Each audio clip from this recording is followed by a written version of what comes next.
The Project Gutenberg ebook of Kidnapped. This ebook is for the use of anyone anywhere in the United States and most other parts of the world at no cost and with almost no restrictions whatsoever. You may copy it, give it away or reuse it under the terms of the Project Gutenberg license included with this ebook or online at www.gutenberg.org. If you are not located in the United States, you will have to check the laws of the country where you are located before using this ebook.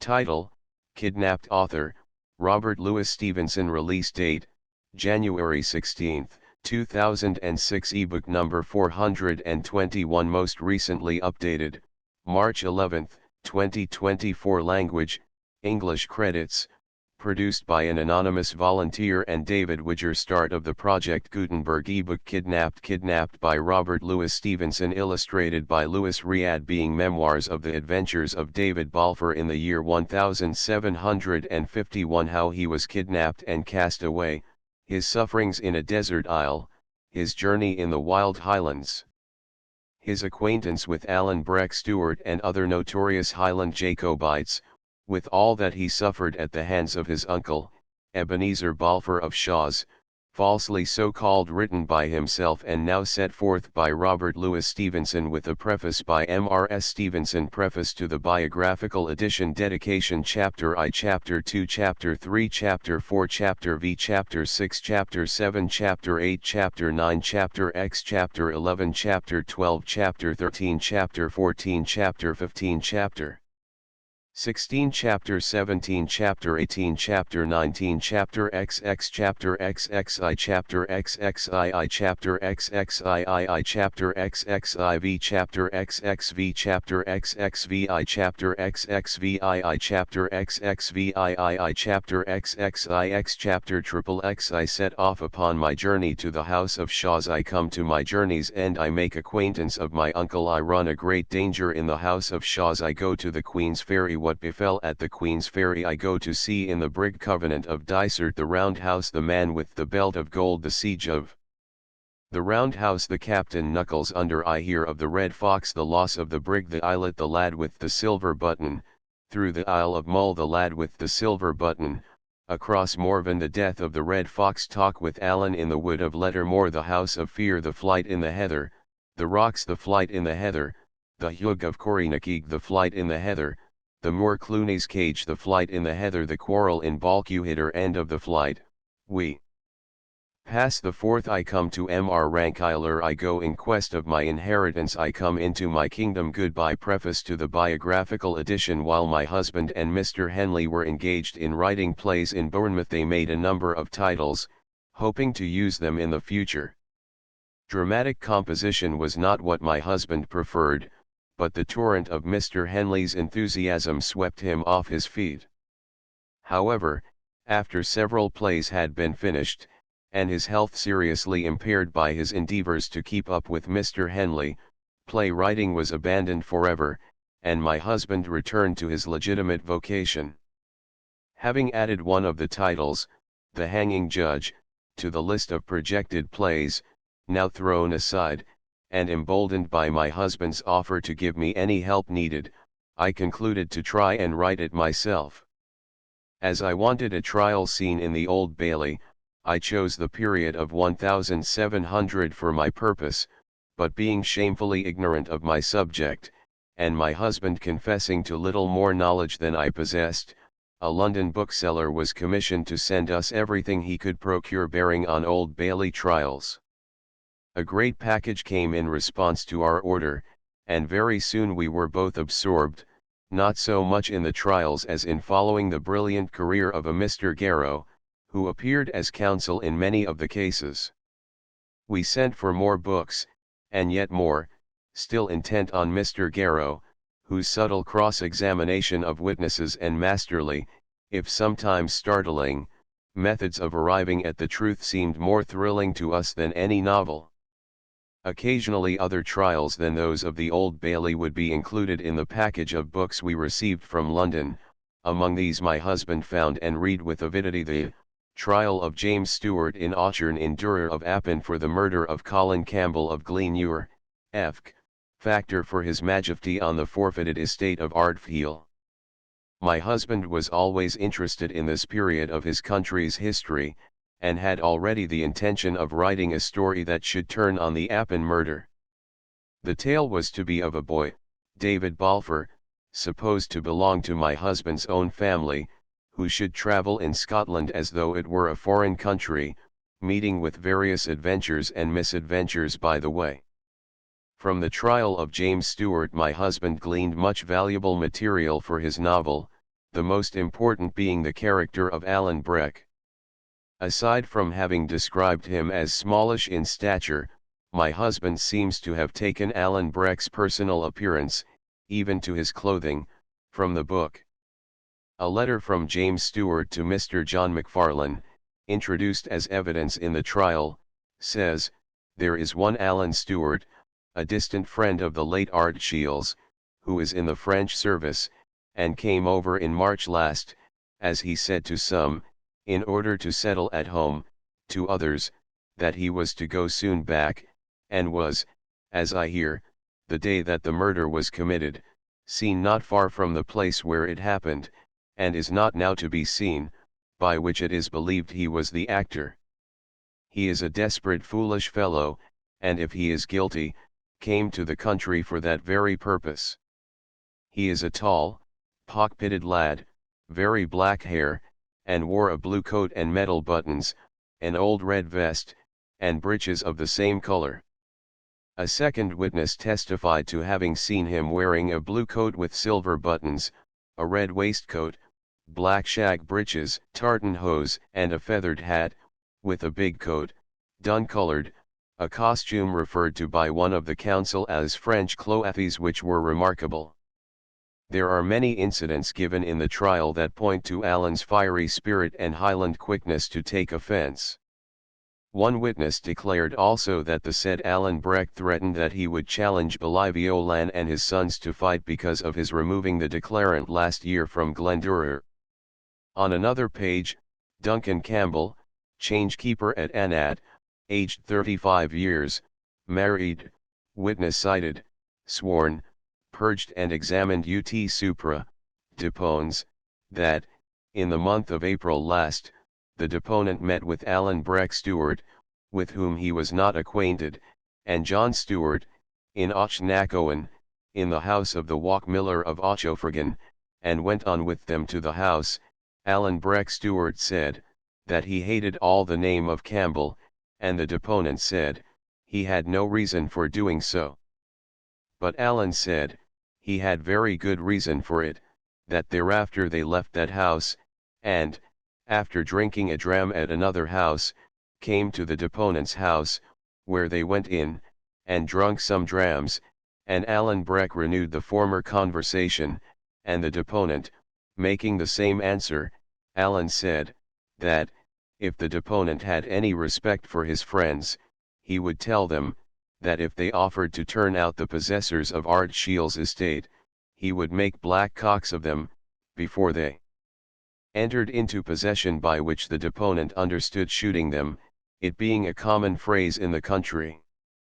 Some time after the publication of Kidnapped we stopped for a short while in the Appin country, where we were surprised and interested to discover that the feeling concerning the murder of Glenure, the Red Fox, also called Colin Roy, was almost as keen as though the tragedy had taken place the day before.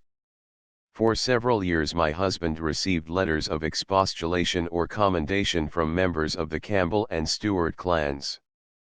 I have in my possession a paper, yellow with age, that was sent soon after the novel appeared, containing the pedigree of the family of Appin, wherein it is said that Alan III Baron of Appin was not killed at Flowdown, though there, but lived to a great old age. He married Cameron, daughter to Ewan Cameron of Lochiel.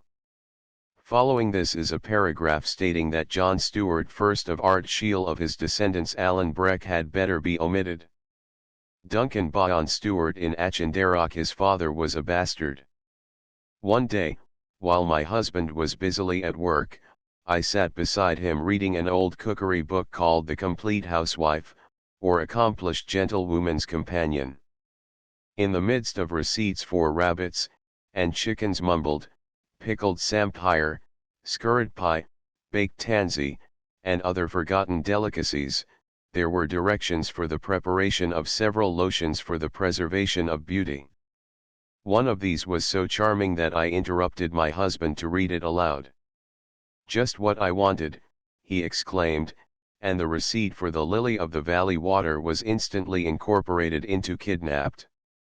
FV to GS dedication. My dear Charles Baxter, if you ever read this tale, you will likely ask yourself more questions than I should care to answer, as for instance how the Appin murder has come to fall in the year 1751, how the Turin rocks have crept so near to Irraid, or why the printed trial is silent as to all that touches David Balfour. These are nuts beyond my ability to crack.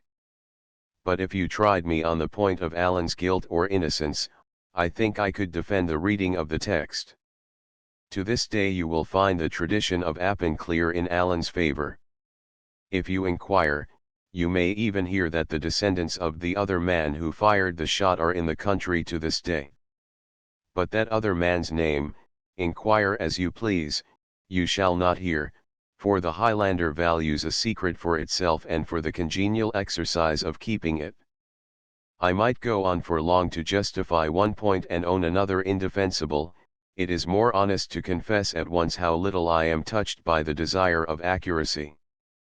This is no furniture for the scholar's library, but a book for the winter evening schoolroom when the tasks are over and the hour for bed draws near, and honest Alan, who was a grim old fire-eater in his day, has in this new avatar no more desperate purpose than to steal some young gentleman's attention from his Ovid, carry him a while into the Highlands and the last century, and pack him to bed with some engaging images to mingle with his dreams. As for you, my dear Charles, I do not even ask you to like this tale.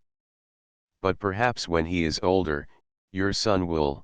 He may then be pleased to find his father's name on the fly-leaf, and in the meanwhile it pleases me to set it there, in memory of many days that were happy and some, now perhaps as pleasant to remember, that were sad.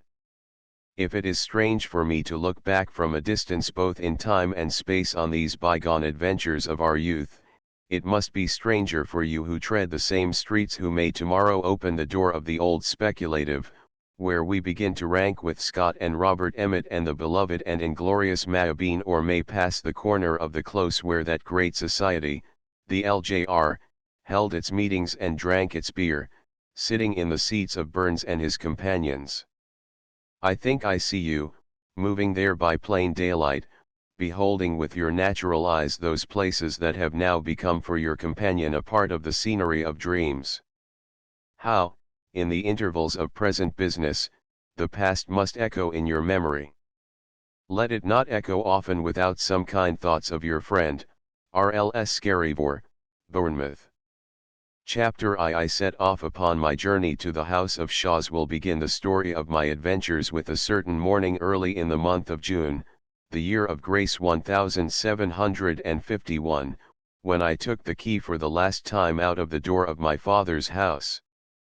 The sun began to shine upon the summit of the hills as I went down the road, and by the time I had come as far as the manse, the blackbirds were whistling in the garden lilacs, and the mist that hung around the valley in the time of the dawn was beginning to arise and die away.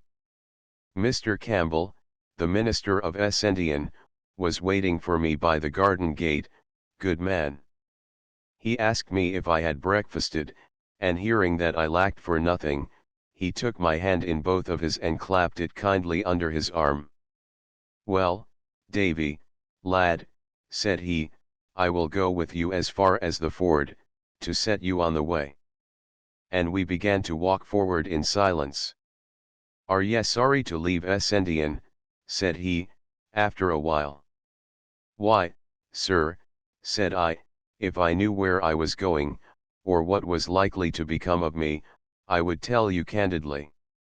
Essendian is a good place indeed, and I have been very happy there, but then I have never been anywhere else. My father and mother, since they are both dead, I shall be no nearer to an Essendian than in the kingdom of Hungary, and, to speak truth, if I thought I had a chance to better myself where I was going I would go with a good will. Said Mr. Campbell. Very well, Davy. Then it behoves me to tell your fortune, or so far as I may. When your mother was gone, and your father, the worthy, Christian man, began to sicken for his end, he gave me in charge a certain letter, which he said was your inheritance. So soon, says he, as I am gone, and the house is redd up and the gear disposed of, all which, Davy, hath been done, give my boy this letter into his hand, and start him off to the house of Shaws, not far from Craymond. That is the place I came from, he said, and it's where it befits that my boy should return. He is a steady lad, your father said, and a canny goer, and I doubt not he will come safe, and be well lived where he goes. The house of Shaws, I cried. What had my poor father to do with the house of Shaws? Nay, said Mr. Campbell, who can tell that for a surety? But the name of that family, Davy, boy, is the name you bear, Balfours of Shaws, an ancient, honest, reputable house, peradventure in these latter days decayed.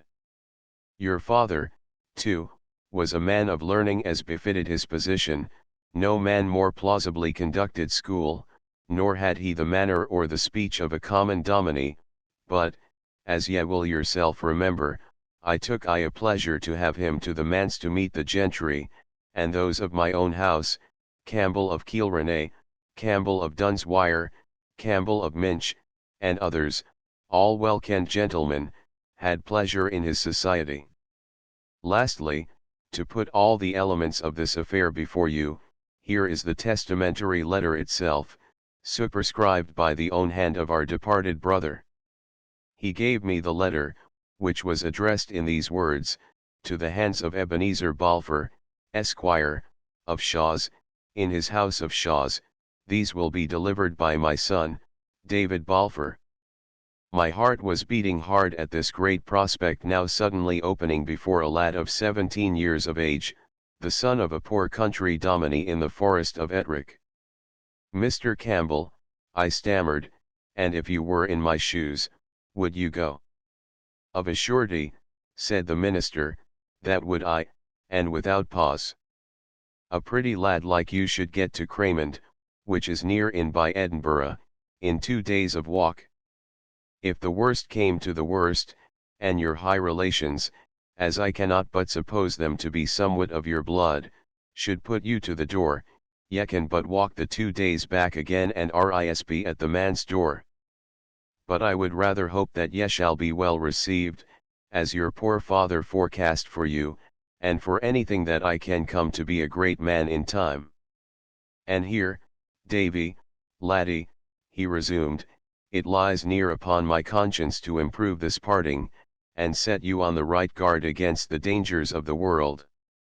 Here he cast about for a comfortable seat, lighted on a big boulder under a birch by the trackside, sate down upon it with a very long, serious upper lip, and the sun now shining in upon us between 2 peaks, put his pocket handkerchief over his cocked hat to shelter him. There, then, with uplifted forefinger, he first put me on my guard against a considerable number of heresies, to which I had no temptation, and urged upon me to be instant in my prayers and reading of the Bible. That done, he drew a picture of the great house that I was bound to, and how I should conduct myself with its inhabitants. Be supple, Davy, in things immaterial, said he. Bear ye this in mind, that, though gentle born, ye have had a country rearing. Dinny shame us, Davy, dinny shame us. In yon great, muckle house, with all these domestics, upper and under, show yourself as nice, as circumspect, as quick at the conception, and as slow of speech as any. As for the laird, remember he's the laird, I say no more, honour to whom honour. It's a pleasure to obey a laird, or should be, to the young. Well, sir, said I, it may be, and I'll promise you I'll try to make it so. Why, very well said, replied Mr. Campbell, heartily.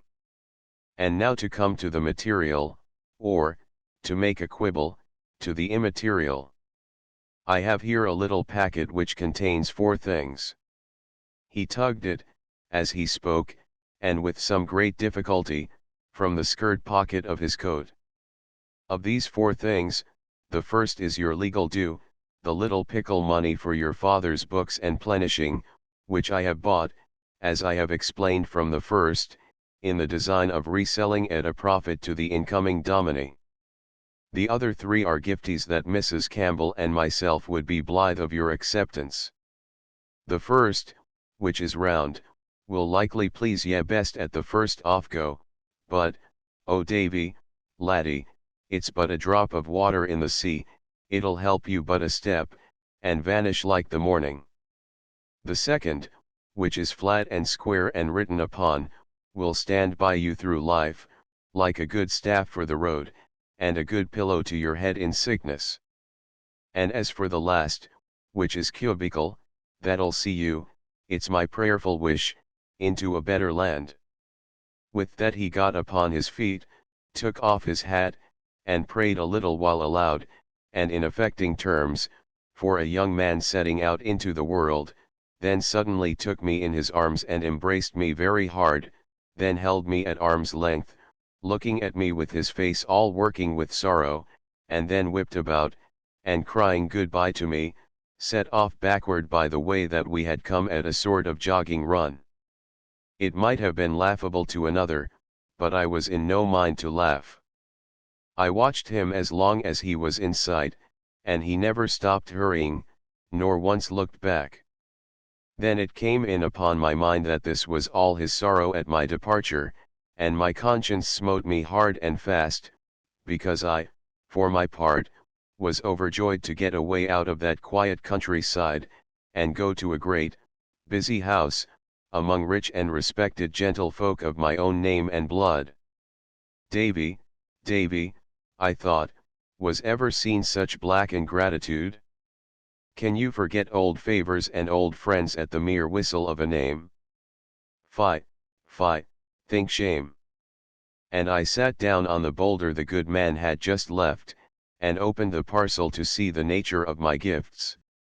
That which he had called cubical, I had never had much doubt of, sure enough it was a little Bible, to carry in a plaidnook.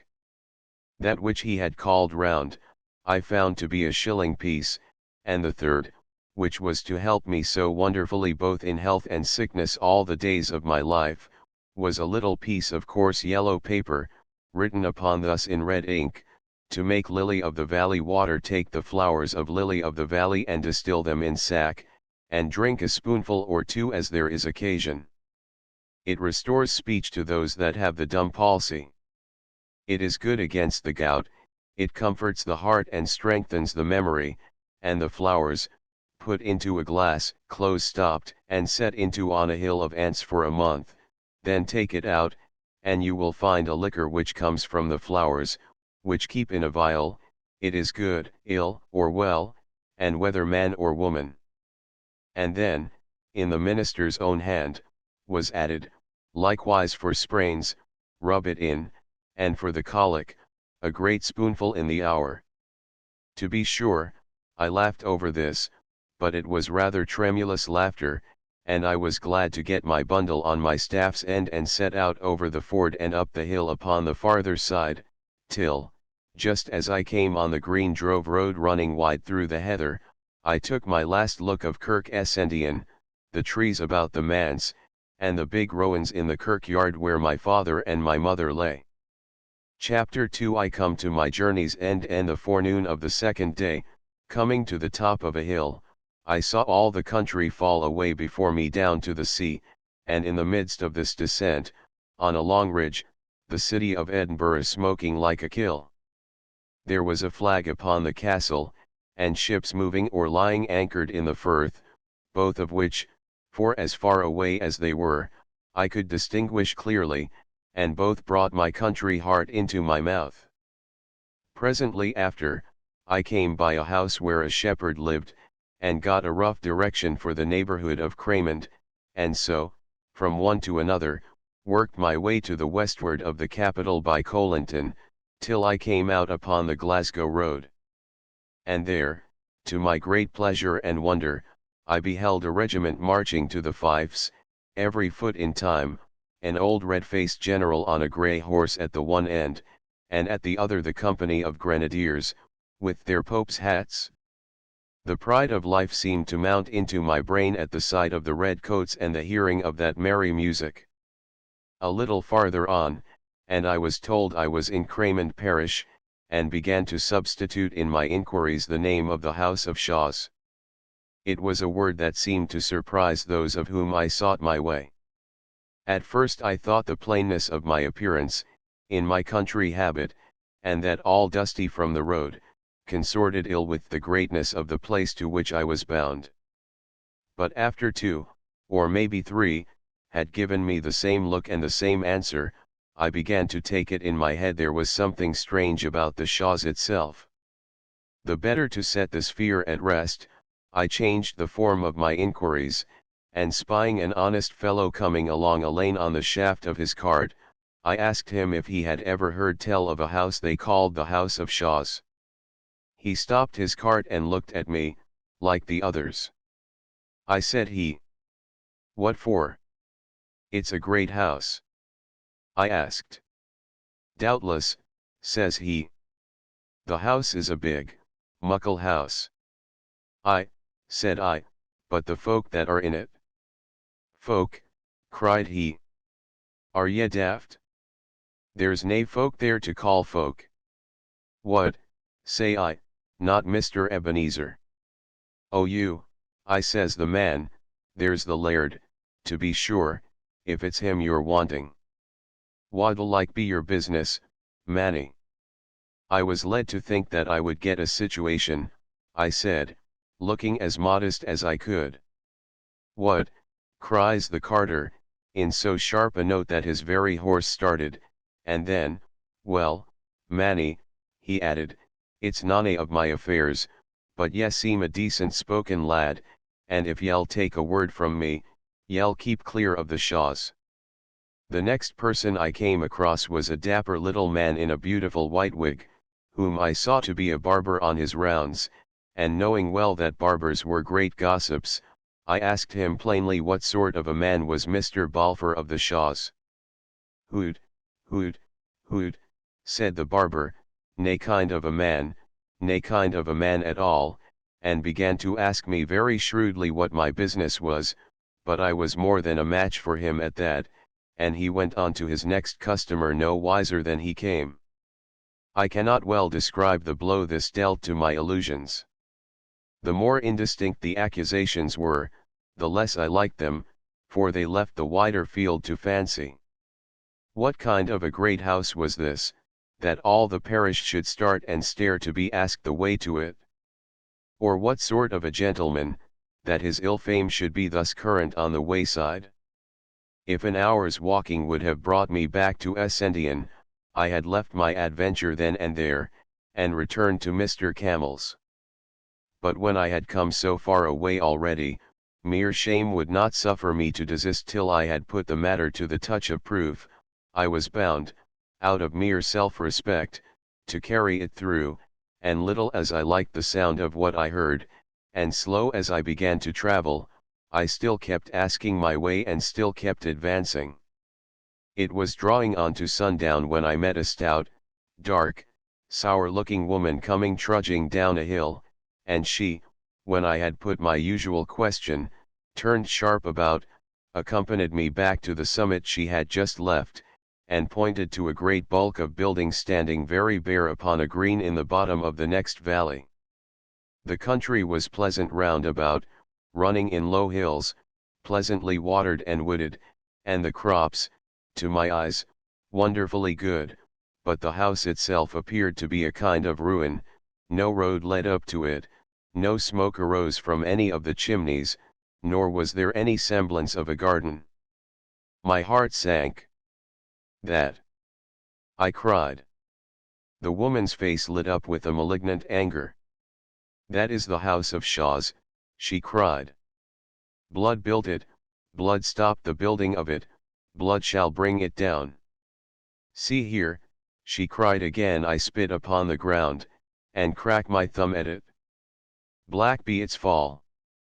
If ye see the laird, tell him what ye hear, tell him this makes the 1219 time that Janet Clouston has called down the curse on him and his house, byre and stable, man, guest, and master, wife, miss, or bairn black, black be their fall. And the woman, whose voice had risen to a kind of eldritch sing-song, turned with a skip, and was gone. I stood where she left me, with my hair on end. In those days folk still believed in witches and trembled at a curse, and this one, falling so pat, like a wayside omen, to arrest me ere I carried out my purpose, took the pith out of my legs. I sat me down and stared at the house of Shaw's.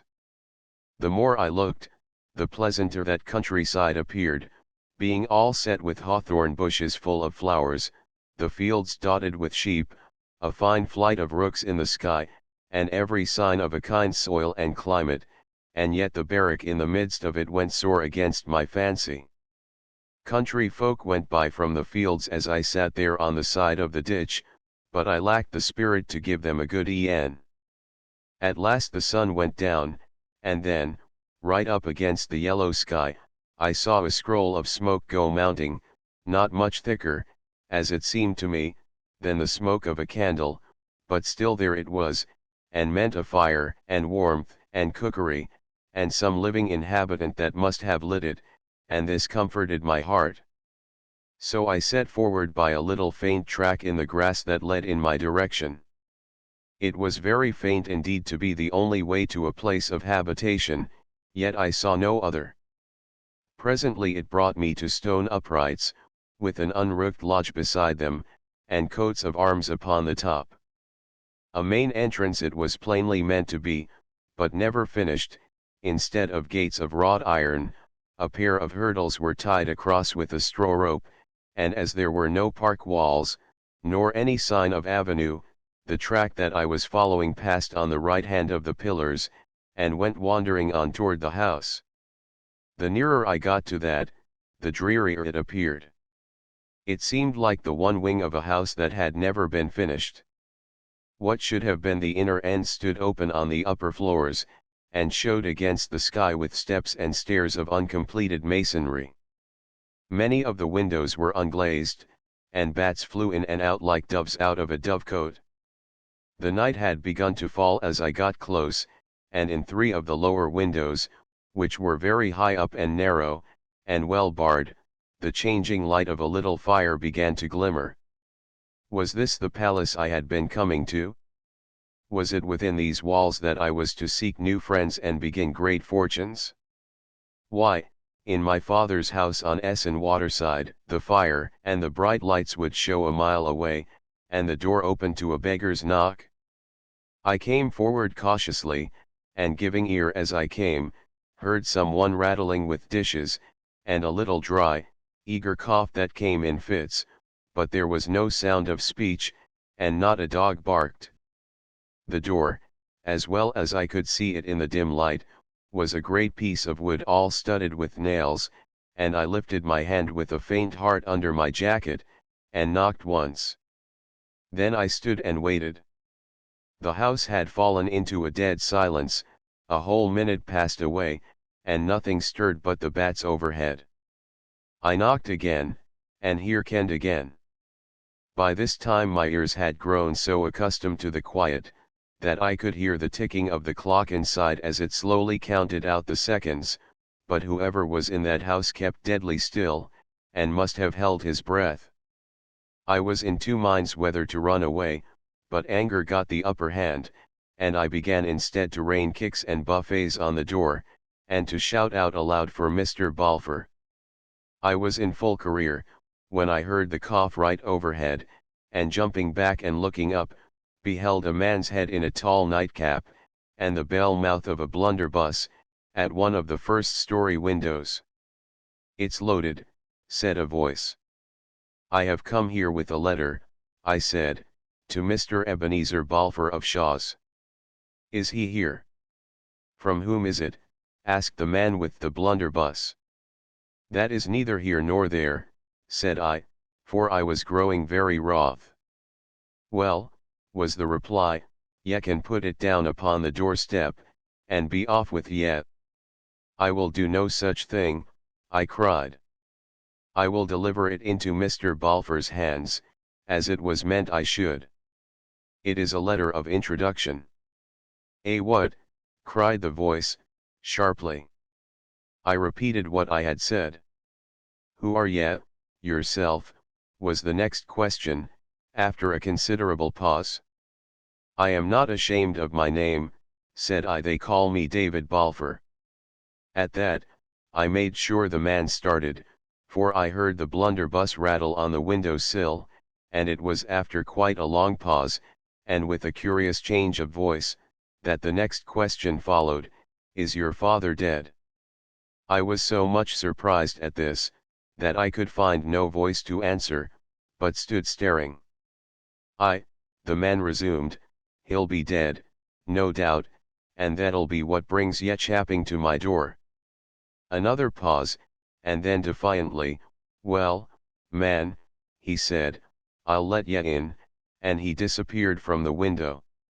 Chapter 3 I make acquaintance of my uncle. Recently there came a great rattling of chains and bolts, and the door was cautiously opened and shut to again behind me as soon as I had passed. "Go into the kitchen and touch naething," said the voice, and while the person of the house set himself to replacing the defences of the door, I groped my way forward and entered the kitchen. The fire had burned up fairly bright, and showed me the barest room I think I ever put my eyes on.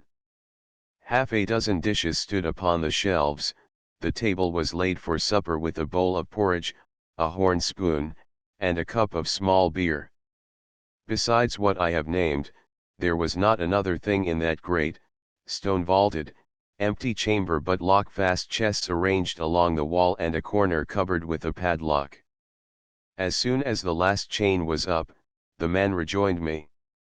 He was a mean, stooping, narrow-shouldered, clay-faced creature, and his age might have been anything between 50 and 70. His nightcap was of flannel, and so was the nightgown that he wore, instead of coat and waistcoat, over his ragged shirt. He was long unshaved, but what most distressed and even daunted me, he would neither take his eyes away from me nor look me fairly in the face. What he was, whether by trade or birth, was more than I could fathom, but he seemed most like an old, unprofitable serving man, who should have been left in charge of that big house upon board wages. "Are ye sharp set?" he asked, glancing at about the level of my knee. "Ye can eat that drop porridge?" I said I feared it was his own supper. "Oh," said he, "I can do fine wanting it. I'll take the ale, though, for it slockens, moistens, my cough." He drank the cup about half out, still keeping an eye upon me as he drank, and then suddenly held out his hand. "Let's see the letter," said he. I told him the letter was for Mr. Balfour, not for him. "And who do ye think I am?" says he. "Give me Alexander's letter. You know my father's name." "It would be strange if I didn't," he returned, "for he was my born brother, and little as ye seem to like either me or my house, or my good porridge, I'm your born uncle, Davy, my man, and you my born nephew. So give us the letter, and sit down and fill your kite." If I had been some years younger, what with shame, weariness, and disappointment, I believe I had burst into tears. As it was, I could find no words, neither black nor white, but handed him the letter, and sat down to the porridge with as little appetite for meat as ever a young man had. Meanwhile, my uncle, stooping over the fire, turned the letter over and over in his hands. Do ya ken what's in it? He asked, suddenly. You see for yourself, sir, said I, that the seal has not been broken. I, said he, but what brought you here? To give the letter, said I. No, says he, cunningly, but ye'll have had some hopes, nae doubt.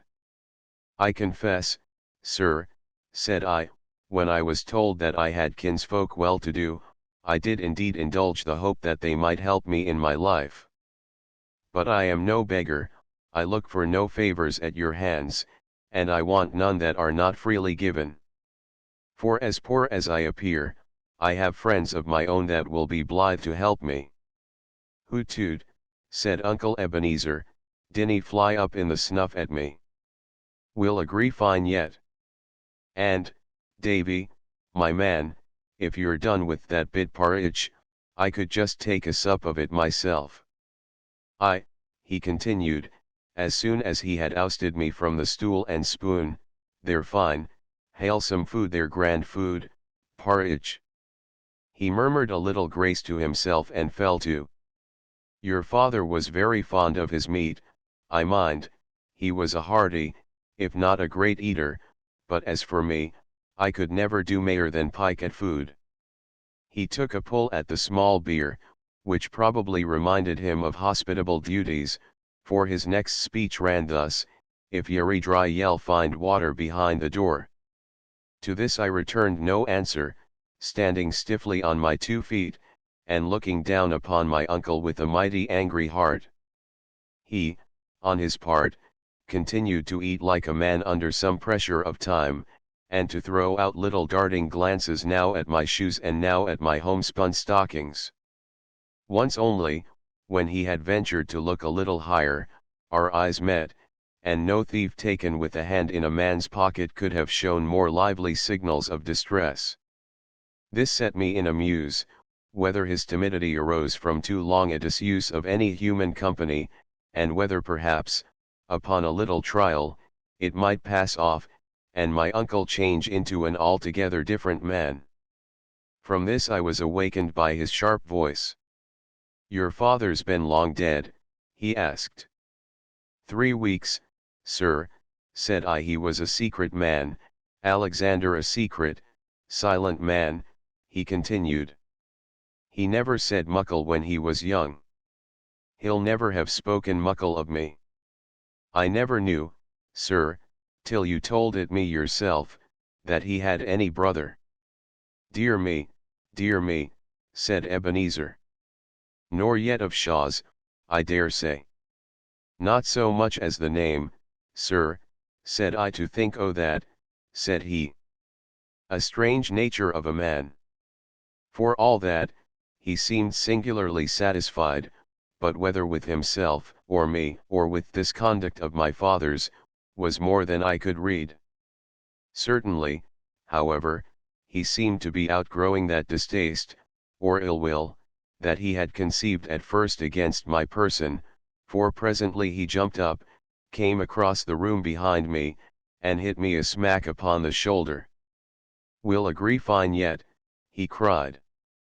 I'm just as glad I let you in. And now come awa to your bed. To my surprise, he lit no lamp or candle, but set forth into the dark passage, groped his way, breathing deeply, up a flight of steps, and paused before a door, which he unlocked. I was close upon his heels, having stumbled after him as best I might, and then he bade me go in, for that was my chamber.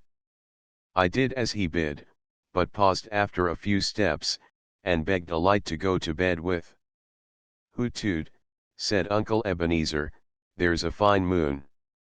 Neither moon nor star, sir, and pit murk, asterisk, said I canny see the bed, asterisk, dark as the pit. Hoot toot, said he. Lights in a house is a thing I dinny agree with. I'm unco feared of fires.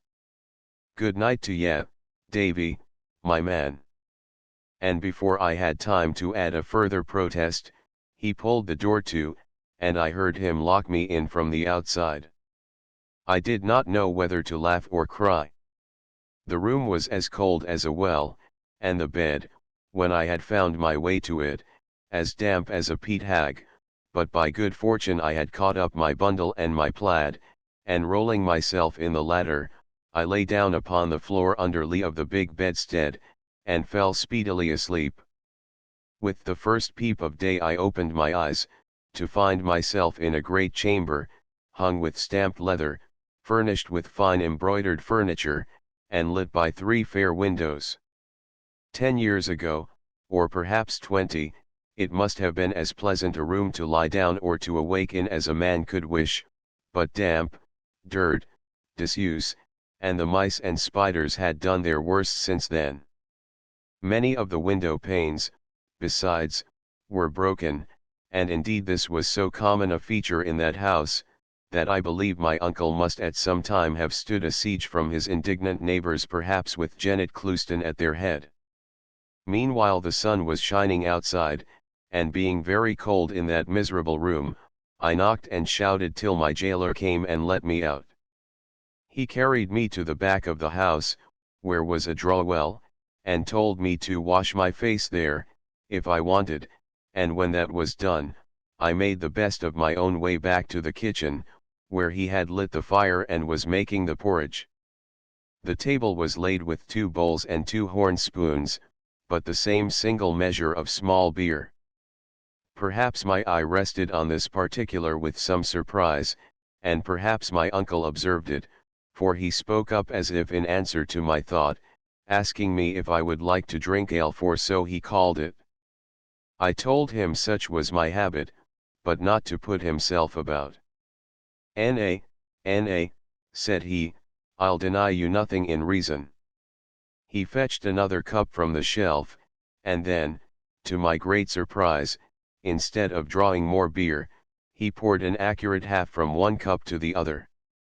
There was a kind of nobleness in this that took my breath away. If my uncle was certainly a miser, he was one of that thorough breed that goes near to make the vice respectable. When we had made an end of our meal, my uncle Ebenezer unlocked a drawer, and drew out of it a clay pipe and a lump of tobacco, from which he cut one fill before he locked it up again. Then he sat down in the sun at one of the windows and silently smoked. From time to time his eyes came coasting round to me, and he shot out one of his questions. Once it was, "And your mother?" and when I had told him that she, too, was dead, she was a bonny lassie. Then, after another long pause, "We were these friends o' yours?" I told him they were different gentlemen of the name of Campbell, though, indeed, there was only one, and that the minister, that had ever taken the least note of me, but I began to think my uncle made too light of my position, and finding myself all alone with him, I did not wish him to suppose me helpless.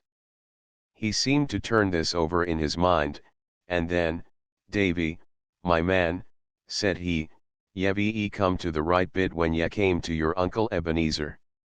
I've a great notion of the family, and I mean to do the right by you, but while I'm taking a bit think to mijel of what's the best thing to put you to, whether the law, or the ministry, or maybe the army, whilk is what boys are fondest of. I wouldn't like the Balfours to be humbled before a ween Hieland Campbells, and I'll ask you to keep your tongue within your teeth. Nae letters, nae messages, no kind of word to onybody, or else there's my door." "Uncle Ebenezer," said I, "I've no manner of reason to suppose you mean anything but well by me. For all that, I would have you to know that I have a pride of my own. It was by no will of mine that I came seeking you, and if you show me your door again, I'll take you at the word." He seemed grievously put out. "Hoots toots," said he, "ca canny, man, ca canny. Bide a day or two. I'm nae warlock, to find a fortune for you in the bottom of a porridge bowl, but just you give me a day or two, and say naething to nobody, and as sure, I'll do the right by you." "Very well," said I, "enough said. If you want to help me, there's no doubt but I'll be glad of it, and none but I'll be grateful." It seemed to me, too soon, I dare say, that I was getting the upper hand of my uncle, and I began next to say that I must have the bed and bedclothes aired and put to sun dry, for nothing would make me sleep in such a pickle. "Is this my house or yours?" said he, in his keen voice, and then all of a sudden broke off. "N.A., N.A., said he, "I didn't mean that. What's mine is yours, Davy, my man, and what's yours is mine. Blood's thicker than water, and there's nobody but you and me that ought the name." And then on he rambled about the family, and its ancient greatness, and his father that began to enlarge the house, and himself that stopped the building as a sinful waste, and this put it in my head to give him Janet Clouston's message. "The limmer," he cried. 1215 that's every day since I had the limmer opit, *. David, I'll have her roasted on red peats before I'm by with it. A witch proclaimed witch. I'll af and see the session clerk. * sold up. And with that he opened a chest, and got out a very old and well-preserved blue coat and waistcoat, and a good enough beaver hat, both without lace. These he threw on anyway, and taking a staff from the cupboard, locked all up again, and was for setting out, when a thought arrested him. "I can't leave you by yoursel in the house," said he. "I'll have to lock you out." The blood came to my face. "If you lock me out," I said, "it'll be the last you'll see of me in friendship." He turned very pale, and sucked his mouth in.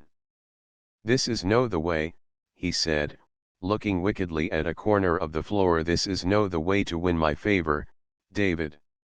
"Sir," says I, with the proper reverence for your age and our common blood, "I do not value your favor at a bodle's purchase. I was brought up to have a good conceit of myself, and if you were all the uncle, and all the family, I had in the world 10 times over, I wouldn't buy your liking at such prices." Uncle Ebenezer went and looked out of the window for a while.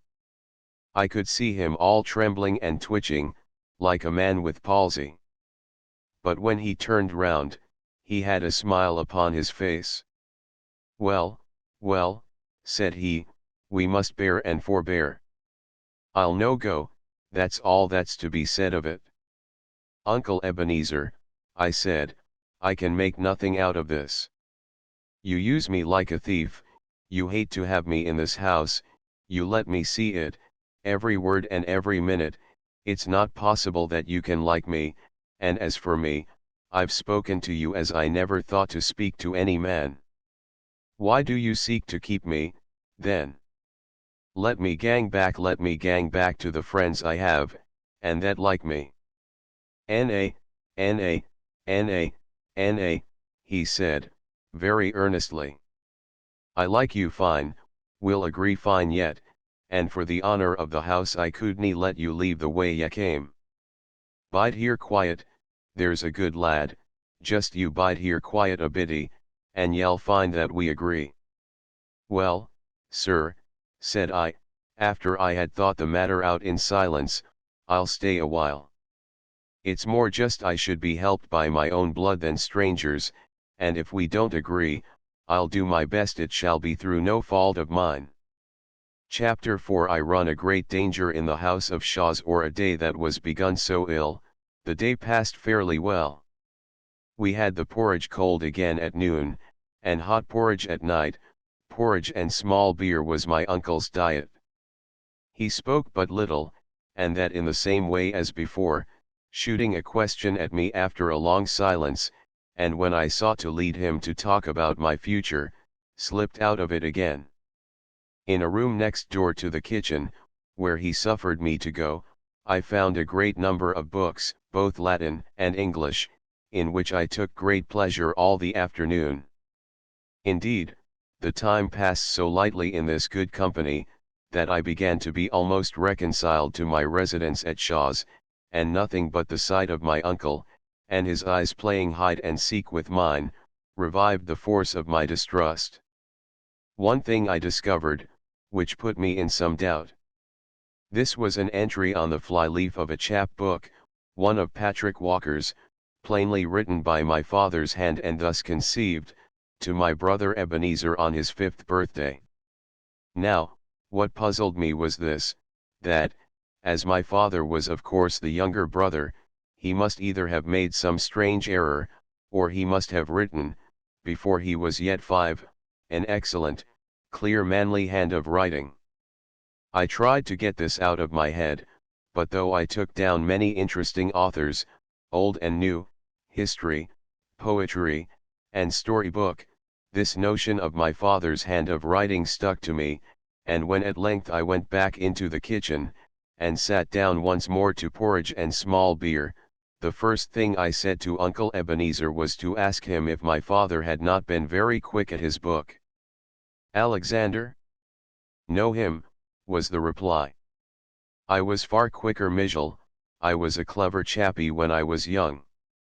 Why, I could read as soon as he could. This puzzled me yet more, and a thought coming into my head, I asked if he and my father had been twins. He jumped upon his stool, and the horn spoon fell out of his hand upon the floor. What gars ye ask that, he said, and he caught me by the breast of the jacket, and looked this time straight into my eyes. His own were little and light, and bright like a bird's, blinking and winking strangely. What do you mean? I asked, very calmly, for I was far stronger than he, and not easily frightened. Take your hand from my jacket. This is no way to behave. My uncle seemed to make a great effort upon himself. Dod man, David, he said, ye should nae speak to me about your father. That's where the mistake is. He sat a while and shook, blinking in his plate. He was all the brother that ever I had, he added, but with no heart in his voice, and then he caught up his spoon and fell to supper again, but still shaking. Now this last passage, this laying of hands upon my person and sudden profession of love for my dead father, went so clean beyond my comprehension that it put me into both fear and hope. On the one hand, I began to think my uncle was perhaps insane and might be dangerous. On the other, there came up into my mind, quite unbidden by me and even discouraged, a story like some ballad I had heard folk singing, of a poor lad that was a rightful heir and a wicked kinsman that tried to keep him from his own. For why should my uncle play a part with a relative that came, almost a beggar, to his door, unless in his heart he had some cause to fear him? With this notion, all unacknowledged, but nevertheless getting firmly settled in my head, I now began to imitate his covert looks, so that we sat at table like a cat and a mouse, each stealthily observing the other. Not another word had he to say to me, black or white, but was busy turning something secretly over in his mind, and the longer we sat and the more I looked at him, the more certain I became that the something was unfriendly to myself. When he had cleared the platter, he got out a single pipeful of tobacco, just as in the morning, turned round a stool into the chimney corner, and sat a while smoking, with his back to me.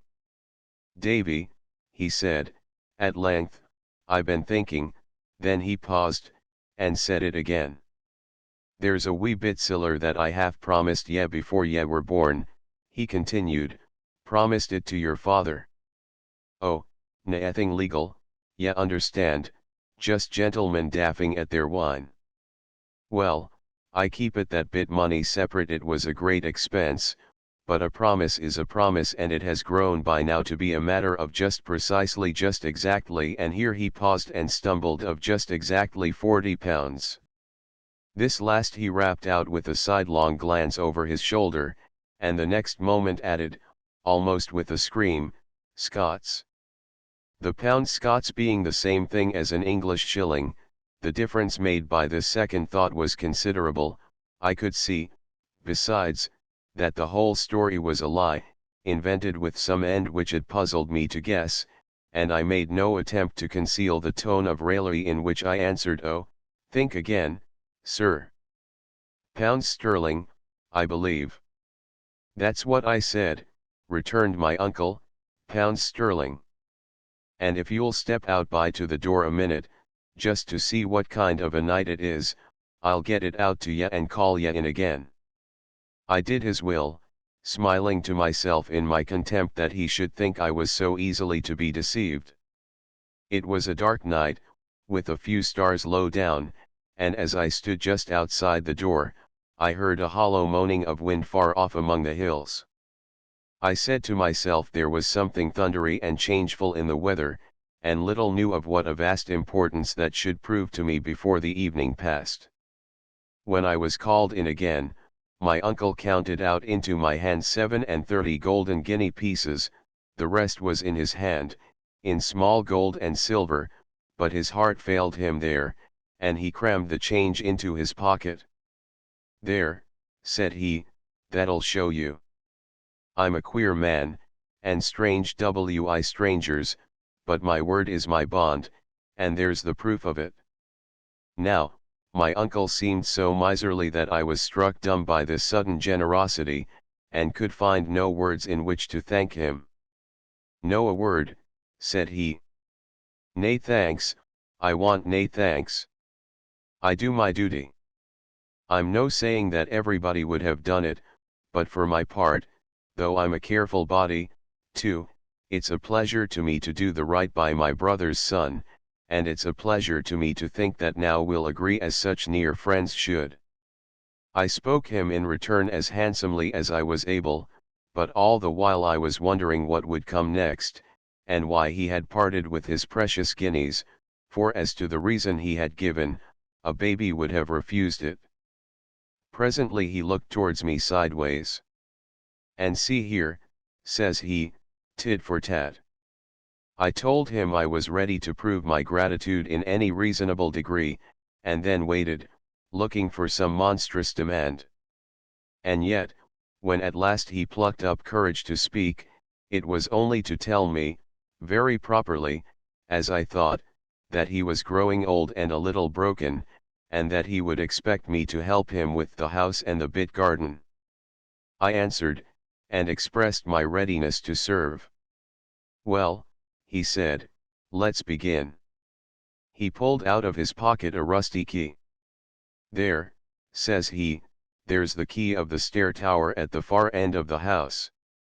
Ye can only win into it from the outside, for that part of the house is no finished. Gang ye in there, and up the stairs, and bring me down the chest that's at the top. There's papers in tea," he added. "Can I have a light, sir?" said I. "Na," said he, very cunningly. "Nae lights in my house." "Very well, sir," said I. "Are the stairs good?" "They're grand," said he, and then, as I was going, "keep to the wall," he added, "there's nae banisters. But the stairs are grand underfoot." Out I went into the night. The wind was still moaning in the distance, though never a breath of it came near the house of Shaw's. It had fallen blacker than ever, and I was glad to feel along the wall, till I came the length of the stair tower door at the far end of the unfinished wing. I had got the key into the keyhole and had just turned it, when all upon a sudden, without sound of wind or thunder, the whole sky lighted up with wildfire and went black again. I had to put my hand over my eyes to get back to the color of the darkness, and indeed I was already half blinded when I stepped into the tower. It was so dark inside, it seemed a body could scarce breathe, but I pushed out with foot and hand, and presently struck the wall with the one, and the lowermost round of the stair with the other. The wall, by the touch, was of fine hewn stone, the steps too, though somewhat steep and narrow, were of polished mason work, and regular and solid underfoot. Minding my uncle's word about the banisters, I kept close to the tower side, and felt my way in the pitch darkness with a beating heart. The house of Shaw stood some 5 full stories high, not counting lofts. Well, as I advanced, it seemed to me the stair grew airier and a thought more lightsome, and I was wondering what might be the cause of this change, when a second blink of the summer lightning came and went. If I did not cry out, it was because fear had me by the throat, and if I did not fall, it was more by heaven's mercy than my own strength. It was not only that the flash shone in on every side through breaches in the wall, so that I seemed to be clambering aloft upon an open scaffold, but the same passing brightness showed me the steps were of unequal length, and that one of my feet rested that moment within 2 inches of the well. This was the grand stair. I thought, and with the thought, a gust of a kind of angry courage came into my heart. My uncle had sent me here, certainly to run great risks, perhaps to die. I swore I would settle that perhaps, if I should break my neck for it, got me down upon my hands and knees, and as slowly as a snail, feeling before me every inch, and testing the solidity of every stone, I continued to ascend the stair. The darkness, by contrast with the flash, appeared to have redoubled, nor was that all, for my ears were now troubled and my mind confounded by a great stir of bats in the top part of the tower, and the foul beasts, flying downwards, sometimes beat about my face and body. The tower, I should have said, was square, and in every corner the step was made of a great stone of a different shape to join the flights. Well, I had come close to one of these turns, when, feeling forward as usual, my hand slipped upon an edge and found nothing but emptiness beyond it. The stair had been carried no higher. To set a stranger mounting it in the darkness was to send him straight to his death, and, although, thanks to the lightning and my own precautions, I was safe enough, the mere thought of the peril in which I might have stood, and the dreadful height I might have fallen from, brought out the sweat upon my body and relaxed my joints. But I knew what I wanted now, and turned and groped my way down again, with a wonderful anger in my heart. About halfway down, the wind sprang up in a clap and shook the tower, and died again, the rain followed, and before I had reached the ground level it fell in buckets. I put out my head into the storm, and looked along towards the kitchen. The door, which I had shut behind me when I left, now stood open, and shed a little glimmer of light, and I thought I could see a figure standing in the rain, quite still, like a man hearkening. And then there came a blinding flash, which showed me my uncle plainly, just where I had fancied him to stand, and hard upon the heels of it, a great tow of thunder. Now, whether my uncle thought the crash to be the sound of my fall, or whether he heard in it God's voice denouncing murder, I will leave you to guess. Certain it is, at least, that he was seized on by a kind of panic fear, and that he ran into the house and left the door open behind him.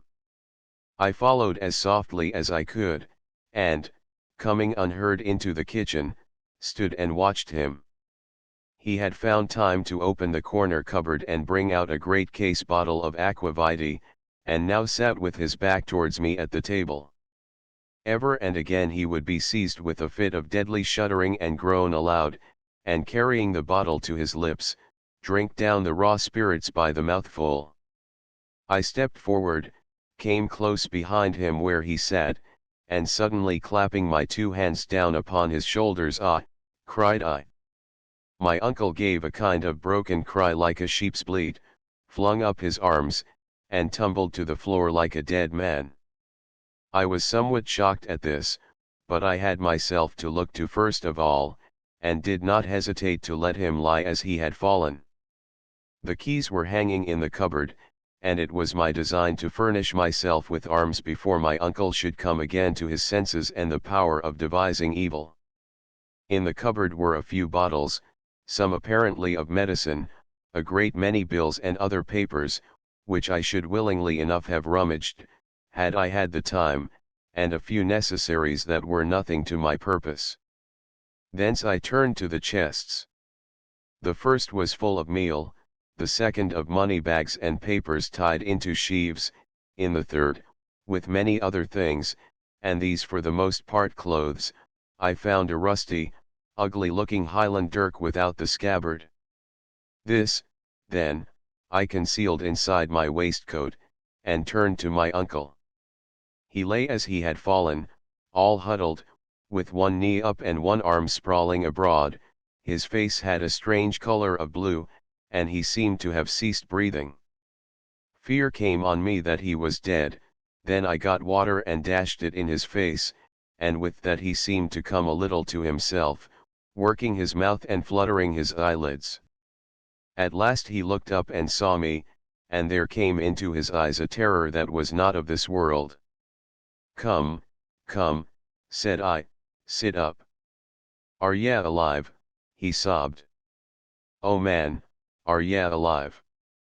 "That am I," said I, "small thanks to you." He had begun to seek for his breath with deep sighs. "The blue phial," said he in the Omri, "the blue phial." His breath came slower still. I ran to the cupboard, and, sure enough, found there a blue phial of medicine, with the dose written on it on a paper, and this I administered to him with what speed I might. "It's the trouble," said he, reviving a little, "I have a trouble, Davy. It's the heart." I set him on a chair and looked at him. It is true I felt some pity for a man that looked so sick, but I was full besides of righteous anger, and I numbered over before him the points on which I wanted explanation, why he lied to me at every word, why he feared that I should leave him, why he disliked it to be hinted that he and my father were twins. Is that because it is true? I asked, why he had given me money to which I was convinced I had no claim, and, last of all, why he had tried to kill me. He heard me all through in silence, and then, in a broken voice, begged me to let him go to bed. "I'll tell ye the morn," he said, "as sure as death I will." And so weak was he that I could do nothing but consent. I locked him into his room, however, and pocketed the key, and then returning to the kitchen, made up such a blaze as had not shone there for many a long year, and wrapping myself in my plaid, lay down upon the chests and fell asleep. Chapter V. I go to the Queen's Ferry. Rain fell in the night, and the next morning there blew a bitter wintry wind out of the northwest, driving scattered clouds. For all that, and before the sun began to peep or the last of the stars had vanished, I made my way to the side of the burn, and had a plunge in a deep whirling pool. All aglow from my bath, I sat down once more beside the fire, which I replenished, and began gravely to consider my position. There was now no doubt about my uncle's enmity, there was no doubt I carried my life in my hand, and he would leave no stone unturned that he might compass my destruction. But I was young and spirited, and like most lads that have been country bred, I had a great opinion of my shrewdness. I had come to his door no better than a beggar and little more than a child. He had met me with treachery and violence. It would be a fine consummation to take the upper hand, and drive him like a herd of sheep. I sat there nursing my knee and smiling at the fire, and I saw myself in fancy smell out his secrets one after another, and grow to be that man's king and ruler. The warlock of Essendian, they say, had made a mirror in which men could read the future. It must have been of other stuff than burning coal, for in all the shapes and pictures that I sat and gazed at, there was never a ship, never a seaman with a hairy cap, never a big bludgeon for my silly head, or the least sign of all those tribulations that were ripe to fall on me. Presently, all swollen with conceit, I went upstairs and gave my prisoner his liberty. He gave me good morning civilly, and I gave the same to him, smiling down upon him, from the heights of my sufficiency. Soon we were set to breakfast, as it might have been the day before. "Well, sir," said I, with a jeering tone, "have you nothing more to say to me?" And then, as he made no articulate reply, "It will be time, I think, to understand each other," I continued. "You took me for a country Johnny Raw, with no more mother wit or courage than a porridge stick. I took you for a good man, or no worse than others at the least. It seems we were both wrong. What cause you have to fear me, to cheat me, and to attempt my life? He murmured something about a jest, and that he liked a bit of fun, and then, seeing me smile, changed his tone, and assured me he would make all clear as soon as we had breakfasted. I saw by his face that he had no lie ready for me, though he was hard at work preparing one, and I think I was about to tell him so, when we were interrupted by a knocking at the door. Bidding my uncle sit where he was, I went to open it, and found on the doorstep a half-grown boy in sea clothes. He had no sooner seen me than he began to dance some steps of the sea hornpipe, which I had never before heard of, far less seen, snapping his fingers in the air and footing it right cleverly. For all that, he was blue with the cold, and there was something in his face, a look between tears and laughter, that was highly pathetic and consisted ill with this gaiety of manner. "What cheer, mate?" says he, with a cracked voice. I asked him soberly to name his pleasure. "Oh, pleasure," says he, and then began to sing, "For it's my delight, of a shiny night, in the season of the year." "Well," said I, "if you have no business at all, I will even be so unmannerly as to shut you out." "Stay, brother," he cried. "Have you no fun about you, or do you want to get me thrashed? I've brought a letter from old Hesioazy to Mr. Bellflower." He showed me a letter as he spoke. "And I say, mate," he added, "I'm mortal hungry."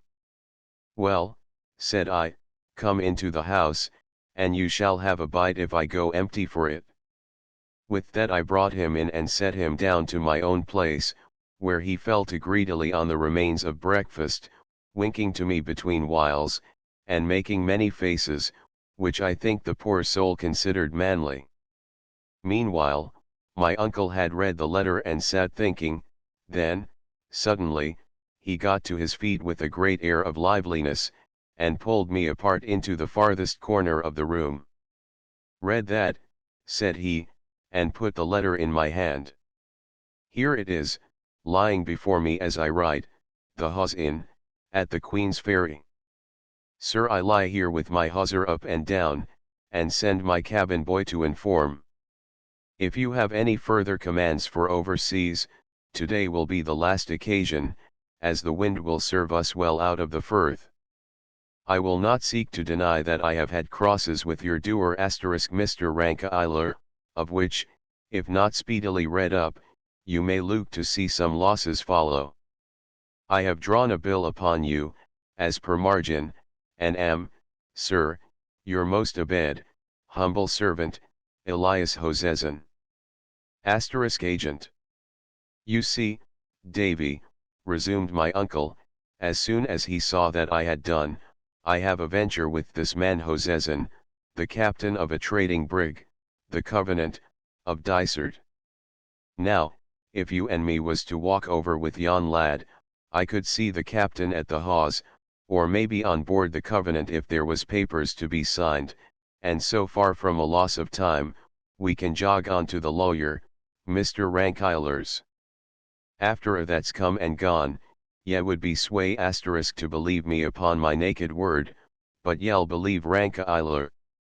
He's factor to half the gentry in these parts, an old man, forby, highly respected, and he kenned your father. Unwilling. I stood a while and thought.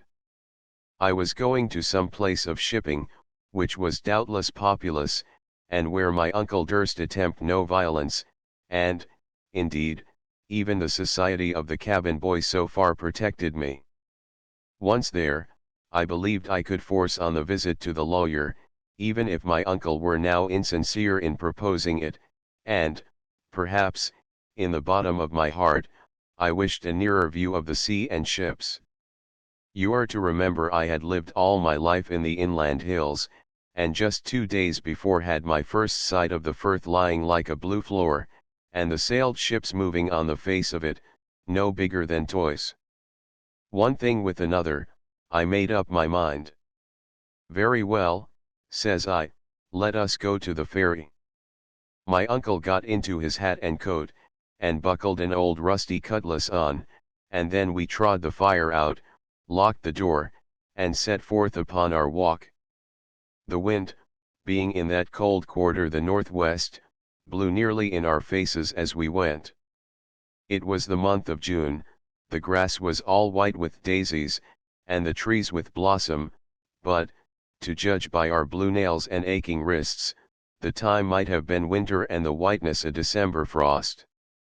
Uncle Ebenezer trudged in the ditch, jogging from side to side like an old ploughman coming home from work. He never said a word the whole way, and I was thrown for talk on the cabin boy.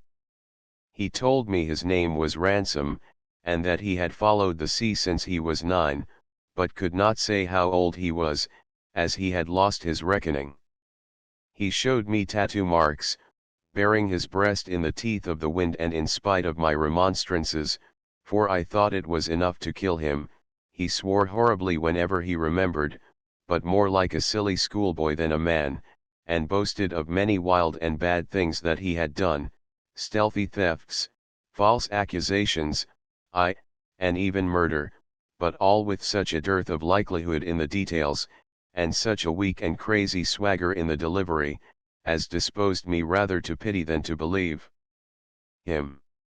I asked him of the brig, which he declared was the finest ship that sailed, and of Captain Hoseson, in whose praises he was equally loud.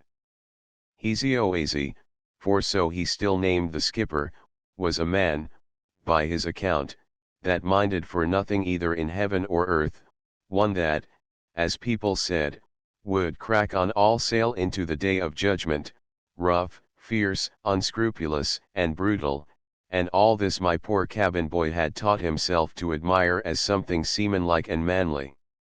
He would only admit one flaw in his idol. He ain't no seaman, he admitted. That's Mr. Shuan that navigates the brig, he's the finest seaman in the trade, only for drink, and I tell you I believe it. Why, look ere, and turning down his stocking he showed me a great, raw, red wound that made my blood run cold. He done that, Mr. Shuan done it, he said, with an air of pride. What? I cried, do you take such savage usage at his hands? Why, you are no slave, to be so handled. No, said the poor mooncalf, changing his tune at once, and so he'll find. See ere, and he showed me a great case knife, which he told me was stolen. Oh, says he, let me see him try, I dare him to, I'll do for him. Oh, he ain't the first. And he confirmed it with a poor, silly, ugly oath. I have never felt such pity for anyone in this wide world as I felt for that half-wit creature, and it began to come over me that the brig Covenant, for all her pious name, was little better than a hell upon the seas. Have you no friends? Said I. He said he had a father in some English seaport, I forget which. He was a fine man, too, he said, but he's dead. In heaven's name, cried I, can you find no reputable life on shore?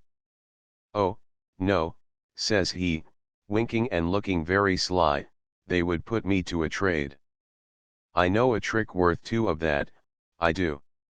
I asked him what trade could be so dreadful as the one he followed, where he ran the continual peril of his life, not alone from wind and sea, but by the horrid cruelty of those who were his masters. He said it was very true, and then began to praise the life, and tell what a pleasure it was to get on shore with money in his pocket, and spend it like a man, and buy apples, and swagger, and surprise what he called stick-in-the-mud boys. And then it's not all as bad as that, says he, there's worse off than me, there's the 20-pounders. Oh, laws! You should see them taking on. Why, I've seen a man as old as you, I dessay, to him I seemed old, and he had a beard, too well, and as soon as we cleared out of the river, and he had the drug out of his head. My, how he cried and carried on. I made a fine fool of him, I tell you. And then there's little UNS, too, oh, little by me. I tell you, I keep them in order. When we carry little UNS, I have a rope's end of my own to wallop him. And so he ran on, until it came in on me what he meant by 20-pounders were those unhappy criminals who were sent overseas to slavery in North America, or the still more unhappy innocents who were kidnapped or trepanned, as the word went, for private interest or vengeance. Just then we came to the top of the hill, and looked down on the ferry and the Hope. The Firth of Forth, as is very well known, narrows at this point to the width of a good-sized river, which makes a convenient ferry going north, and turns the upper reach into a landlocked haven for all manner of ships. Right in the midst of the narrows lies an islet with some ruins. On the south shore they have built a pier for the service of the ferry, and at the end of the pier, on the other side of the road, and backed against a pretty garden of holly trees and hawthorns, I could see the building which they called the Hawes Inn. The town of Queensferry lies farther west, and the neighborhood of the inn looked pretty lonely at that time of day, for the boat had just gone north with passengers. A skiff, however, lay beside the pier, with some seamen sleeping on the thwarts. This, as Ransom told me, was the brig's boat waiting for the captain, and about half a mile off, and all alone in the anchorage, he showed me the Covenant herself. There was a sea-going bustle on board, yards were swinging into place, and as the wind blew from that quarter, I could hear the song of the sailors as they pulled upon the ropes. After all I had listened to upon the way, I looked at that ship with an extreme abhorrence, and from the bottom of my heart I pitied all poor souls that were condemned to sail in her. We had all three pulled up on the brow of the hill, and now I marched across the road and addressed my uncle. I think it right to tell you, sir, says I, there's nothing that will bring me on board that Covenant. He seemed to waken from a dream. He said. What's that? I told him over again. Well, he said, we'll have to please ye, I suppose. But what are we standing here for? It's perishing cold, and if I'm no mistaken, they're busking the Covenant for sea. Chapter 6 What befell at the Queensferry. As soon as we came to the inn, Ransom led us up the stair to a small room, with a bed in it, and heated like an oven by a great fire of coal. At a table hard by the chimney, a tall, dark, sober-looking man sat writing. In spite of the heat of the room, he wore a thick sea jacket, buttoned to the neck, and a tall hairy cap drawn down over his ears, yet I never saw any man, not even a judge upon the bench, look cooler, or more studious and self-possessed, than this ship captain. He got to his feet at once, and coming forward, offered his large hand to Ebenezer. I am proud to see you, Mr. Balfour, said he, in a fine deep voice, and glad that ye are here in time. The wind's fair, and the tide upon the turn, we'll see the old coal bucket burning on the Isle of May before tonight.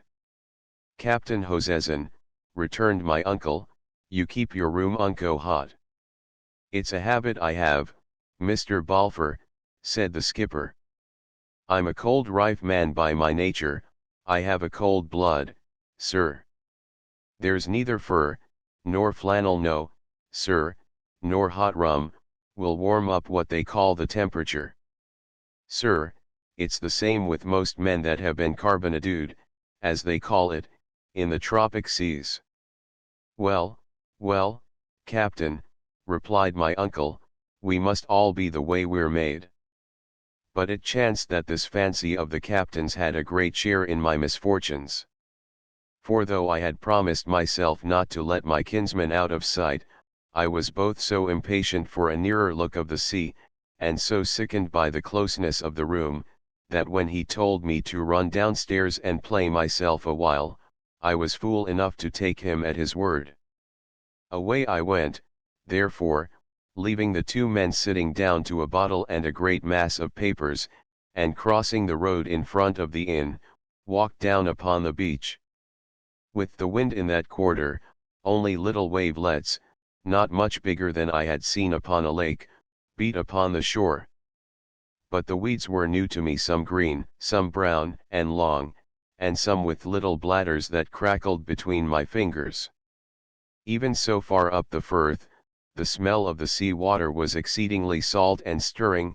The Covenant, besides, was beginning to shake out her sails, which hung upon the yards in clusters, and the spirit of all that I beheld put me in thoughts of far voyages and foreign places. I looked, too, at the seamen with the skiff, big brown fellows, some in shirts, some with jackets, some with colored handkerchiefs about their throats, one with a brace of pistols stuck into his pockets, 2 or 3 with knotty bludgeons, and all with their case knives. I passed the time of day with one that looked less desperate than his fellows, and asked him of the sailing of the brig. He said they would get under way as soon as the ebb set, and expressed his gladness to be out of a port where there were no taverns and fiddlers, but all with such horrifying oaths, that I made haste to get away from him. This threw me back on Ransom, who seemed the least wicked of that gang, and who soon came out of the inn and ran to me, crying for a bowl of punch. I told him I would give him no such thing, for neither he nor I was of an age for such indulgences. But a glass of ale you may have, and welcome, said I. He mopped and mowed at me, and called me names, but he was glad to get the ale, for all that, and presently we were set down at a table in the front room of the inn, and both eating and drinking with a good appetite. Here it occurred to me that, as the landlord was a man of that county, I might do well to make a friend of him. I offered him a share, as was much the custom in those days, but he was far too great a man to sit with such poor customers as Ransom and myself, and he was leaving the room, when I called him back to ask if he knew Mr. Rankeillor. "Hoot, I," says he, "and a very honest man. And, oh, by the by," says he, "was it you that came in with Ebenezer?" And when I had told him yes, ye'll be no friend of his, he asked, meaning, in the Scottish way, that I would be no relative. I told him no, none. "I thought not," said he, "and yet ye have a kind of glyph asterisk of Mr. Alexander. Asterisk look." I said it seemed that Ebenezer was ill seen in the country. "Nae doubt," said the landlord. "He's a wicked old man, and there's many would like to see him gurning in the Tow Star. Janet Clouston and mony mayor that he has harried out of house and hame. And yet he was ance a fine young fellow, too. But that was before the Suffgate brought about Mr. Alexander, that was like the death of him." Asterisk rope. Report. "And what was it?" I asked. "Oh just that he had killed him," said the landlord. "Did ye never hear that?" "And what would he kill him for?" said I. "And what for, but just to get the place," said he. "The place," said I, "the Shaws." "Nay other place that I can," said he. Man," said I, "is that so?" Was Alexander the eldest son?" "Deed was he," said the landlord. "What else would he have killed him for?" And with that he went away, as he had been impatient to do from the beginning. Of course, I had guessed it a long while ago, but it is one thing to guess, another to know, and I sat stunned with my good fortune, and could scarce grow to believe that the same poor lad who had trudged in the dust from Ettrick Forest not 2 days ago, was now one of the rich of the earth, and had a house and broad lands, and might mount his horse tomorrow. All these pleasant things, and 1,000 others, crowded into my mind, as I sat staring before me out of the inn window, and paying no heed to what I saw, only I remember that my eye lighted on Captain Hoseson down on the pier among his seamen, and speaking with some authority. And presently he came marching back towards the house, with no mark of a sailor's clumsiness, but carrying his fine, tall figure with a manly bearing, and still with the same sober, grave expression on his face. I wondered if it was possible that Ransom's stories could be true, and half disbelieved them, they fitted so ill with the man's looks. But indeed, he was neither so good as I supposed him, nor quite so bad as Ransom did, for, in fact, he was two men, and left the better one behind as soon as he set foot on board his vessel. The next thing, I heard my uncle calling me, and found the pair in the road together. It was the captain who addressed me, and that with an air, very flattering to a young lad, of grave equality. "Sir," said he, "Mr. Balfour tells me great things of you, and for my own part, I like your looks. I wish I was for longer here, that we might make the better friends, but we'll make the most of what we have. Ye shall come on board my brig for half an hour, till the ebb sets, and drink a bowl with me. Now, I long to see the inside of a ship more than words can tell, but I was not going to put myself in jeopardy, and I told him my uncle and I had an appointment with a lawyer. I, said he passed me word of that. But, yes see, the boat'll set ye ashore at the town pier, and that's but a penny stone cast from Rankiler's house." And here he suddenly leaned down and whispered in my ear, "Take care of the old Tod, asterisk he means mischief. Come aboard till I can get a word with ye." And then, passing his arm through mine, he continued aloud, as he set off towards his boat, "But, come, what can I bring ye from the Carolinas? Any friend of Mr. Balfour's can command. A roll of tobacco? Indian feather work? A skin of a wild beast? A stone pipe? The mockingbird that mews for all the world like a cat? The cardinal bird that is as red as blood, take your pick and say your pleasure. Asterisk fox." By this time we were at the boatside, and he was handing me in. I did not dream of hanging back. I thought, the poor fool, that I had found a good friend and helper, and I was rejoiced to see the ship.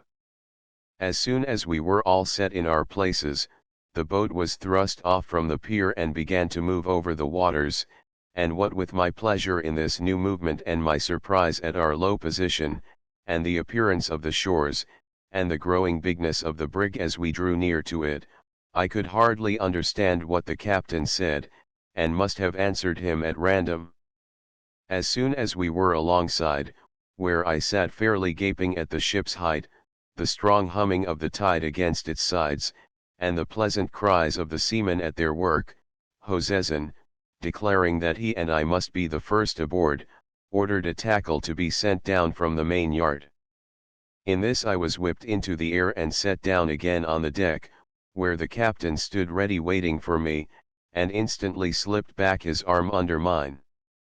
There I stood some while, a little dizzy with the unsteadiness of all around me, perhaps a little afraid, and yet vastly pleased with these strange sights, the captain meanwhile pointing out the strangest, and telling me their names and uses. "But where is my uncle?" said I suddenly. "I," said Hoseson, with a sudden grimness, "that's the point." I felt I was lost. With all my strength, I plucked myself clear of him and ran to the bulwarks. Sure enough, there was the boat pulling for the town, with my uncle sitting in the stern. I gave a piercing cry, "Help! Help! Murder!" so that both sides of the anchorage rang with it, and my uncle turned round where he was sitting, and showed me a face full of cruelty and terror. It was the last I saw. Already strong hands had been plucking me back from the ship's side, and now a thunderbolt seemed to strike me. I saw a great flash of fire, and fell senseless. Chapter 7 I go to sea in the brig Covenant of Dysart. Came to myself in darkness, in great pain, bound hand and foot, and deafened by many unfamiliar noises. There sounded in my ears a roaring of water as of a huge mill dam, the thrashing of heavy sprays, the thundering of the sails, and the shrill cries of seamen. The whole world now heaved giddily up, and now rushed giddily downward, and so sick and hurt was I in body, and my mind so much confounded, that it took me a long while, chasing my thoughts up and down, and ever stunned again by a fresh stab of pain, to realize that I must be lying somewhere bound in the belly of that unlucky ship, and that the wind must have strengthened to a gale. With the clear perception of my plight, there fell upon me a blackness of despair, a horror of remorse at my own folly, and a passion of anger at my uncle, that once more bereft me of my senses. When I returned again to life, the same uproar, the same confused and violent movements, shook and deafened me, and presently, to my other pains and distresses, there was added the sickness of an unused landsman on the sea. In that time of my adventurous youth, I suffered many hardships, but none that was so crushing to my mind and body, or lit by so few hopes, as these first hours aboard the brig. I heard a gun fire, and supposed the storm had proved too strong for us, and we were firing signals of distress. The thought of deliverance, even by death in the deep sea, was welcome to me. Yet it was no such matter, but, as I was afterwards told, a common habit of the captain's, which I here set down to show that even the worst man may have his kindlier side. We were then passing, it appeared, within some miles of Dysart, where the brig was built, and where old Mrs. Hoseson, the captain's mother, had come some years before to live, and whether outward or inward bound, the Covenant was never suffered to go by that place by day, without a gun fired and colours shown. I had no measure of time, day and night were alike in that ill-smelling cavern of the ship's bowels where I lay, and the misery of my situation drew out the hours to double. How long, therefore, I lay waiting to hear the ship split upon some rock, or to feel her reel head foremost into the depths of the sea, I have not the means of computation. But sleep at length stole from me the consciousness of sorrow. I was awakened by the light of a hand lantern shining in my face. A small man of about 30, with green eyes and a tangle of fair hair, stood looking down at me. "Well," said he, "how goes it?" I answered by a sob, and my visitor then felt my pulse and temples, and set himself to wash and dress the wound upon my scalp. "I," said he, "a sore dunt star." "What, man? Cheer up. The world's no done, you've made a bad start of it, but you'll make a better. Have you had any meat?" Stroke. I said I could not look at it, and thereupon he gave me some brandy and water in a tin pannikin, and left me once more to myself. The next time he came to see me, I was lying betwixt sleep and waking, my eyes wide open in the darkness, the sickness quite departed, but succeeded by a horrid giddiness and swimming that was almost worse to bear. I ached, besides, in every limb, and the cords that bound me seemed to be of fire. The smell of the hole in which I lay seemed to have become a part of me, and during the long interval since his last visit I had suffered tortures of fear, now from the scurrying of the ship's rats, that sometimes pattered on my very face, and now from the dismal imaginings that haunt the bed of fever. The glimmer of the lantern, as a trap opened, shone in like the heaven's sunlight, and though it only showed me the strong, dark beams of the ship that was my prison, I could have cried aloud for gladness. The man with the green eyes was the first to descend the ladder, and I noticed that he came somewhat unsteadily. He was followed by the captain. Neither said a word, but the first set to and examined me, and dressed my wound as before, while Hoseson looked me in my face with an odd, black look. "Now, sir, you see for yourself," said the first, "a high fever, no appetite, no light, no meat, you see for yourself what that means." "I am no conjurer, Mr. Ryak," said the captain. "Give me leave, sir," said Ryak, "you've a good head upon your shoulders, and a good Scotch tongue to ask with, but I will leave you no manner of excuse. I want that boy taken out of this hole and put in the forecastle." "What ye may want, sir, is a matter of concern to nobody but yoursel," returned the captain, "but I can tell ye that which is to be. Here he is, here he shall bide." "Admitting that you have been paid in a proportion," said the other, "I will crave leave humbly to say that I have not. Paid I am, and none too much, to be the second officer of this old tub, and you can very well if I do my best to earn it. But I was paid for nothing more. If ye could hold back your hand from the tin pan, Mr. Ryak, I would have no complaint to make of ye," returned the skipper, "and instead of asking riddles, I make bold to say that ye would keep your breath to cool your porridge. Will be required on deck," he added, in a sharper note, and set one foot upon the ladder. But Mr. Ryak caught him by the sleeve. "Admitting that you have been paid to do a murder," he began. Hoseason turned upon him with a flash. "What's that?" he cried. "What kind of talk is that?" "It seems it is the talk that you can understand," said Mr. Ryak, looking him steadily in the face. "Mr. Ryak, I have sailed with ye 3 cruises," replied the captain. "In all that time, sir, ye should have learned to know me.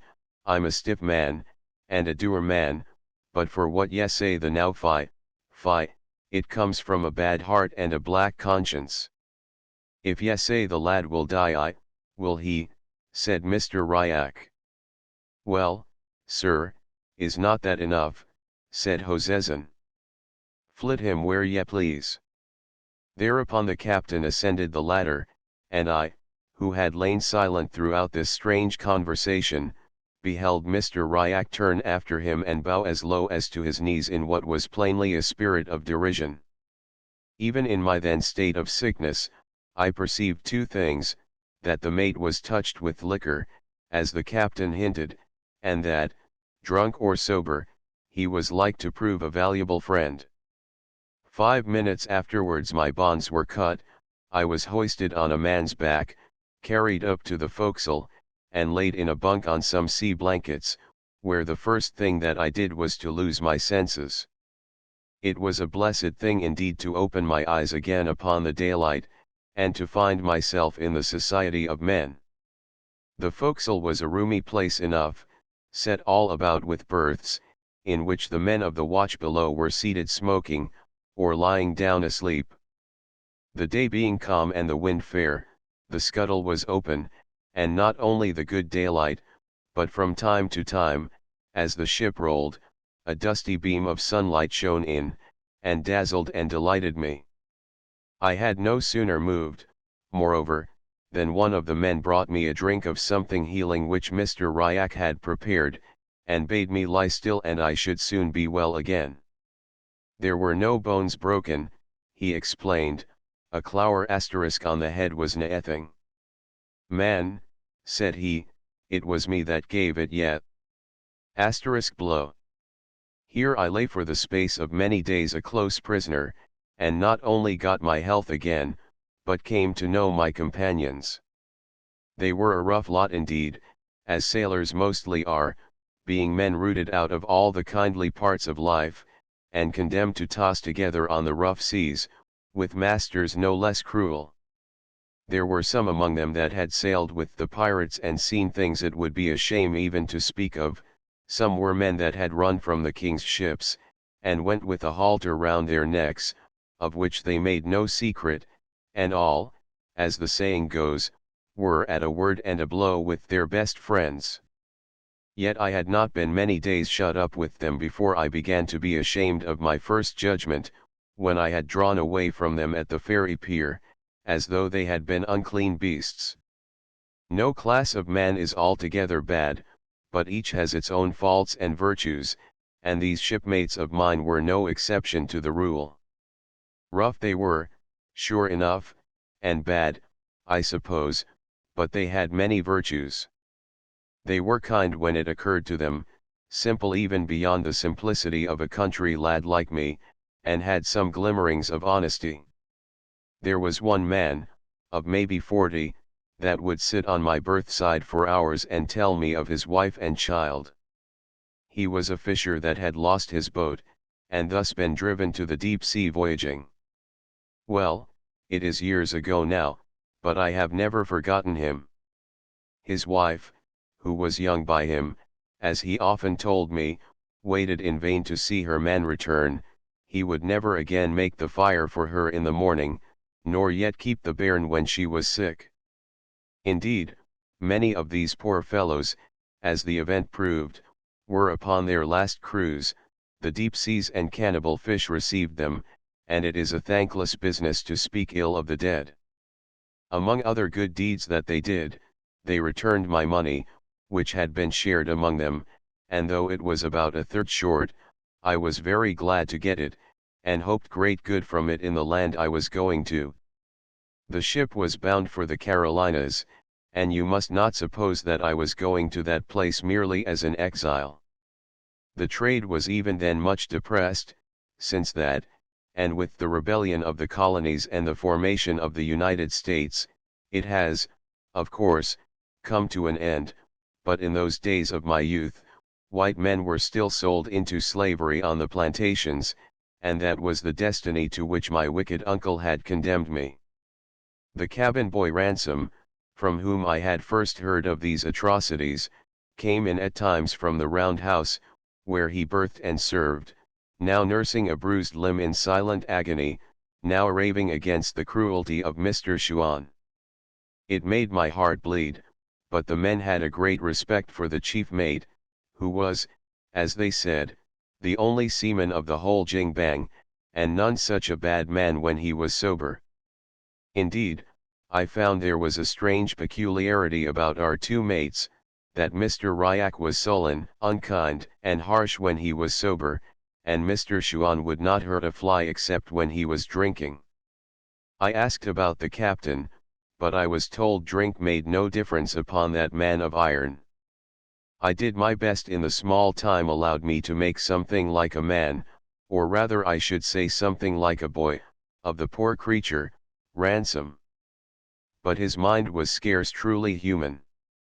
He could remember nothing of the time before he came to sea, only that his father had made clocks, and had a starling in the parlour, which could whistle the north country.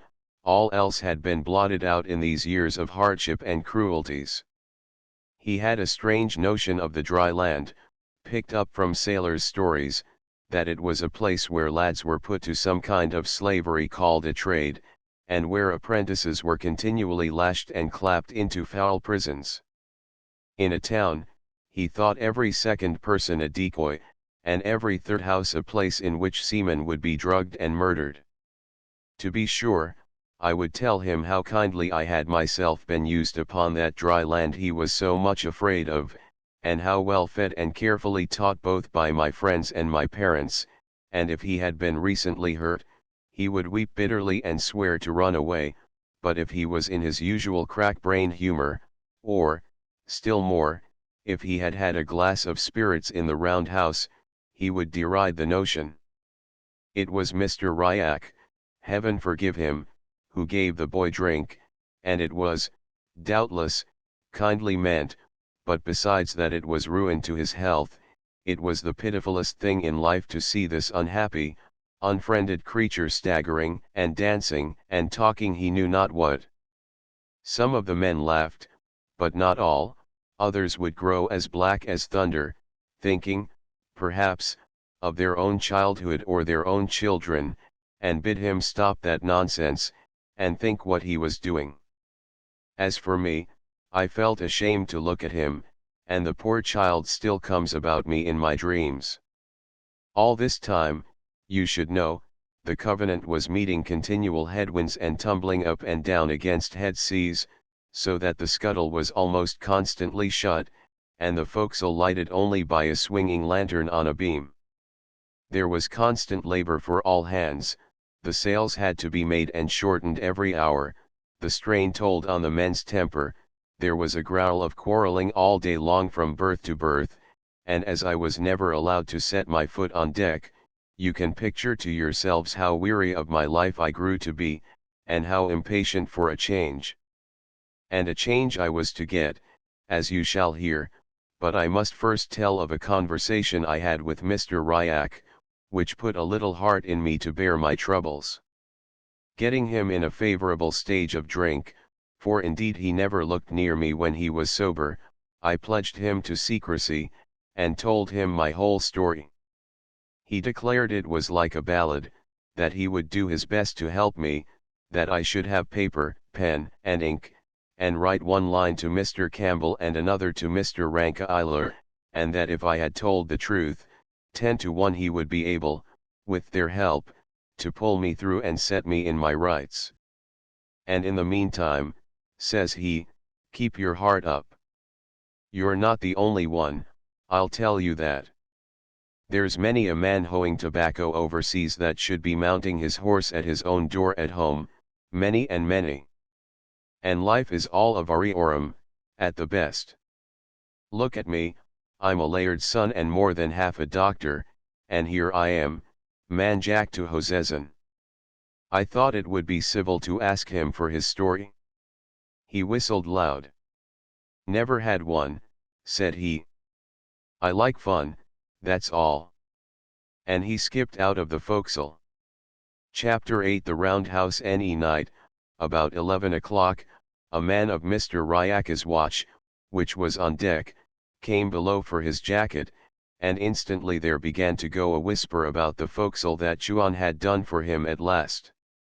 There was no need of a name, we all knew who was meant, but we had scarce time to get the idea rightly in our heads, far less to speak of it, when the scuttle was again flung open, and Captain Hoseson came down the ladder. He looked sharply round the bunks in the tossing light of the lantern, and then, walking straight up to me, he addressed me, to my surprise, in tones of kindness. My man, said he, we want yet to serve in the roundhouse. You and Ransom are to change berths. Run away aft with yet. Even as he spoke, 2 seamen appeared in the scuttle, carrying Ransom in their arms, and the ship at that moment giving a great sheer into the sea, and the lantern swinging, the light fell direct on the boy's face. It was as white as wax, and had a look upon it like a dreadful smile. The blood in me ran cold, and I drew in my breath as if I had been struck. Run away aft with ye, cried Hoseson. And at that I brushed by the sailors and the boy, who neither spoke nor moved, and ran up the ladder on deck. The brig was sheering swiftly and giddily through a long, cresting swell. She was on the starboard tack, and on the left hand, under the arched foot of the foresail, I could see the sunset still quite bright. This, at such an hour of the night, surprised me greatly, but I was too ignorant to draw the true conclusion that we were going north about round Scotland, and were now on the high sea between the Orkney and Shetland Islands, having avoided the dangerous currents of the Pentland Firth. For my part, who had been so long shut in the dark and knew nothing of headwinds, I thought we might be halfway or more across the Atlantic. And indeed, beyond that I wondered a little at the lateness of the sunset light, I gave no heed to it, and pushed on across the decks, running between the seas, catching at ropes, and only saved from going overboard by one of the hands on deck, who had been always kind to me. The roundhouse, for which I was bound, and where I was now to sleep and serve, stood some 6 feet above the decks, and considering the size of the brig, was of good dimensions. Inside were a fixed table and bench, and 2 berths, one for the captain and the other for the 2 mates, turn and turn about.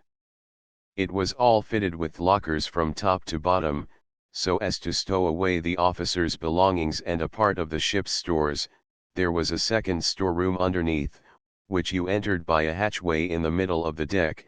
Indeed, All the best of the meat and drink and the whole of the powder were collected in this place, and all the firearms, except the 2 pieces of brass ordnance, were set in a rack in the aftermost wall of the round house. The most of the cutlasses were in another place. A small window with a shutter on each side, and a skylight in the roof, gave it light by day, and after dark there was a lamp always burning. It was burning when I entered, not brightly, but enough to show Mr. Chuan sitting at the table, with the brandy bottle and a tin pannikin in front of him. He was a tall man, strongly made and very black, and he stared before him on the table like one stupid.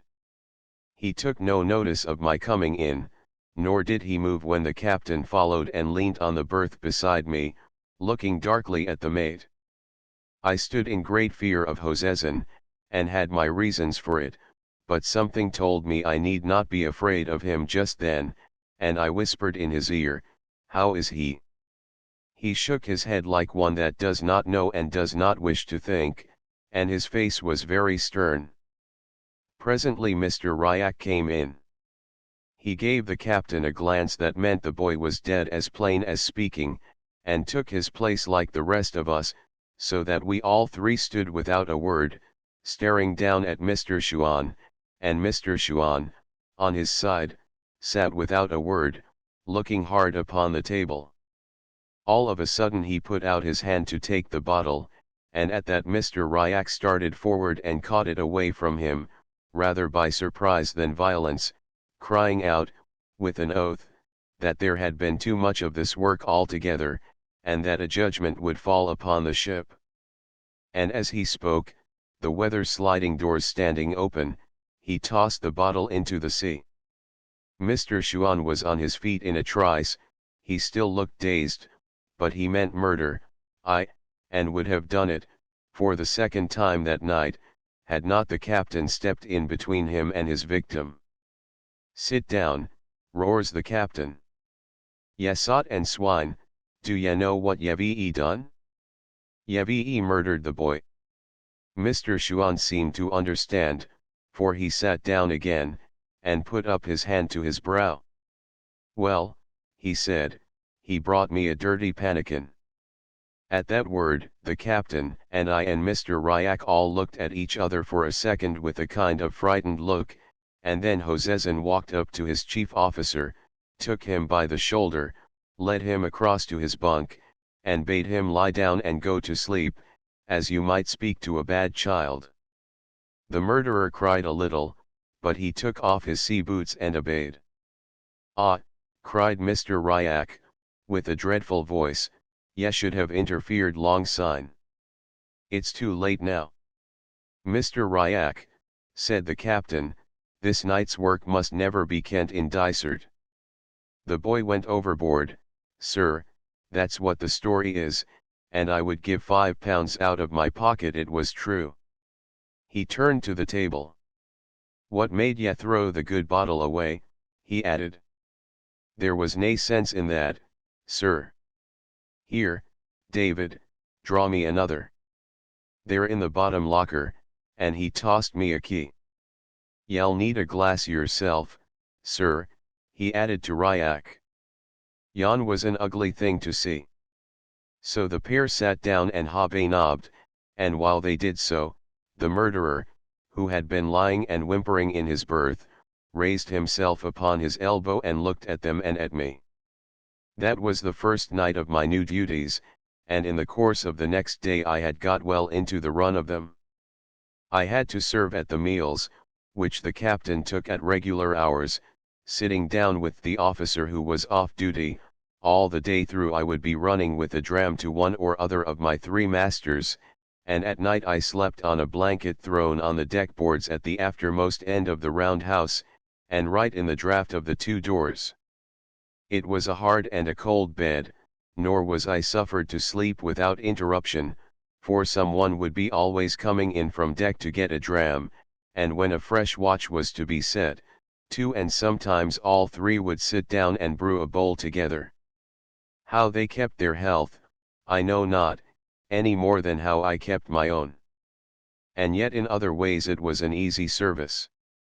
There was no cloth to lay, the meals were either of oatmeal porridge or salt junk, except twice a week, when there was duff, and though I was clumsy enough and, not being firm on my sea legs, sometimes fell with what I was bringing them, both Mr. Ryak and the captain were singularly patient.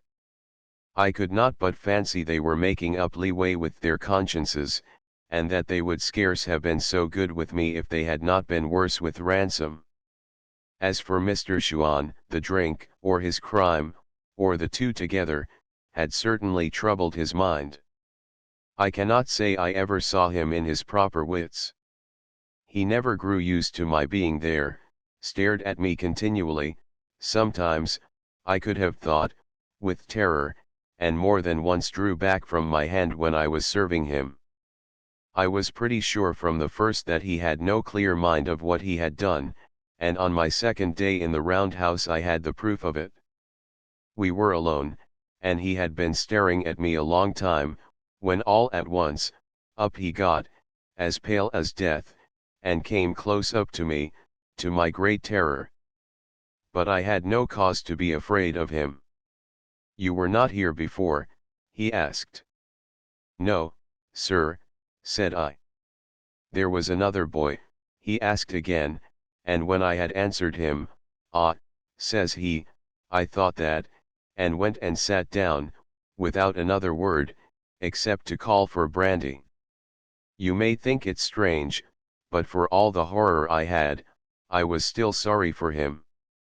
He was a married man, with a wife in Leith, but whether or no he had a family, I have now forgotten, I hope not.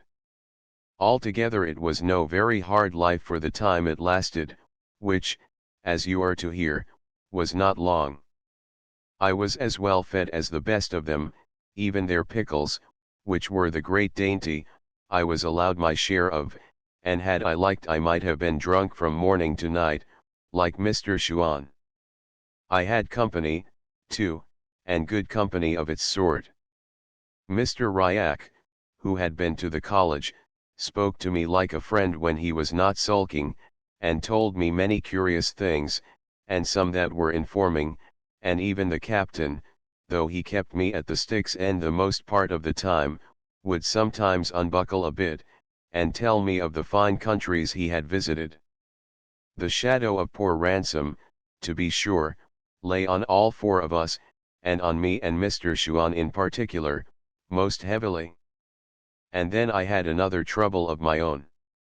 Here I was, doing dirty work for three men that I looked down upon, and one of whom, at least, should have hung upon a gallows. That was for the present, and as for the future, I could only see myself slaving alongside of negroes in the tobacco fields. Mr. Ryak, perhaps from caution, would never suffer me to say another word about my story. The captain, whom I tried to approach, rebuffed me like a dog and would not hear a word, and as the days came and went, my heart sank lower and lower, till I was even glad of the work which kept me from thinking. Chapter 9. The Man with the Belt of Gold. Or then a week went by, in which the ill luck that had hitherto pursued the Covenant upon this voyage grew yet more strongly marked. Some days she made a little way, others, she was driven actually back. At last we were beaten so far to the south that we tossed and tacked to and fro the whole of the 9th day, within sight of Cape Wrath and the wild, rocky coast on either hand of it. There followed on that a council of the officers, and some decision which I did not rightly understand, seeing only the result, that we had made a fair wind of a foul one and were running south. The 10th afternoon there was a falling swell and a thick, wet, white fog that hid one end of the brig from the other.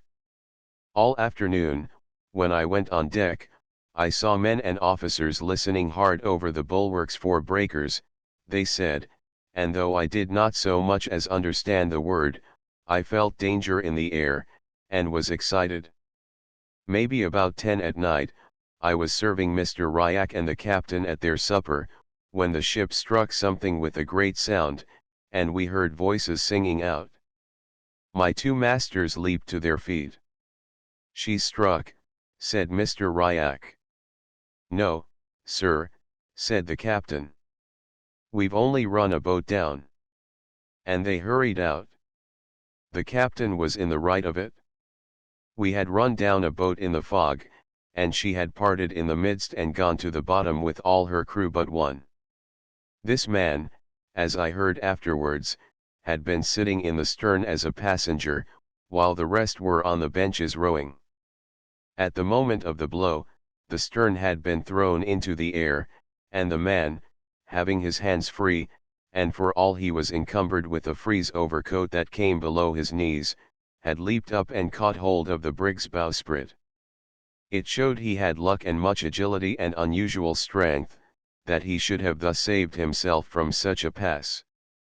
And yet, when the captain brought him into the round house, and I set eyes on him for the first time, he looked as cool as I did. He was smallish in stature, but well set and as nimble as a goat. His face was of a good open expression, but sunburnt very dark, and heavily freckled and pitted with the small pox. His eyes were unusually light and had a kind of dancing madness in them, that was both engaging and alarming, and when he took off his great coat, he laid a pair of fine silver-mounted pistols on the table, and I saw that he was belted with a great sword. His manners, besides, were elegant, and he pledged the captain handsomely. Altogether I thought of him, at the first sight, that here was a man I would rather call my friend than my enemy. The captain, too, was taking his observations, but rather of the man's clothes than his person. And to be sure, as soon as he had taken off the great coat, he showed forth mighty fine for the round house of a merchant brig, having a hat with feathers, a red waistcoat, breeches of black plush, and a blue coat with silver buttons and handsome silver lace, costly clothes, though somewhat spoiled with the fog and being slept in. "I'm vexed, sir, about the boat," says the captain. "There are some pretty men gone to the bottom," said the stranger, "that I would rather see on the dry land again than half a score of boats." "Friends of yours," said Hosezan. "You have none such friends in your country," was the reply. "They would have died for me like dogs."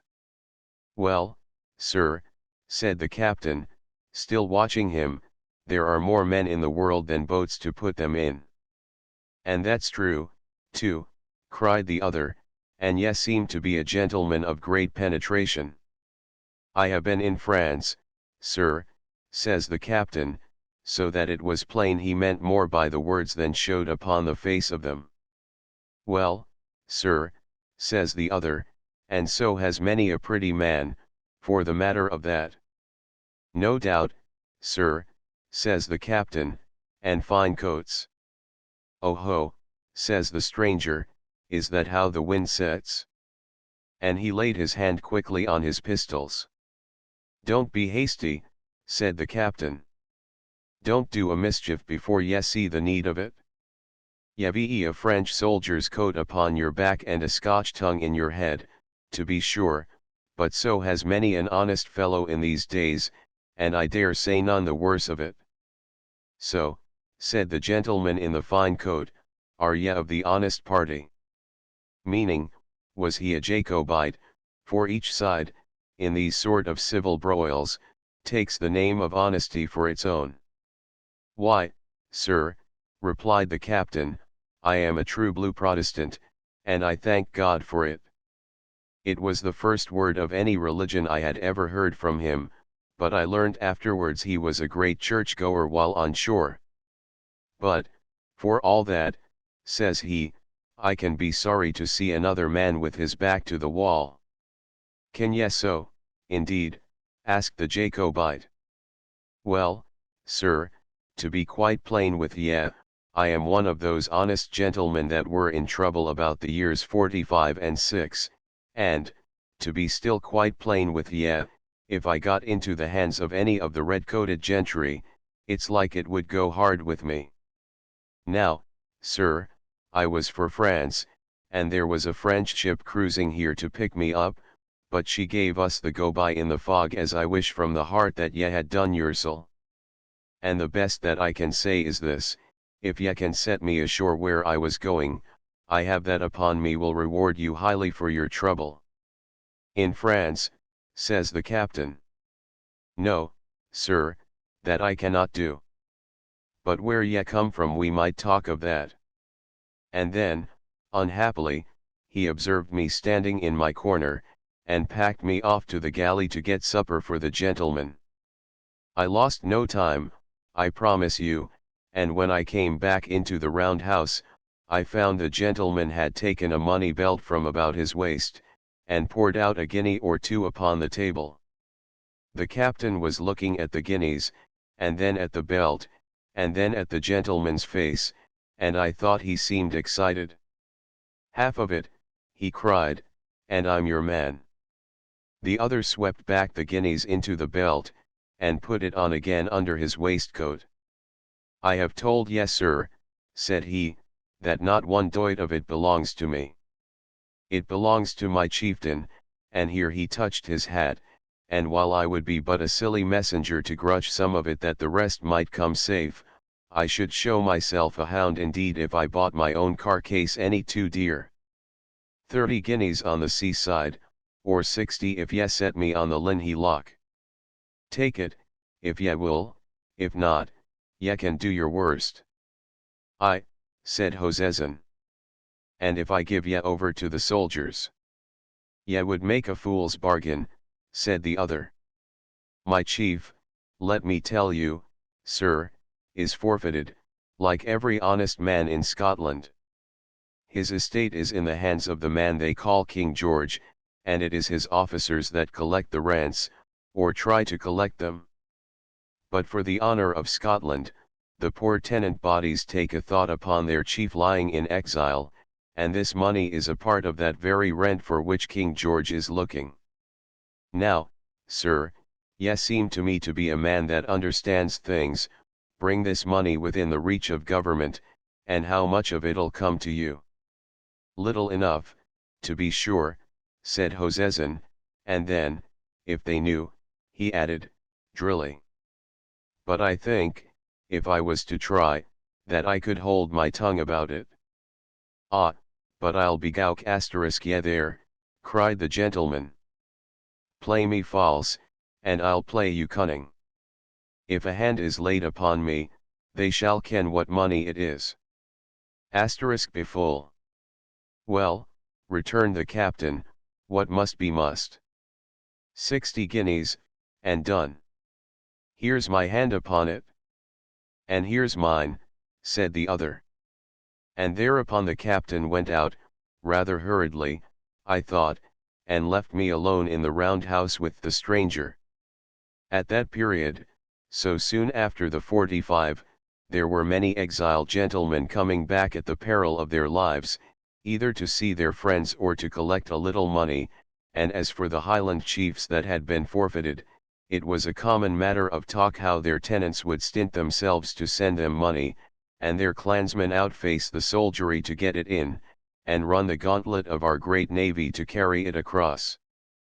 All this I had, of course, heard tell of, and now I had a man under my eyes whose life was forfeit on all these counts and upon one more, for he was not only a rebel and a smuggler of rents, but had taken service with King Louis of France.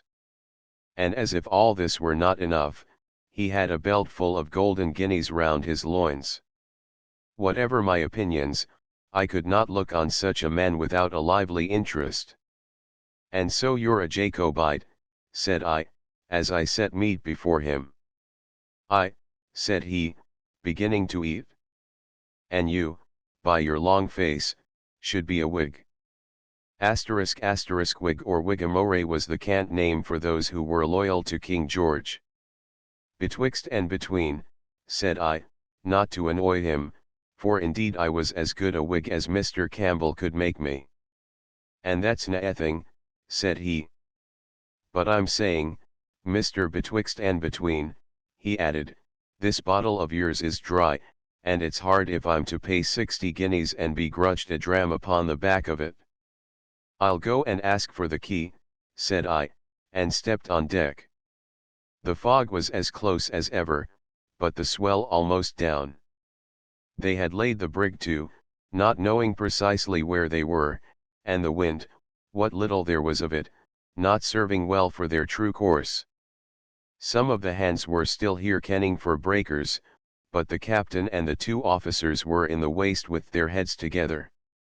It struck me, I don't know why, that they were after no good, and the first word I heard, as I drew softly near, more than confirmed me.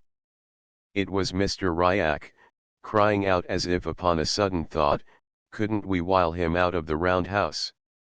He's better where he is, returned Hoseson, he hasn't room to use his sword. Well, that's true, said Ryak, but he's hard to come at. Hut, said Hoseson. We can get the man in talk, one upon each side, and pin him by the two arms, or if that'll not hold, sir, we can make a run by both the doors and get him underhand before he has the time to draw. At this hearing, I was seized with both fear and anger at these treacherous, greedy, bloody men that I sailed with.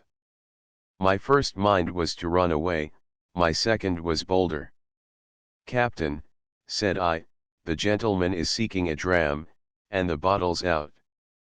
Will you give me the key? They all started and turned about. Why, here's our chance to get the firearms. Ryak cried, and then to me, hark ye, David, he said, do ye ken where the pistols are? I, put in Hoseson. David kens, David's a good lad. Yes see, David my man, yon wild Hieland man is a danger to the ship, besides being a rank foe to King George, God bless him. I had never been so beduved since I came on board, but I said yes, as if all I heard were quite natural. The trouble is, resumed the captain, that all our firelocks, great and little, are in the roundhouse under this man's nose, likewise the powder. Now, if I, or one of the officers, was to go in and take them, he would fall to thinking. But a lad like you, David, might snap up a horn and a pistol or two without remark. And if ye can do it cleverly, I'll bear it in mind when it'll be good for you to have friends, and that's when we come to Carolina. Here Mr. Ryak whispered him a little. Very right, sir, said the captain, and then to myself, and see here, David, yon man has a beltful of gold, and I give you my word that you shall have your fingers in it. I told him I would do as he wished, though indeed I had scarce breath to speak with, and upon that he gave me the key of the spirit locker, and I began to go slowly back to the roundhouse. What was I to do? They were dogs and thieves, they had stolen me from my own country, they had killed poor Ransom, and was I to hold the candle to another murder? But then, upon the other hand, there was the fear of death very plain before me, for what could a boy and a man, if they were as brave as lions, against a whole ship's company? I was still arguing it back and forth, and getting no great clearness, when I came into the roundhouse and saw the Jacobite eating his supper under the lamp, and at that my mind was made up all in a moment. I have no credit by it, it was by no choice of mine, but as if by compulsion, that I walked right up to the table and put my hand on his shoulder. Do ye want to be killed? Said I. He sprang to his feet, and looked a question at me as clear as if he had spoken. Oh, cried I, they're all murderers here, it's a ship full of them. They've murdered a boy already. Now it's you. I, said he, but they haven't got me yet. And then looking at me curiously, will ye stand with me? That will I, said I am no thief, nor yet murderer. I'll stand by you. Why, then, said he, what's your name? David Balfour, said I, and then, thinking that a man with so fine a coat must like fine people, I added for the first time, of Shaw's. It never occurred to him to doubt me, for a Highlander is used to see great gentlefolk in great poverty, but as he had no estate of his own, my words nettled a very childish vanity he had. My name is Stewart, he said, drawing himself up. Alan Breck, they call me. A king's name is good enough for me, though I bear it plain and have the name of no farm midden to clap to the hind end of it. And having administered this rebuke, as though it were something of a chief importance, he turned to examine our defences. The round house was built very strong, to support the breaching of the seas. Of its 5 apertures, only the skylight and the 2 doors were large enough for the passage of a man. The doors, besides, could be drawn close, they were of stout oak, and ran in grooves, and were fitted with hooks to keep them either shut or open, as the need arose. The one that was already shut I secured in this fashion, but when I was proceeding to slide to the other, Alan stopped me. David, said he, for I canny bring to mind the name of your landed estate, and so will make so bold as to call you David, that door, being open, is the best part of my defences. It would be yet better shut, says I. Not so, David, says he. Yes, see, I have but one face, but so long as that door is open and my face to it, the best part of my enemies will be in front of me, where I wish to find them. Then he gave me from the rack a cutlass, of which there were a few besides the firearms, choosing it with great care, shaking his head and saying he had never in all his life seen poorer weapons, and next he set me down to the table with a powder horn, a bag of bullets and all the pistols, which he bade me charge. And that will be better work, let me tell you, said he, for a gentleman of decent birth, than scraping plates and raxing drams to a ween tarry sailors. Reaching. Thereupon he stood up in the midst with his face to the door, and drawing his great sword, made trial of the room he had to wield it in. I must stick to the point, he said, shaking his head, and that's a pity, too. It doesn't set my genius, which is all for the upper guard.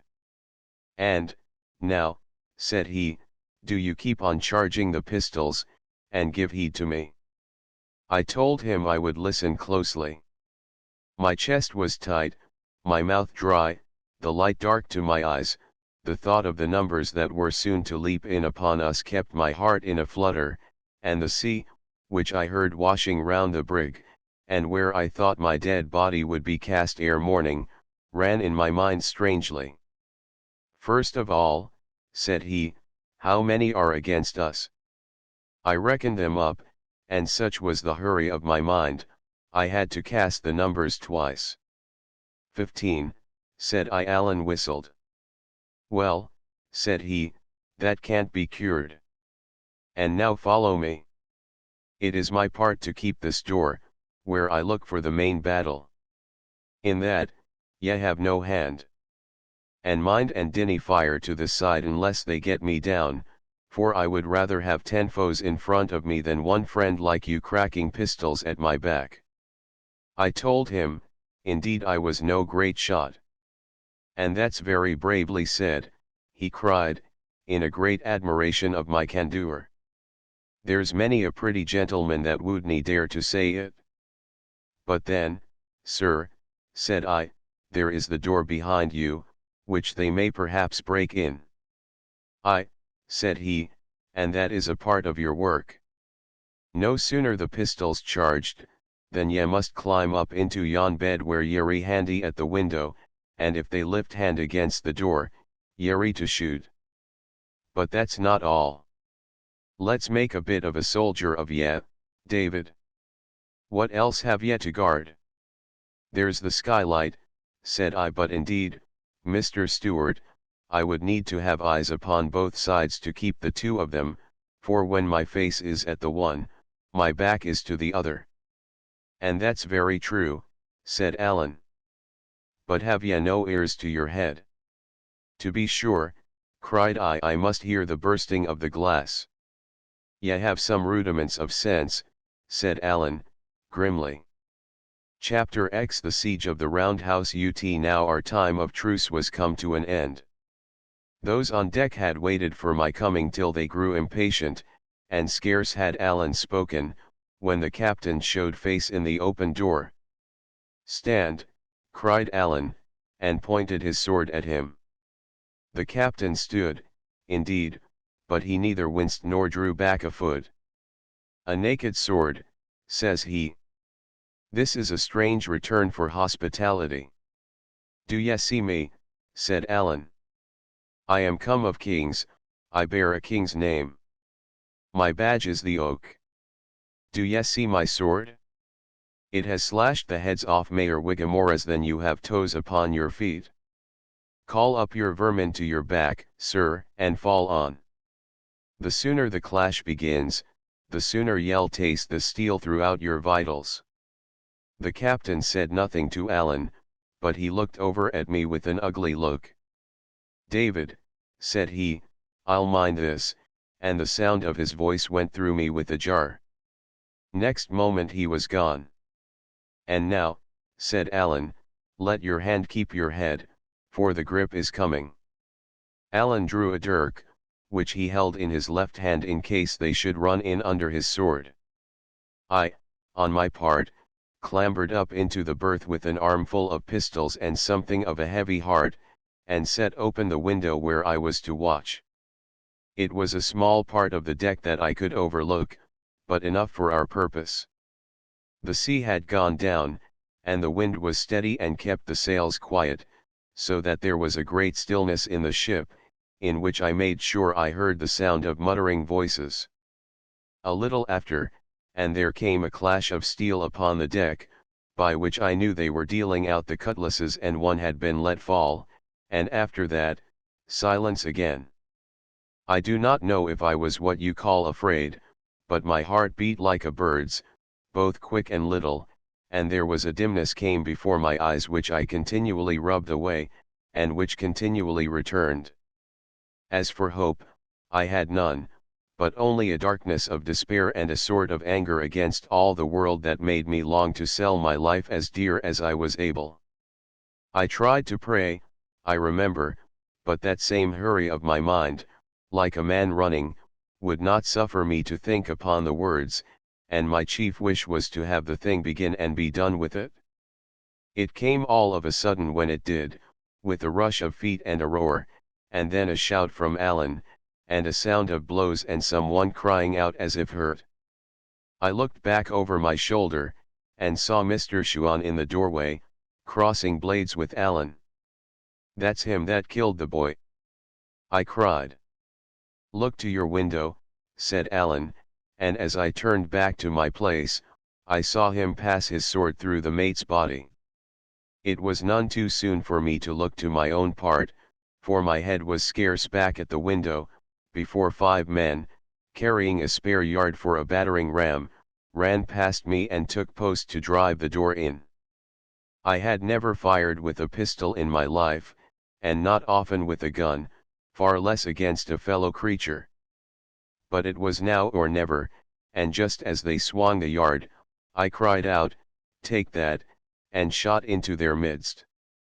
I must have hit one of them, for he sang out and gave back a step, and the rest stopped as if a little disconcerted. Before they had time to recover, I sent another ball over their heads, and at my third shot, which went as wide as the second, the whole party threw down the yard and ran for it. Then I looked round again into the deck house. The whole place was full of the smoke of my own firing, just as my ears seemed to be burst with the noise of the shots.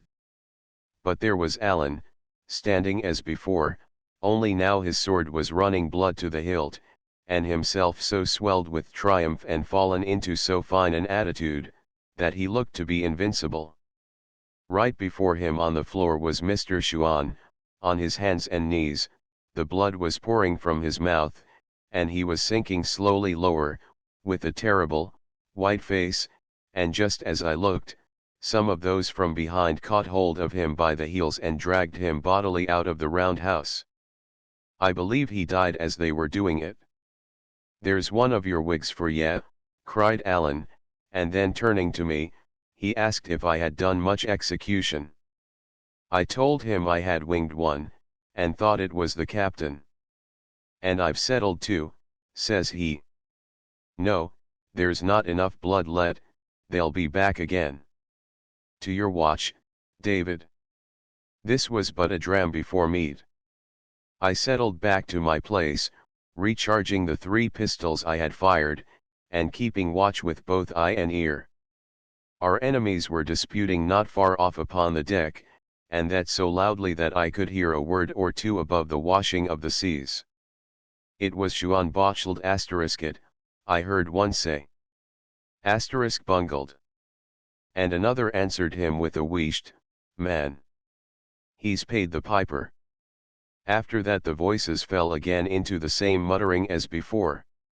Only now, one person spoke most of the time, as though laying down a plan, and first one and then another answered him briefly, like men taking orders. By this, I made sure they were coming on again, and told Alan. "It's what we have to pray for," said he. "Unless we can give them a good distaste of us, and done with it, there'll be nae sleep for either you or me. But this time, mind, they'll be in earnest." By this, my pistols were ready, and there was nothing to do but listen and wait. While the brush lasted, I had not the time to think if I was frightened, but now, when all was still again, my mind ran upon nothing else. The thought of the sharp swords and the cold steel was strong in me, and presently, when I began to hear stealthy steps and a brushing of men's clothes against the round house wall, and knew they were taking their places in the dark, I could have found it in my mind to cry out aloud. All this was upon Alan's side, and I had begun to think my share of the fight was at an end, when I heard some one drop softly on the roof above me. Then there came a single call on the sea pipe, and that was the signal. A knot of them made one rush of it, cutlass in hand, against the door, and at the same moment, the glass of the skylight was dashed in 1,000 pieces, and a man leaped through and landed on the floor. Before he got his feet, I had clapped a pistol to his back, and might have shot him, too, only at the touch of him, and him alive, my whole flesh misgave me, and I could no more pull the trigger than I could have flown. He had dropped his cutlass as he jumped, and when he felt the pistol, whipped straight round and laid hold of me, roaring out an oath, and at that either my courage came again, or I grew so much afraid as came to the same thing, for I gave a shriek and shot him in the midst of the body. He gave the most horrible, ugly groan and fell to the floor. The foot of a second fellow, whose legs were dangling through the skylight, struck me at the same time upon the head, and at that I snatched another pistol and shot this one through the thigh, so that he slipped through and tumbled in a lump on his companion's body. There was no talk of missing, any more than there was time to aim. I clapped the muzzle to the very place and fired. I might have stood and stared at them for long, but I heard Alan shout as if for help, and that brought me to my senses. He had kept the door so long, but one of the seamen, while he was engaged with others, had run in under his guard and caught him about the body. Alan was dirking him with his left hand, but the fellow clung like a leech. Another had broken in and had his cutlass raised. The door was thronged with their faces. I thought we were lost, and catching up my cutlass, fell on them in flank. But I had not time to be of help. The wrestler dropped at last, and Alan, leaping back to get his distance, ran upon the others like a bull, roaring as he went. They broke before him like water, turning, and running, and falling one against another in their haste. The sword in his hands flashed like quicksilver into the huddle of our fleeing enemies, and at every flash there came the scream of a man hurt. I was still thinking we were lost, when lo! They were all gone, and Alan was driving them along the deck as a sheepdog chases sheep. Yet he was no sooner out than he was back again, being as cautious as he was brave, and meanwhile the seamen continued running and crying out as if he was still behind them, and we heard them tumble one upon another into the forecastle, and clap to the hatch upon the top. The round house was like a shambles, 3 were dead inside, another lay in his death agony across the threshold, and there were Allen and I victorious and unhurt. He came up to me with open arms. "Come to my arms," he cried, and embraced and kissed me hard upon both cheeks. "David," said he, "I love you like a brother. And oh, man," he cried in a kind of ecstasy, "am I no a bonny fighter?" Thereupon he turned to the 4 enemies, passed his sword clean through each of them, and tumbled them out of doors one after the other. As he did so, he kept humming and singing and whistling to himself, like a man trying to recall an air, only what he was trying was to make one. All the while, the flush was in his face, and his eyes were as bright as a 5-year-old child's with a new toy. And presently he sat down upon the table, sword in hand. The air that he was making all the time began to run a little clearer, and then clearer still, and then out he burst with a great voice into a Gaelic song. I have translated it here, not in verse, of which I have no skill, but at least in the King's English. He sang it often afterwards, and the thing became popular, so that I have heard it and had it explained to me, many's the time. This is the song of the sword of Allen. The smith made it, the fire set it, now it shines in the hand of Alan Breck. Their eyes were many and bright, swift were they to behold, many the hands they guided, the sword was alone. The dun deer troop over the hill, they are many, the hill is one, the dun deer vanish, the hill remains. Come to me from the hills of heather, come from the isles of the sea. O far beholding eagles, here is your meed.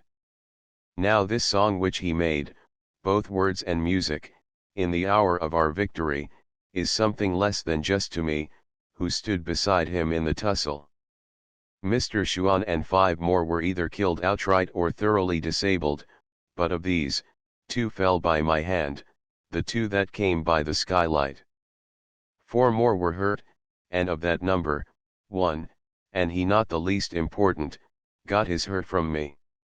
So that, altogether, I did my fair share both of the killing and the wounding, and might have claimed a place in Allen's verses. But poets have to think upon their rhymes, and in good prose talk, Allen always did me more than justice. In the meanwhile, I was innocent of any wrong being done me. For not only I knew no word of the Gaelic, but what with the long suspense of the waiting, and the scurry and strain of our 2 spurts of fighting, and more than all, the horror I had of some of my own share in it, the thing was no sooner over than I was glad to stagger to a seat. There was that tightness on my chest that I could hardly breathe, the thought of the 2 men I had shot sat upon me like a nightmare, and all upon a sudden, and before I had a guess of what was coming, I began to sob and cry like any child. Allen clapped my shoulder, and said I was a brave lad and wanted nothing but a sleep. "I'll take the first watch," said he.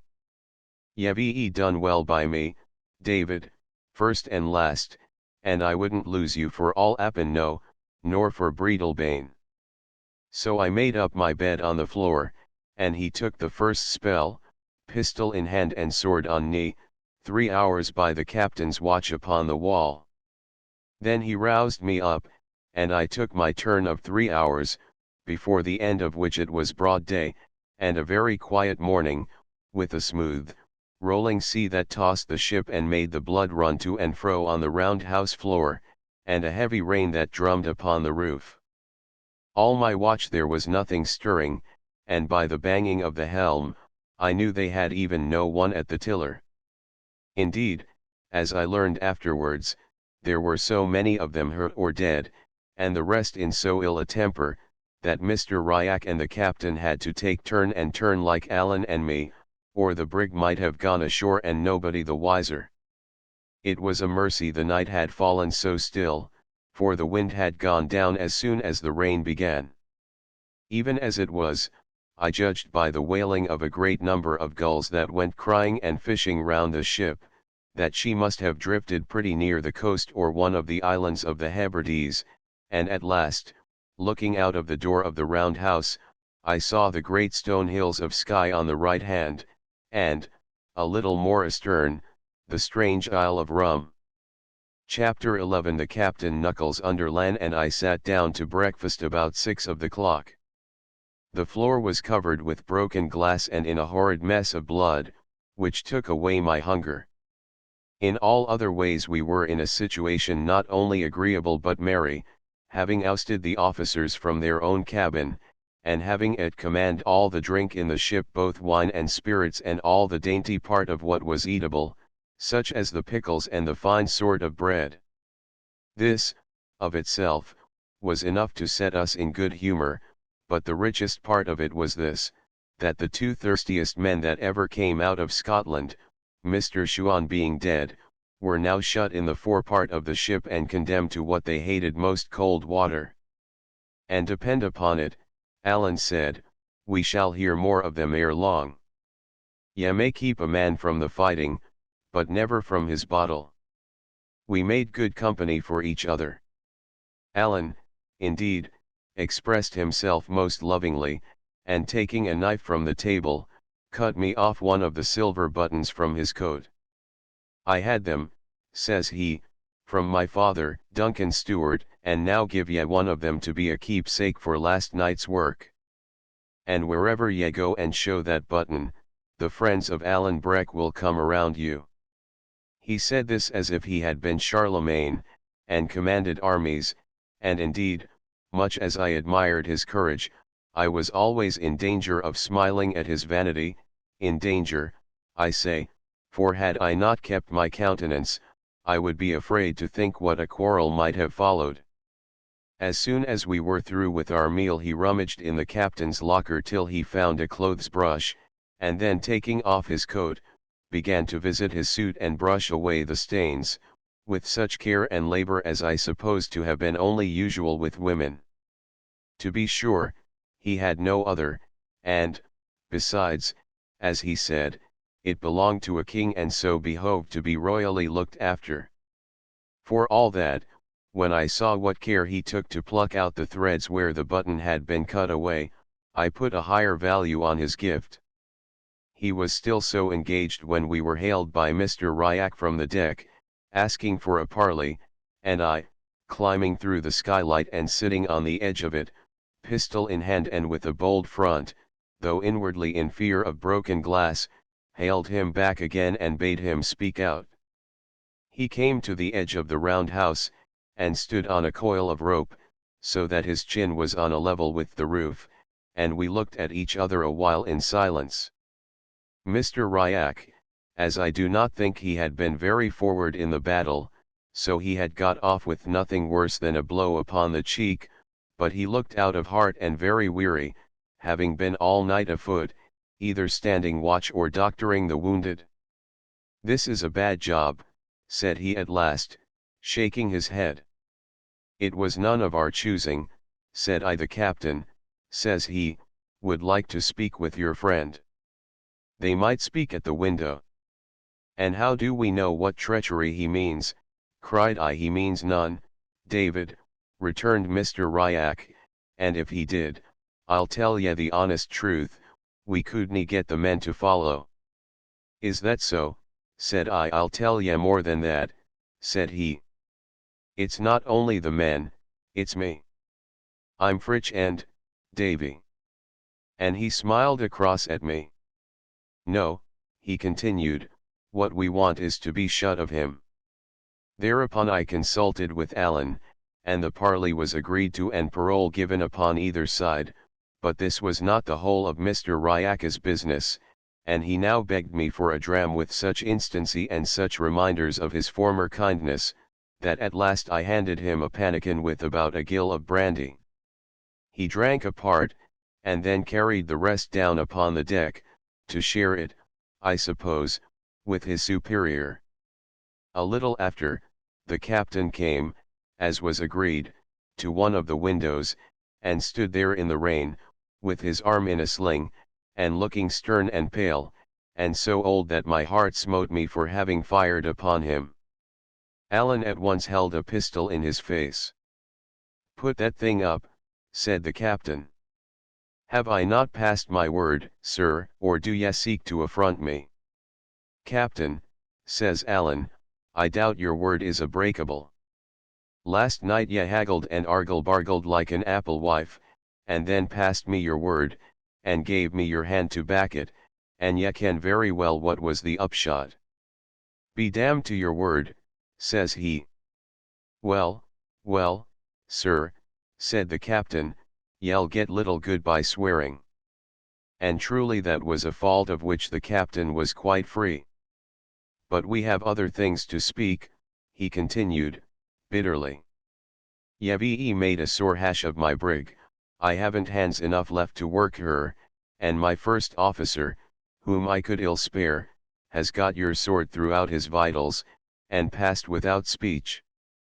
There is nothing left me, sir, but to put back into the port of Glasgow after hands, and there, by your leave, ye will find them that are better able to talk to you."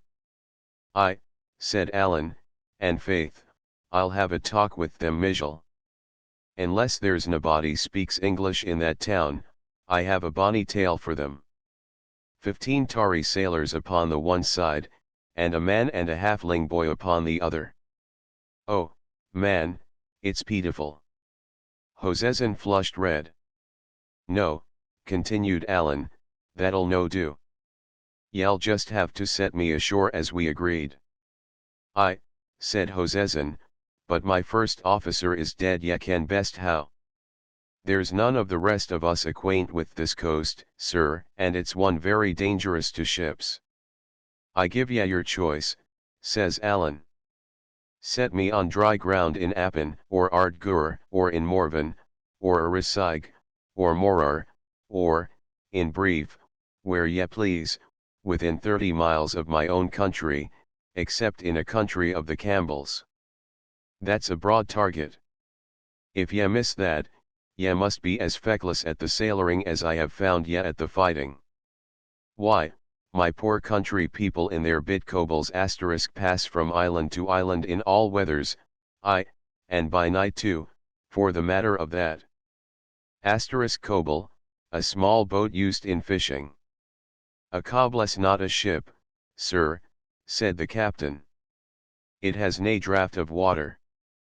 "Well, then, to Glasgow if ye list," says Allen. "We'll have the laugh of ye at the least." "My mind runs little upon laughing," said the captain. "But all this will cost money, sir."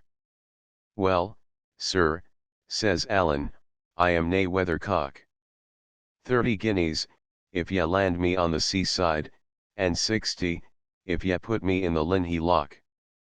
But see, sir, where we lie, we are but a few hours' sail from Ardnamurchan," said Hoseason. "Give me 60, and I'll set ye there." "And I'm to wear my brogues and run jeopardy of the redcoats to please you," cries Allen. "No, sir, if ye want 60 guineas earn them, and set me in my own country." "It's to risk the brig, sir," said the captain, "and your own lives along with her." "Take it or want it," says Allen. "Could ye pilot us at all?" asked the captain, who was frowning to himself. "Well, it's doubtful," said Allen. "I'm more of a fighting man, as ye have seen for yoursel, than a sailor man. But I have been often enough picked up and set down upon this coast, and should ken something of the lie of it." The captain shook his head, still frowning. "If I had lost less money on this unchanged Annecy cruise," says he, "I would see you in a rope's end before I risked my brig, sir. But be it as ye will. As soon as I get a slant of wind, and there's some coming, or I'm the more mistaken, I'll put it in hand. But there's one thing more. We may meet in with a king's ship and she may lay us aboard, sir, with no blame of mine. They keep the cruisers thick upon this coast, ye ken who for." Now, sir, if that was to befall, ye might leave the money. Captain, says Allen, if ye see a pennant, it shall be your part to run away. And now, as I hear you're a little short of brandy in the forepart, I'll offer ye a change, a bottle of brandy against 2 buckets of water. That was the last clause of the treaty, and was duly executed on both sides, so that Allen and I could at last wash out the round house and be quit of the memorials of those whom we had slain, and the captain and Mr. Ryak could be happy again in their own way, the name of which was drink. Chapter 12. I hear of the Red Fox. Afore we had done cleaning out the round house, a breeze sprang up from a little to the east of north. This blew off the rain and brought out the sun. And here I must explain, and the reader would do well to look at a map. On the day when the fog fell and we ran down Allen's boat, we had been running through the Little Minch. At dawn after the battle, we lay becalmed to the east of the Isle of Canna, or between that and Isle Eriska in the chain of the Long Island. Now to get from there to the Linhay Loch, the straight course was through the narrows of the Sound of Mull. But the captain had no chart, he was afraid to trust his brig so deep among the islands, and the wind serving well, he preferred to go by west of Tirry and come up under the southern coast of the great Isle of Mull. All day the breeze held in the same point, and rather freshened than died down, and towards afternoon, a swell began to set in from round the outer Hebrides. Our course, to go round about the inner isles, was to the west of south, so that at first we had the swell upon our beam, and were much rolled about. But after nightfall, when we had turned the end of Tirry and began to head more to the east, the sea came right astern. Meanwhile, the early part of the day, before the swell came up, was very pleasant, sailing, as we were, in a bright sunshine and with many mountainous islands upon different sides. Allen and I sat in the round house with the doors open on each side, the wind being straight astern, and smoked a pipe or 2 of the captain's fine tobacco. It was at this time we heard each other's stories, which was the more important to me, as I gained some knowledge of that wild Highland country on which I was so soon to land. In those days, so close on the back of the great rebellion, it was needful a man should know what he was doing when he went upon the heather. It was I that showed the example, telling him all my misfortune, which he heard with great good nature. Only, when I came to mention that good friend of mine, Mr. Campbell the minister, Allen fired up and cried out that he hated all that were of that name. Why, said I, he is a man you should be proud to give your hand to. I know nothing I would help a Campbell to, says he, unless it was a leaden bullet. I would hunt all of that name like black cocks. If I lay dying, I would crawl upon my knees to my chamber window for a shot at one. Why, Allen, I cried, what ails ye at the Campbells? Well, says he, ye can very well that I am an Appin steward, and the Campbells have long harried and wasted those of my name, and got lands of us by treachery but never with the sword, he cried loudly, and with the word brought down his fist upon the table. But I paid the less attention to this, for I knew it was usually said by those who have the underhand. There's more than that, he continued, and all in the same story, lying words, lying papers, tricks fit for a peddler, and the show of what's legal over all, to make a man the more angry. You that are so wasteful of your buttons, said I can hardly think you would be a good judge of business. Ah, says he, falling again to smiling, I got my wastefulness from the same man I got the buttons from, and that was my poor father, Duncan Stewart, grace be to him. He was the prettiest man of his kindred, and the best swordsman in the Hielands, David, and that is the same as to say, in all the world, I should ken, for it was him that taught me. He was in the Black Watch, when first it was mustered, and, like other gentlemen privates, had a gillie at his back to carry his firelock for him on the march. Well, The king, it appears, was wishful to see Heelan's swordsmanship, and my father and 3 more were chosen out and sent to London town, to let him see it at the best. So they were had into the palace and showed the whole art of the sword for 2 hours at a stretch, before King George and Queen Caroline, and the butcher Cumberland, and many more of whom I have any mind. And when they were through, the king, for all he was a rank usurper, spoke them fair and gave each man 3 guineas in his hand. Now, as they were going out of the palace, they had a porter's lodge to go by, and it came in on my father, as he was perhaps the first private Heeland gentleman that had ever gone by that door, it was right he should give the poor porter a proper notion of their quality. So he gives the king's 3 guineas into the man's hand, as if it was his common custom. The 3 others that came behind him did the same, and there they were on the street, never a penny the better for their pains. Some say it was one, that was the first to fee the king's porter, and some say it was another, but the truth of it is, that it was Duncan Stewart, as I am willing to prove with either sword or pistol. And that was the father that I had, God rest him. I think he was not the man to leave you rich, said I. And that's true, said Allen. He left me my breeks to cover me, and little besides. And that was how I came to enlist, which was a black spot upon my character at the best of times, and would still be a sore job for me if I fell among the redcoats. What, cried I, were you in the English army? That was I, said Allen. But I deserted to the right side at Prestonpans, and that's some comfort. I could scarcely share this view, holding desertion under arms for an unpardonable fault in honor. But for all I was so young, I was wiser than same I thought. Dear, dear, says I, the punishment is death. I said he, if they got hands on me, it would be a short shrift and a lang tow for Allen. But I have the King of France's commission in my pocket, which would I be some protection. I misdoubt it much, said I. I have doubts Mijel, said Allen drily. And, good heaven, man, cried I, you that are a condemned rebel, and a deserter, and a man of the French king's, what tempts ye back into this country? It's a braving of Providence. Tut, says Allen, I have been back every year since '46. And what brings ye, man, cried I. Well, yes, see, I weary for my friends and country, said he.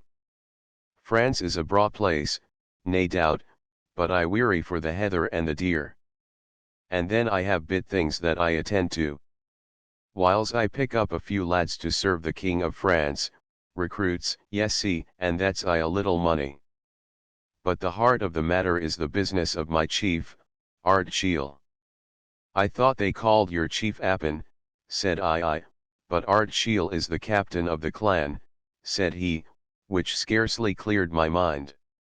Yes see, David, he that was all his life so great a man, and come of the blood and bearing the name of kings, is now brought down to live in a French town like a poor and private person. He that had 400 swords at his whistle, I have seen, with these eyes of mine, buying butter in the market-place, and taking it home in a kale leaf. This is not only a pain but a disgrace to us of his family and clan. There are the bairns forby, the children and the hope of Appin, that must be learned their letters and how to hold a sword, in that far country. Now, the tenants of Appin have to pay a rent to King George, but their hearts are staunch, they are true to their chief, and what with love and a bit of pressure, and maybe a threat or two, the poor folks scrape up a second rent for Art Shiel. Well, David, I'm the hand that carries it. And he struck the belt about his body, so that the guineas rang. Do they pay both? Cried I, David, both, says he. What, 2 rents? I repeated. David, said he. I told a different tale to yon captain man, but this is the truth of it. and it's wonderful to me how little pressure is needed. But that's the handiwork of my good kinsman and my father's friend, James of the Glens, James Stewart, that is, Art Shiel's half-brother. He it is that gets the money in, and does the management. This was the first time I heard the name of that James Stewart, who was afterwards so famous at the time of his hanging. But I took little heed at the moment, for all my mind was occupied with the generosity of these poor Highlanders. "I call it noble," I cried. "I'm a Whig, or little better, but I call it noble." I said "Yerry a Whig, but yerry a gentleman, and that's what does it. Now, if ye were one of the cursed race of Campbell, ye would gnash your teeth to hear tell of it. If ye were the Red Fox," and at that name, his teeth shut together, and he ceased speaking. I have seen many a grim face, but never a grimmer than Alan's when he had named the Red Fox. "And who is the Red Fox?" I asked, daunted, but still curious. "Who is he?" cried Alan. "Well, and I'll tell you that. When the men of the clans were broken at Culloden, and the good cause went down, and the horses rode over the fetlocks in the best blood of the north, Art Shiel had to flee like a poor deer upon the mountains, he and his lady and his bairns. A sair job we had of it before we got him shipped, and while he still lay in the heather, the English rogues, that couldn't come at his life, were striking at his rights. They stripped him of his powers, they stripped him of his lands, they plucked the weapons from the hands of his clansmen, that had borne arms for 30 centuries, and the very clothes off their backs, so that it's now a sin to wear a tartan plaid, and a man may be cast into a jail if he has but a kilt about his legs. One thing they couldn't kill. That was the love the clansmen bore their chief. These guineas are the proof of it. And now, in their steps a man, a Campbell, red-headed Colin of Glenure. "Is that him you call the Red Fox?" said I. "Will ye bring me his brush?" cries Alan, fiercely. "Aye, that's the man." In he steps, and gets papers from King George, to be so-called King's factor on the lands of Appin. And at first he sings small, and is hail fellow well met with Seamus, that's James of the Glens, my chieftain's agent. But by and by, that came to his ears that I have just told you, how the poor commons of Appin, the farmers and the crofters and the bowmen, were wringing their very plaids to get a second rent, and send it overseas for Art Shiel and his poor bairns. "What was it ye called it, when I told ye?" "I called it noble, Alan," said I. "And you little better than a common Whig," cries Alan. But when it came to Colin Roy, the black Campbell blood in him ran wild.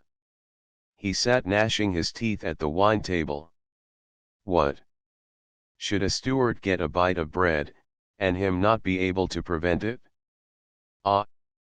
Red Fox, if ever I hold you at a gun's end, the Lord have pity upon ye. Alan stopped to swallow down his anger. "Well, David, what does he do?" "He declares all the farms to let.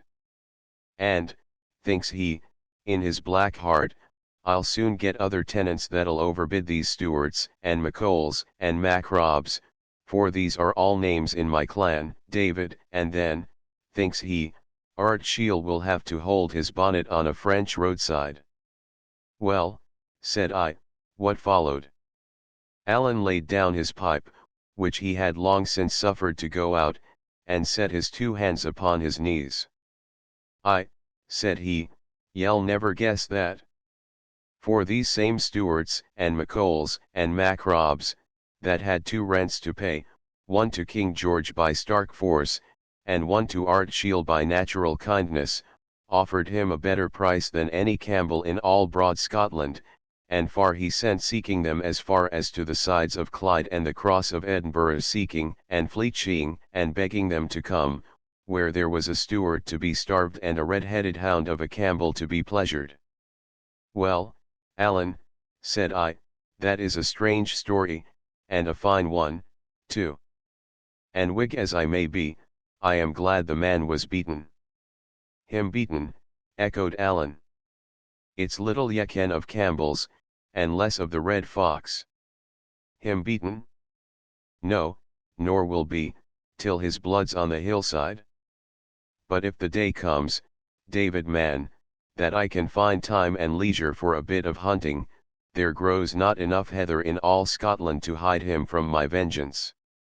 Man Allen, said I, ye are neither very wise nor very Christian to blow off so many words of anger. They will do the man ye call the fox no harm, and yourself no good. Tell me your tale plainly out.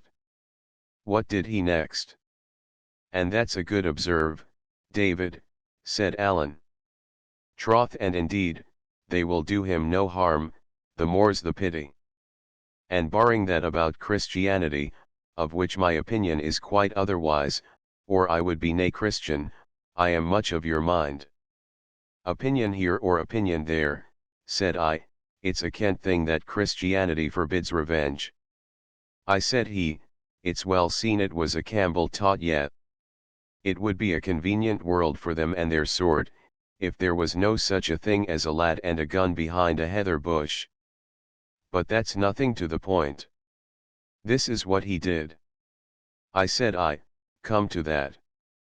Well, David, said he, since he couldn't be rid of the loyal commons by fair means, he swore he would be rid of them by foul. Art Shiel was to starve, that was the thing he aimed at. And since them that fed him in his exile wouldn't be bought out right or wrong, he would drive them out. Therefore he sent for lawyers and papers and redcoats to stand at his back. And the kindly folk of that country must all pack and tramp, every father's son out of his father's house, and out of the place where he was bred and fed, and played when he was a callant. And who are to succeed them? Bare-legged beggars. King George is to whistle for his rents, he maun dow with less, he can spread his butter thinner, what cares Red Colin?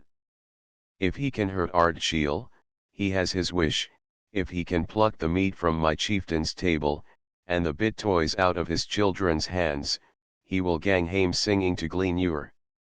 Let me have a word, said I. Be sure, if they take less rents, be sure government has a finger in the pie.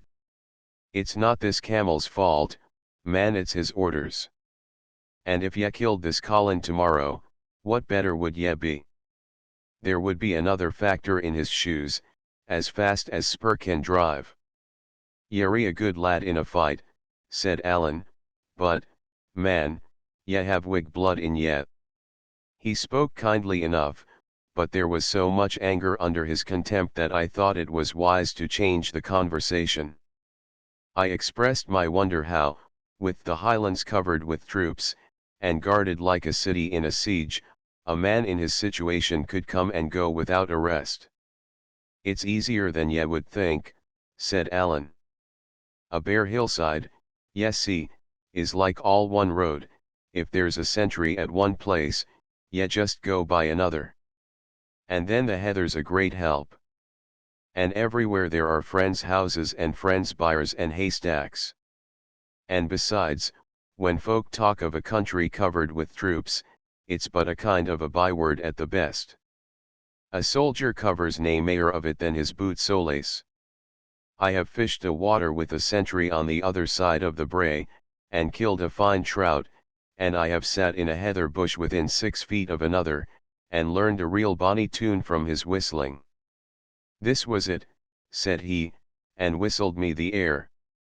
And then, besides, he continued, it's no sae bad now as it was in '46. The Hielands are what they call pacified.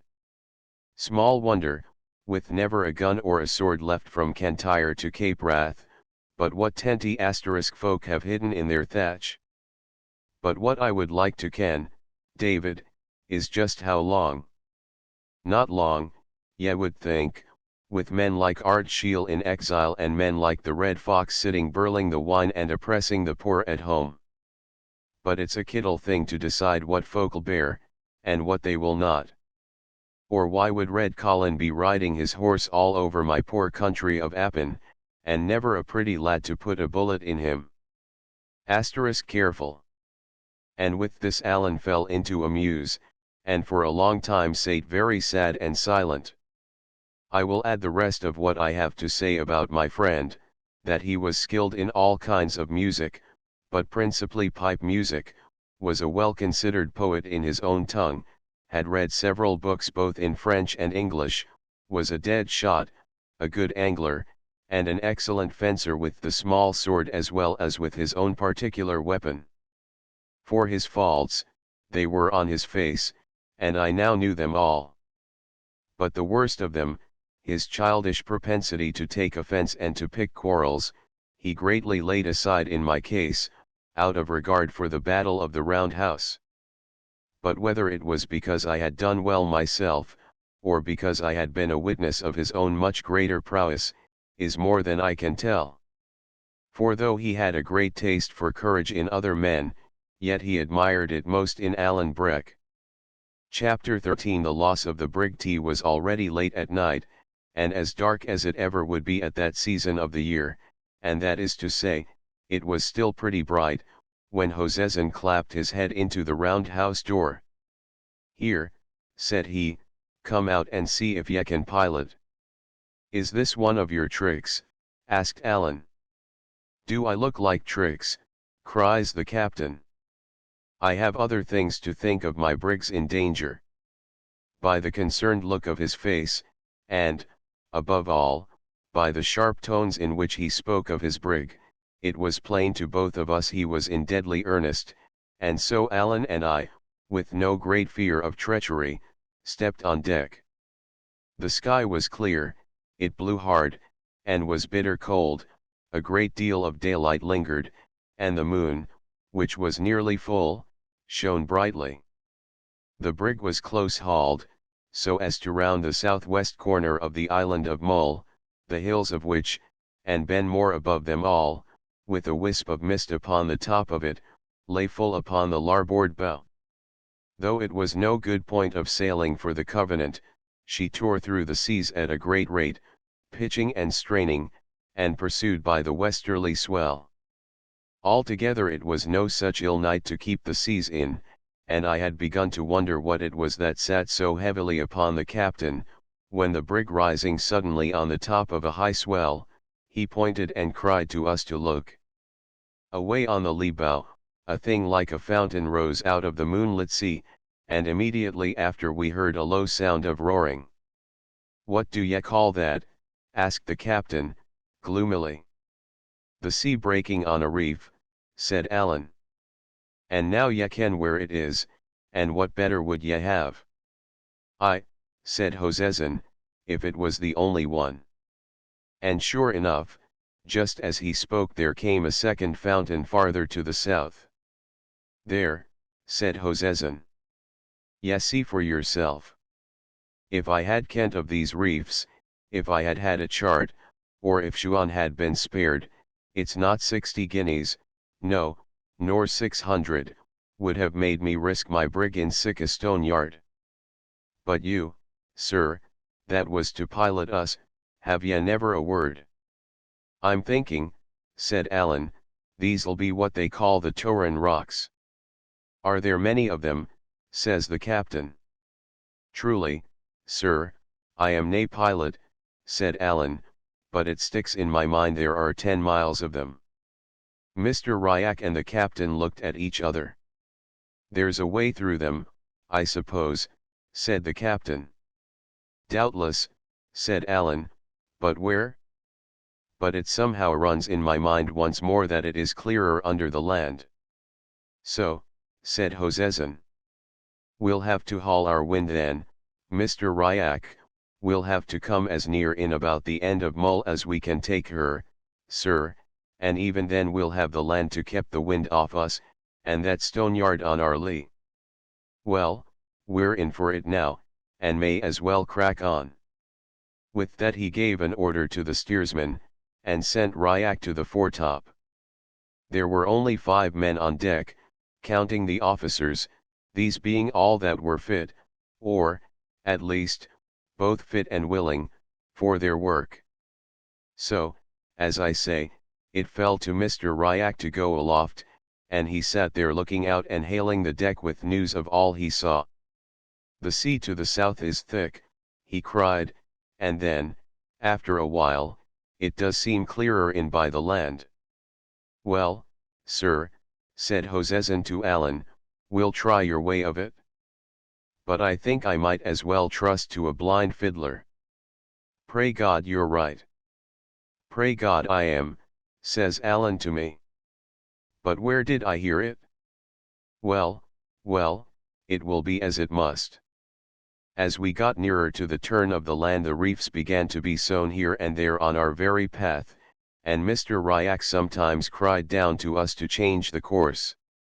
Sometimes, indeed, none too soon, for one reef was so close on the brig's weatherboard that when a sea burst upon it the lighter sprays fell upon her deck and wetted us like rain. The brightness of the night showed us these perils as clearly as by day, which was, perhaps, the more alarming. It showed me, too, the face of the captain as he stood by the steersman, now on one foot, now on the other, and sometimes blowing in his hands, but still listening and looking and as steady as steel. Neither he nor Mr. Ryak had shown well in the fighting, but I saw they were brave in their own trade, and admired them all the more because I found Allen very white.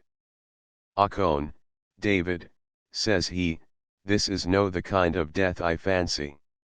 "What, Allen?" I cried, "you're not afraid?" "No," said he, wetting his lips, "but you'll allow, yourself, it's a cold ending." By this time, now and then sheering to one side or the other to avoid a reef, but still hugging the wind and the land, we had got round Iona and begun to come alongside Mull. The tide at the tail of the land ran very strong, and threw the brig about.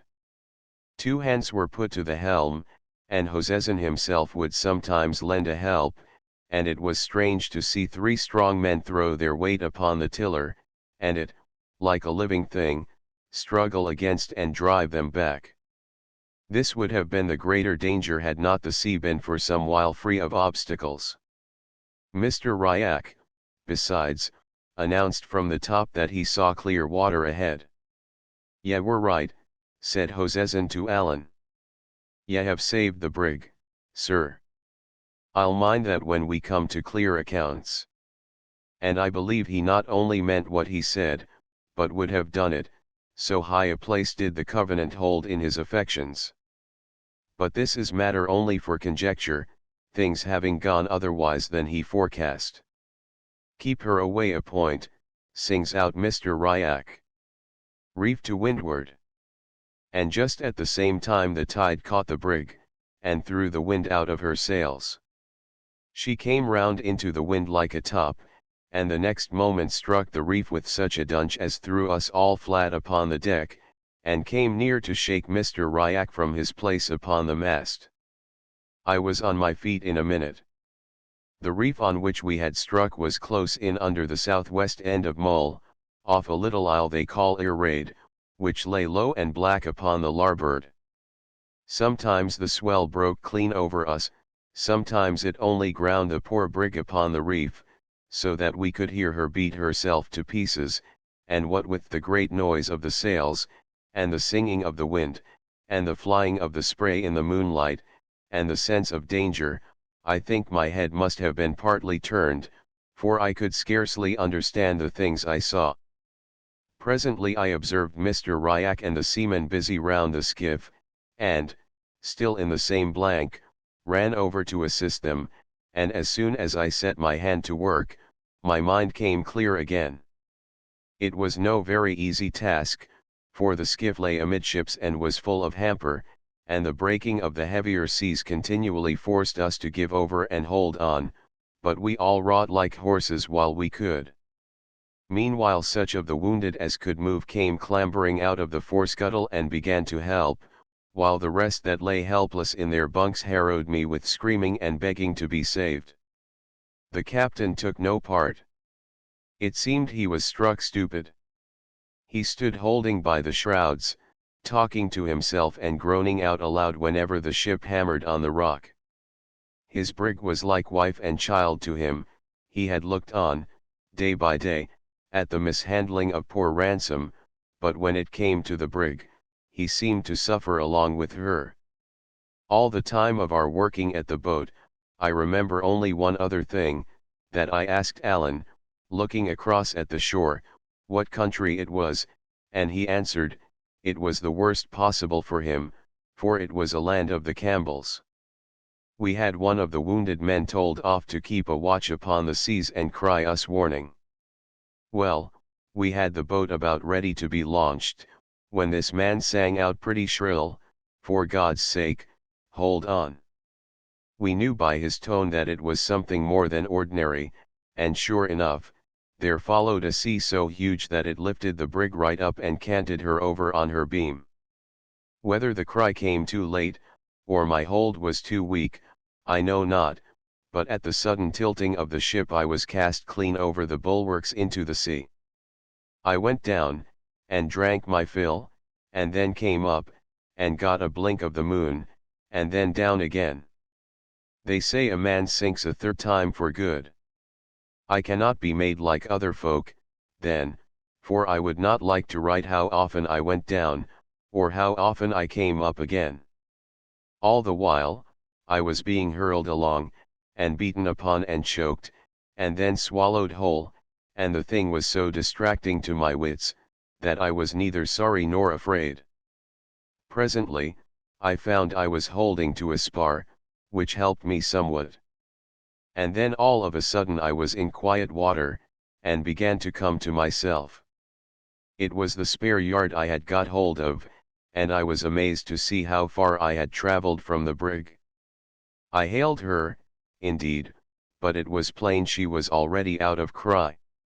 She was still holding together, but whether or not they had yet launched the boat, I was too far off and too low down to see. While I was hailing the brig, I spied a tract of water lying between us where no great waves came, but which yet boiled white all over and bristled in the moon with rings and bubbles. Sometimes the whole tract swung to one side, like the tail of a live serpent, sometimes, for a glimpse, it would all disappear and then boil up again. What it was I had no guess, which for the time increased my fear of it, but I now know it must have been the roost or tide race, which had carried me away so fast and tumbled me about so cruelly, and at last, as if tired of that play, had flung out me and the spare yard upon its landward margin. I now lay quite becalmed, and began to feel that a man can die of cold as well as of drowning. The shores of Irraid were close in. I could see in the moonlight the dots of heather and the sparkling of the mica in the rocks. Well, thought I to myself, if I cannot get as far as that, it's strange. I had no skill of swimming, and water being small in our neighborhood, but when I laid hold upon the yard with both arms, and kicked out with both feet, I soon begun to find that I was moving. Hard work it was, and mortally slow, but in about an hour of kicking and splashing, I had got well in between the points of a sandy bay surrounded by low hills. The sea was here quite quiet, there was no sound of any surf, the moon shone clear, and I thought in my heart I had never seen a place so desert and desolate.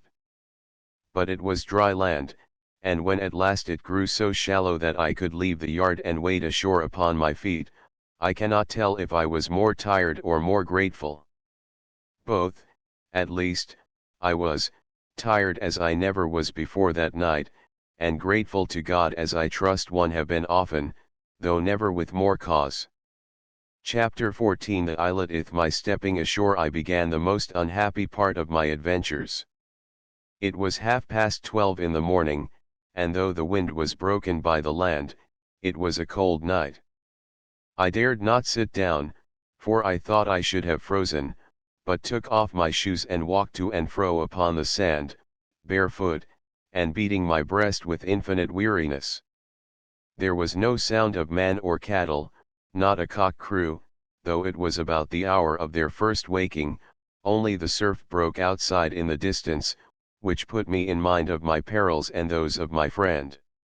To walk by the sea at that hour of the morning, and in a place so desert-like and lonesome, struck me with a kind of fear. As soon as the day began to break I put on my shoes and climbed a hill, the ruggedest scramble I ever undertook, falling, the whole way, between big blocks of granite, or leaping from one to another. When I got to the top the dawn was come. There was no sign of the brig, which must have lifted from the reef and sunk. The boat, too, was nowhere to be seen. There was never a sail upon the ocean, and in what I could see of the land was neither house nor man. I was afraid to think what had befallen my shipmates, and afraid to look longer at so empty a scene. What with my wet clothes and weariness, and my belly that now began to ache with hunger, I had enough to trouble me without that. So I set off eastward along the south coast, hoping to find a house where I might warm myself, and perhaps get news of those I had lost. And at the worst, I considered the sun would soon rise and dry my clothes. After a little, my way was stopped by a creek or inlet of the sea, which seemed to run pretty deep into the land, and as I had no means to get across, I must needs change my direction to go about the end of it. It was still the roughest kind of walking, indeed the whole, not only of Irraid, but of the neighboring part of Mull, which they call the Ross, is nothing but a jumble of granite rocks with heather in among. At first the creek kept narrowing as I had looked to see, but presently to my surprise it began to widen out again.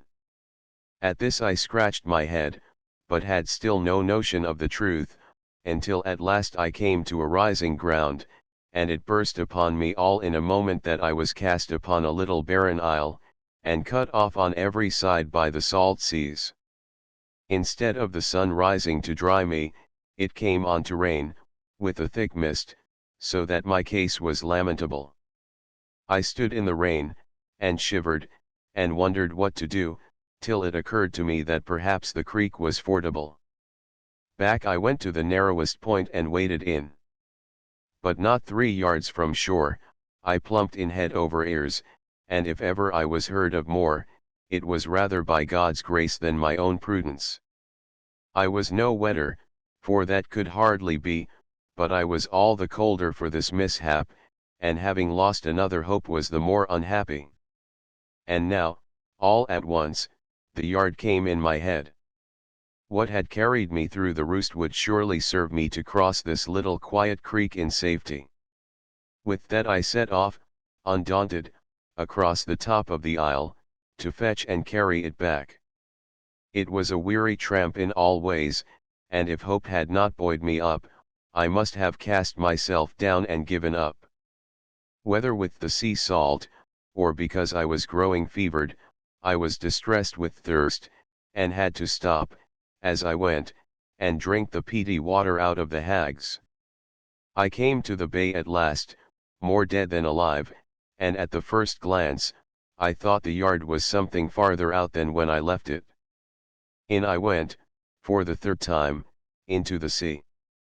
The sand was smooth and firm, and shelved gradually down, so that I could wade out till the water was almost to my neck and the little waves splashed into my face. But at that depth my feet began to leave me, and I durst venture in no farther. As for the yard, I saw it bobbing very quietly some 20 feet beyond. I had borne up well until this last disappointment, but at that I came ashore, and flung myself down upon the sands and wept. The time I spent upon the island is still so horrible a thought to me, that I must pass it lightly over.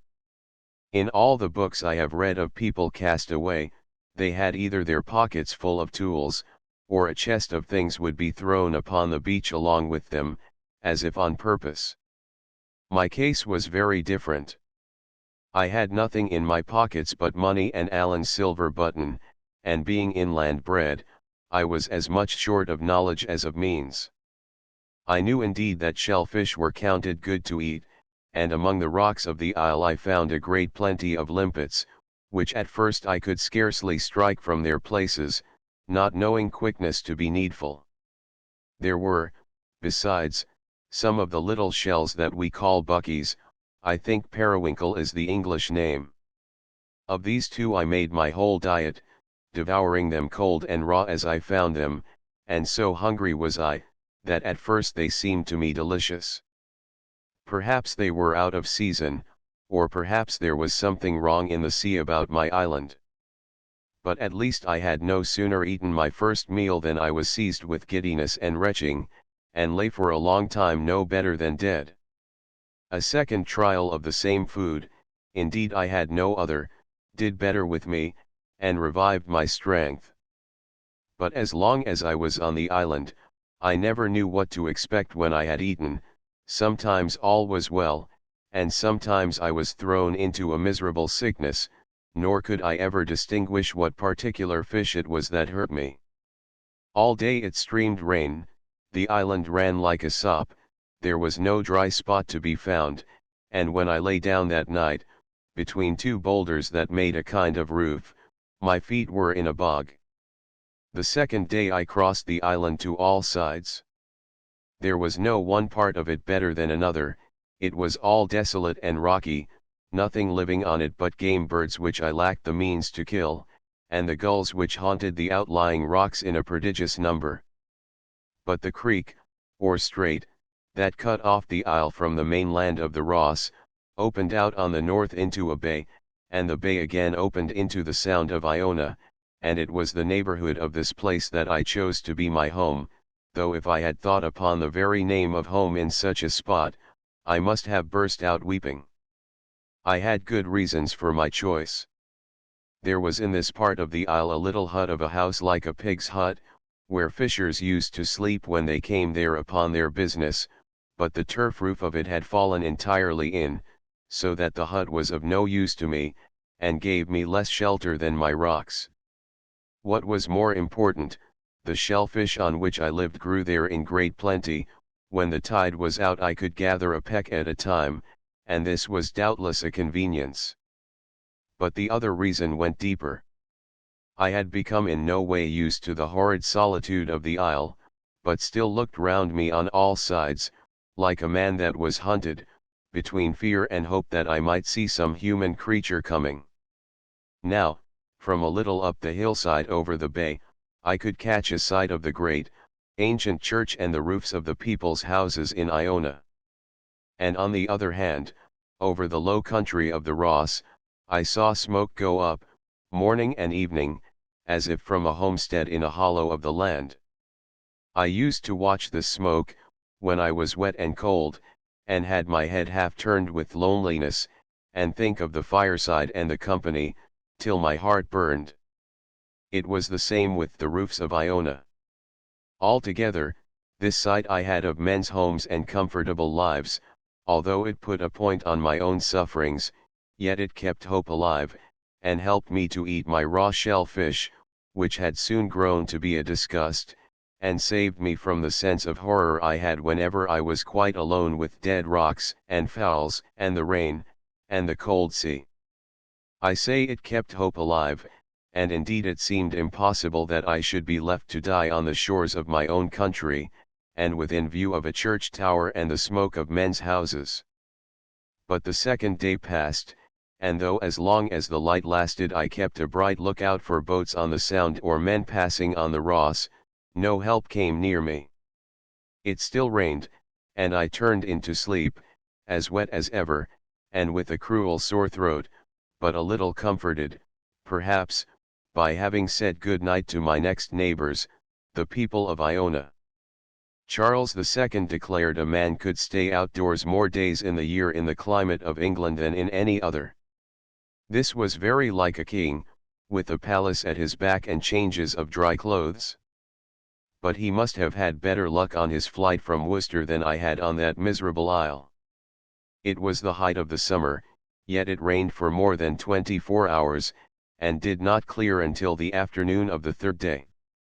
This was the day of incidents. In the morning I saw a red deer, a buck with a fine spread of antlers, standing in the rain on the top of the island, but he had scarce seen me rise from under my rock, before he trotted off upon the other side. I supposed he must have swum the strait, though what should bring any creature to Irraid, was more than I could fancy.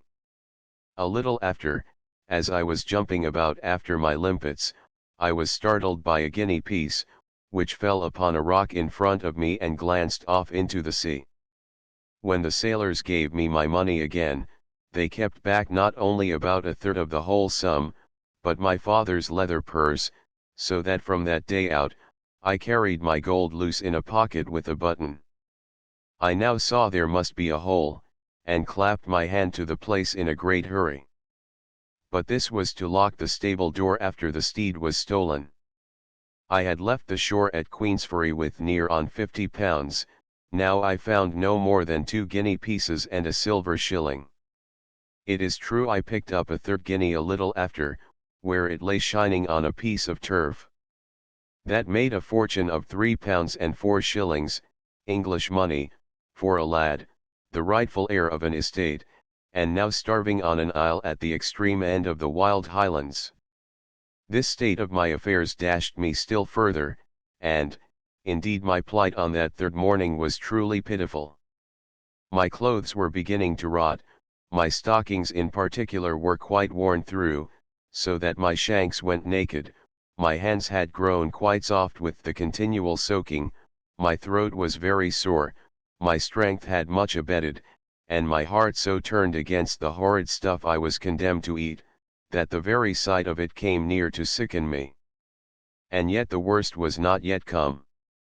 There is a pretty high rock on the northwest of Irraid, which, because it had a flat top and overlooked the Sound, I was much in the habit of frequenting, not that ever I stayed in one place, save when asleep, my misery giving me no rest.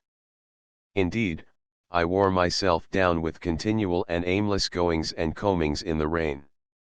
As soon, however, as the sun came out, I lay down on the top of that rock to dry myself. The comfort of the sunshine is a thing I cannot tell. It set me thinking hopefully of my deliverance, of which I had begun to despair, and I scanned the sea and the Ross with a fresh interest. On the south of my rock, a part of the island jutted out and hid the open ocean, so that a boat could thus come quite near me upon that side, and I be none the wiser. Well, all of a sudden, a coble with a brown sail and a pair of fishers aboard of it, came flying round that corner of the isle, bound for Iona. I shouted out, and then fell on my knees on the rock and reached up my hands and prayed to them. They were near enough to hear I could even see the color of their hair, and there was no doubt but they observed me, for they cried out in the Gaelic tongue, and laughed. But the boat never turned aside, and flew on, right before my eyes, for Iona. I could not believe such wickedness, and ran along the shore from rock to rock, crying on them piteously. Even after they were out of reach of my voice, I still cried and waved to them, and when they were quite gone, I thought my heart would have burst. All the time of my troubles I wept only twice. Once, when I could not reach the yard, and now, the second time, when these fishers turned a deaf ear to my cries. But this time I wept and roared like a wicked child, tearing up the turf with my nails, and grinding my face in the earth. If a wish would kill men, those 2 fishers would never have seen morning, and I should likely have died upon my island. When I was a little over my anger, I must eat again, but with such loathing of the mess as I could now scarce control. Sure enough, I should have done as well to fast, for my fishes poisoned me again. I had all my first pains, my throat was so sore I could scarce swallow, I had a fit of strong shuddering, which clucked my teeth together, and there came on me that dreadful sense of illness, which we have no name for either in Scotch or English. I thought I should have died, and made my peace with God, forgiving all men, even my uncle and the fishers, and as soon as I had thus made up my mind to the worst, clearness came upon me. I observed the night was falling dry, my clothes were dried a good deal, truly, I was in a better case than ever before, since I had landed on the isle, and so I got to sleep at last, with a thought of gratitude. The next day, which was the fourth of this horrible life of mine, I found my bodily strength run very low. But the sun shone, the air was sweet, and what I managed to eat of the shellfish agreed well with me and revived my courage. I was scarce back on my rock, where I went always the first thing after I had eaten, before I observed a boat coming down the sound, and with her head, as I thought, in my direction. I began at once to hope and fear exceedingly, for I thought these men might have thought better of their cruelty and be coming back to my assistance. But another disappointment, such as yesterday's, was more than I could bear. I turned my back, accordingly, upon the sea, and did not look again till I had counted many hundreds. The boat was still heading for the island. The next time I counted the full 1,000, as slowly as I could, my heart beating so as to hurt me. And then it was out of all question. She was coming straight to Irraid. I could no longer hold myself back, but ran to the seaside and out, from one rock to another, as far as I could go. It is a marvel I was not drowned, for when I was brought to a stand at last, my legs shook under me, and my mouth was so dry, I must wet it with the sea water before I was able to shout. All this time the boat was coming on, and now I was able to perceive it was the same boat and the same two men as yesterday. This I knew by their hair, which the one had of a bright yellow and the other black. But now there was a third man along with them, who looked to be of a better class. As soon as they were come within easy speech, they let down their sail and lay quiet. In spite of my supplications, they drew no nearer in, and what frightened me most of all, the new man tee-heed with laughter as he talked and looked at me. Then he stood up in the boat and addressed me a long while, speaking fast and with many wavings of his hand. I told him I had no Gaelic, and at this he became very angry, and I began to suspect he thought he was talking English. Listening very close, I caught the word whatever several times, but all the rest was Gaelic and might have been Greek and Hebrew for me. Whatever, said I, to show him I had caught a word. Yes, yes, yes, yes, says he, and then he looked at the other men, as much as to say, I told you I spoke English, and began again as hard as ever in the Gaelic. This time I picked out another word, tide. Then I had a flash of hope.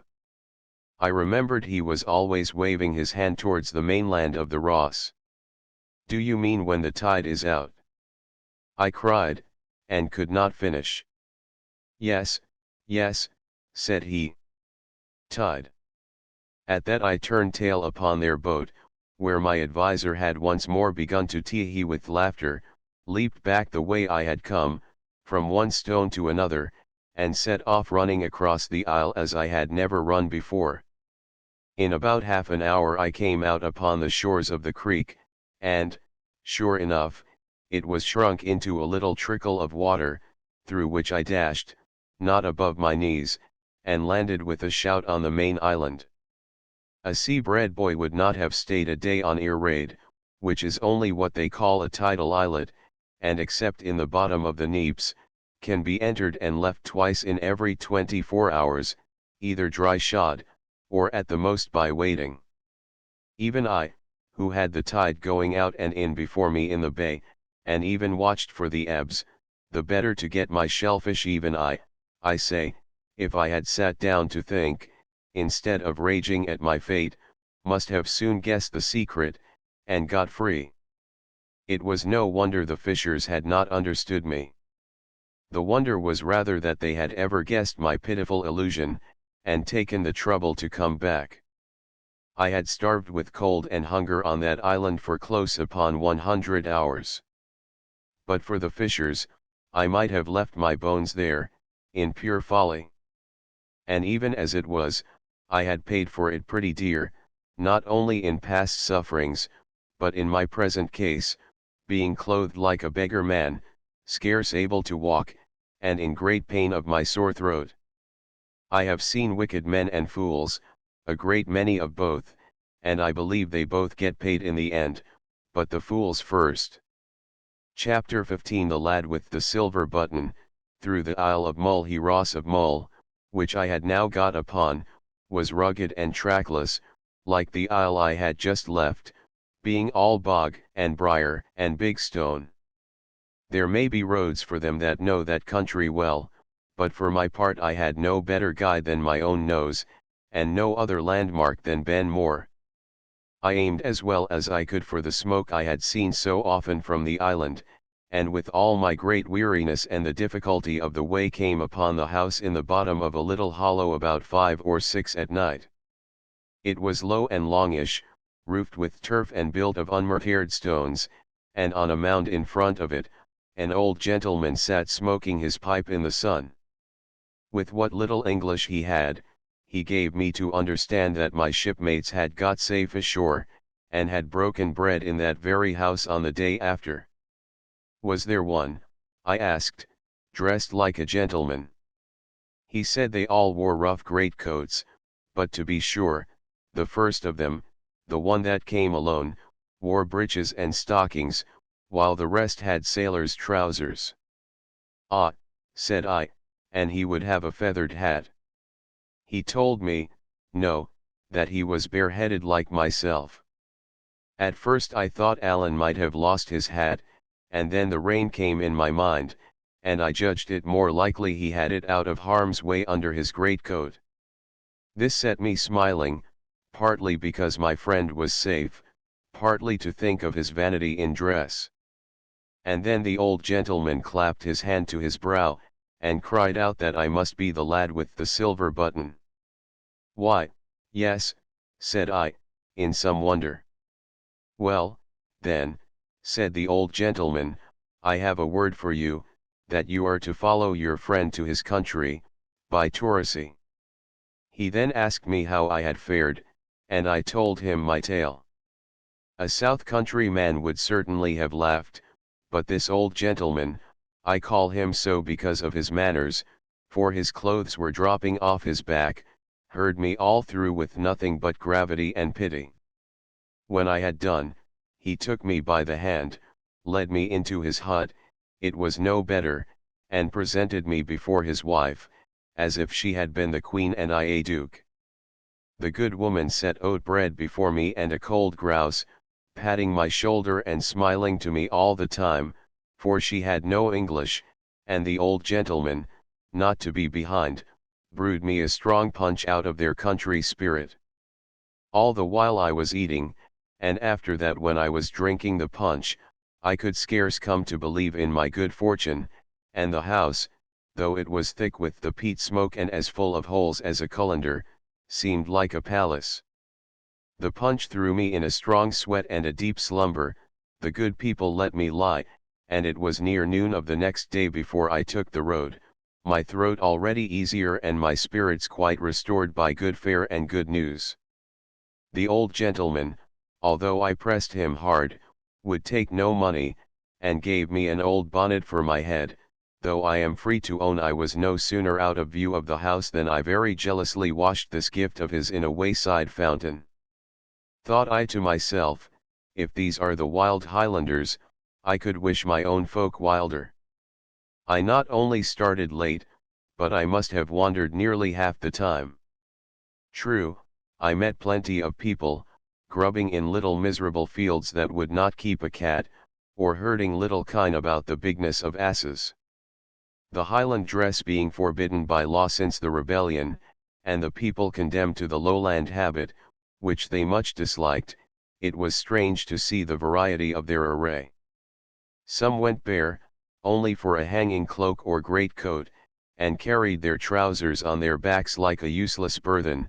Some had made an imitation of the tartan with little parti-colored stripes patched together like an old wife's quilt, others, again, still wore the Highland fillet-beg, but by putting a few stitches between the legs transformed it into a pair of trousers like a Dutchman's.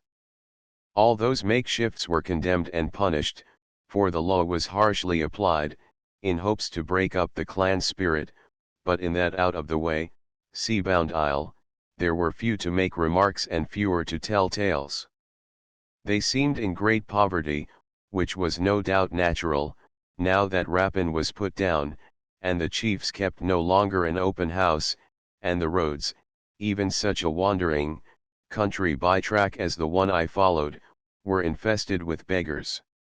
And here again I marked a difference from my own part of the country. For our lowland beggars, even the gownsmen themselves, who begged by patent, had a louting, flattering way with them, and if you gave them a plate and asked change, would very civilly return you a bodle. But these Highland beggars stood on their dignity, asked alms only to buy snuff, by their account, and would give no change. To be sure, this was no concern of mine, except in so far as it entertained me by the way. What was much more to the purpose, few had any English, and these few, unless they were of the brotherhood of beggars, not very anxious to place it at my service. I knew Torosay to be my destination, and repeated the name to them and pointed, but instead of simply pointing in reply, they would give me a screed of the Gaelic that set me foolish, so it was small wonder if I went out of my road as often as I stayed in it. At last, about 8 at night, and already very weary, I came to a lone house, where I asked admittance, and was refused, until I bethought me of the power of money in so poor a country, and held up one of my guineas in my finger and thumb. Thereupon, the man of the house, who had hitherto pretended to have no English, and driven me from his door by signals, suddenly began to speak as clearly as was needful, and agreed for 5 shillings to give me a night's lodging and guide me the next day to Torosay. I slept uneasily that night, fearing I should be robbed, but I might have spared myself the pain, for my host was no robber, only miserably poor and a great cheat. He was not alone in his poverty, for the next morning, we must go 5 miles about to the house of what he called a rich man to have one of my guineas changed. This was perhaps a rich man for Mull, he would have scarce been thought so in the south, for it took all he had, the whole house was turned upside down, and a neighbour brought under contribution, before he could scrape together 20 shillings in silver. The odd shilling he kept for himself, protesting he could ill afford to have so great a sum of money lying locked up. For all that he was very courteous and well spoken, made us both sit down with his family to dinner, and brewed punch in a fine china bowl, over which my rascal guide grew so merry that he refused to start. I was for getting angry, and appealed to the rich man, Hector McLean was his name, who had been a witness to our bargain and to my payment of the 5 shillings. But McLean had taken his share of the punch, and vowed that no gentleman should leave his table after the bowl was brewed, so there was nothing for it but to sit and hear Jacobite toasts and Gaelic songs, till all were tipsy and staggered off to the bed or the barn for their night's rest. Next day, the 4th of my travels, we were up before 5 upon the clock, but my rascal guide got to the bottle at once, and it was 3 hours before I had him clear of the house, and then, as you shall hear, only for a worse disappointment. As long as we went down a heathery valley that lay before Mr. McLean's house, all went well, only my guide looked constantly over his shoulder, and when I asked him the cause, only grinned at me. No sooner, however, had we crossed the back of a hill, and got out of sight of the house windows, than he told me Torosay lay right in front, and that a hilltop, which he pointed out, was my best landmark. I care very little for that, said I, since you are going with me. The impudent cheat answered me in the Gaelic that he had no English. My fine fellow, I said, I know very well your English comes and goes. Tell me what will bring it back. Is it more money you wish? 5 shillings, mayor, said he, and her sell will bring ye there. I reflected a while and then offered him 2, which he accepted greedily, and insisted on having in his hands at once for luck, as he said, but I think it was rather for my misfortune. The 2 shillings carried him not quite as many miles, at the end of which distance, he sat down upon the wayside and took off his brogues from his feet, like a man about to rest.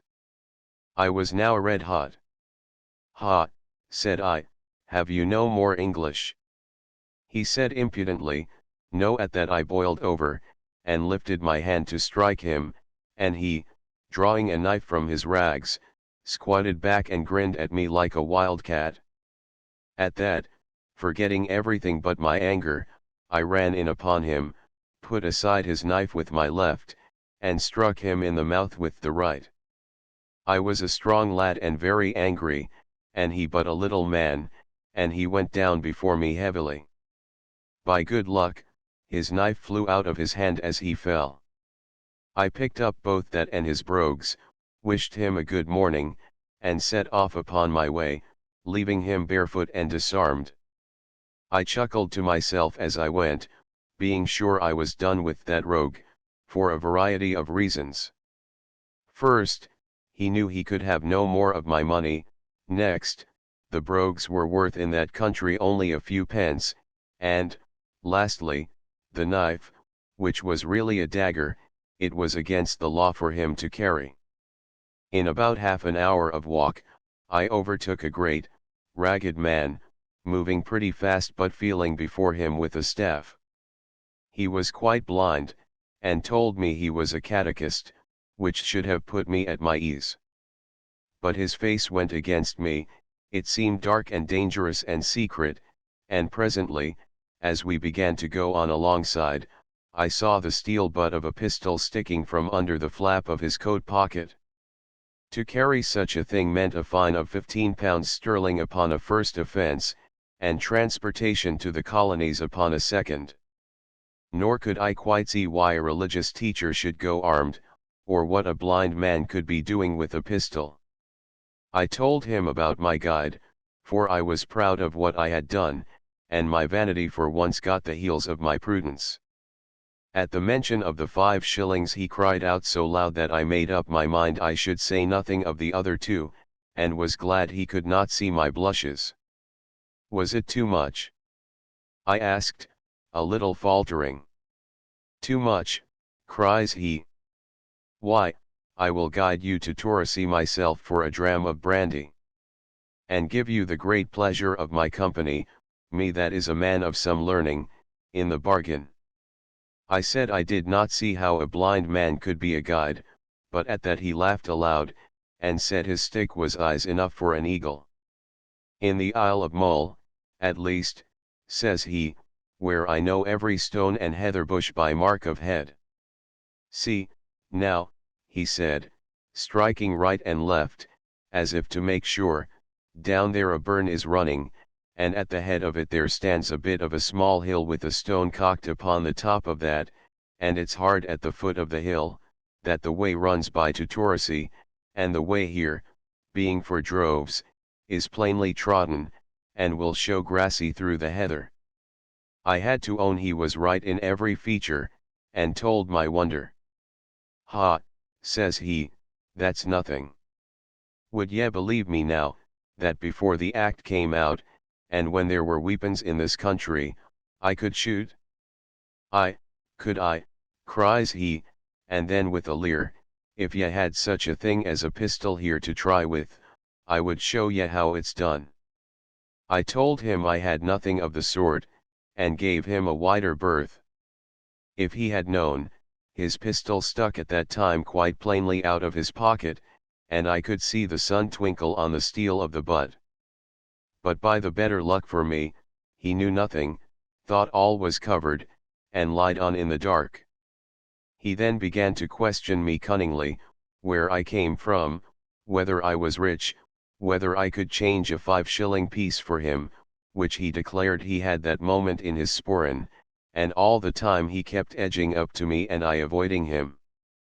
We were now upon a sort of green cattle track which crossed the hills towards Torosay, and we kept changing sides upon that like dancers in a reel. I had so plainly the upper hand that my spirits rose, and indeed I took a pleasure in this game of blind man's buff, but the catechist grew angrier and angrier, and at last began to swear in Gaelic and to strike for my legs with his staff.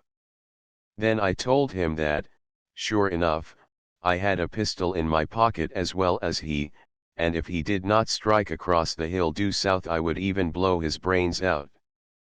He became at once very polite, and after trying to soften me for some time, but quite in vain, he cursed me once more in Gaelic and took himself off. I watched him striding along, through bog and briar, tapping with his stick, until he turned the end of a hill and disappeared in the next hollow. Then I struck on again for Torresey, much better pleased to be alone than to travel with that man of learning. This was an unlucky day, and these two, of whom I had just rid myself, one after the other, were the two worst men I met with in the Highlands. At Torresey, on the Sound of Mull and looking over to the mainland of Morven, there was an inn with an innkeeper, who was a MacLean, it appeared, of a very high family, for to keep an inn is thought even more genteel in the Highlands than it is with us, perhaps as partaking of hospitality, or perhaps because the trade is idle and drunken. He spoke good English, and finding me to be something of a scholar, tried me first in French, where he easily beat me, and then in the Latin, in which I don't know which of us did best. This pleasant rivalry put us at once upon friendly terms, and I sat up and drank punch with him, or to be more correct, sat up and watched him drink it, until he was so tipsy that he wept upon my shoulder. I tried him, as if by accident, with the sight of Allen's button, but it was plain he had never seen or heard of it. Indeed, he bore some grudge against the family and friends of Ardshiel, and before he was drunk he read me a lampoon, in very good Latin, but with a very ill meaning, which he had made in elegiac verses upon a person of that house. When I told him of my catechist, he shook his head, and said I was lucky to have got clear off. That is a very dangerous man, he said.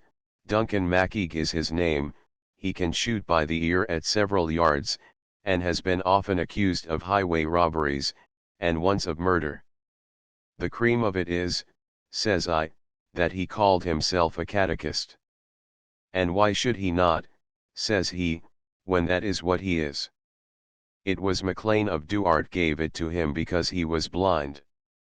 But perhaps it was a pity, says my host, for he is always on the road, going from one place to another to hear the young folk say their religion, and, doubtless, that is a great temptation to the poor man. At last, when my landlord could drink no more, he showed me to a bed, and I lay down in very good spirits, having travelled the greater part of that big and crooked island of Mull, from Irraid to Torresey, 50 miles as the crow flies, and, with my wanderings, much nearer 100, in 4 days and with little fatigue. Indeed I was by far in better heart and health of body at the end of that long tramp than I had been at the beginning. Chapter 16 The Lad with the Silver Button. Across Morven here is a regular ferry from Torresey to Kinlochaline on the mainland. Both shores of the sound are in the country of the strong clan of the MacLeans, and the people that passed the ferry with me were almost all of that clan. The skipper of the boat, on the other hand, was called Neil Roy Macrob, and since Macrob was one of the names of Allen's clansmen, and Allen himself had sent me to that ferry, I was eager to come to private speech of Neil Roy. In the crowded boat this was of course impossible, and the passage was a very slow affair. There was no wind, and as the boat was wretchedly equipped, we could pull but 2 oars on one side, and one on the other. The men gave way, however, with a good will, the passengers taking spells to help them, and the whole company giving the time in Gaelic boat songs. And what with the songs, and the sea air, and the good nature and spirit of all concerned, and the bright weather, the passage was a pretty thing to have seen. But there was one melancholy part. In the mouth of Loch Aline we found a great sea-going ship at anchor, and this I supposed at first to be one of the king's cruisers which were kept along that coast, both summer and winter, to prevent communication with the French. As we got a little nearer, it became plain she was a ship of merchandise, and what still more puzzled me, not only her decks, but the sea beach also, were quite black with people, and skiffs were continually plying to and fro between them. Yet nearer, and there began to come to our ears a great sound of mourning, the people on board and those on the shore crying and lamenting one to another so as to pierce the heart. Then I understood this was an emigrant ship bound for the American colonies. We put the ferry boat alongside, and the exiles leaned over the bulwarks, weeping and reaching out their hands to my fellow passengers, among whom they counted some near friends. How long this might have gone on I do not know, for they seemed to have no sense of time, but at last the captain of the ship, who seemed near beside himself, and no great wonder, in the midst of this crying and confusion, came to the side and begged us to depart.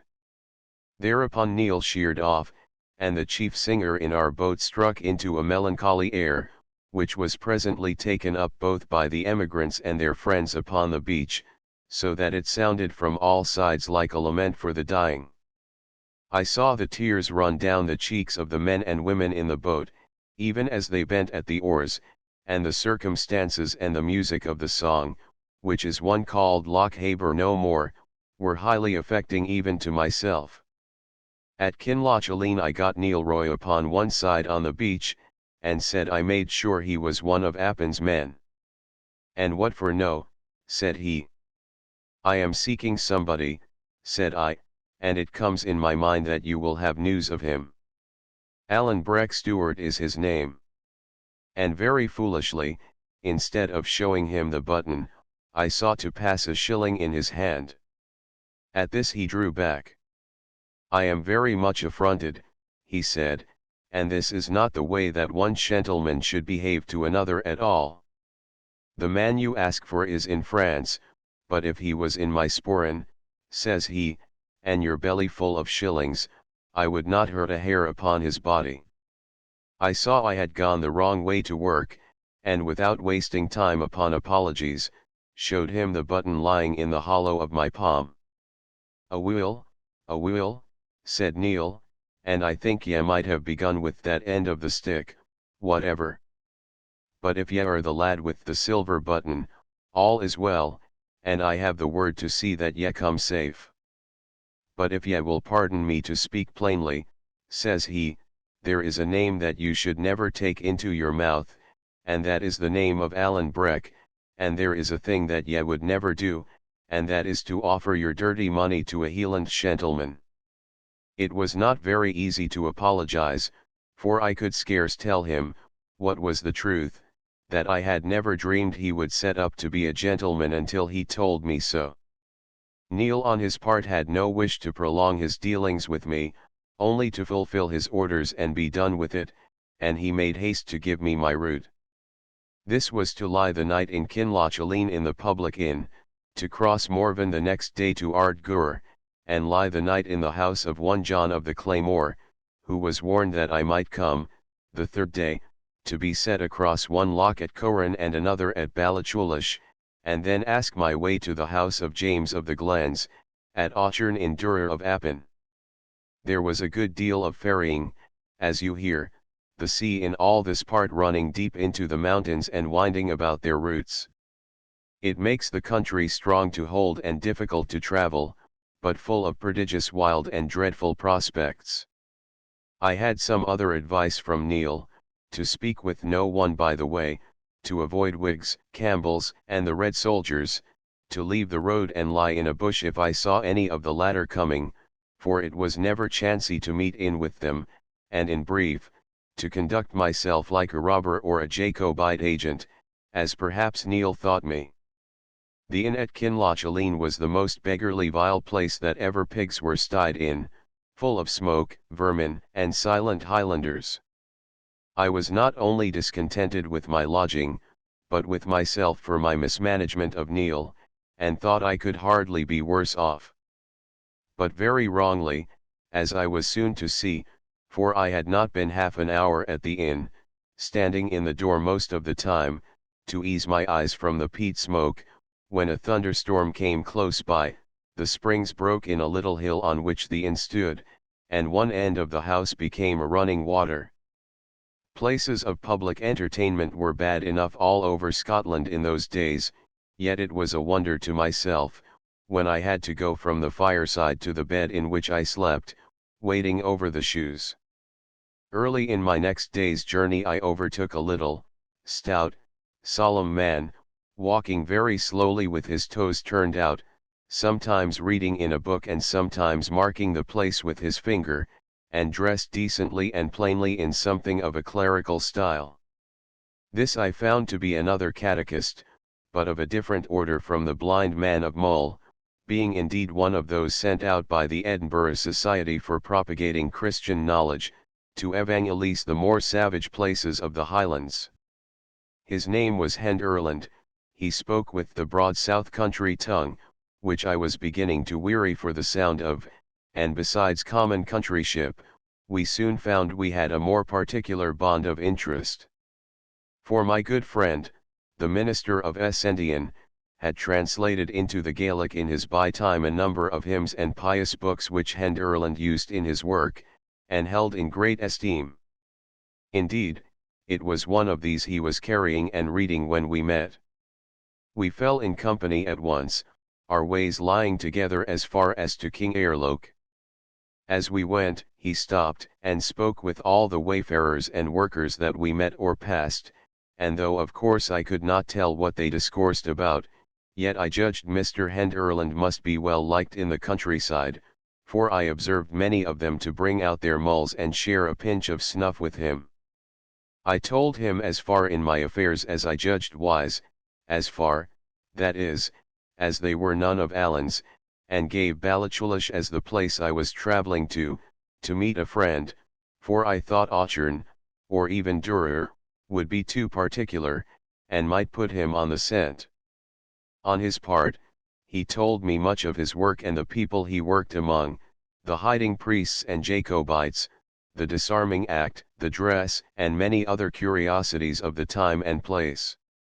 He seemed moderate, blaming Parliament in several points, and especially because they had framed the act more severely against those who wore the dress than against those who carried weapons. This moderation put it in my mind to question him of the Red Fox and the Appin tenants, questions which, I thought, would seem natural enough in the mouth of one travelling to that country. He said it was a bad business. "It's wonderful," said he, "where the tenants find the money, for their life is mere starvation. Ye don't carry such a thing as snuff, do ye, Mr. Balfour?" "No." "Well, I'm better wanting it." But these tenants, as I was saying, are doubtless partly driven to it. James Stewart in Durer, that's him they call James of the Glens, is half-brother to Ardshiel, the captain of the clan, and he is a man much looked up to, and drives very hard. And then there's one they call Alan Breck. I cried, "What of him?" "What of the wind that blow it where it listeth?"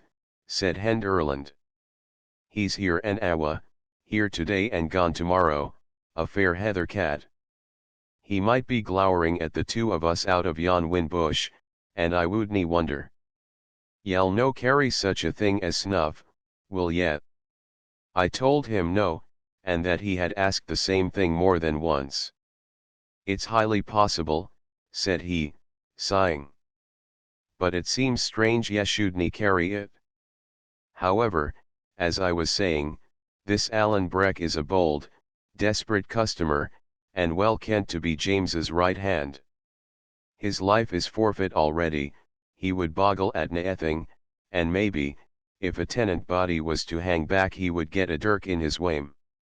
"You make a poor story of it all, Mr. Hend Erland," said I. "If it is all fear upon both sides, I care to hear no more of it." "N.A., said Mr. Hend Erland, "but there's love too, and self-denial that should put the like of you and me to shame. There's something fine about it, no perhaps Christian, but humanly fine. Even Alan Breck, by all that I hear, is a guild to be respected. There's many a lying sneck draw sits close in kirk in our own part of the country, and stands well in the world's eye, and maybe is a far worse man, Mr. Balfour, than yon misguided shedder of man's blood. I, we might take a lesson by them. Yell perhaps think I been too long in the Heelands, he added, smiling to me. I told him not at all, that I had seen much to admire among the Highlanders, and if he came to that, Mr. Campbell himself was a Highlander. Said he, that's true. It's a fine blood. And what is the king's agent about? I asked. Colin Campbell, says Hend Erland. Putting his head in a bee's bike. He is to turn the tenants out by force, I hear, said I. Yes, says he, but the business has gone back and forth, as folk say. First, James of the Glens rode to Edinburgh, and got some lawyer, a steward, nae doubt they all hing together like bats in a steeple, and had the proceedings stayed. And then Colin Campbell cam in again, and had the upper hand before the barons of Exchequer. And now they tell me the first of the tenants are to flit tomorrow. It's to begin at Durer under James's very windows, which doesn't seem wise by my humble way of it. Do you think they'll fight? I asked. Well, says Hend Erland, they're disarmed or supposed to be, for there's still a good deal of cold iron lying by in quiet places. And then Colin Campbell has the sogers coming. But for all that, if I was his lady wife, I wouldn't be well pleased till I got him home again. They're queer customers, the Appin stewards. I asked if they were worse than their neighbors. No they, said he. And that's the worst part of it. For if Colin Roy can get his business done in Appin, he has it all to begin again in the next country, which they call Mamory, and which is one of the countries of the Camerons. He's king's factor upon both, and from both he has to drive out the tenants, and indeed, Mr. Balfour, to be open with ye, it's my belief that if he escapes the one lot, he'll get his death by the other. So we continued talking and walking the great part of the day, until at last, Mr. Hend Erland, after expressing his delight in my company, and satisfaction at meeting with a friend of Mr. Campbell's, whom, says he, I will make bold to call that sweet singer of our covenanted Zion, proposed that I should make a short stage, and lie the night in his house a little beyond King Airloak. To say truth, I was overjoyed, for I had no great desire for John of the Claymore, and since my double misadventure, first with the guide and next with the gentleman skipper, I stood in some fear of any Highland stranger. Accordingly we shook hands upon the bargain, and came in the afternoon to a small house, standing alone by the shore of the Linhay Loch. The sun was already gone from the desert mountains of Ardgour upon the hither side, but shone on those of Appin on the farther. The loch lay as still as a lake, only the gulls were crying round the sides of it, and the whole place seemed solemn and uncouth. We had no sooner come to the door of Mr. Henderland's dwelling, than to my great surprise, for I was now used to the politeness of Highlanders, he burst rudely past me, dashed into the room, caught up a jar and a small horn spoon, and began ladling snuff into his nose in most excessive quantities. Then he had a hearty fit of sneezing, and looked round upon me with a rather silly smile. It's a vow I took, says he. I took a vow upon me that I wouldn't carry it. Doubtless it's a great privation, but when I think upon the martyrs, not only to the Scottish covenant but to other points of Christianity, I think shame to mind it. As soon as we had eaten, and porridge and whey was the best of the good man's diet, he took a grave face and said he had a duty to perform by Mr. Campbell, and that was to inquire into my state of mind towards God. I was inclined to smile at him since the business of the snuff, but he had not spoken long before he brought the tears into my eyes. There are two things that men should never weary of, goodness and humility. We get none too much of them in this rough world among cold, proud people, but Mr. Henderland had their very speech upon his tongue. And though I was a good deal puffed up with my adventures and with having come off, as the saying is, with flying colors, yet he soon had me on my knees beside a simple, poor old man, and both proud and glad to be there. Before we went to bed he offered me sixpence to help me on my way, out of a scanty store he kept in the turf wall of his house, at which excess of goodness I knew not what to do. But at last he was so earnest with me that I thought it the more mannerly part to let him have his way, and so left him poorer than myself. Chapter 17 The Death of the Red Fox. Next day Mr. Henderland found for me a man who had a boat of his own and was to cross the Lynn he locked that afternoon into Appin, fishing. Him he prevailed on to take me, for he was one of his flock, and in this way I saved a long day's travel and the price of the 2 public ferries I must otherwise have passed. It was near noon before we set out, a dark day with clouds, and the sun shining upon little patches. The sea was here very deep and still, and had scarce a wave upon it, so that I must put the water to my lips before I could believe it to be truly salt. The mountains on either side were high, rough, and barren, very black and gloomy in the shadow of the clouds, but all silver-laced with little watercourses where the sun shone upon them. It seemed a hard country, this of Appin, for people to care as much about as Allen did. There was but one thing to mention. A little after we had started, the sun shone upon a little moving clump of scarlet close in along the waterside to the north. It was much of the same red as soldiers' coats. Every now and then, too, there came little sparks and lightnings, as though the sun had struck upon bright steel. I asked my boatman what it should be, and he answered he supposed it was some of the red soldiers coming from Fort William into Appin, against the poor tenantry of the country. Well, it was a sad sight to me, and whether it was because of my thoughts of Allen, or from something prophetic in my bosom, although this was but the second time I had seen King George's troops, I had no good will to them. At last we came so near the point of land at the entering in of Loch Laven that I begged to be set on shore. My boatman, who was an honest fellow and mindful of his promise to the catechist, would fain have carried me on to Ballachulish, but as this was to take me farther from my secret destination, I insisted, and was set on shore at last under the wood of Lettermore, or Lettervore, for I have heard it both ways, in Allen's country of Appin. This was a wood of birches, growing on a steep, craggy side of a mountain that overhung the loch. It had many openings and ferny houghs, and a road or bridle track ran north and south through the midst of it, by the edge of which, where was a spring, I sat down to eat some oat bread of Mr. Henderland's and think upon my situation. Here I was not only troubled by a cloud of stinging midges, but far more by the doubts of my mind.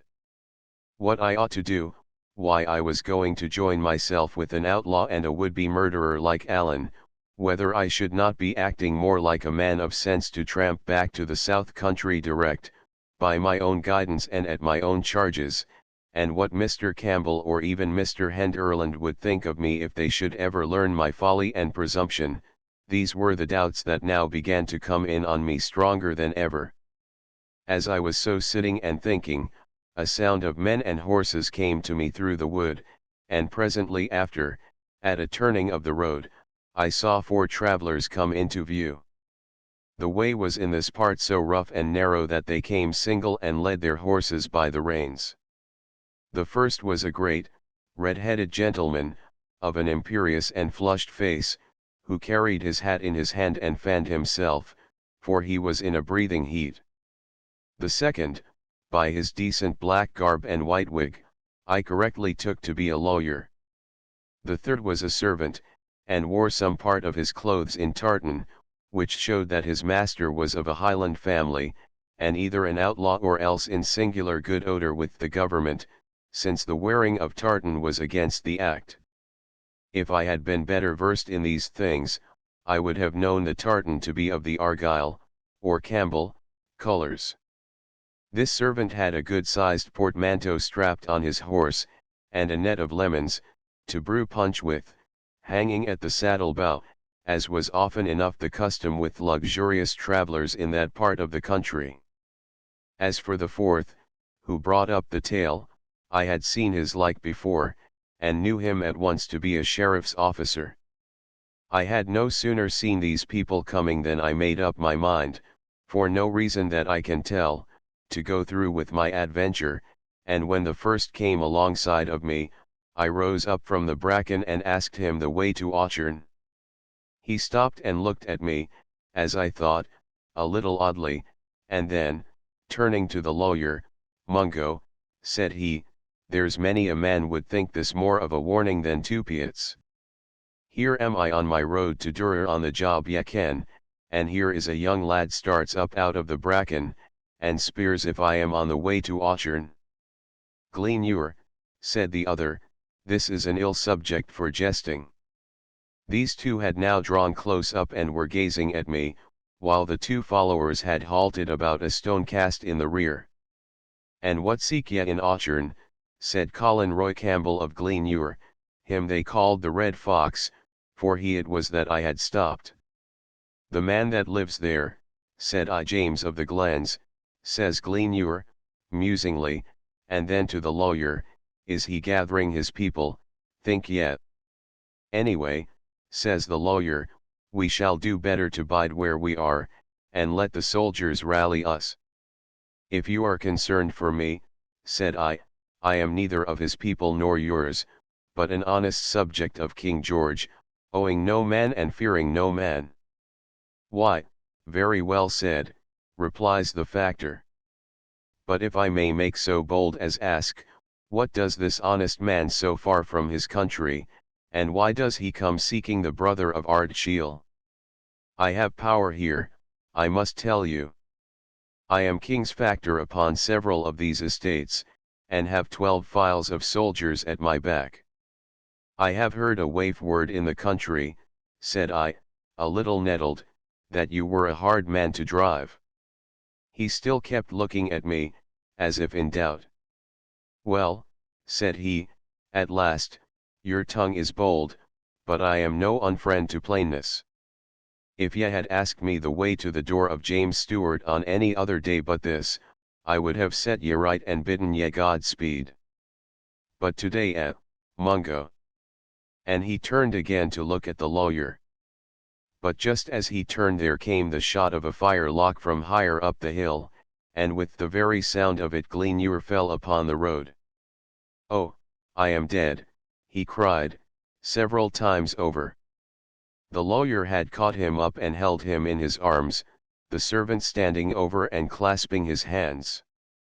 And now the wounded man looked from one to another with scared eyes, and there was a change in his voice, that went to the heart. "Take care of yourselves," says he. "I am dead." He tried to open his clothes as if to look for the wound, but his fingers slipped on the buttons. With that he gave a great sigh, his head rolled on his shoulder, and he passed away. The lawyer said never a word, but his face was as sharp as a pen and as white as the dead man's. The servant broke out into a great noise of crying and weeping, like a child, and I, on my side, stood staring at them in a kind of horror. The sheriff's officer had run back at the first sound of the shot, to hasten the coming of the soldiers. At last the lawyer laid down the dead man in his blood upon the road, and got to his own feet with a kind of stagger. I believe it was his movement that brought me to my senses, for he had no sooner done so than I began to scramble up the hill, crying out, "The murderer, the murderer!" So little a time had elapsed, that when I got to the top of the first steepness, and could see some part of the open mountain, the murderer was still moving away at no great distance. He was a big man, in a black coat, with metal buttons, and carried a long fowling piece. "Here!" I cried. "I see him." At that the murderer gave a little, quick look over his shoulder, and began to run. The next moment he was lost in a fringe of birches, then he came out again on the upper side, where I could see him climbing like a jackanapes, for that part was again very steep, and then he dipped behind a shoulder, and I saw him no more. All this time I had been running on my side, and had got a good way up, when a voice cried upon me to stand. I was at the edge of the upper wood, and so now, when I halted and looked back, I saw all the open part of the hill below me. The lawyer and the sheriff's officer were standing just above the road, crying and waving on me to come back, and on their left, the redcoats, musket in hand, were beginning to struggle singly out of the lower wood. "Why should I come back?" I cried. "Come you on. £10 if ye take that lad," cried the lawyer. "He's an accomplice. He was posted here to hold us in talk." At that word, which I could hear quite plainly, though it was to the soldiers and not to me that he was crying it, my heart came in my mouth with quite a new kind of terror. Indeed, it is one thing to stand the danger of your life, and quite another to run the peril of both life and character. The thing, besides, had come so suddenly, like thunder out of a clear sky, that I was all amazed and helpless. The soldiers began to spread, some of them to run, and others to put up their pieces and cover me, and still I stood. "Juk in here among the trees," said a voice close by. Duck. Indeed, I scarce knew what I was doing, but I obeyed, and as I did so, I heard the firelocks bang and the balls whistle in the birches. Just inside the shelter of the trees I found Alan Breck standing, with a fishing rod.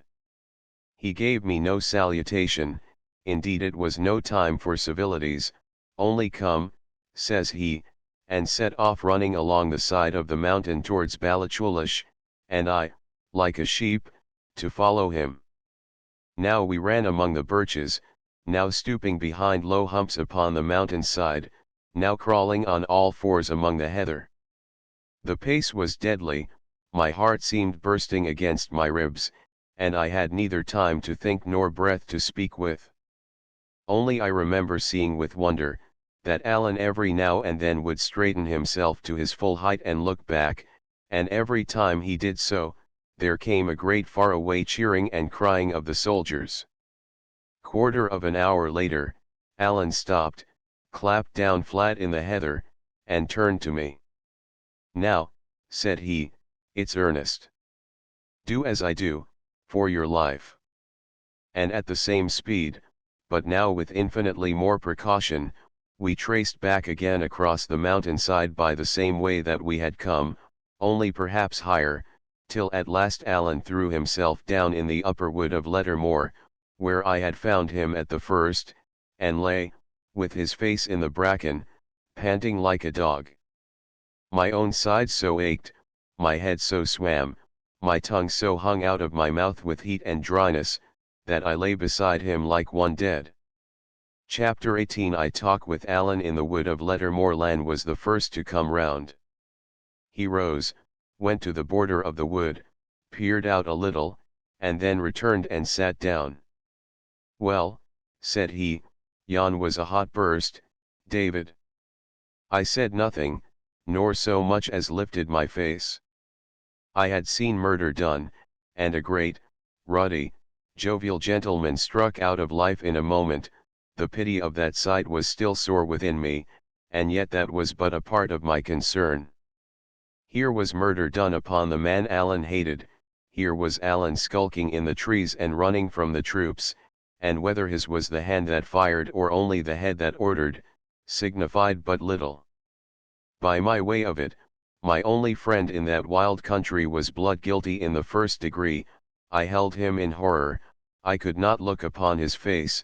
I would have rather lain alone in the rain on my cold isle, than in that warm wood beside a murderer.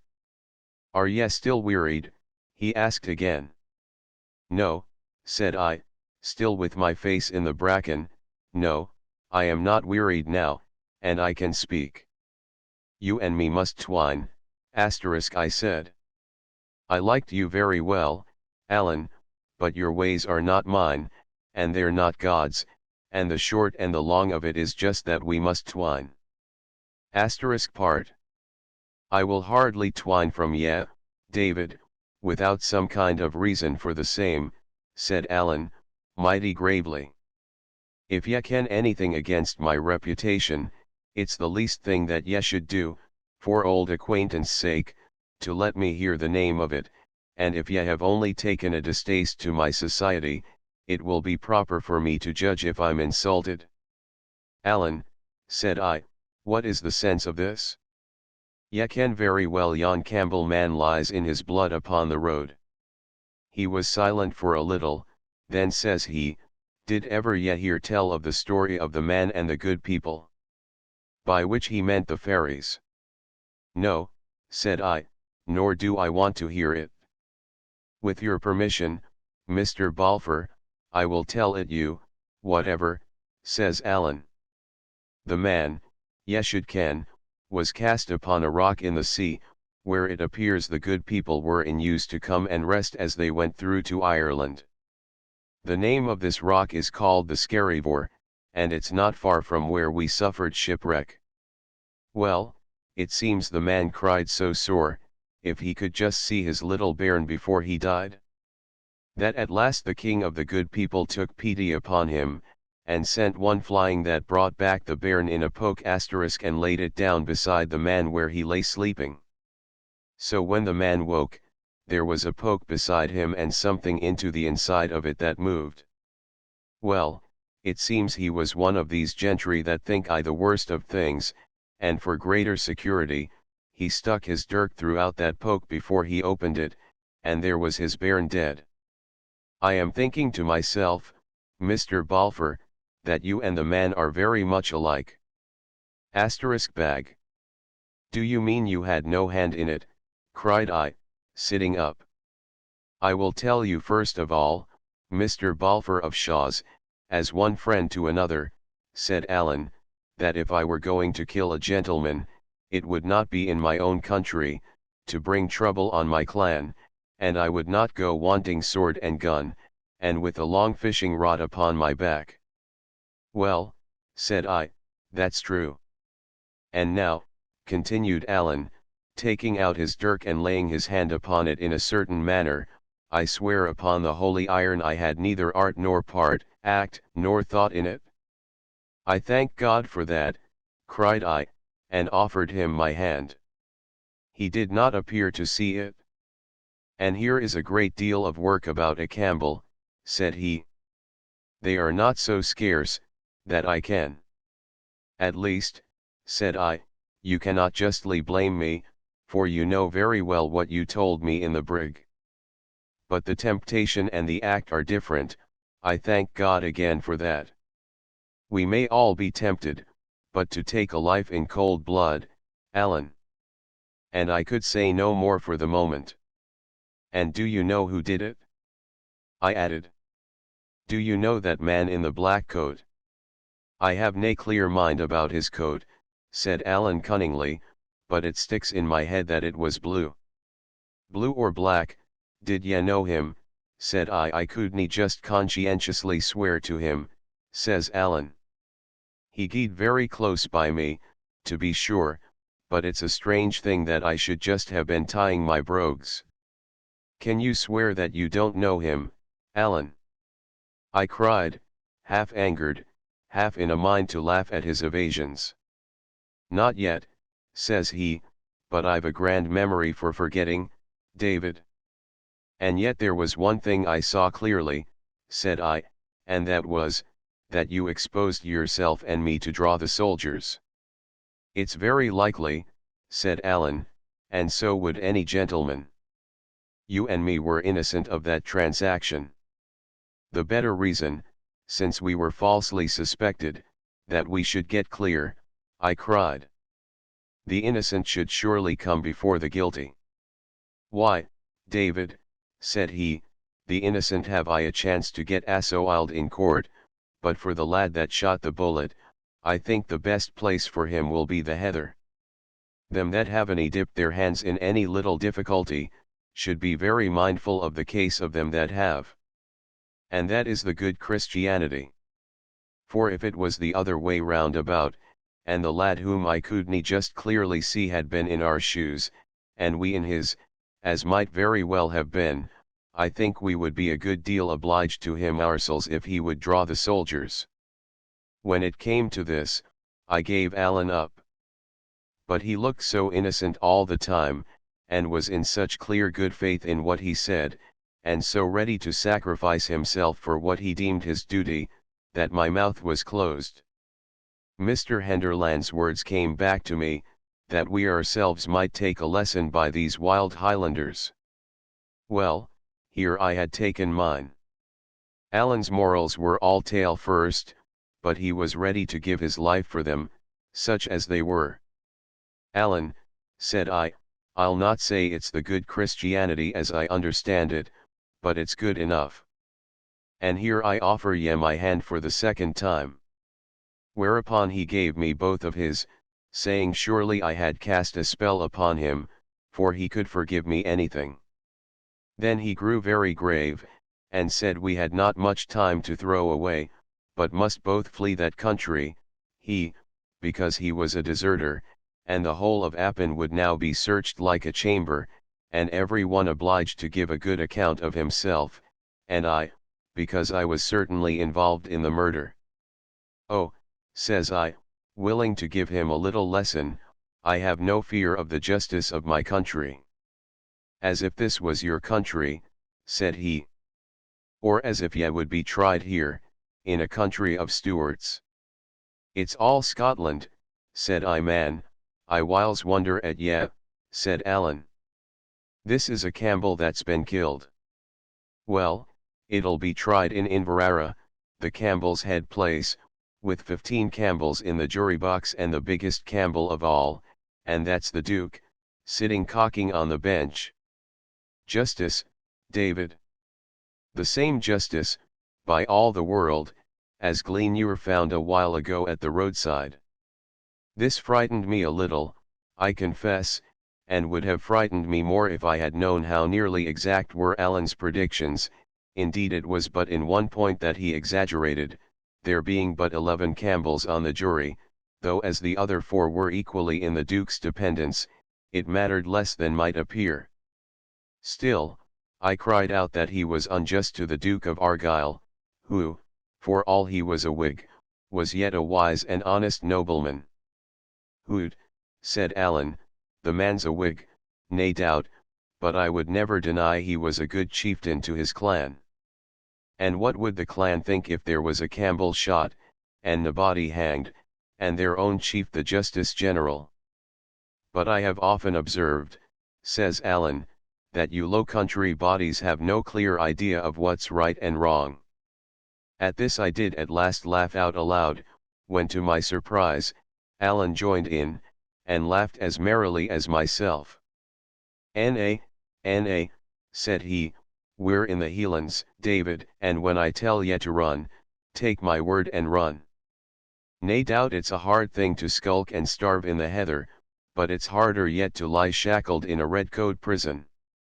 I asked him whither we should flee, and as he told me to the lowlands, I was a little better inclined to go with him, for, indeed, I was growing impatient to get back and have the upper hand of my uncle. Besides, Allen made so sure there would be no question of justice in the matter, that I began to be afraid he might be right. Of all deaths, I would truly like least to die by the gallows, and the picture of that uncanny instrument came into my head with extraordinary clearness, as I had once seen it engraved at the top of a peddler's ballad, and took away my appetite for courts of justice. I'll chance it, Allen, said I. I'll go with you. But mind you, said Allen, it's no small thing. Ye maun lie bare and hard, and brook many an empty belly. Your bed shall be the moorcocks, and your life shall be like the hunted deers, and ye shall sleep with your hand upon your weapons. Aye, man, ye shall tiggle many a weary foot, or we get clear. I tell ye this at the start, for it's a life that I can well. But if ye ask what other chance ye have, I answer, none. Either take to the heather with me, or else hang. And that's a choice very easily made, said I, and we shook hands upon it. And now let's take another peek at the redcoats, says Allen, and he led me to the northeastern fringe of the wood. Looking out between the trees, we could see a great side of mountain, running down exceeding steep into the waters of the loch. It was a rough part, all hanging stone and heather and big scrogs of birchwood, and away at the far end towards Balachulish, little wee red soldiers were dipping up and down over hill and howe, and growing smaller every minute. There was no cheering now, for I think they had other uses for what breath was left them, but they still stuck to the trail, and doubtless thought that we were close in front of them. Allen watched them, smiling to himself. "I," said he, "they'll be gutty weary before they've got to the end of that employ. And so you and me, David, can sit down and eat a bite, and breathe a bit longer, and take a dram from my bottle.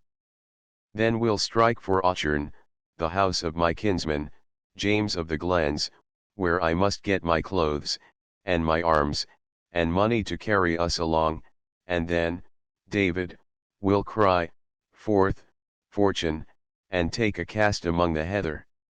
So we sat again and ate and drank, in a place whence we could see the sun going down into a field of great, wild, and houseless mountains, such as I was now condemned to wander in with my companion.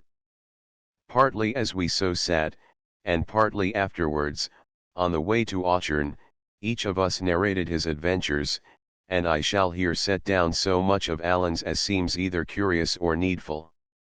It appears he ran to the bulwarks as soon as the wave was past, saw me, and lost me, and saw me again, as I tumbled in the roost, and at last had one glimpse of me clinging on the yard. It was this that put him in some hope I would maybe get to land after all, and made him leave those clues and messages which had brought me, for my sins, to that unlucky country of Appin. In the meanwhile, those still on the brig had got the skiff launched, and one or two were on board of her already, when there came a second wave greater than the first, and heaved the brig out of her place, and would certainly have sent her to the bottom, had she not struck and caught on some projection of the reef. When she had struck first, it had been bows on, so that the stern had hitherto been lowest. But now her stern was thrown in the air, and the bows plunged under the sea, and with that, the water began to pour into the forescuttle like the pouring of a mill dam. It took the color out of Allen's face, even to tell what followed.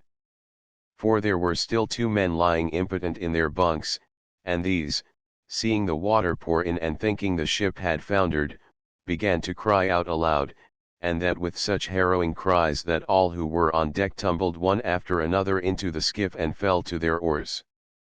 They were not 200 yards away, when there came a third great sea, and at that the brig lifted clean over the reef, her canvas filled for a moment, and she seemed to sail in chase of them, but settling all the while, and presently she drew down and down, as if a hand was drawing her, and the sea closed over the Covenant of Dysart.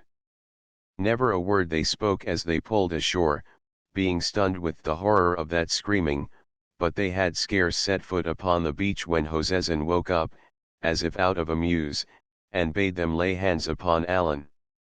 They hung back indeed, having little taste for the employment, but Hosezin was like a fiend, crying that Allen was alone, that he had a great sum about him, that he had been the means of losing the brig and drowning all their comrades, and that here was both revenge and wealth upon a single cast. It was 7 against 1, in that part of the shore there was no rock that Allen could set his back to, and the sailors began to spread out and come behind him. "And then," said Allen, "the little man with the red head, I haven't any mind of the name that he is called." "Ryak," said I said Allen, "Ryak." "Well, it was him that took up the clubs for me, asked the men if they were any feared of a judgment, and, says he Dodd, I'll put my back to the Heeland man's mizzle. That's none such an entirely bad little man, yon little man with the red head, said Alan. He has some spunks of decency. Well, said I, he was kind to me in his way. And so he was to Alan, said he, and by my troth, I found his way a very good one. But ye see, David, the loss of the ship and the cries of these poor lads sat very ill upon the man, and I'm thinking that would be the cause of it. Well, I would think so, says I, for he was as keen as any of the rest at the beginning. But how did Hosesson take it? It sticks in my mind that he would take it very ill, says Alan. But the little man cried to me to run, and indeed I thought it was a good observe, and ran. The last that I saw they were all in a knot upon the beach, like folk that were not agreeing very well together. What do you mean by that? Said I. Well, the fists were going, said Alan, and I saw one man go down like a pair of breeks. But I thought it would be better no to wait. Ye see there's a strip of Campbell's in that end of Mull, which is no good company for a gentleman like me. If it hadn't been for that I would have waited and looked for ye mizzle, let alone giving a hand to the little man. It was droll how Alan dwelt on Mr. Ryaka's stature, for, to say the truth, the one was not much smaller than the other. So, says he, continuing, I set my best foot forward, and whenever I met in with any one I cried out there was a wreck ashore. Man, they didn't stop to fash with me. Ye should have seen them linking for the beach. And when they got there they found they had had the pleasure of a run, which is good for a Campbell. I'm thinking it was a judgment on the clan that the brig went down in the lump and didn't break. But it was a very unlucky thing for you, that same, for if any wreck had come ashore they would have hunted high and low, and would soon have found yet. Chapter 19 The house of fear it fell as we were walking, and the clouds, which had broken up in the afternoon, settled in and thickened, so that it fell, for the season of the year, extremely dark. The way we went was over rough mountainsides, and though Alan pushed on with an assured manner, I could by no means see how he directed himself. At last, about 10:30 of the clock, we came to the top of a brae, and saw lights below us. It seemed a house door stood open and let out a beam of fire and candle light, and all round the house and steading 5 or 6 persons were moving hurriedly about, each carrying a lighted brand. James must have tint his wits, said Alan. If this was the soldiers instead of you and me, he would be in a bonny mess. But I dare say he'll have a sentry on the road, and he would ken well enough no soldiers would find the way that we came. Hereupon he whistled 3 times, in a particular manner. It was strange to see how, at the first sound of it, all the moving torches came to a stand, as if the bearers were affrighted, and how, at the third, the bustle began again as before. Having thus set folks' minds at rest, we came down the brae, and were met at the yard gate, for this place was like a well-doing farm, by a tall, handsome man of more than 50, who cried out to Alan in the Gaelic. James Stewart, said Alan, I will ask ye to speak in Scotch, for here is a young gentleman with me that has none of the other. This is him, he added, putting his arm through mine, a young gentleman of the Lowlands, and a laird in his country too, but I am thinking it will be the better for his health if we give his name the go-by. James of the Glens turned to me for a moment, and greeted me courteously enough, the next he had turned to Alan. This has been a dreadful accident, he cried. It will bring trouble on the country. And he wrung his hands. Hoots, said Alan, ye must take the sour with the sweet, man. Colin Roy is dead, and be thankful for that. I said James, and by my troth, I wish he was alive again. It's all very fine to blow and boast beforehand, but now it's done, Alan, and who's to bear the white asterisk of it? The accident fell out in appin mind ye that, Alan, it's appin that must pay, and I am a man that has a family. Asterisk blame. While this was going on I looked about me at the servants. Some were on ladders, digging in the thatch of the house or the farm buildings, from which they brought out guns, swords, and different weapons of war, others carried them away, and by the sound of mattock blows from somewhere farther down the brae, I suppose they buried them. Though they were all so busy, there prevailed no kind of order in their efforts. Men struggled together for the same gun and ran into each other with their burning torches, and James was continually turning about from his talk with Alan, to cry out orders which were apparently never understood. The faces in the torchlight were like those of people overborne with hurry and panic, and though none spoke above his breath, their speech sounded both anxious and angry. It was about this time that a lassie came out of the house carrying a pack or bundle, and it has often made me smile to think how Alan's instinct awoke at the mere sight of it. "What's that the lassie has?" he asked. "We're just setting the house in order, Alan," said James, in his frightened and somewhat fawning way. "They'll search Appin with candles, and we must have all things straight. We're digging the bit guns and swords into the moss, yes see, and these, I am thinking, will be your and French clothes. We'll be to bury them, I believe." "Bury my French clothes," cried Alan. "Troth, no." And he laid hold upon the packet and retired into the barn to shift himself, recommending me in the meanwhile to his kinsman. James carried me accordingly into the kitchen, and sat down with me at table, smiling and talking at first in a very hospitable manner.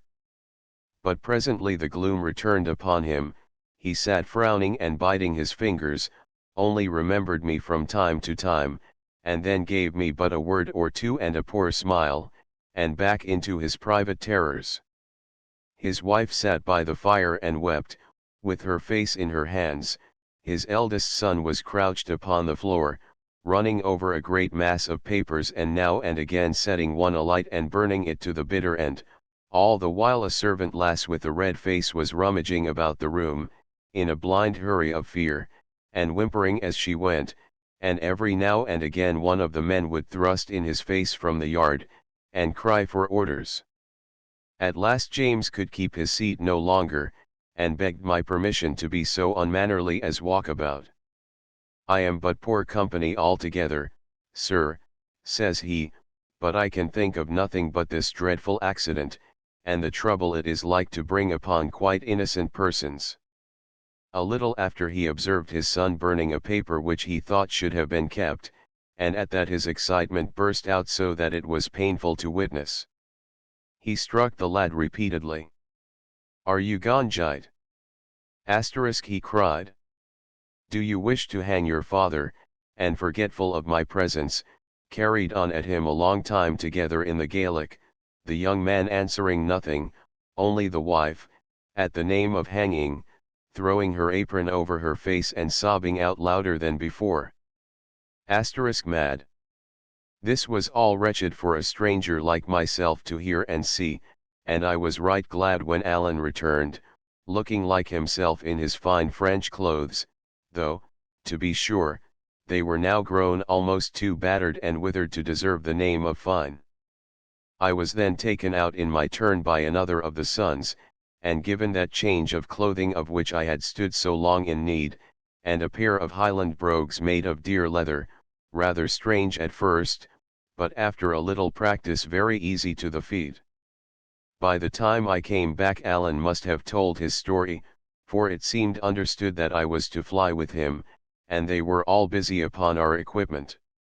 They gave us each a sword and pistols, though I professed my inability to use the former, and with these, and some ammunition, a bag of oatmeal, an iron pen, and a bottle of right French brandy, we were ready for the heather. Money, indeed, was lacking. I had about 2 guineas left, Alan's belt having been dispatched by another hand, That trusty messenger had no more than 17 pence to his whole fortune, and as for James, it appears he had brought himself so low with journeys to Edinburgh and legal expenses on behalf of the tenants, that he could only scrape together 3 and 5 pence halfpenny, the most of it in coppers. "This'll no do," said Allen. "Ye must find a safe bit somewhere near by," said James, "and get word sent to me." "Yes, see, ye'll have to get this business prettily off, Allen. This is no time to be stayed for a guinea or two. They're sure to get wind of ye, sure to seek ye, and by my way of it, sure to lay on ye the white of this day's accident. If it falls on you, it falls on me that am your near kinsman and harboured ye while ye were in the country. And if it comes on me," he paused, and bit his fingers, with a white face.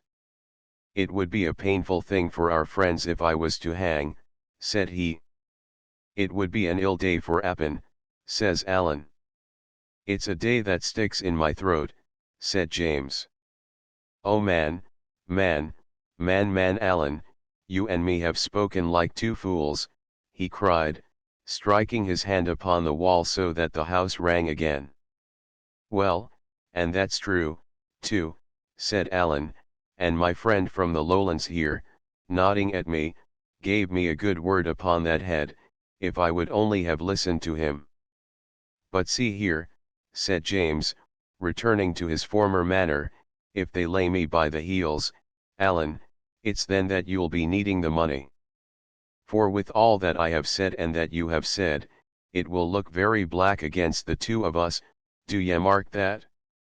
Well, follow me out, and I'll see that I'll have to get a paper out against ye Mijel, have to offer a reward for ye, will I?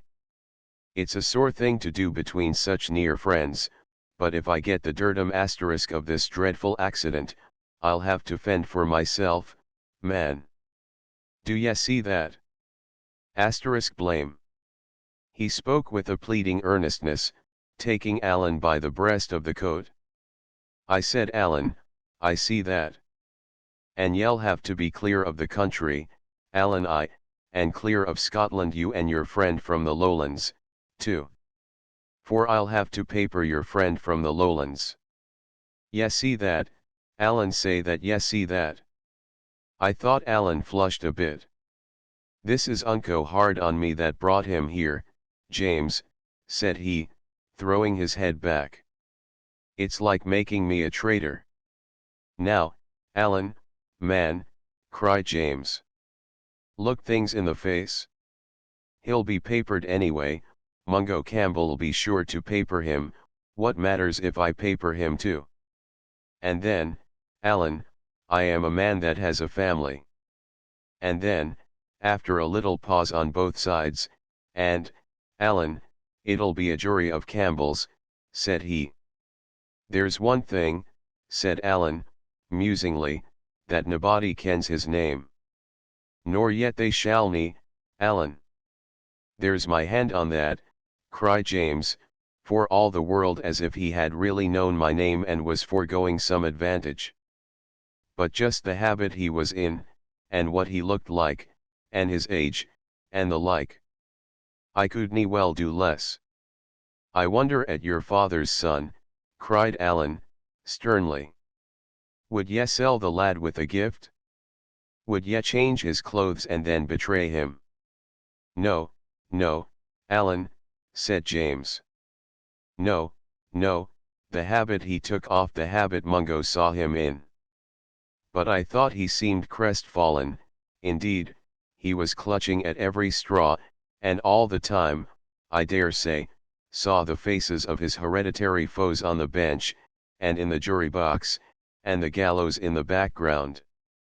Well, sir," says Allen, turning to me, "what say ye to that? Ye are here under the safeguard of my honor, and it's my part to see nothing done but what shall please you." "I have but one word to say," said I, "for to all this dispute I am a perfect stranger. But the plain common sense is to set the blame where it belongs, and that is on the man who fired the shot. Paper him, as ye call it, set the hunt on him, and let honest, innocent folk show their faces in safety. But at this both Alan and James cried out in horror, bidding me hold my tongue, for that was not to be thought of, and asking me what the Camerons would think. Which confirmed me, it must have been a Cameron from Mamory that did the act, and if I did not see that the lad might be caught.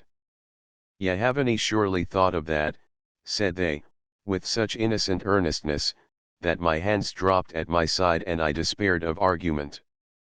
Very well, then, said I, paper me, if you please, paper Alan, paper King George. We're all three innocent, and that seems to be what's wanted. But at least, sir, said I to James, recovering from my little fit of annoyance, I am Alan's friend, and if I can be helpful to friends of his, I will not stumble at the risk. I thought it best to put a fair face on my consent, for I saw Alan troubled, and, besides, thinks I to myself, as soon as my back is turned, they will paper me, as they call it, whether I consent or not. But in this I saw I was wrong, for I had no sooner said the words, than Mrs. Stewart leaped out of her chair, came running over to us, and wept first upon my neck and then on Alan's, blessing God for our goodness to her family.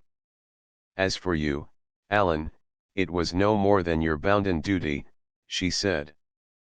But for this lad that has come here and seen us at our worst, and seen the goodman fleeching like a suitor, him that by rights should give his commands like any king, as for you, my lad, she says, my heart is way not to have your name, but I have your face, and as long as my heart beats under my bosom, I will keep it, and think of it, and bless it.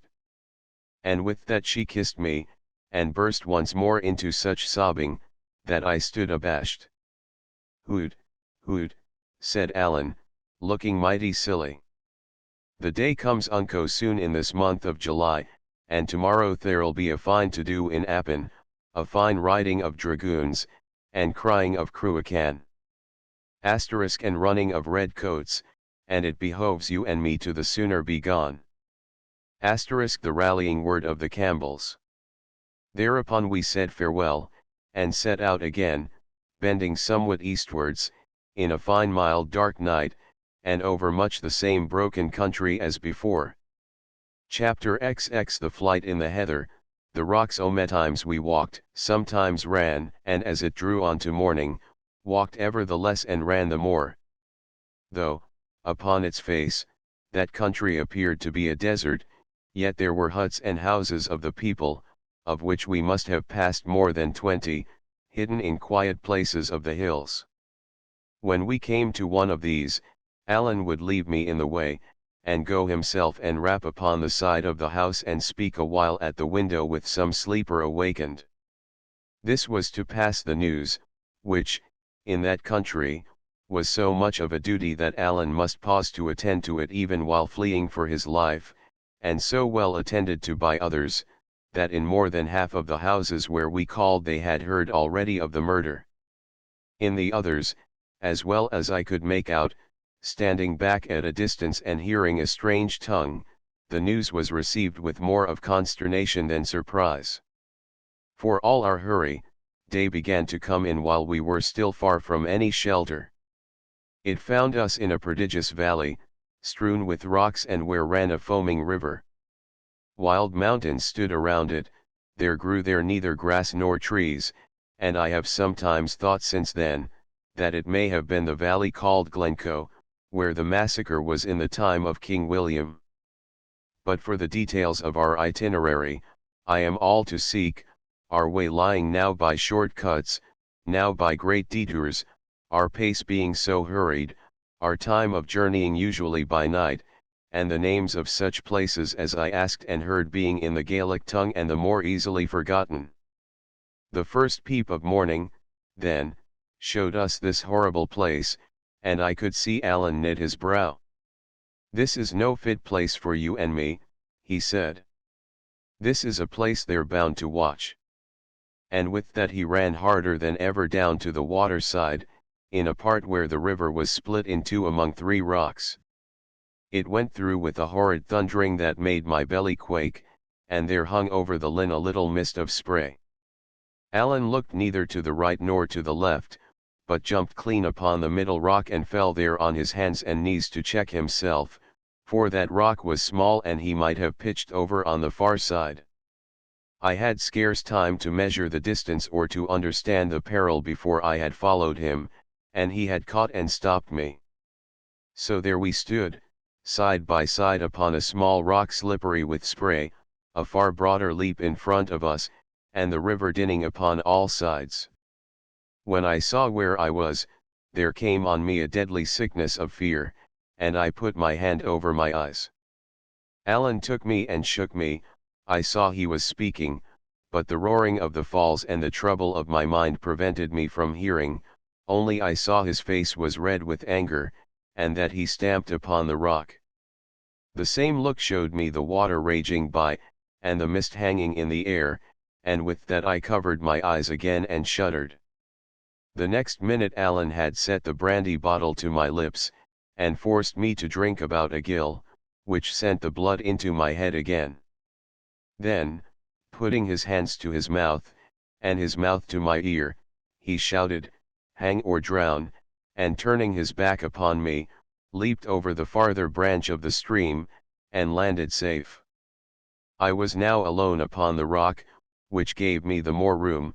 The brandy was singing in my ears. I had this good example fresh before me, and just wit enough to see that if I did not leap at once, I should never leap at all. I bent low on my knees and flung myself forth, with that kind of anger of despair that has sometimes stood me instead of courage. Sure enough, it was but my hands that reached the full length. These slipped, caught again, slipped again, and I was slithering back into the Lynn, when Alan seized me, first by the hair, then by the collar, and with a great strain dragged me into safety. Never a word he said, but set off running again for his life, and I must stagger to my feet and run after him. I had been weary before, but now I was sick and bruised, and partly drunken with the brandy. I kept stumbling as I ran. I had a stitch that came near to overmaster me, and when at last Alan paused under a great rock that stood there among a number of others, it was none too soon for David Balfour.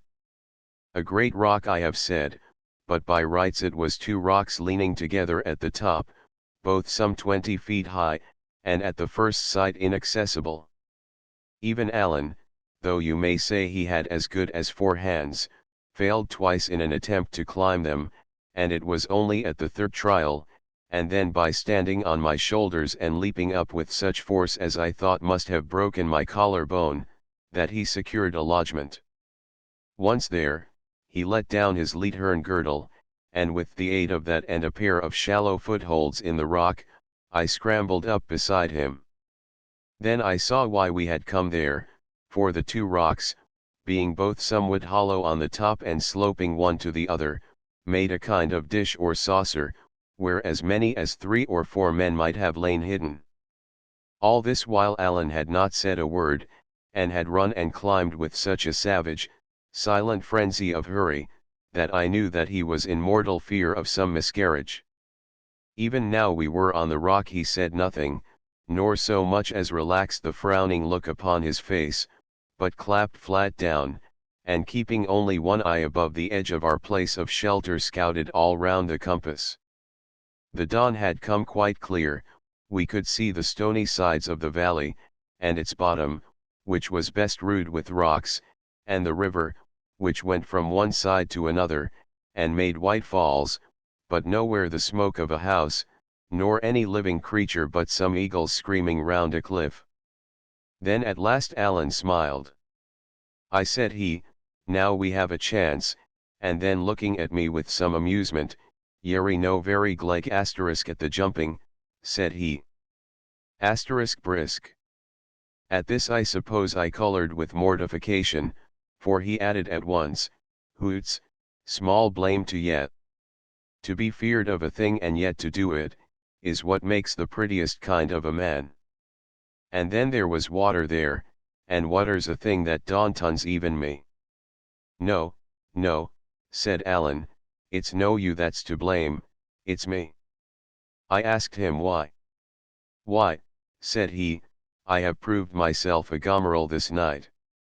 For first of all I take a wrong road, and that in my own country of Appin, so that the day has caught us where we should never have been, and thanks to that, we lie here in some danger and mayor discomfort.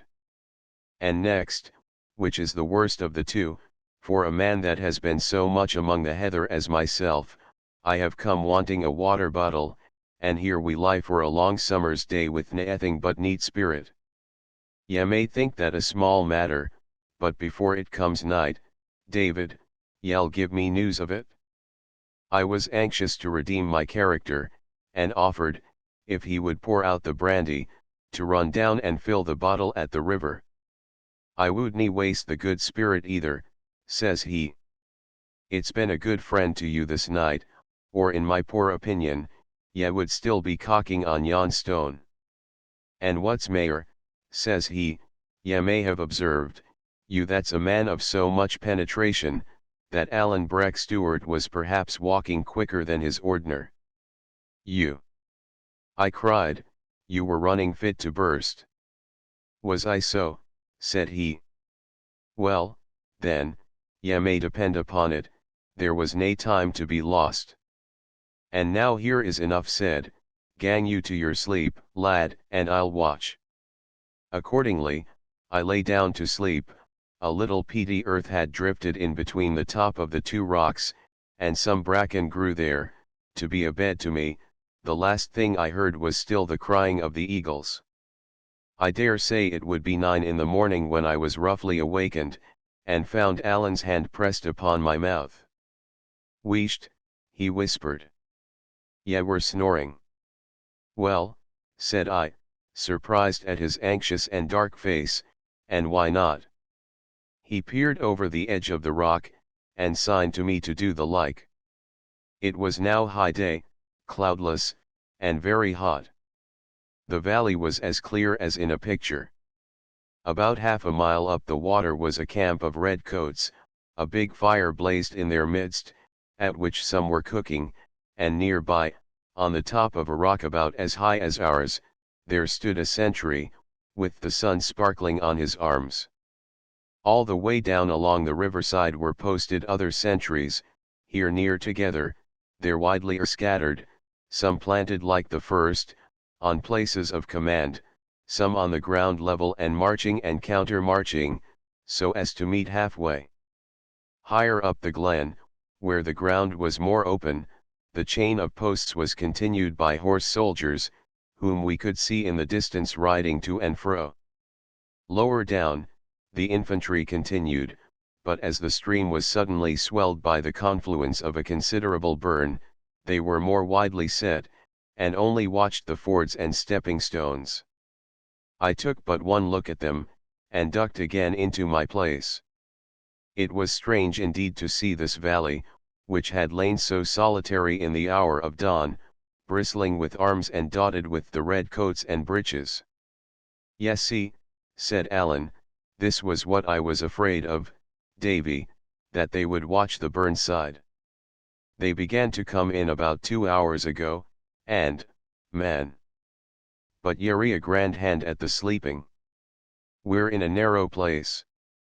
If they get up the sides of the hill, they could easy spy us with a glass, but if they'll only keep in the foot of the valley, we'll do yet.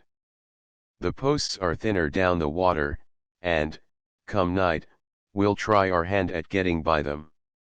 And what are we to do till night? I asked. Lie here, says he, and birsel. That one good Scotch word, birsel, was indeed the most of the story of the day that we had now to pass. You are to remember that we lay on the bare top of a rock, like scones upon a girdle. The sun beat upon us cruelly, the rock grew so heated, a man could scarce endure the touch of it, and the little patch of earth and fern, which kept cooler, was only large enough for one at a time. We took turn about to lie on the naked rock, which was indeed like the position of that saint that was martyred on a gridiron, and it ran in my mind how strange it was, that in the same climate and at only a few days' distance, I should have suffered so cruelly, first from cold upon my island and now from heat upon this rock. All the while we had no water, only raw brandy for a drink, which was worse than nothing, but we kept the bottle as cool as we could, burying it in the earth, and got some relief by bathing our breasts and temples.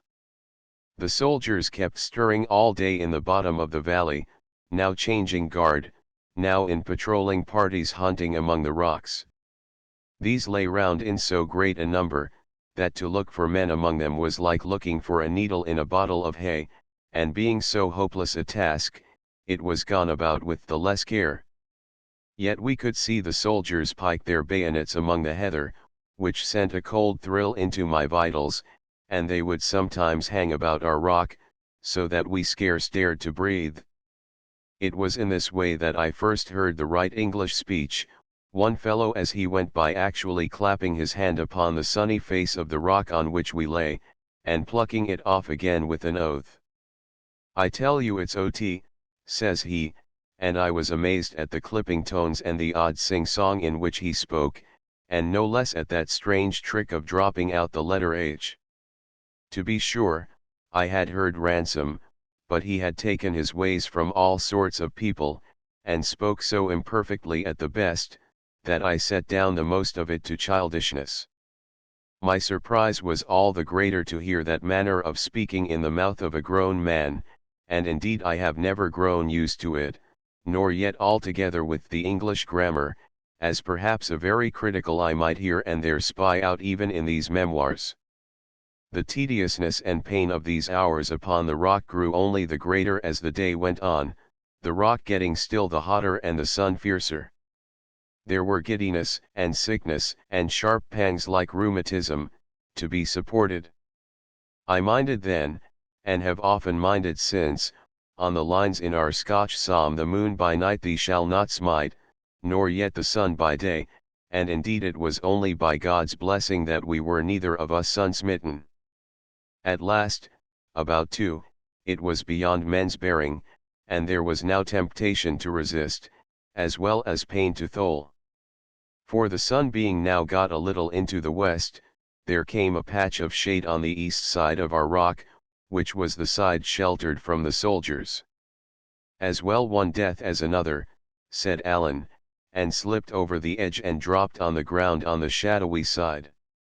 I followed him at once, and instantly fell all my length, so weak was I and so giddy with that long exposure. Here, then, we lay for an hour or two, aching from head to foot, as weak as water, and lying quite naked to the eye of any soldier who should have strolled that way. None came, however, all passing by on the other side, so that our rock continued to be our shield even in this new position. Presently we began again to get a little strength, and as the soldiers were now lying closer along the riverside, Allen proposed that we should try a start. I was by this time afraid of but one thing in the world, and that was to be set back upon the rock. Anything else was welcome to me, so we got ourselves at once in marching order, and began to slip from rock to rock one after the other, now crawling flat on our bellies in the shade, now making a run for it, heart in mouth. The soldiers, having searched this side of the valley after a fashion, and being perhaps somewhat sleepy with the sultriness of the afternoon, had now laid by much of their vigilance, and stood dozing at their posts or only kept a lookout along the banks of the river, so that in this way, keeping down the valley and at the same time towards the mountains, we drew steadily away from their neighborhood. But the business was the most wearing I had ever taken part in. A man had need of 100 eyes in every part of him, to keep concealed in that uneven country and within cry of so many and scattered sentries. When we must pass an open place, quickness was not all, but a swift judgment not only of the lie of the whole country, but of the solidity of every stone on which we must set foot, for the afternoon was now fallen so breathless that the rolling of a pebble sounded abroad like a pistol shot, and would start the echo calling among the hills and cliffs. By sundown we had made some distance, even by our slow rate of progress, though to be sure the sentry on the rock was still plainly in our view. But now we came on something that put all fears out of season, and that was a deep rushing burn, that tore down, in that part, to join the Glen River. At the sight of this we cast ourselves on the ground and plunged head and shoulders in the water, and I cannot tell which was the more pleasant, the great shock as the cool stream went over us, or the greed with which we drank of it. We lay there, for the banks hid us, drank again and again, bathed our chests, let our wrists trail in the running water till they ached with the chill, and at last, being wonderfully renewed, we got out the meal bag and made dram mock in the iron pan. This, though it is but cold water mingled with oatmeal, yet makes a good enough dish for a hungry man, and where there are no means of making fire, or, as in our case, good reason for not making one, it is the chief standby of those who have taken to the heather. As soon as the shadow of the night had fallen, we set forth again, at first with the same caution, but presently with more boldness, standing our full height and stepping out at a good pace of walking. The way was very intricate, lying up the steep sides of mountains and along the brows of cliffs. Clouds had come in with the sunset, and the night was dark and cool, so that I walked without much fatigue, but in continual fear of falling and rolling down the mountains, and with no guess at our direction. The moon rose at last and found us still on the road. It was in its last quarter, and was long beset with clouds, but after a while shone out and showed me many dark heads of mountains, and was reflected far underneath us on the narrow arm of a sea loch. At this sight we both paused, I struck with wonder to find myself so high and walking, as it seemed to me, upon clouds, Alan to make sure of his direction. Seemingly he was well pleased, and he must certainly have judged us out of earshot of all our enemies, for throughout the rest of our night march he beguiled the way with whistling of many tunes, warlike, merry, plaintive, real tunes that made the foot go faster, tunes of my own south country that made me fain to be home from my adventures, and all these, on the great, dark, desert mountains, making company upon the way. Chapter XXI The Flight in the Heather. The Hugh of Corrynakieg early as day comes in the beginning of July. It was still dark when we reached our destination, a cleft in the head of a great mountain, with a water running through the midst, and upon the one hand a shallow cave in a rock. Birches grew there in a thin, pretty wood, which a little farther on was changed into a wood of pines. The burn was full of trout, the wood of cushat doves. On the open side of the mountain beyond, whaups would be always whistling, and cuckoos were plentiful. From the mouth of the cleft we looked down upon a part of Mamory, and on the sea loch that divides that country from Appin, and this from so great a height as made it my continual wonder and pleasure to sit and behold them. The name of the cleft was the Hugh of Corrynakieg, and although from its height and being so near upon the sea, it was often beset with clouds, yet it was on the whole a pleasant place, and the 5 days we lived in it went happily. We slept in the cave, making our bed of heather bushes which we cut for that purpose, and covering ourselves with Alan's greatcoat. There was a low concealed place, in a turning of the glen, where we were so bold as to make fire, so that we could warm ourselves when the clouds set in, and cook hot porridge, and grill the little trouts that we caught with our hands under the stones and overhanging banks of the burn. This was indeed our chief pleasure and business, and not only to save our meal against worse times, but with a rivalry that much amused us, we spent a great part of our days at the waterside, stripped to the waist and groping about or, as they say, guttling for these fish. The largest we got might have been 1/4 pound, but they were of good flesh and flavor, and when broiled upon the coals, lacked only a little salt to be delicious. In any by time Alan must teach me to use my sword, for my ignorance had much distressed him, and I think besides, as I had sometimes the upper hand of him in the fishing, he was not sorry to turn to an exercise where he had so much the upper hand of me.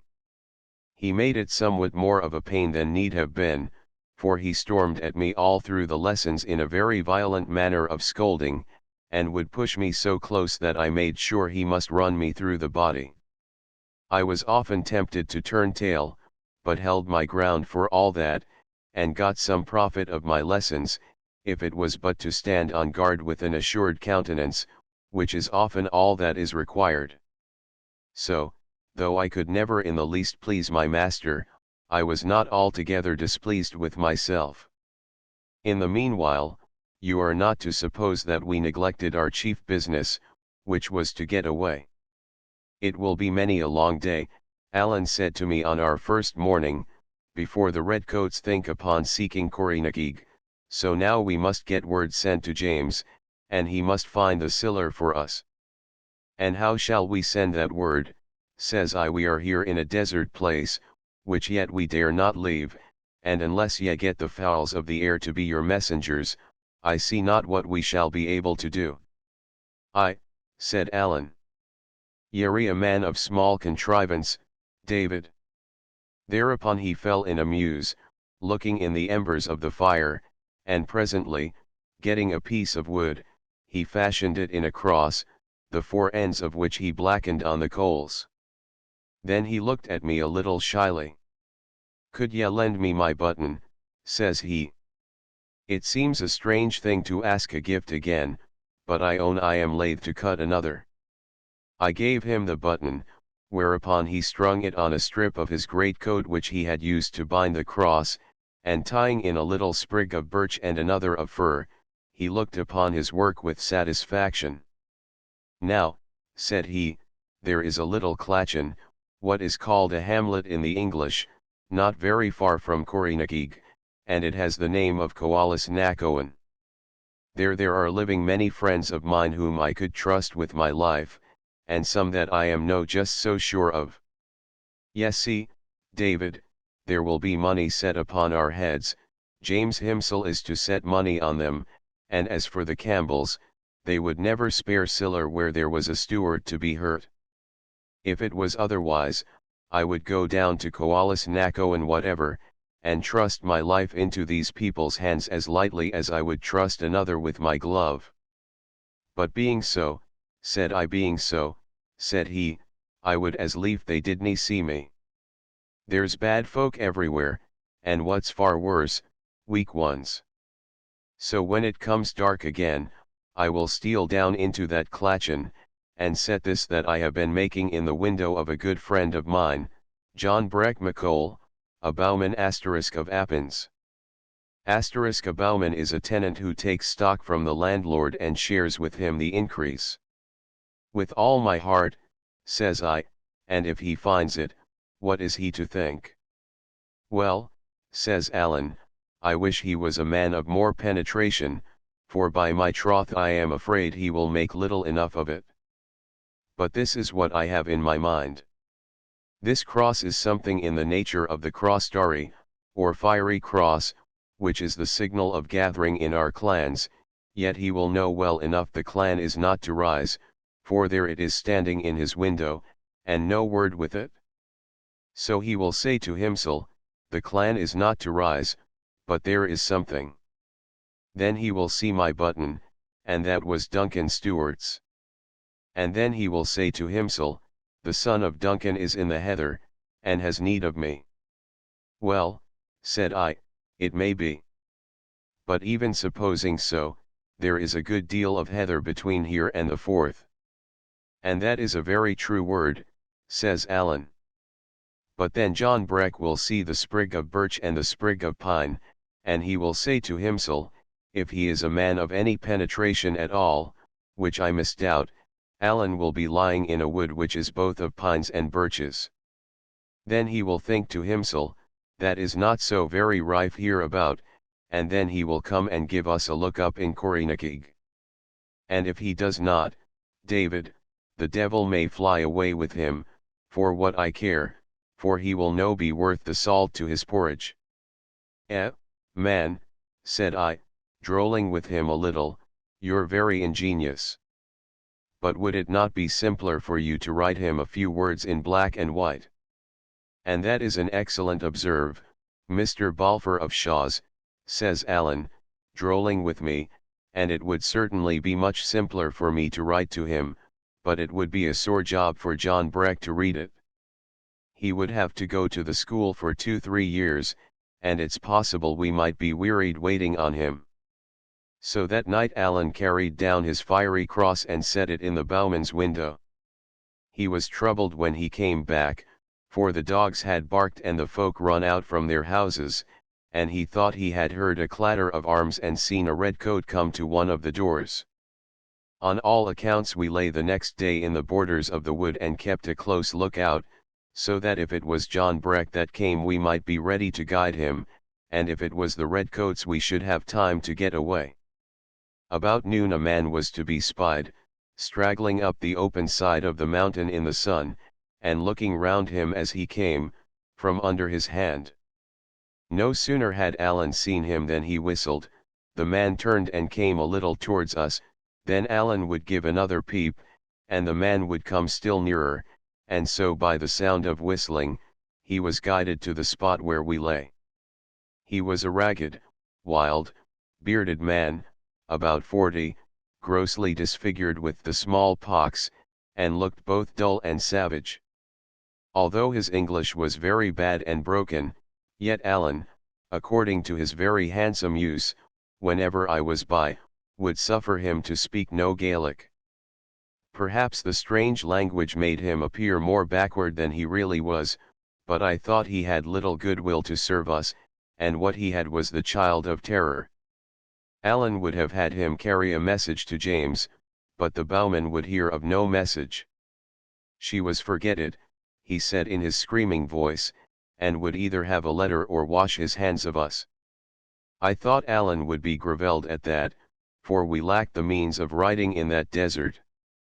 But he was a man of more resources than I knew, searched the wood until he found the quill of a cushat dove, which he shaped into a pen, made himself a kind of ink with gunpowder from his horn and water from the running stream, and tearing a corner from his French military commission, which he carried in his pocket, like a talisman to keep him from the gallows, he sat down and wrote as follows: "Dear kinsman, please send the money by the bearer to the place he kens of. Your affectionate cousin, A.S." This he intrusted to the bowman, who promised to make what manner of speed he best could, and carried it off with him down the hill. He was 3 full days gone, but about 5 in the evening of the 3rd, we heard a whistling in the wood, which Allen answered, and presently the bowman came up the water side, looking for us, right and left. He seemed less sulky than before, and indeed he was no doubt well pleased to have got to the end of such a dangerous commission. He gave us the news of the country, that it was alive with redcoats, that arms were being found, and poor folk brought in trouble daily, and that James and some of his servants were already clapped in prison at Fort William, under strong suspicion of complicity. It seemed it was noised on all sides that Allen Breck had fired the shot, and there was a bill issued for both him and me, with £100 reward. This was all as bad as could be, and the little note the bowman had carried us from Mrs. Stewart was of a miserable sadness. In it she besought Allen not to let himself be captured, assuring him, if he fell in the hands of the troops, both he and James were no better than dead men. The money she had sent was all that she could beg or borrow, and she prayed heaven we could be doing with it. Lastly, she said, she enclosed us one of the bills in which we were described. This we looked upon with great curiosity and not a little fear, partly as a man may look in a mirror, partly as he might look into the barrel of an enemy's gun to judge if it be truly aimed. Allen was advertised as a small, pock-marked, active man of 35 or thereby, dressed in a feathered hat, a French side coat of blue with silver buttons, and lace a great deal tarnished, a red waistcoat and breeches of black shag, and I as a tall strong lad of about 18, wearing an old blue coat, very ragged, an old Highland bonnet, a long homespun waistcoat, blue breeches, his legs bare, low country shoes, wanting the toes, speaks like a lowlander, and has no beard. Alan was well enough pleased to see his finery so fully remembered and set down, only when he came to the word tarnish, he looked upon his lace like one a little mortified. As for myself, I thought I cut a miserable figure in the bill, and yet was well enough pleased too, for since I had changed these rags, the description had ceased to be a danger and become a source of safety. Alan, said I, you should change your clothes. Nay, troth, said Alan, I have nae others. A fine sight I would be, if I went back to France in a bonnet. This put a second reflection in my mind, that if I were to separate from Alan and his telltale clothes I should be safe against arrest, and might go openly about my business. Nor was this all, for suppose I was arrested when I was alone, there was little against me, but suppose I was taken in company with the reputed murderer, my case would begin to be grave. For generosity's sake I dare not speak my mind upon this head, but I thought of it none the less.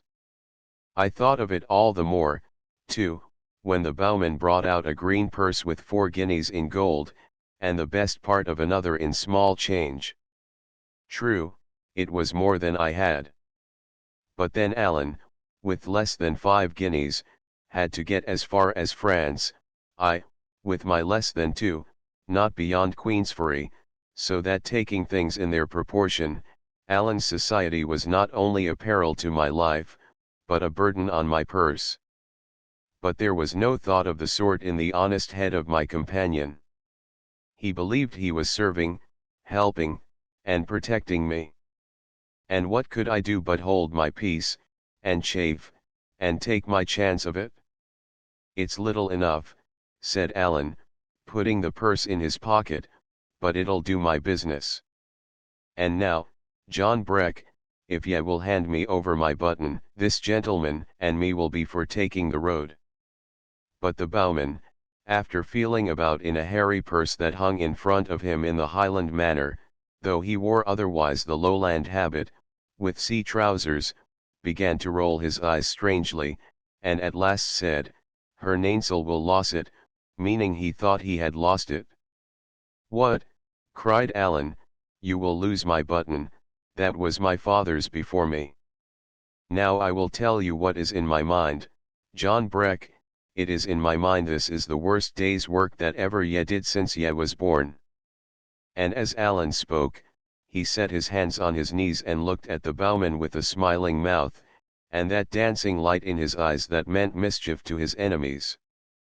Perhaps the bowman was honest enough, perhaps he had meant to cheat and then, finding himself alone with 2 of us in a desert place, cast back to honesty as being safer, at least, and all at once, he seemed to find that button and handed it to Alan. Well, and it is a good thing for the honor of the McCols, said Alan, and then to me, here is my button back again, and I thank you for parting with it, which is of a piece with all your friendships to me. Then he took the warmest parting of the bowman. For, says he, ye have done very well by me, and set your neck at a venture, and I will always give you the name of a good man.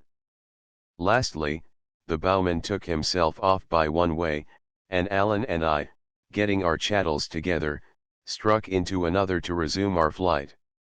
Chapter XXII The flight in the heather, the moor 7 hours incessant, hard travelling brought us early in the morning to the end of a range of mountains. In front of us there lay a piece of low, broken, desert land, which we must now cross. The sun was not long up, and shone straight in our eyes, a little, thin mist went up from the face of the moorland like a smoke, so that, as Alan said, there might have been 20 squadron of dragoons there and we none the wiser.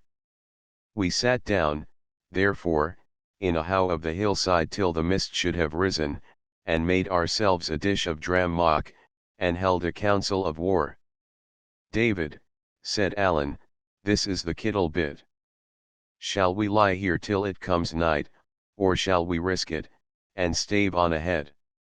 Well, said I am tired indeed, but I could walk as far again, if that was all. But it isn't, said Allen, nor yet the half. This is how we stand, appens fair death to us. To the south it's all Campbell's, and no to be thought of.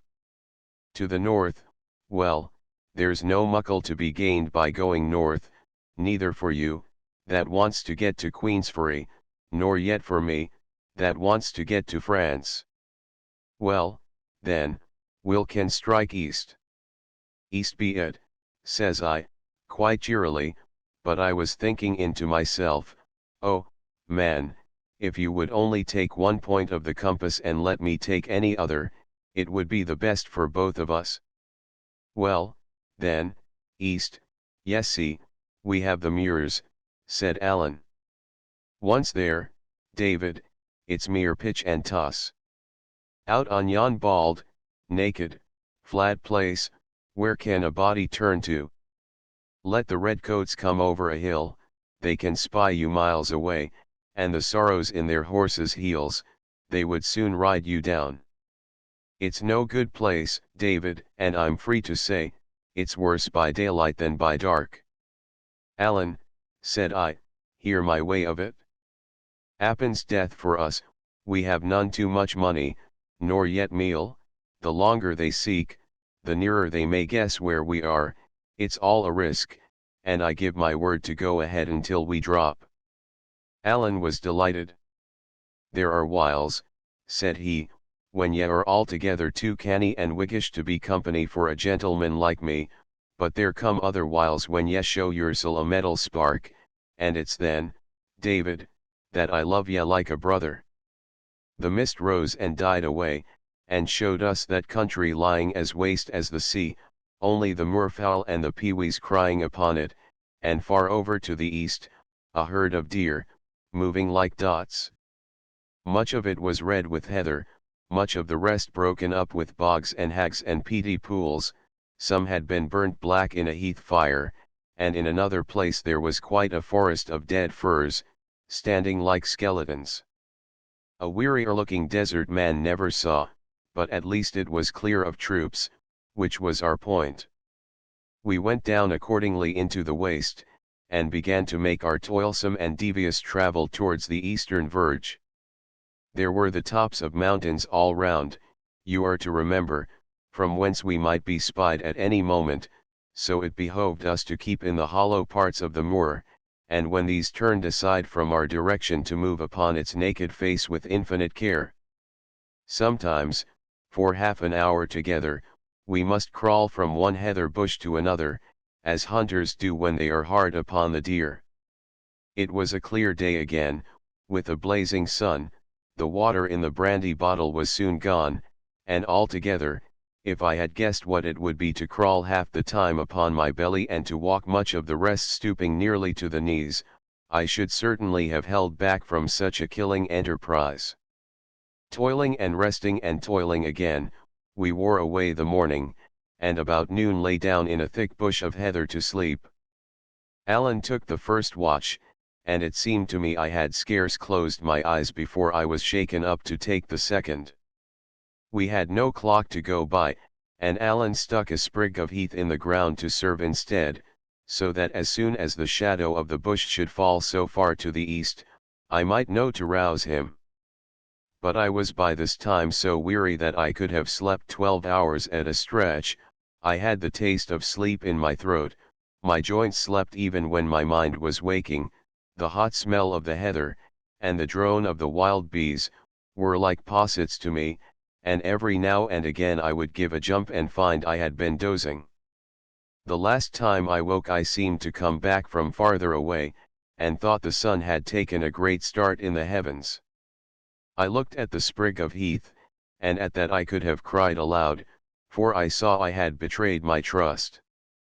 My head was nearly turned with fear and shame, and at what I saw, when I looked out around me on the moor, my heart was like dying in my body. For sure enough, a body of horse soldiers had come down during my sleep, and were drawing near to us from the southeast, spread out in the shape of a fan and riding their horses to and fro in the deep parts of the heather. When I waked Alan, he glanced first at the soldiers, then at the mark and the position of the sun, and knitted his brows with a sudden, quick look, both ugly and anxious, which was all the reproach I had of him. "What are we to do now?" I asked. "We'll have to play at being hares," said he. "Do ye see yon mountain," pointing to one on the northeastern sky. "Aye," said I. "Well, then," says he, "let us strike for that. Its name is Ben Alder. It is a wild, desert mountain full of hills and hollows, and if we can win to it before the morn, we may do yet." "But, Alan," cried I, "that will take us across the very coming of the soldiers." "I ken that fine," said he, "but if we are driven back on Appin, we are two dead men. So now, David man, be brisk." With that he began to run forward on his hands and knees with an incredible quickness, as though it were his natural way of going. All the time, too, he kept winding in and out in the lower parts of the moorland where we were the best concealed. Some of these had been burned or at least scathed with fire, and there rose in our faces, which were close to the ground, a blinding, choking dust as fine as smoke. The water was long out, and this posture of running on the hands and knees brings an overmastering weakness and weariness, so that the joints ache and the wrists faint under your weight. Now and then, indeed, where was a big bush of heather, we lay a while, and panted, and putting aside the leaves, looked back at the dragoons. They had not spied us, for they held straight on, a half-troop, I think, covering about 2 miles of ground, and beating it mighty thoroughly as they went. I had awakened just in time, a little later, and we must have fled in front of them, instead of escaping on one side. Even as it was, the least misfortune might betray us, and now and again, when a grouse rose out of the heather with a clap of wings, we lay as still as the dead and were afraid to breathe. The aching and faintness of my body, the laboring of my heart, the soreness of my hands, and the smarting of my throat and eyes in the continual smoke of dust and ashes, had soon grown to be so unbearable that I would gladly have given up. Nothing but the fear of Alan lent me enough of a false kind of courage to continue. As for himself, and you are to bear in mind that he was cumbered with a great coat, he had first turned crimson, but as time went on the redness began to be mingled with patches of white. His breath cried and whistled as it came, and his voice, when he whispered his observations in my ear during our halts, sounded like nothing human. Yet he seemed in no way dashed in spirits, nor did he at all abate in his activity, so that I was driven to marvel at the man's endurance. At length, in the first gloaming of the night, we heard a trumpet sound, and looking back from among the heather, saw the troop beginning to collect. A little after, they had built a fire and camped for the night, about the middle of the waste. At this I begged and besought that we might lie down and sleep. "There shall be no sleep the night," said Alan. "From now on, these weary dragoons of yours will keep the crown of the muirland, and none will get out of Appin but winged fowls. We got through in the nick of time, and shall we jeopard what we've gained? N.A., when the day comes, it shall find you and me in a fast place on Ben Alder." "Alan," I said, "it's not the want of wool, it's the strength that I want. If I could, I would, but as sure as I'm alive I cannot." "Very well, then," said Alan. "I'll carry yet." I looked to see if he were jesting, but no, the little man was in dead earnest, and the sight of so much resolution shamed me. "Lead away," said I. "I'll follow." He gave me one look as much as to say, "Well done, David," and off he set again at his top speed. It grew cooler and even a little darker, but not much, with the coming of the night. The sky was cloudless, it was still early in July, and pretty far north. In the darkest part of that night, you would have needed pretty good eyes to read, but for all that, I have often seen it darker in a winter midday. Heavy dew fell and drenched the moor like rain, and this refreshed me for a while. When we stopped to breathe, and I had time to see all about me, the clearness and sweetness of the night, the shapes of the hills like things asleep, and the fire dwindling away behind us, like a bright spot in the midst of the moor, anger would come upon me in a clap that I must still drag myself in agony and eat the dust like a worm. By what I have read in books, I think few that have held a pen were ever really wearied, or they would write of it more strongly. I had no care of my life, neither past nor future, and I scarce remembered there was such a lad as David Balfour.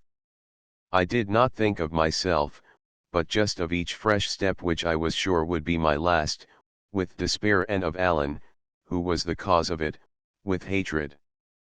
Alan was in the right trade as a soldier. This is the officer's part, to make men continue to do things, they know not wherefore, and when, if the choice was offered, they would lie down where they were and be killed.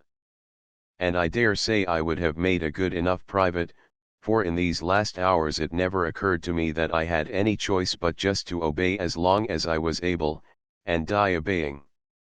Day began to come in, after years, I thought, and by that time we were past the greatest danger, and could walk upon our feet like men, instead of crawling like brutes. But, dear heart have mercy! What a pair we must have made, going double like old grandfathers, stumbling like babes, and as white as dead folk. Never a word passed between us, each set his mouth and kept his eyes in front of him, and lifted up his foot and set it down again, like people lifting weights at a country play, all the while, with the moorfowl crying peep, in the heather, and the light coming slowly clearer in the east. Village fair. I say Alan did as I did. Not that ever I looked at him, for I had enough ado to keep my feet, but because it is plain he must have been as stupid with weariness as myself, and looked as little where we were going, or we should not have walked into an ambush like blind men. It fell in this way. We were going down a heathery brae, Alan leading and I following a pace or two behind, like a fiddler and his wife, when upon a sudden the heather gave a rustle, 3 or 4 ragged men leaped out, and the next moment we were lying on our backs, each with a dirk at his throat. I don't think I cared. The pain of this rough handling was quite swallowed up by the pains of which I was already full, and I was too glad to have stopped walking to mind about a dirk.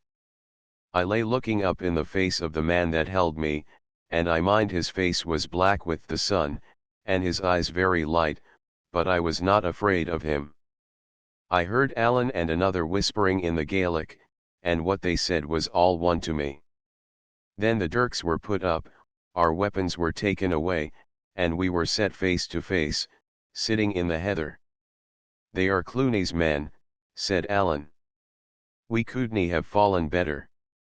We're just to bide here with these, which are his out sentries, till they can get word to the chief of my arrival." Now Clooney Macpherson, the chief of the clan Vowrich, had been one of the leaders of the great rebellion 6 years before. There was a price on his life, and I had supposed him long ago in France, with the rest of the heads of that desperate party. Even tired as I was, the surprise of what I heard half wakened me. "What," I cried, "is Clooney still here?" "Aye, is he so," said Alan. "Still in his own country and kept by his own clan. King George can do no more." I think I would have asked farther, but Alan gave me the put off. "I am rather wearied," he said, "and I would like fine to get asleep." And without more words, he rolled on his face in a deep heather bush, and seemed to sleep at once. There was no such thing possible for me. You have heard grasshoppers whirring in the grass in the summertime. Well, I had no sooner closed my eyes, than my body, and above all my head, belly, and wrists, seemed to be filled with whirring grasshoppers, and I must open my eyes again at once, and tumble and toss, and sit up and lie down, and look at the sky which dazzled me, or at Cluny's wild and dirty sentries, peering out over the top of the brae and chattering to each other in the Gaelic. That was all the rest I had, until the messenger returned, when, as it appeared that Cluny would be glad to receive us, we must get once more upon our feet and set forward. Alan was in excellent good spirits, much refreshed by his sleep, very hungry, and looking pleasantly forward to a dram and a dish of hot collops, of which, it seems, the messenger had brought him word. For my part, it made me sick to hear of eating. I had been dead heavy before, and now I felt a kind of dreadful lightness, which would not suffer me to walk. I drifted like a gossamer, the ground seemed to me a cloud, the hills a featherweight, the air to have a current, like a running burn, which carried me to and fro. With all that, a sort of horror of despair sat on my mind, so that I could have wept at my own helplessness. I saw Alan knitting his brows at me, and supposed it was in anger, and that gave me a pang of light-headed fear, like what a child may have. I remember, too, that I was smiling, and could not stop smiling, hard as I tried, for I thought it was out of place at such a time. But my good companion had nothing in his mind but kindness, and the next moment, two of the gillies had me by the arms, and I began to be carried forward with great swiftness, or so it appeared to me, although I dare say it was slowly enough in truth, through a labyrinth of dreary glens and hollows and into the heart of that dismal mountain of Ben Alder. Chapter XXII Cluny's KG came at last to the foot of an exceeding steep wood, which scrambled up a craggy hillside, and was crowned by a naked precipice. "It's here," said one of the guides, and we struck uphill. The trees clung upon the slope, like sailors on the shrouds of a ship, and their trunks were like the rounds of a ladder, by which we mounted. Quite at the top, and just before the rocky face of the cliff sprang above the foliage, we found that strange house which was known in the country as Cluny's Cage. The trunks of several trees had been wattled across, the intervals strengthened with stakes, and the ground behind this barricade levelled up with earth to make the floor. A tree, which grew out from the hillside, was the living center beam of the roof. The walls were of wattle and covered with moss. The whole house had something of an egg shape, and it half hung, half stood in that steep, hillside thicket, like a wasp's nest in a green hawthorn. Within, it was large enough to shelter 5 or 6 persons with some comfort. A projection of the cliff had been cunningly employed to be the fireplace, and the smoke rising against the face of the rock, and being not dissimilar in color, readily escaped notice from below. This was but one of Cluny's hiding places.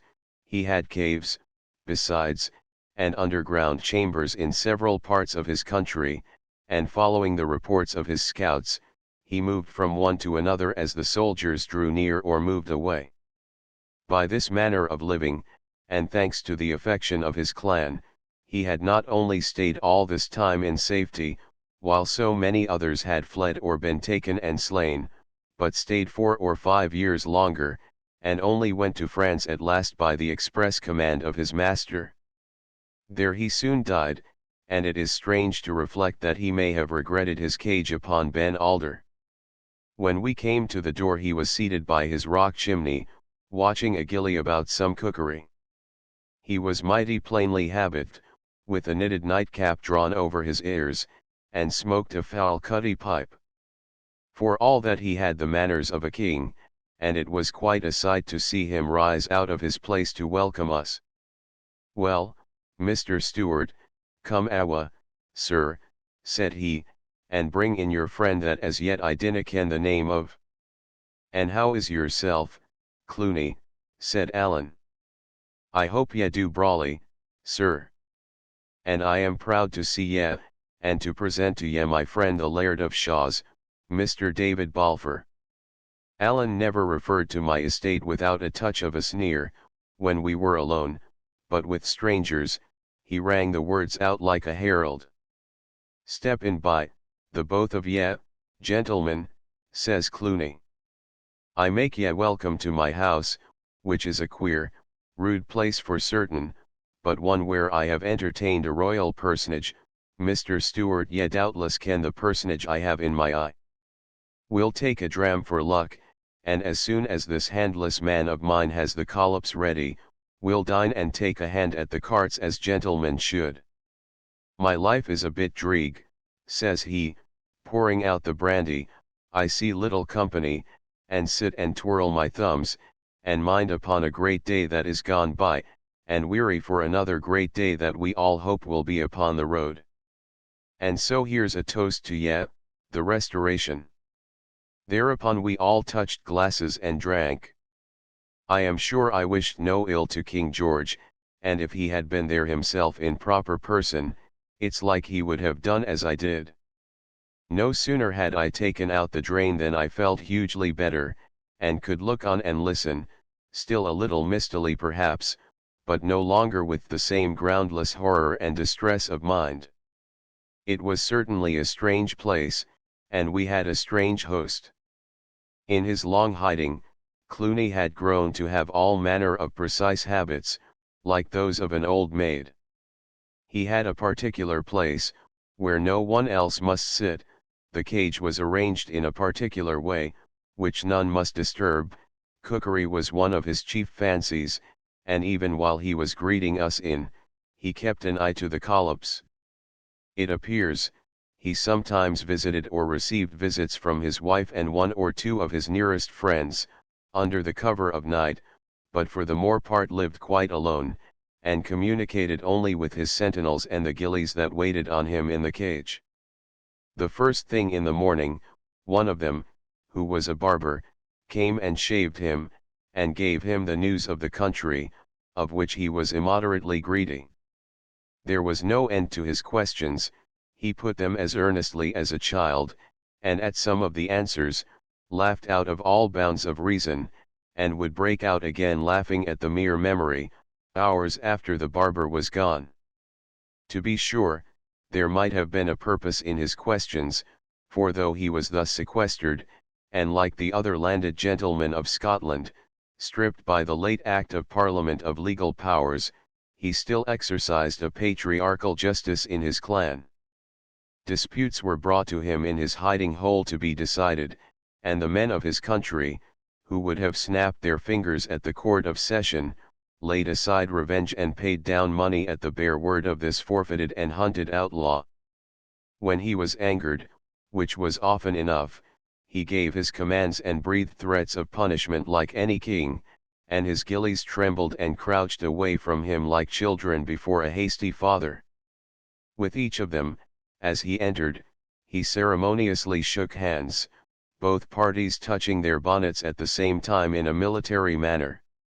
Altogether, I had a fair chance to see some of the inner workings of a Highland clan, and this with a proscribed, fugitive chief, his country conquered, the troops riding upon all sides in quest of him, sometimes within a mile of where he lay, and when the least of the ragged fellows whom he raided and threatened, could have made a fortune by betraying him.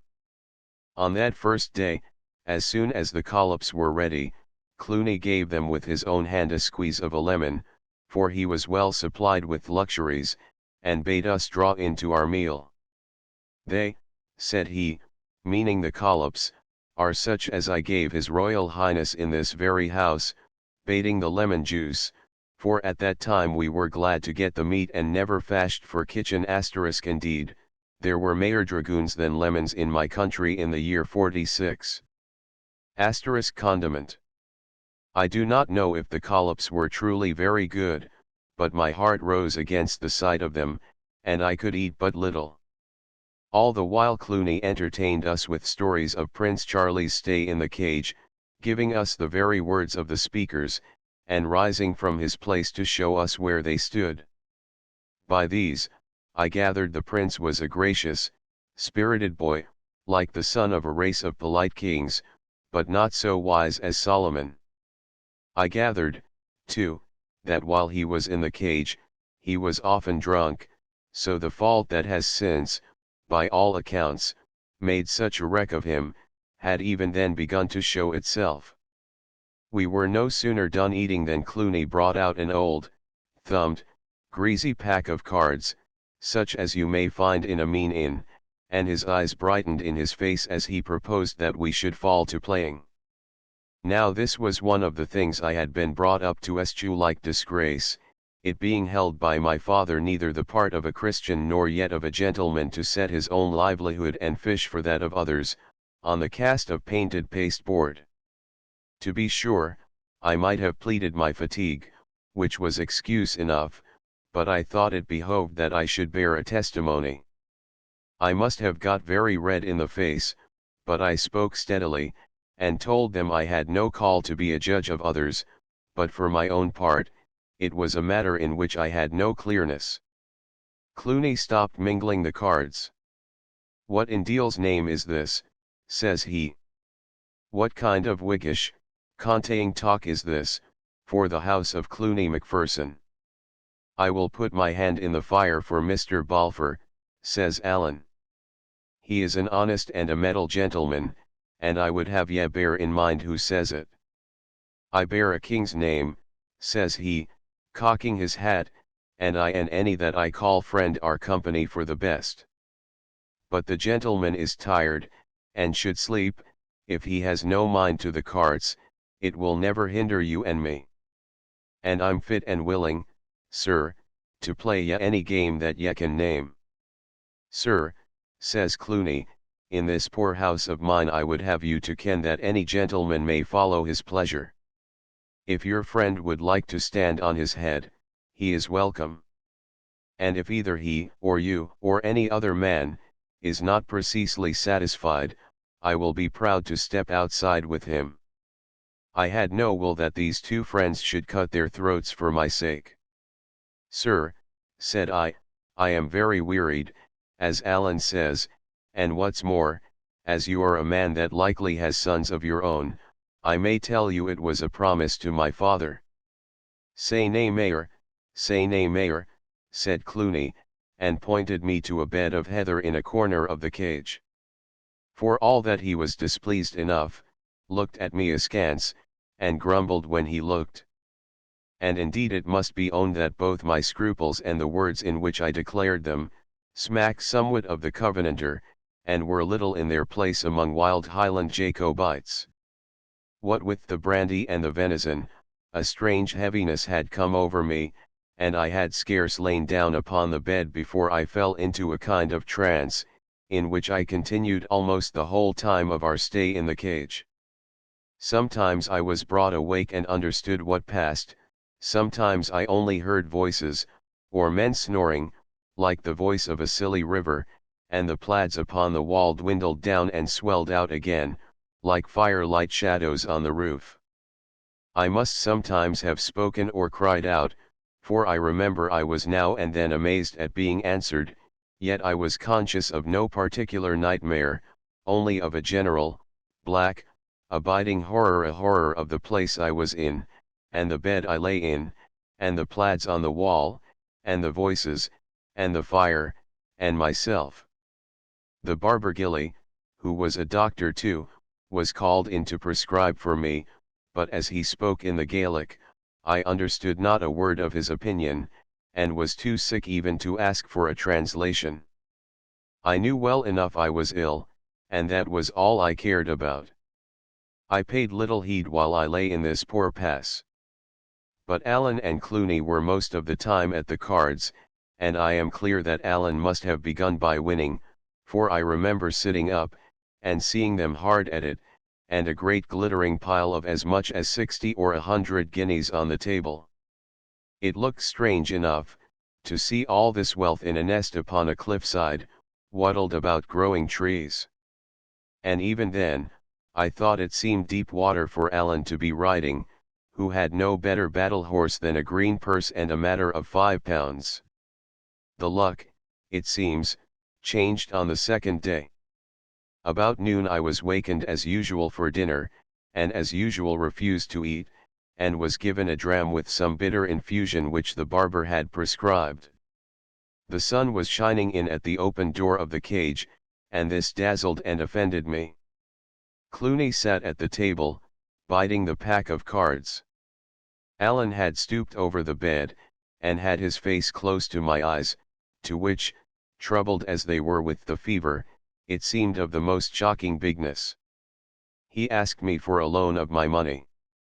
"What for?" said I. "Oh, just for a loan," said he. "But why?" I repeated. "I don't see." "Hut, David," said Alan, "ya wouldn't grudge me a loan." "I would, though, if I had had my senses." But all I thought of then was to get his face away, and I handed him my money. On the morning of the third day, when we had been 48 hours in the cage, I awoke with a great relief of spirits, very weak and weary indeed, but seeing things of the right size and with their honest, everyday appearance. I had a mind to eat, moreover, rose from bed of my own movement, and as soon as we had breakfasted, stepped to the entry of the cage and sat down outside in the top of the wood. It was a grey day with a cool, mild air, and I sat in a dream all morning, only disturbed by the passing by of Clooney's scouts and servants coming with provisions and reports, for as the coast was at that time clear, you might almost say he held court openly. When I returned, he and Alan had laid the cards aside, and were questioning a gillie, and the chief turned about and spoke to me in the Gaelic. "I have no Gaelic, sir," said I. Now since the card question, everything I said or did had the power of annoying Clooney.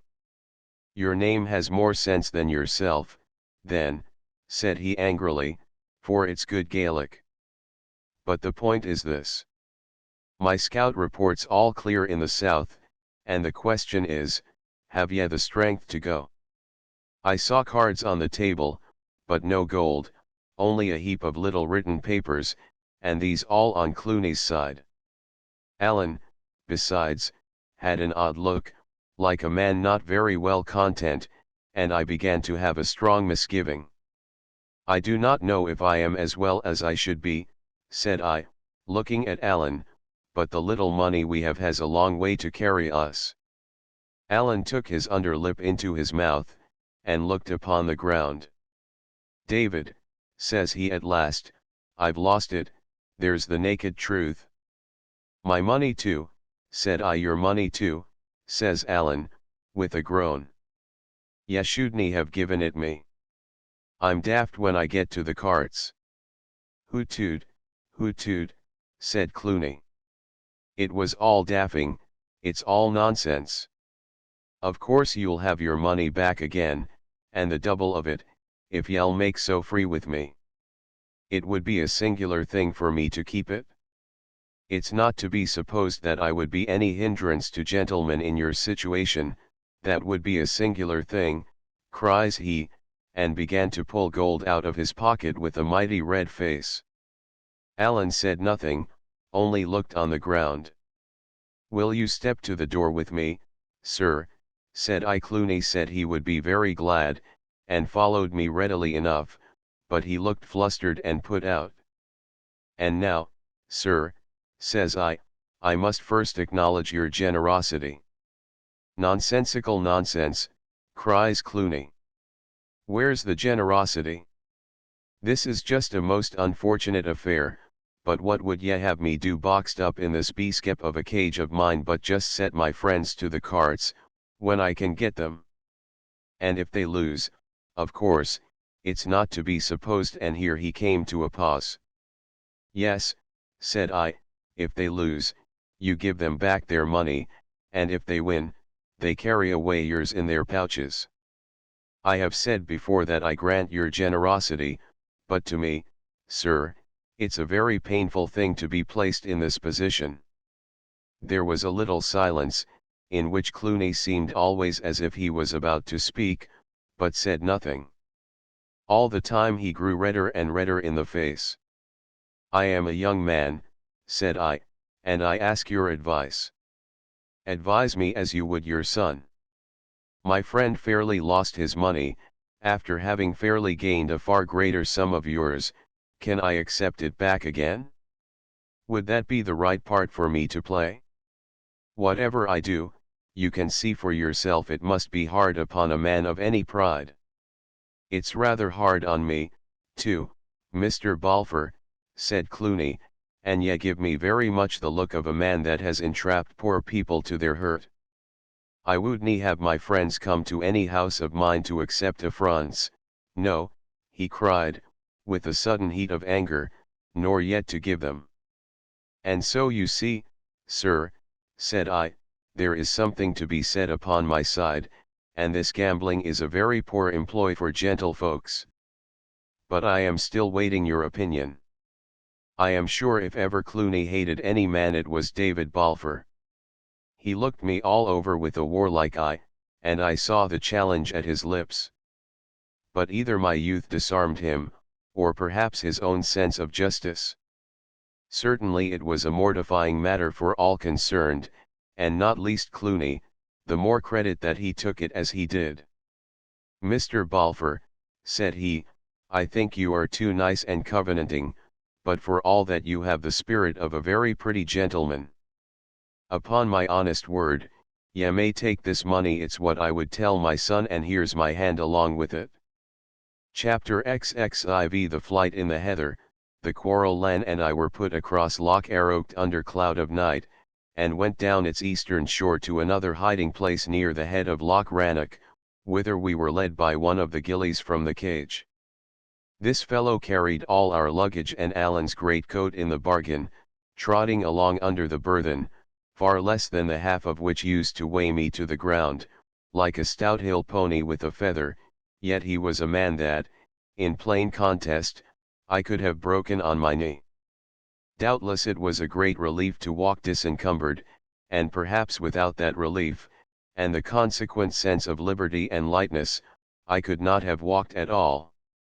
I was but new risen from a bed of sickness, and there was nothing in the state of our affairs to hearten me for much exertion, travelling, as we did, over the most dismal deserts in Scotland, under a cloudy heaven, and with divided hearts among the travellers.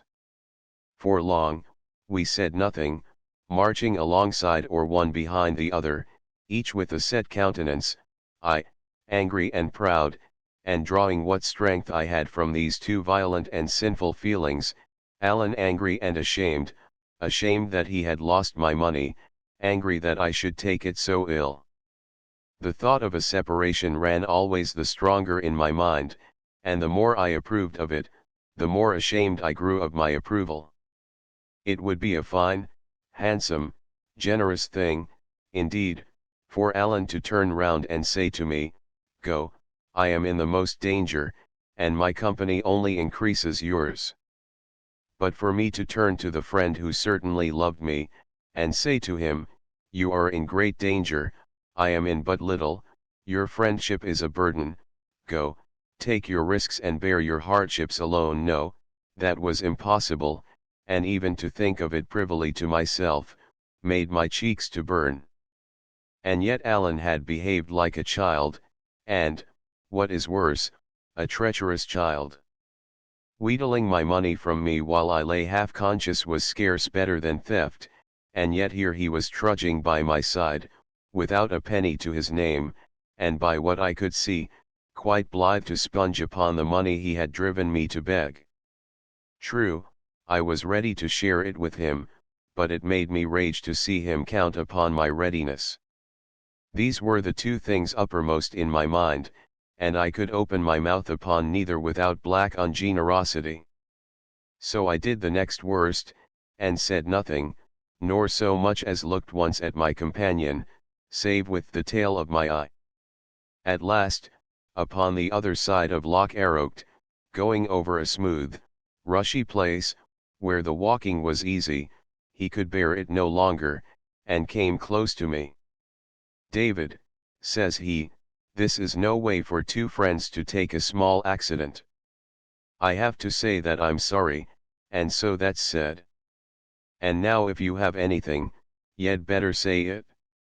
"Oh," says I have nothing." He seemed disconcerted, at which I was meanly pleased. "No," said he, with rather a trembling voice, "but when I say I was to blame—" "Why, of course, ye were to blame," said I, coolly, "and you will bear me out that I have never reproached you." "Never," says he, "but ye can very well that ye've done worse. Are we to part? Ye said so once before. Are ye to say it again? There's hills and heather enough between here and the two seas, David, and I will own I'm no very keen to stay where I'm no wanted." This pierced me like a sword, and seemed to lay bare my private disloyalty. "Alan Breck," I cried, and then, "do you think I am one to turn my back on you in your chief need? You dursn't say it to my face. My whole conduct's there to give the lie to it. It's true, I fell asleep upon the muir, but that was from weariness, and you do wrong to cast it up to me, which is what I never did," said Alan. "But aside from that," I continued, "what have I done that you should even me to dogs by such a supposition? I never yet failed a friend, and it's not likely I'll begin with you. There are things between us that I can never forget, even if you can. I will only say this to ye, David," said Alan, very quietly, "that I have long been owing ye my life, and now I owe ye money. Ye should try to make that burden light for me." This ought to have touched me, and in a manner it did, but the wrong manner. I felt I was behaving badly, and was now not only angry with Alan, but angry with myself in the bargain, and it made me the more cruel. "You ask me to speak," said I. "Well, then, I will. You own yourself that you have done me a disservice. I have had to swallow an affront. I have never reproached you, I never named the thing till you did. And now you blame me," cried I, "because I canny laugh and sing as if I was glad to be affronted. The next thing will be that I'm to go down upon my knees and thank you for it. Ye should think more of others, Alan Breck. If ye thought more of others, ye would perhaps speak less about yourself, and when a friend that likes you very well has passed over an offence without a word, you would be blithe to let it lie, instead of making it a stick to break his back with. By your own way of it, it was you that was to blame, then it shouldn't be you to seek the quarrel." "Aweel," said Alan, "say nae mair." And we fell back into our former silence, and came to our journey's end, and supped, and lay down to sleep, without another word. The gillie put us across Loch Rannoch in the dusk of the next day, and gave us his opinion as to our best route. This was to get us up at once into the tops of the mountains, to go round by a circuit, turning the heads of Glen Leon, Glen Lochay, and Glen Dockhart, and come down upon the lowlands by Kippen and the upper waters of the Forth. Alan was little pleased with the route which led us through the country of his blood foes, the Glenorchy Campbells. He objected that by turning to the east, we should come almost at once among the Athole Stewarts, a race of his own name and lineage, although following a different chief, and come besides by a far easier and swifter way to the place whither we were bound. But the gillie, who was indeed the chief man of Cluny's scouts, had good reasons to give him on all hands, naming the force of troops in every district, and alleging finally, as well as I could understand, that we should nowhere be so little troubled as in a country of the Campbells. Alan gave way at last, but with only half a heart. "It's one of the dowiest countries in Scotland," said he. "There's naething there that I ken, but heath, and crows, and Campbells. But I see that ye're a man of some penetration, and be it as ye please.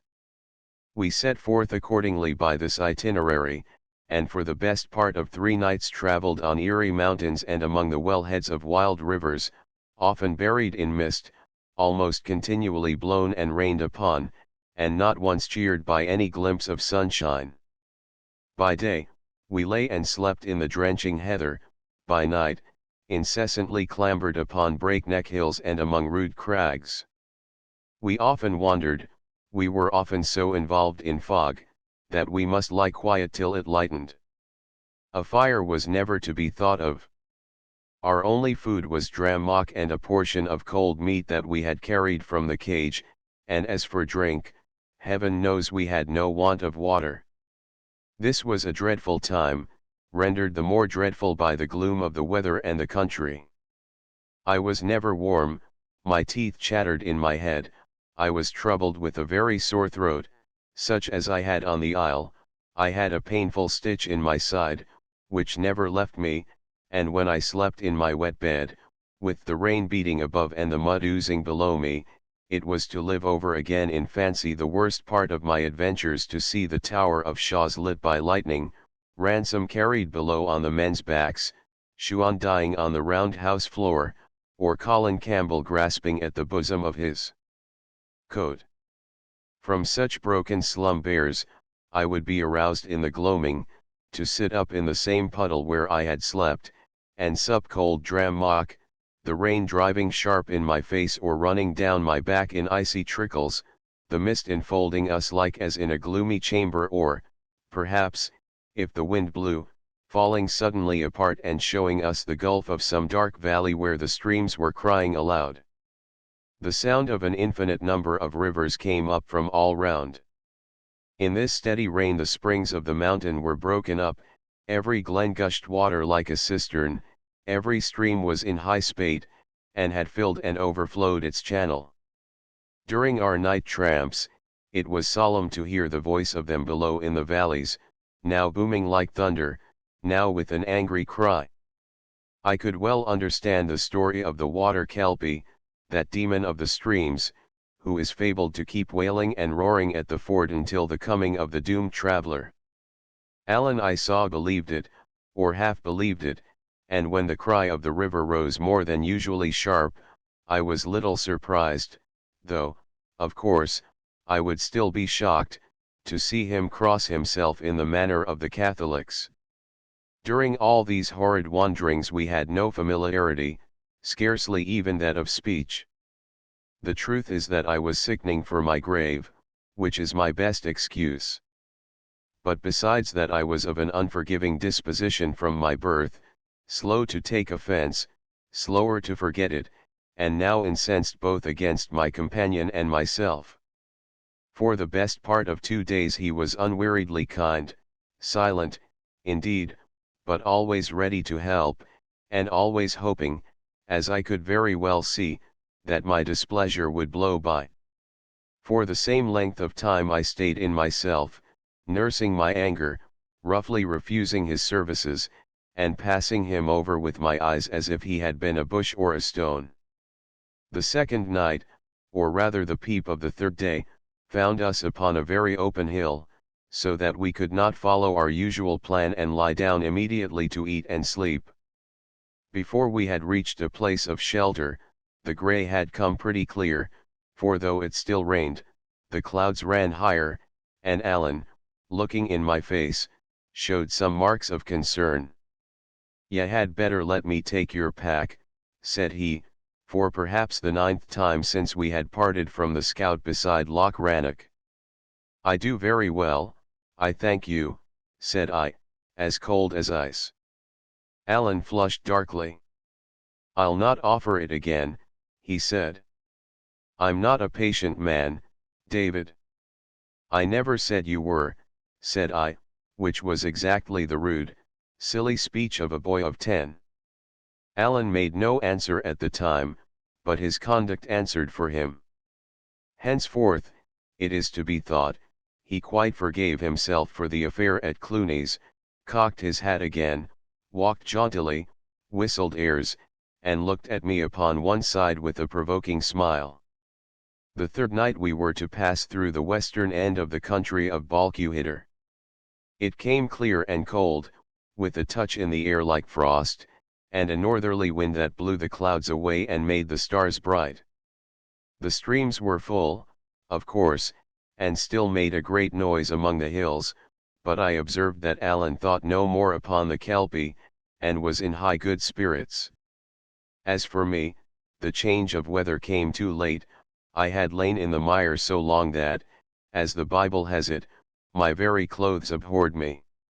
I was dead weary, deadly sick, and full of pains and shiverings. The chill of the wind went through me, and the sound of it confused my ears. In this poor state I had to bear from my companion something in the nature of a persecution.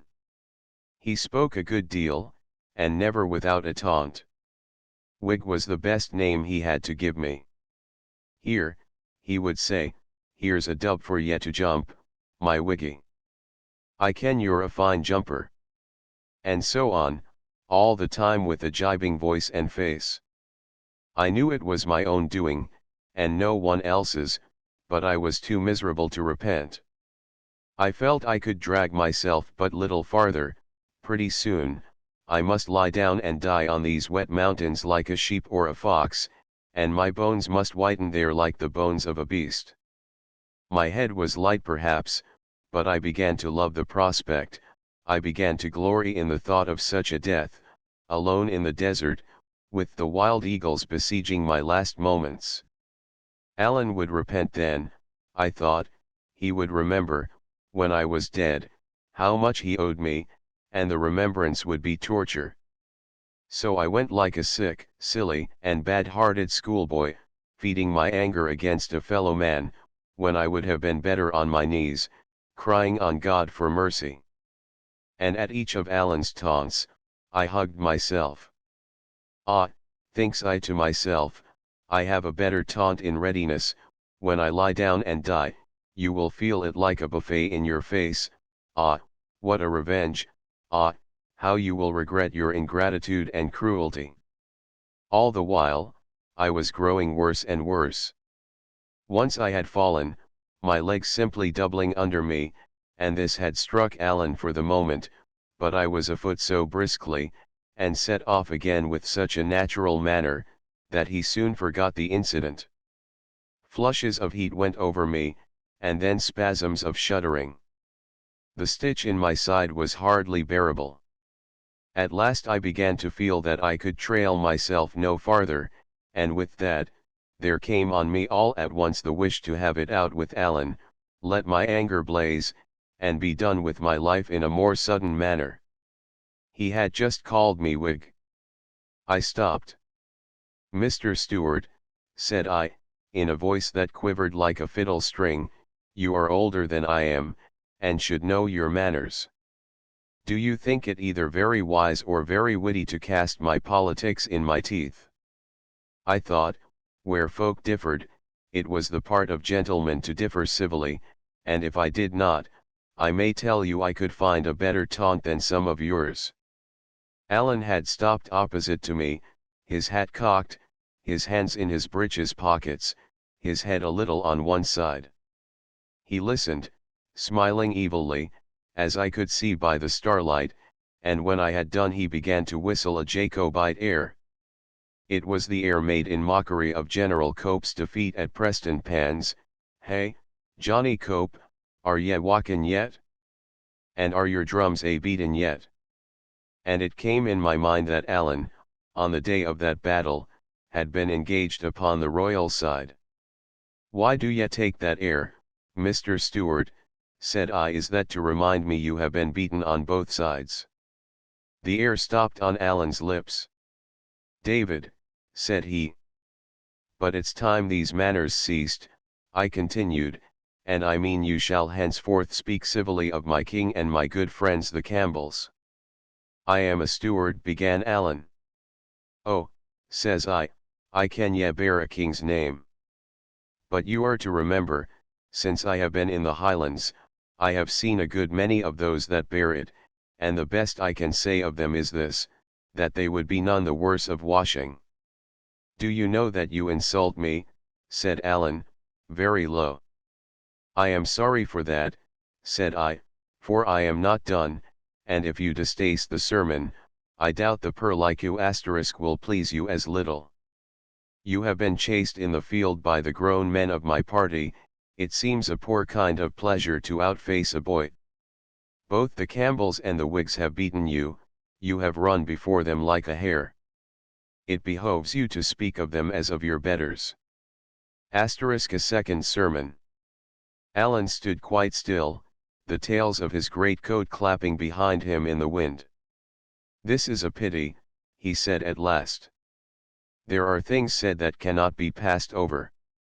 I never asked you to, said I. I am as ready as yourself. Ready, said he. Ready, I repeated. I am no blower and boaster like some that I could name. Come on. And drawing my sword, I fell on guard as Allen himself had taught me. David, he cried. Are ye daft? I canny draw upon ye, David. It's fair murder. That was your lookout when you insulted me, said I. It's the truth, cried Allen, and he stood for a moment, wringing his mouth in his hand like a man in sore perplexity. It's the bare truth, he said, and drew his sword. But before I could touch his blade with mine, he had thrown it from him and fallen to the ground. N.A., N.A., he kept saying, N.A., N.A. I canny. At this the last of my anger oozed all out of me, and I found myself only sick and sorry and blank, and wondering at myself. I would have given the world to take back what I had said, but a word once spoken, who can recapture it? I minded me of all Allen's kindness and courage in the past, how he had helped and cheered and borne with me in our evil days, and then recalled my own insults, and saw that I had lost forever that doughty friend. At the same time, the sickness that hung upon me seemed to redouble, and the pang in my side was like a sword for sharpness. I thought I must have swooned where I stood. This it was that gave me a thought. No apology could blot out what I had said, it was needless to think of one, none could cover the offense, but where an apology was vain, a mere cry for help might bring Allen back to my side. I put my pride away from me. Allen, I said, if ye canny help me, I must just die here. He started up sitting, and looked at me. It's true, said I. I'm by with it. Oh, let me get into the bield of a house, I'll can die there easier. I had no need to pretend, whether I chose or not, I spoke in a weeping voice that would have melted a heart of stone. Can ye walk? Asked Allen. No, said I, not without help. This last hour my legs have been fainting under me, I've a stitch in my side like a red-hot iron, I canny breathe right. If I die, ye'll can forgive me, Allen. In my heart, I liked ye fine even when I was the angriest. Wheesht, wheesht, cried Allen.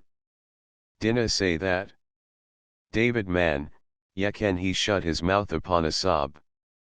Let me get my arm about ye, he continued, that's the way. Now lean upon me hard. Good kens where there's a house. We're in Balwider, too, there should be no want of houses, no, nor friends' houses here. Do ye gang easier so, Davy? Said I can be doing this way, and I pressed his arm with my hand. Again he came near sobbing. Davy, said he, I'm no a right man at all, I have neither sense nor kindness, I could nae remember ye were just a bairn, I could nae see ye were dying on your feet, Davy, ye'll have to try and forgive me. Oh man, let's say no more about it, said I. We're neither one of us to mend the other, that's the truth. We must just bear and forbear, man Allen. Oh, but my stitch is sore.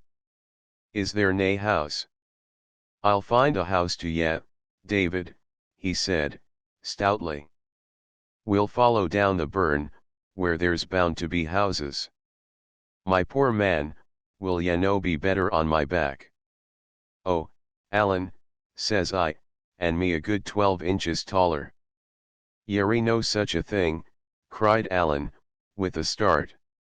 There may be a trifling matter of an inch or two, I'm no saying I'm just exactly what ye would call a tall man, whatever, and I dare say, he added, his voice tailing off in a laughable manner, now when I come to think of it, I dare say ye'll be just about right.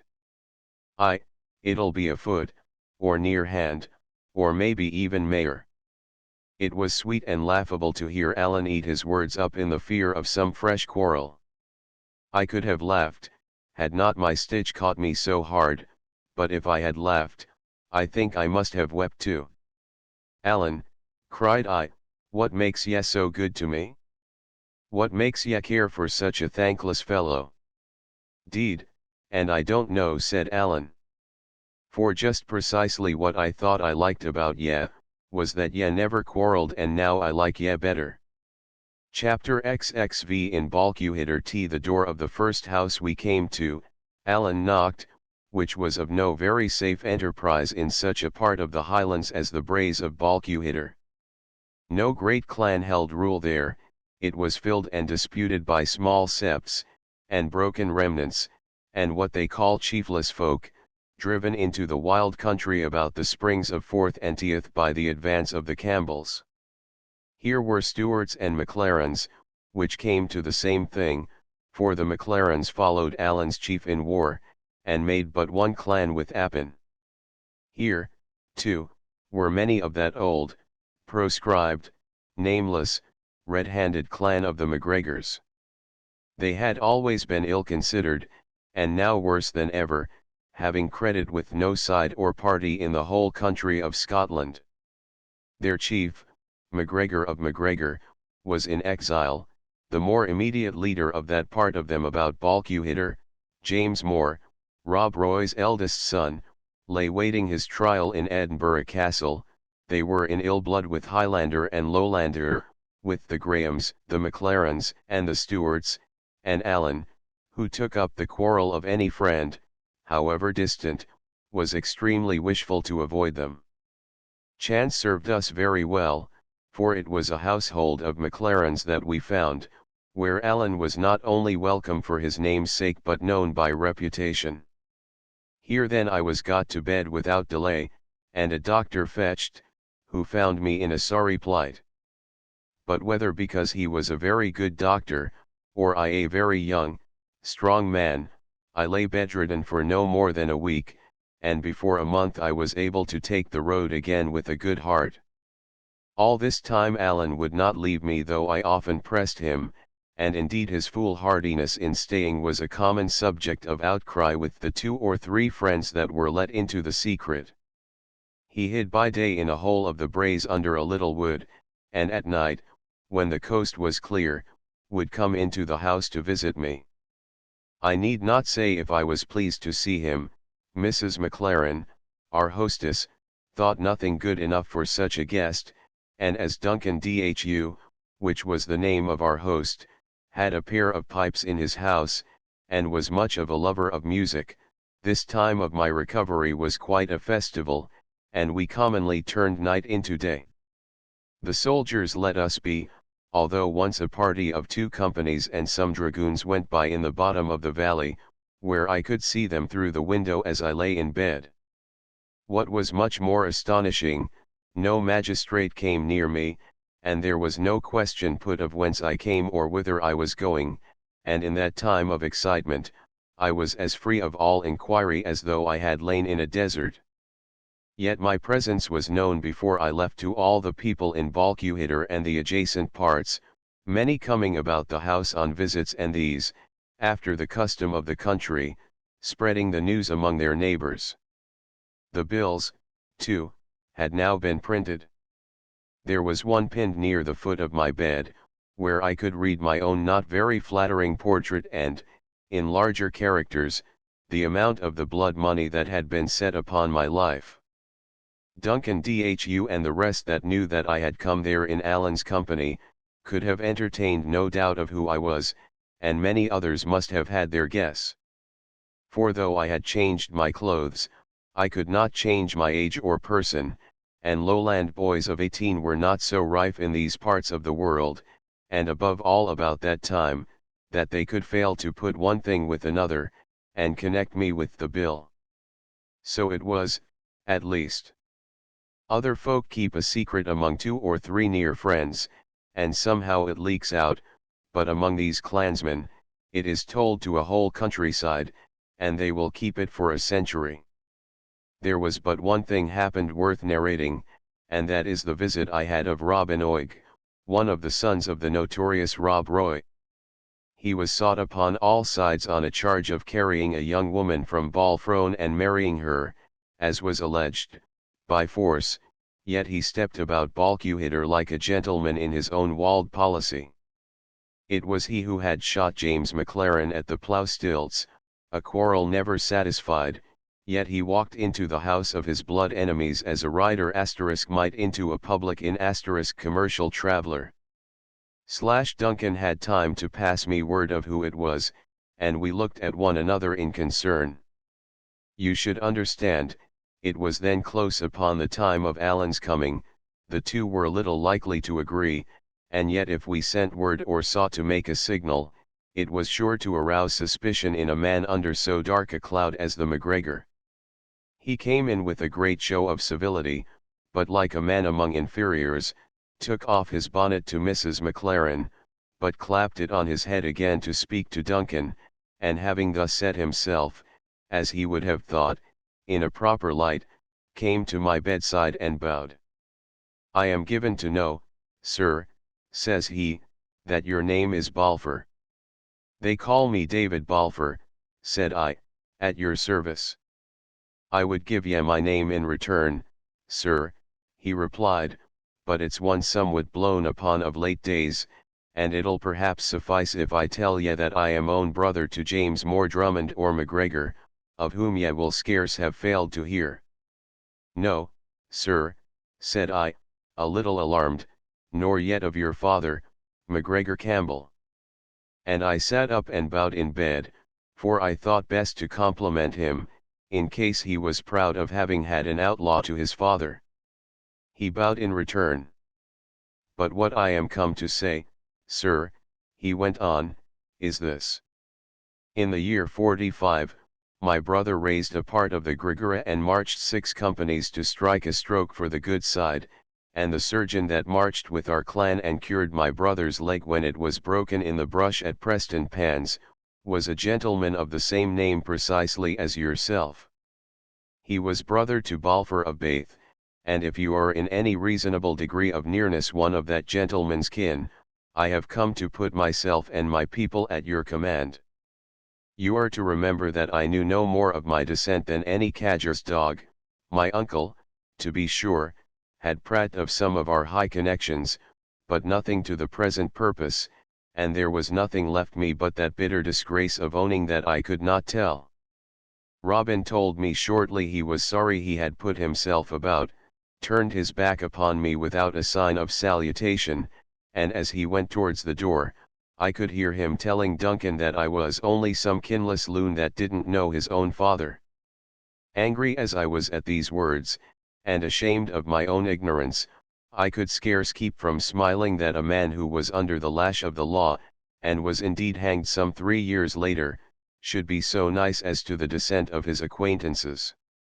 Just in the door, he met Alan coming in, and the two drew back and looked at each other like strange dogs. They were neither of them big men, but they seemed fairly to swell out with pride.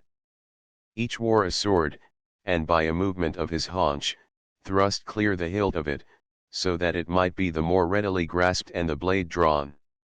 "Mr. Stewart, I am thinking," says Robin. "Troth, Mr. MacGregor, it's not a name to be ashamed of," answered Alan. "I did not know ye were in my country, sir," says Robin. "It sticks in my mind that I am in the country of my friends the MacLarens," says Alan. "That's a kittle point," returned the other. There may be two words to say to that. But I think I will have heard that you are a man of your sword. Unless ye were born deaf, Mr. McGregor, ye will have heard a good deal more than that, says Allen. I am not the only man that can draw steel in Appin, and when my kinsman and captain, Art Shiel, had a talk with a gentleman of your name, not so many years back, I could never hear that the McGregor had the best of it. Do ye mean my father, sir? Says Robin. Well, I wouldn't wonder, said Allen. The gentleman I have in my mind had the ill taste to clap Campbell to his name. My father was an old man, returned Robin. The match was unequal. You and me would make a better pair, sir. I was thinking that, said Allen. I was half out of bed, and Duncan had been hanging at the elbow of these fighting cocks, ready to intervene upon the least occasion. But when that word was uttered, it was a case of now or never, and Duncan, with something of a white face to be sure, thrust himself between. Gentlemen, said he, I will have been thinking of a very different matter, whatever. Here are my pipes, and here are you two gentlemen who are baith acclaimed pipers. It's an auld dispute which one of yes the best. Here will be a braw chance to settle it. Why, sir, said Allen, still addressing Robin, from whom indeed he had not so much as shifted his eyes, nor yet Robin from him. Why, sir, says Allen, I think I will have heard some suff asterisk of the sort. Have ye music, as folk say? Are ye a bit of a piper? Asterisk rumour. I can pipe like a macraman, cries Robin. And that is a very bold word, quoth Allen. I have made bolder words good before now, returned Robin, and that against better adversaries. It is easy to try that, says Allen.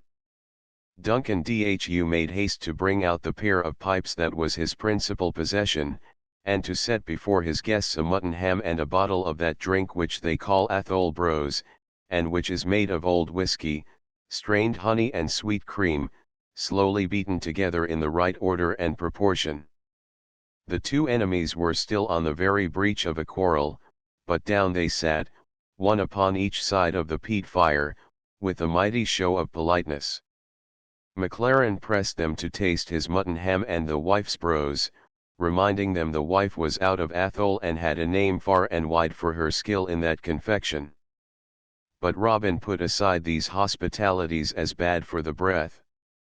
I would have yet to remark, sir, said Allen, that I haven't broken bread for near upon 10 hours, which will be worse for the breath than any brose in Scotland. I will take no advantages, Mr. Steward, replied Robin. Eat and drink, I'll follow you. Each ate a small portion of the ham and drank a glass of the brose to Mrs. McLaren, and then after a great number of civilities, Robin took the pipes and played a little spring in a very ranting manner. Ye can blow, said Allen, and taking the instrument from his rival, he first played the same spring in a manner identical with Robin's, and then wandered into variations, which, as he went on, he decorated with a perfect flight of grace notes, such as pipers love, and call the warblers. I had been pleased with Robin's playing, Allen's ravished me. That's no very bad, Mr. Stewart, said the rival, but ye show a poor device in your warblers. Me, cried Allen, the blood starting to his face. I give ye the lie. Do ye own yourself beaten at the pipes, then, said Robin, that ye seek to change them for the sword? And that's very well said, Mr. McGregor, returned Allen, and in the meantime, laying a strong accent on the word, I take back the lie. I appeal to Duncan. Indeed, ye need appeal to nobody, said Robin. Ye're a far better judge than any McLaren in Balquhidder, for it's a God's truth that you're a very creditable piper for a steward. Hand me the pipes. Allen did as he asked, and Robin proceeded to imitate and correct some part of Alan's variations, which it seemed that he remembered perfectly. Ye have music," said Alan, gloomily. "And now be the judge yourself, Mr. Stewart," said Robin, and taking up the variations from the beginning, he worked them throughout to so new a purpose, with such ingenuity and sentiment, and with so odd a fancy and so quick a knack in the grace notes, that I was amazed to hear him. As for Alan, his face grew dark and hot, and he sat and gnawed his fingers, like a man under some deep affront. "Enough," he cried. "Ye can blow the pipes, make the most of that." And he made as if to rise. But Robin only held out his hand as if to ask for silence, and struck into the slow measure of a pibroch. It was a fine piece of music in itself, and nobly played, but it seems, besides, it was a piece peculiar to the Appin Stewarts and a chief favourite with Alan. The first notes were scarce out, before there came a change in his face. When the time quickened, he seemed to grow restless in his seat, and long before that piece was at an end, the last signs of his anger died from him, and he had no thought but for the music. "Robin Oig," he said, when it was done, "ye are a great piper. I am not fit to blow in the same kingdom with ye. Body of me! Ye have mair music in your sporran than I have in my head. And though it still sticks in my mind that I could maybe show ye another of it with the cold steel, I warn ye beforehand it'll no be fair. It would go against my heart to haggle a man that can blow the pipes as you can." Thereupon that quarrel was made up. All night long the brose was going and the pipes changing hands, and the day had come pretty bright, and the three men were none the better for what they had been taking, before Robin as much as thought upon the road. Chapter XXVI. End of the flight. We pass the 4th month, as I have said, was not yet out, but it was already far through August, and beautiful warm weather, with every sign of an early and great harvest, when I was pronounced able for my journey.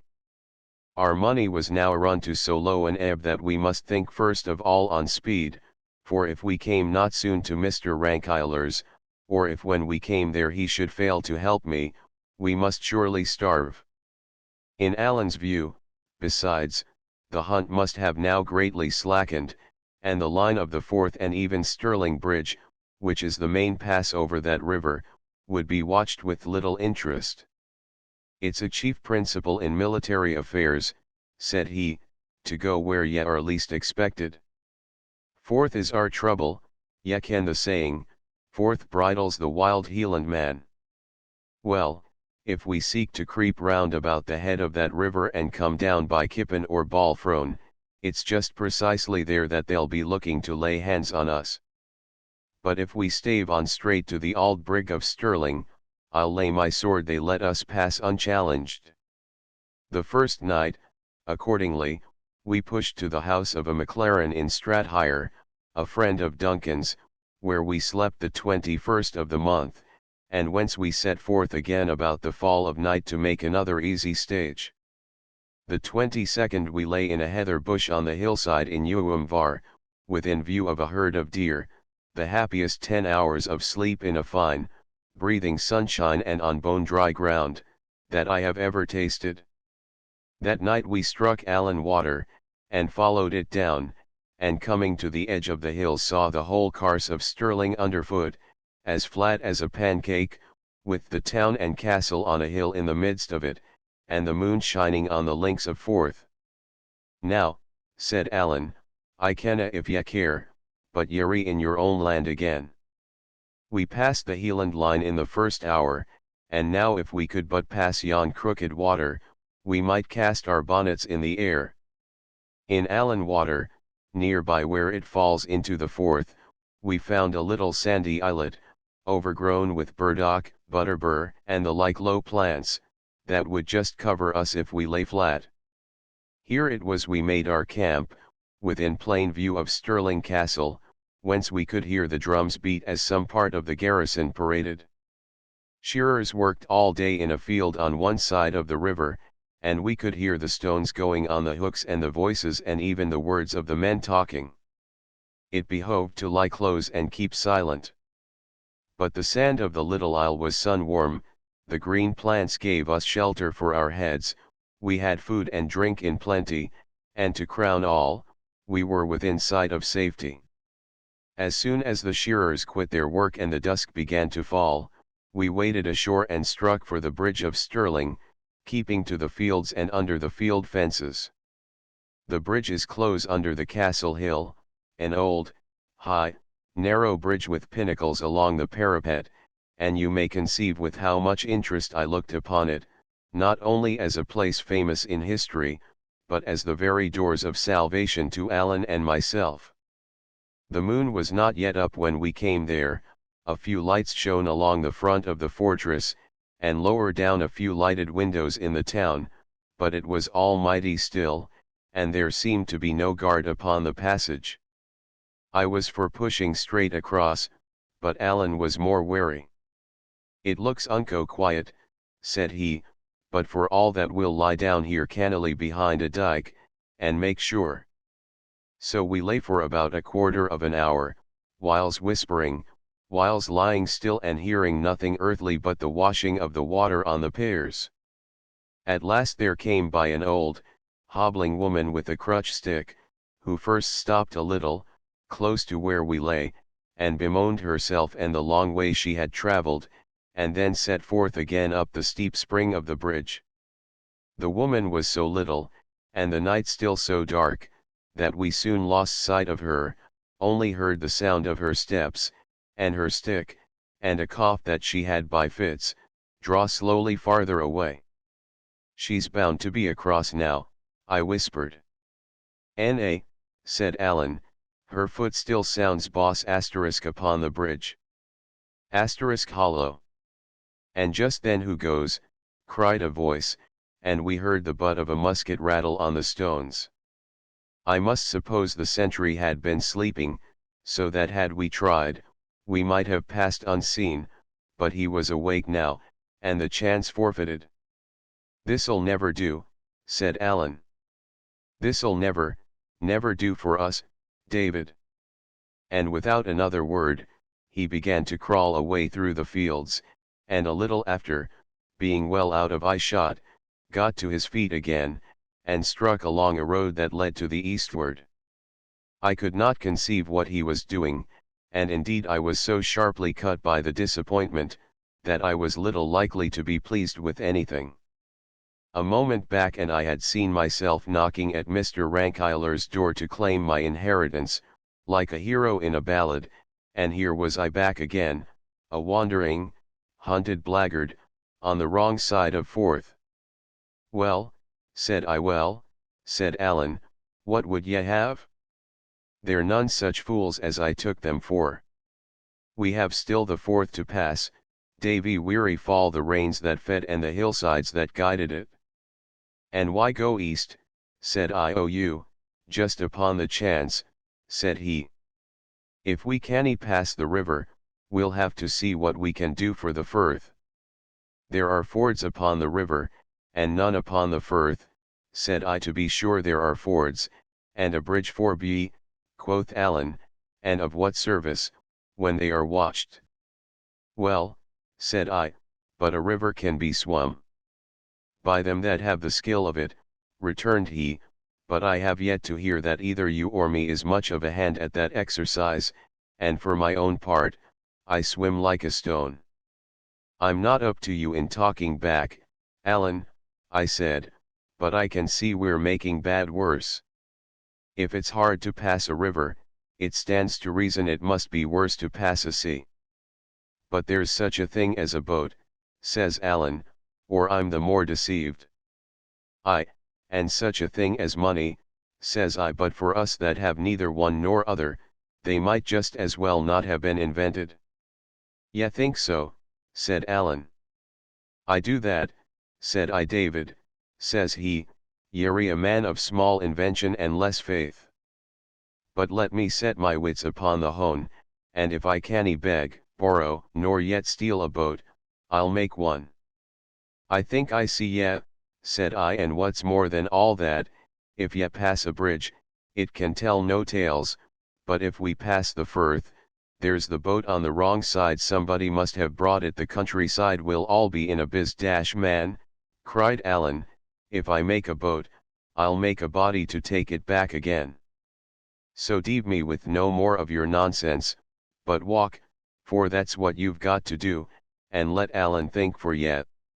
All night, then, we walked through the north side of the Carse under the high line of the Ochil Mountains, and by Alloa and Clackmannys and Kilross, all of which we avoided, and about 10 in the morning, mighty hungry and tired, came to the little Clachan of Limekills.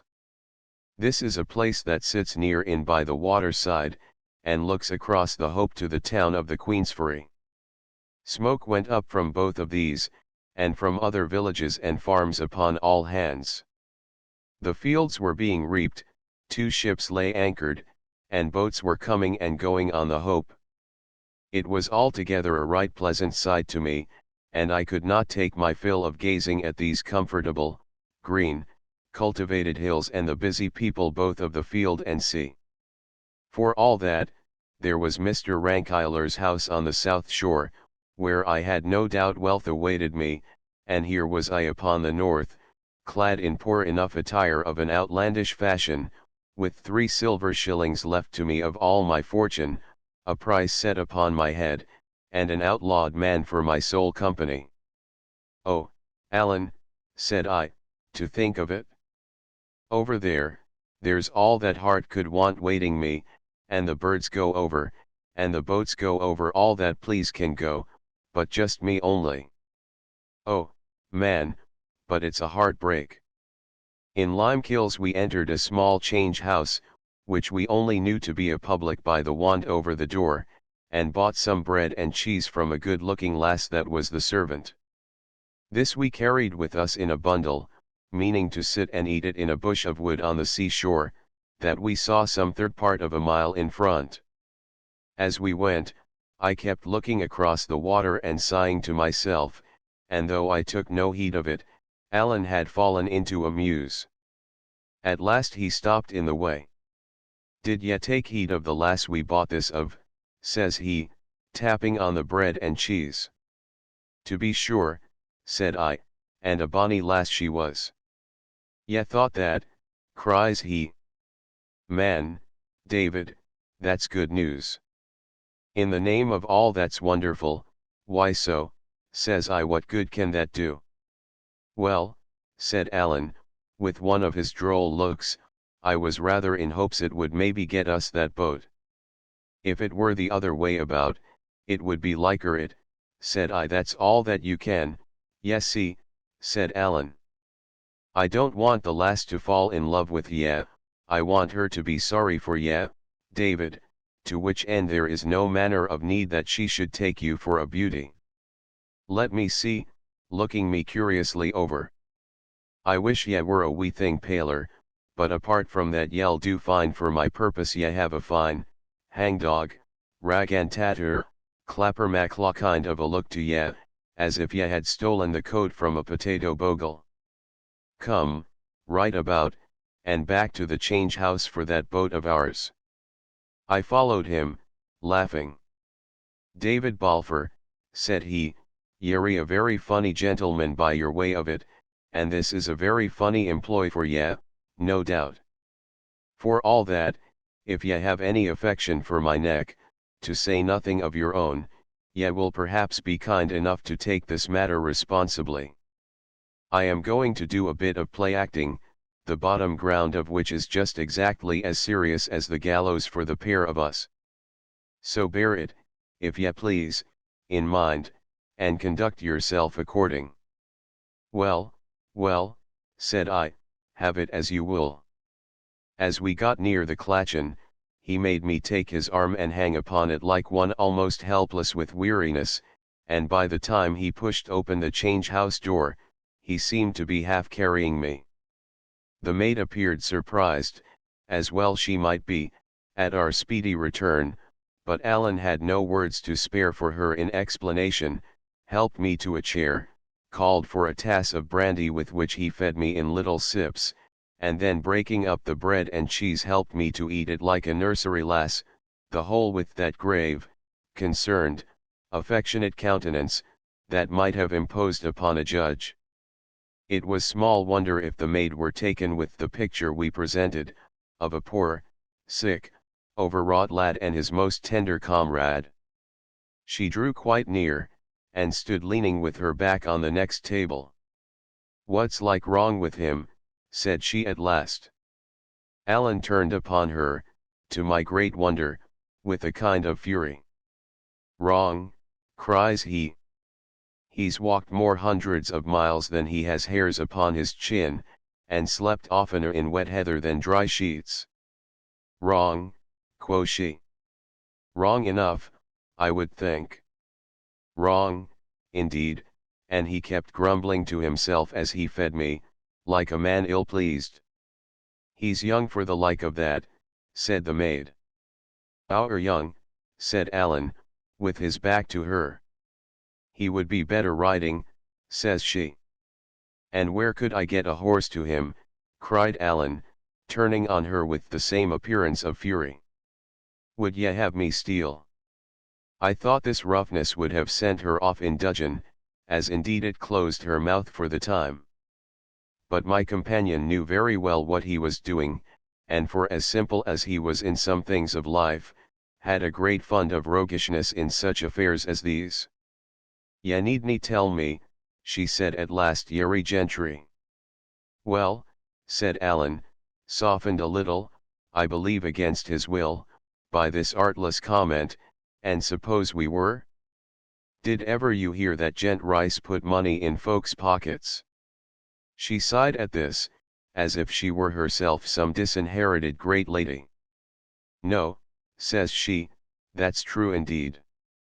I was all this while chafing at the part I played, and sitting tongue-tied between shame and merriment, but somehow at this I could hold in no longer, and bade Alan let me be, for I was better already. My voice stuck in my throat, for I ever hated to take part in lies, but my very embarrassment helped on the plot, for the lass no doubt set down my husky voice to sickness and fatigue. "Has he nae friends?" said she, in a tearful voice. "That has he so," cried Alan, "if we could but win to them, friends and rich friends, beds to lie in, food to eat, doctors to see to him, and here he must tramp in the dubs and sleep in the heather like a beggarman." "And why that?" says the lass. "My dear," said Alan, "I cannae very safely say, but I'll tell ye what I'll do instead," says he, "I'll whistle ye a bit tune." And with that he leaned pretty far over the table, and in a mere breath of a whistle, but with a wonderful pretty sentiment, gave her a few bars of "Charlie is my darling." "Wheesht," says she, and looked over her shoulder to the door. "That's it," said Alan. "And him so young," cries the lass. "He's old enough to," and Alan struck his forefinger on the back part of his neck, meaning that I was old enough to lose my head. "It would be a black shame," she cried, flushing high. "It's what will be, though," said Alan, "unless we manage the better." At this the lass turned and ran out of that part of the house, leaving us alone together. Alan in high good humor at the furthering of his schemes, and I in bitter dudgeon at being called a Jacobite and treated like a child. "Alan," I cried, "I can stand no more of this." "Ye'll have to sit it then, Davy," said he. "For if ye upset the pot now, ye may scrape your own life out of the fire, but Alan Breck is a dead man." This was so true that I could only groan, and even my groan served Alan's purpose, for it was overheard by the lass as she came flying in again with a dish of white puddings and a bottle of strong ale. "Poor lamb," says she, and had no sooner set the meat before us, than she touched me on the shoulder with a little friendly touch, as much as to bid me cheer up. Then she told us to fall to, and there would be no more to pay, for the inn was her own, or at least her father's, and he was gone for the day to Pittencrieff. We waited for no second bidding, for bread and cheese is but cold comfort, and the pudding smelt excellently well, and while we sat and ate, she took up that same place by the next table, looking on, and thinking, and frowning to herself, and drawing the string of her apron through her hand. "I'm thinking ye have rather a long tongue," she said at last to Alan. I said, "Alan, but ye see I ken the folk I speak to." "I would never betray ye," said she, "if ye mean that." "No," said he, "ye're not that kind. But I'll tell ye what ye would do, ye would help." "I couldn't," said she, shaking her head. "Na, I couldn't." "No," said he, "but if ye could." She answered him nothing. "Look here, my lass," said Alan, "there are boats in the kingdom of Fife, for I saw two, no less, upon the beach, as I came in by your town's end. Now if we could have the use of a boat to pass under cloud of night into Lothian, and some secret, decent kind of a man to bring that boat back again and keep his counsel, there would be 2 souls saved, mine to all likelihood, his to a dead surety. If we lack that boat, we have but 3 shillings left in this wide world, and where to go, and how to do, and what other place there is for us except the chains of a gibbet, I give you my naked word, I kenna. Shall we go wanting, lassie? Are ye to lie in your warm bed and think upon us, when the wind gowls in the chimney and the rain tirls on the roof? Are ye to eat your meat by the cheeks of a red fire, and think upon this poor sick lad of mine, biting his finger ends on a blemure for cold and hunger? Sick or sound, he must I be moving, with the death grapple at his throat he must I be trailing in the rain on the lang roads, and when he gants his last on a rickle of cauld stands, there will be nae friends near him but only me and God." At this appeal, I could see the lass was in great trouble of mind, being tempted to help us, and yet in some fear she might be helping malefactors, and so now I determined to step in myself and to allay her scruples with a portion of the truth. "Did ever you hear," said I, "of Mr. Rankeeiler of the ferry?" "Rankeeiler the writer," said she. "I dore say that." "Well," said I, "it's to his door that I am bound, so you may judge by that if I am an ill-doer, and I will tell you more, that though I am indeed, by a dreadful error, in some peril of my life, King George has no truer friend in all Scotland than myself." Her face cleared up mightily at this, although Alan's darkened. "That's more than I would ask," said she. "Mr. Rankeeiler is a Kent man." And she bade us finish our meat, get clear of the Clachan as soon as might be, and lie close in the bitwood on the sea beach. "And ye can trust me," says she, "I'll find some means to put you over." At this we waited for no more, but shook hands with her upon the bargain, made short work of the puddings, and set forth again from Limekills as far as to the wood. It was a small piece of perhaps a score of elders and hawthorns and a few young ashes, not thick enough to veil us from passers-by upon the road or beach. Here we must lie, however, making the best of the brave warm weather and the good hopes we now had of a deliverance, and planning more particularly what remained for us to do. We had but one trouble all day, when a strolling piper came and sat in the same wood with us, a red-nosed, blear-eyed, drunken dog, with a great bottle of whiskey in his pocket, and a long story of wrongs that had been done him by all sorts of persons, from the Lord President of the Court of Session, who had denied him justice, down to the bailies of Inverkeithing who had given him more of it than he desired. It was impossible but he should conceive some suspicion of 2 men lying all day concealed in a thicket and having no business to allege. As long as he stayed there he kept us in hot water with prying questions, and after he was gone, as he was a man not very likely to hold his tongue, we were in the greater impatience to be gone ourselves. The day came to an end with the same brightness, the night fell quiet and clear, lights came out in houses and hamlets, and then, one after another, began to be put out, but it was past 11, and we were long since strangely tortured with anxieties, before we heard the grinding of oars upon the rowing pins. At that, we looked out and saw the lass herself coming rowing to us in a boat. She had trusted no one with our affairs, not even her sweetheart, if she had one, but as soon as her father was asleep, had left the house by a window, stolen a neighbor's boat, and come to our assistance single-handed. I was abashed how to find expression for my thanks, but she was no less abashed at the thought of hearing them, begged us to lose no time and to hold our peace, saying, very properly, that the heart of our matter was in haste and silence, and so, what with one thing and another, she had set us on the Lothian shore not far from Car-Iden, had shaken hands with us, and was out again at sea and rowing for Limekills, before there was one word said either of her service or our gratitude. Even after she was gone, we had nothing to say, as indeed nothing was enough for such a kindness. Only Alan stood a great while upon the shore shaking his head.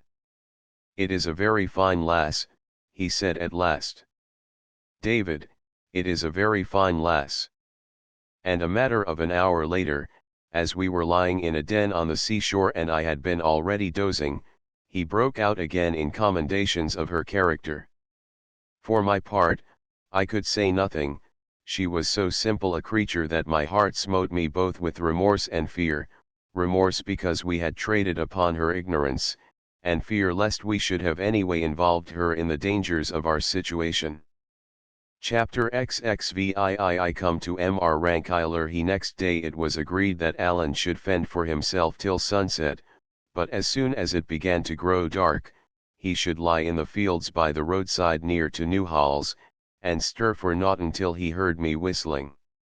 At first I proposed I should give him for a signal the bonny house of Airlie, which was a favourite of mine, but he objected that as the piece was very commonly known, any ploughman might whistle it by accident, and taught me instead a little fragment of a Highland air, which has run in my head from that day to this, and will likely run in my head when I lie dying.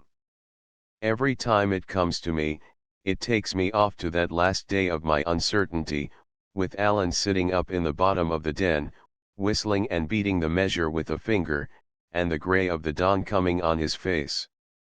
I was in the long street of Queensferry before the sun was up. It was a fairly built burg, the houses of good stone, many slated, the town hall not so fine, I thought, as that of Peebles, nor yet the street so noble, but take it all together, it put me to shame for my foul tatters. As the morning went on, and the fires began to be kindled, and the windows to open, and the people to appear out of the houses, my concern and despondency grew ever the blacker. I saw now that I had no grounds to stand upon, and no clear proof of my rights, nor so much as of my own identity. If it was all a bubble, I was indeed sorely cheated and left in a sore pass.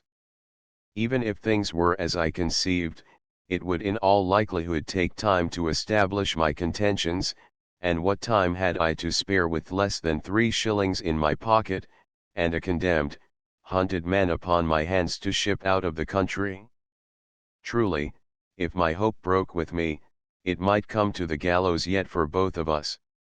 And as I continued to walk up and down, and saw people looking askance at me upon the street or out of windows, and nudging or speaking one to another with smiles, I began to take a fresh apprehension, that it might be no easy matter even to come to speech of the lawyer, far less to convince him of my story. For the life of me I could not muster up the courage to address any of these reputable burghers. I thought shame even to speak with them in such a pickle of rags and dirt, and if I had asked for the house of such a man as Mr. Rankiler, I suppose they would have burst out laughing in my face. So I went up and down, and through the street, and down to the harbour side, like a dog that has lost its master, with a strange gnawing in my inwards, and every now and then a movement of despair. It grew to be high day at last, perhaps 9 in the forenoon, and I was worn with these wanderings, and chanced to have stopped in front of a very good house on the landward side, a house with beautiful, clear glass windows, flowering knots upon the sills, the walls new harled asterisk and a chase dog sitting yawning on the step like one that was at home. Well, I was even envying this dumb brute, when the door fell open and there issued forth a shrewd, ruddy, kindly, consequential man in a well-powdered wig and spectacles. I was in such a plight that no one set eyes on me once, but he looked at me again, and this gentleman, as it proved, was so much struck with my poor appearance that he came straight up to me and asked me what I did. Asterisk newly rough cast. I told him I was come to the Queensferry on business, and taking heart of grace, asked him to direct me to the house of Mr. Rankeeiler. Why, said he, that is his house that I have just come out of, and for a rather singular chance, I am that very man. Then, sir, said I have to beg the favor of an interview. I do not know your name, said he, nor yet your face. My name is David Balfour, said I. David Balfour, he repeated, in rather a high tone, like one surprised.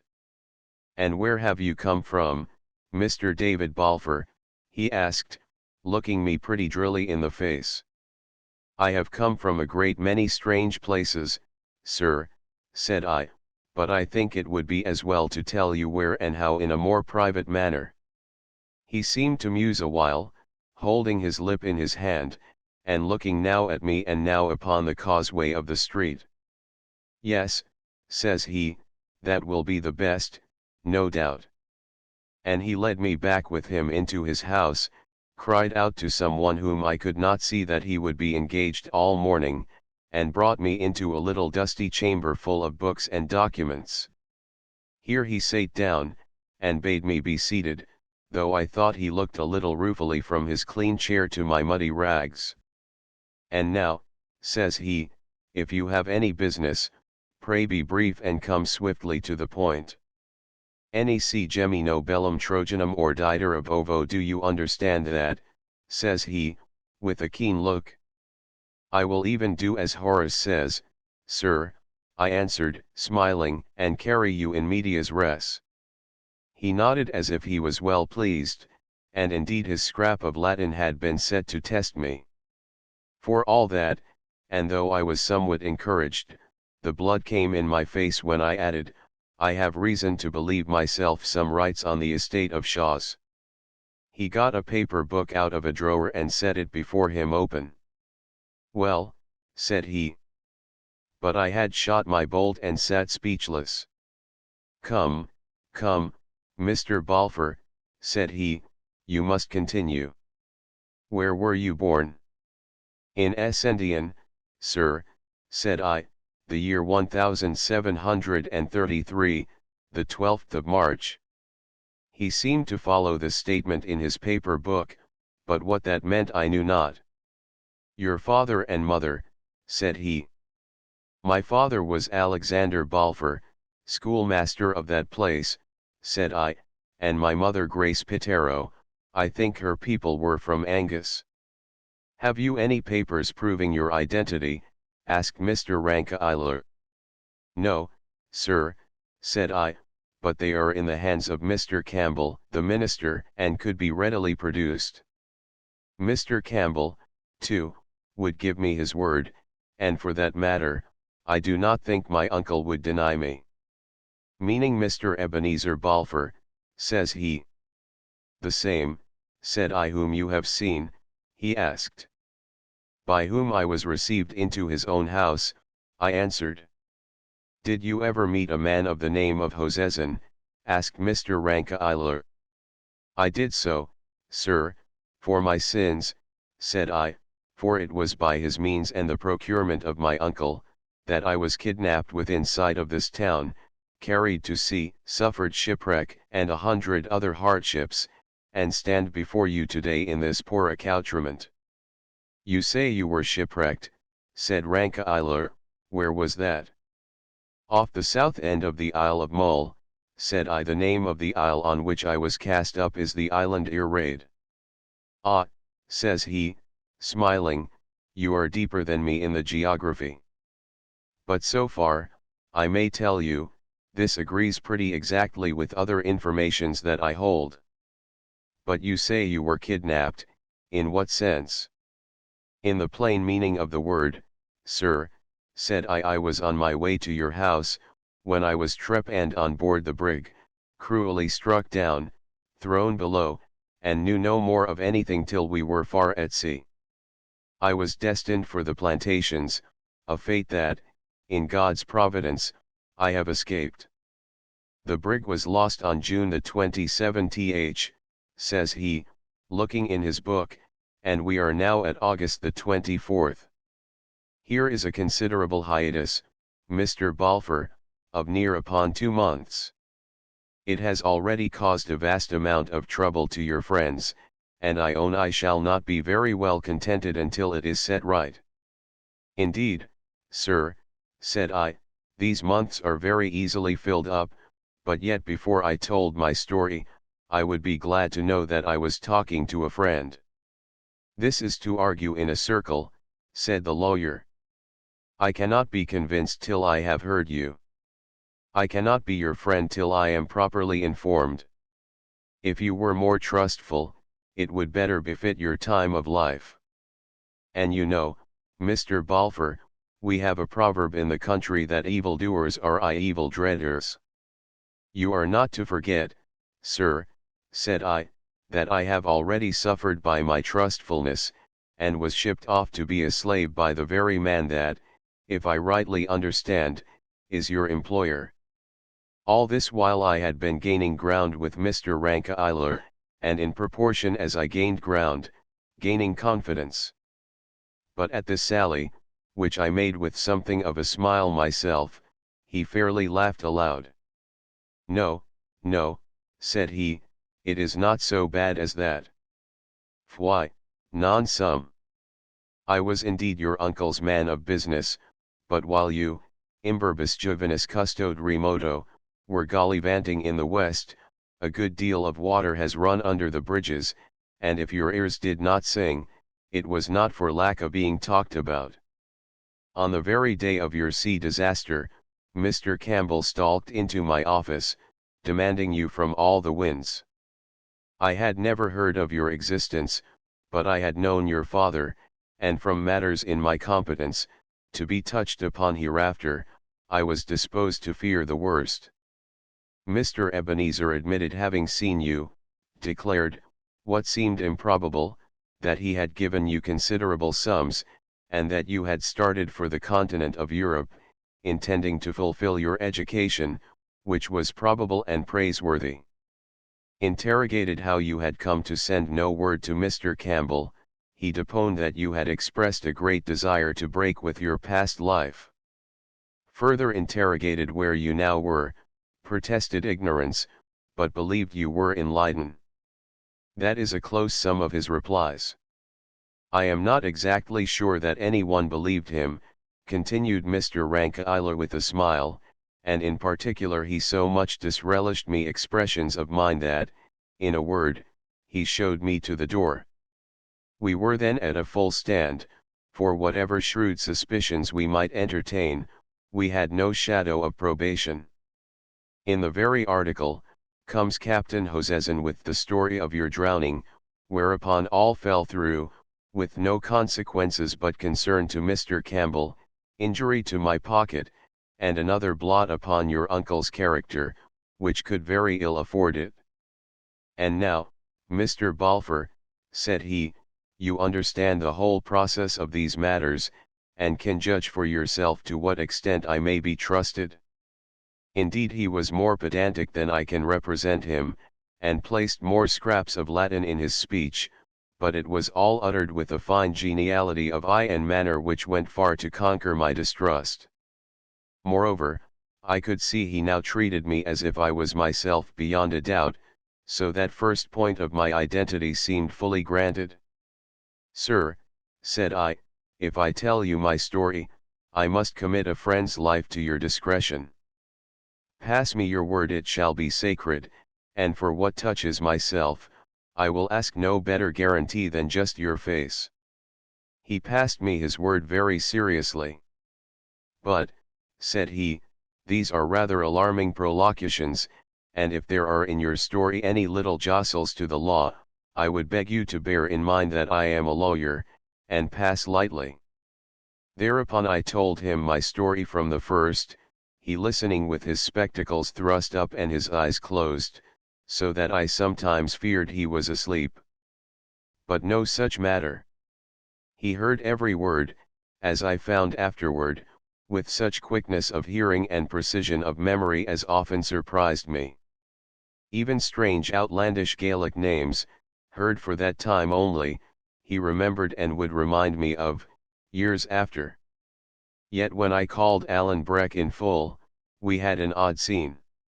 The name of Alan had of course rung through Scotland, with the news of the Appin murder and the offer of the reward, and it had no sooner escaped me than the lawyer moved in his seat and opened his eyes. I would name no unnecessary names, Mr. Balfour, said he, above all of Highlanders, many of whom are obnoxious to the law. Well, it might have been better not, said I, but since I have let it slip, I may as well continue. Not at all, said Mr. Rankeillor. I am somewhat dull of hearing, as you may have remarked, and I am far from sure I caught the name exactly. We will call your friend, if you please, Mr. Thompson, that there may be no reflections. And in future, I would take some such way with any Highlander that you may have to mention dead or alive. By this, I saw he must have heard the name all too clearly, and had already guessed I might be coming to the murder. If he chose to play this part of ignorance, it was no matter of mine, so I smiled, said it was no very Highland-sounding name, and consented. Through all the rest of my story Alan was Mr. Thompson, which amused me the more, as it was a piece of policy after his own heart. James Stewart, in like manner, was mentioned under the style of Mr. Thompson's kinsman. Colin Campbell passed as a Mr. Glenn, and to Cluny, when I came to that part of my tale, I gave the name of Mr. Jameson, a Highland chief. It was truly the most open farce, and I wondered that the lawyer should care to keep it up, but, after all, it was quite in the taste of that age, when there were two parties in the state, and quiet persons, with no very high opinions of their own, sought out every cranny to avoid offence to either. Well, well, said the lawyer, when I had quite done, this is a great epic, a great odyssey of yours. You must tell it, sir, in a sound Latinity when your scholarship is riper, or in English if you please, though for my part I prefer the stronger tongue. You have rolled much, qui regio in terris what parish in Scotland, to make a homely translation, has not been filled with your wanderings. You have shown, besides, a singular aptitude for getting into false positions, and, yes, upon the whole, for behaving well in them. This Mr. Thompson seems to me a gentleman of some choice qualities, though perhaps a trifle bloody-minded. It would please me none the worse, if, with all his merits, he were soused in the North Sea, for the man, Mr. David, is a sore embarrassment. But you are doubtless quite right to adhere to him, indubitably, he adhered to you. It comes we may say he was your true companion, nor less paribus curis vestigia figit, for I dare say you would both take an hour thought upon the gallows. Well, well, these days are fortunately by, and I think, speaking humanly, that you are near the end of your troubles. As he thus moralized on my adventures, he looked upon me with so much humour and benny good nighty that I could scarce contain my satisfaction. I had been so long wandering with lawless people, and making my bed upon the hills and under the bare sky, that to sit once more in a clean, covered house, and to talk amicably with a gentleman in broadcloth, seemed mighty elevations.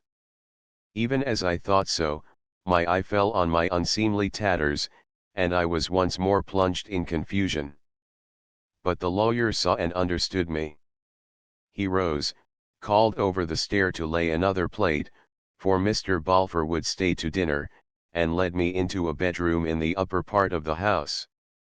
Here he set before me water and soap, and a comb, and laid out some clothes that belonged to his son, and here, with another apposite tag, he left me to my toilet.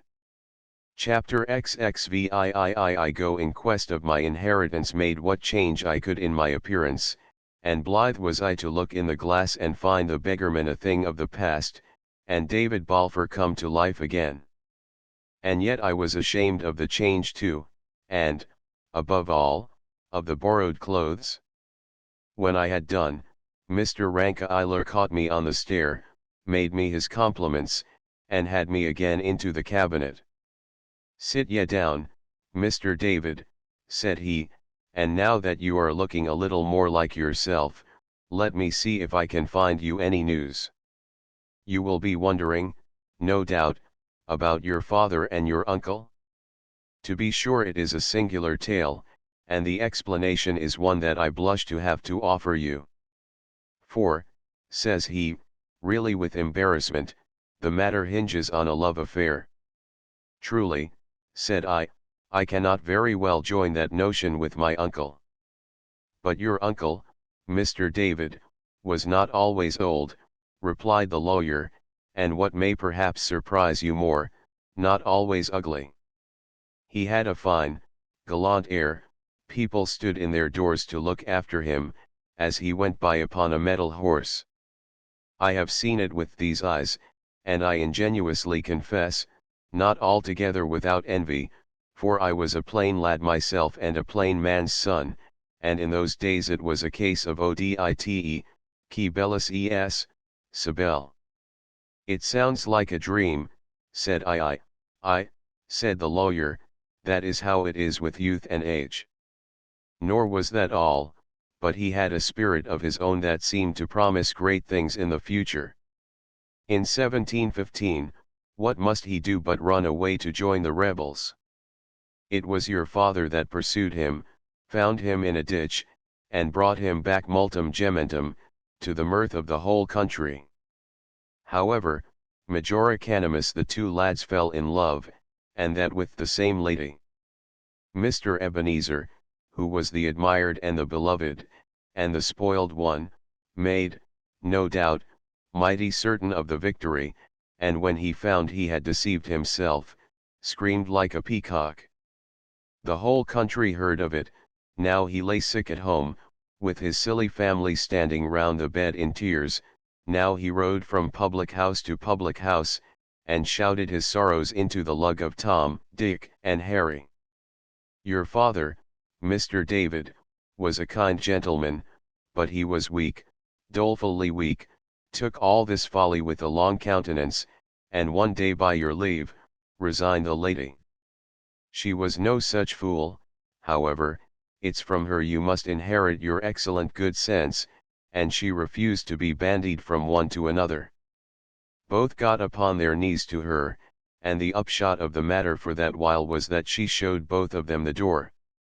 That was in August, dear me. The same year I came from college. The scene must have been highly farcical. I thought myself it was a silly business, but I could not forget my father had a hand in it. Surely, sir, it had some note of tragedy, said I. Why, no, sir, not at all, returned the lawyer. For tragedy implies some ponderable matter in dispute, some dignus vindus notice, and this piece of work was all about the petulance of a young ass that had been spoiled, and wanted nothing so much as to be tied up and soundly belted.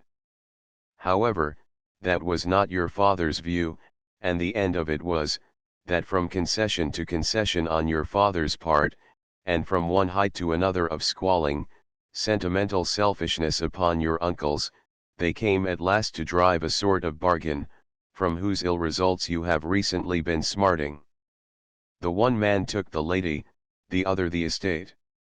Now, Mr. David, they talk a great deal of charity and generosity, but in this disputable state of life, I often think the happiest consequences seem to flow when a gentleman consults his lawyer, and takes all the law allows him. Anyhow, this piece of quixotry on your father's part, as it was unjust in itself, has brought forth a monstrous family of injustices. Your father and mother lived and died poor folk, you were poorly reared, and in the meanwhile, what a time it has been for the tenants on the estate of Shaw's. And I might add, if it was a matter I cared much about, what a time for Mr. Ebenezer.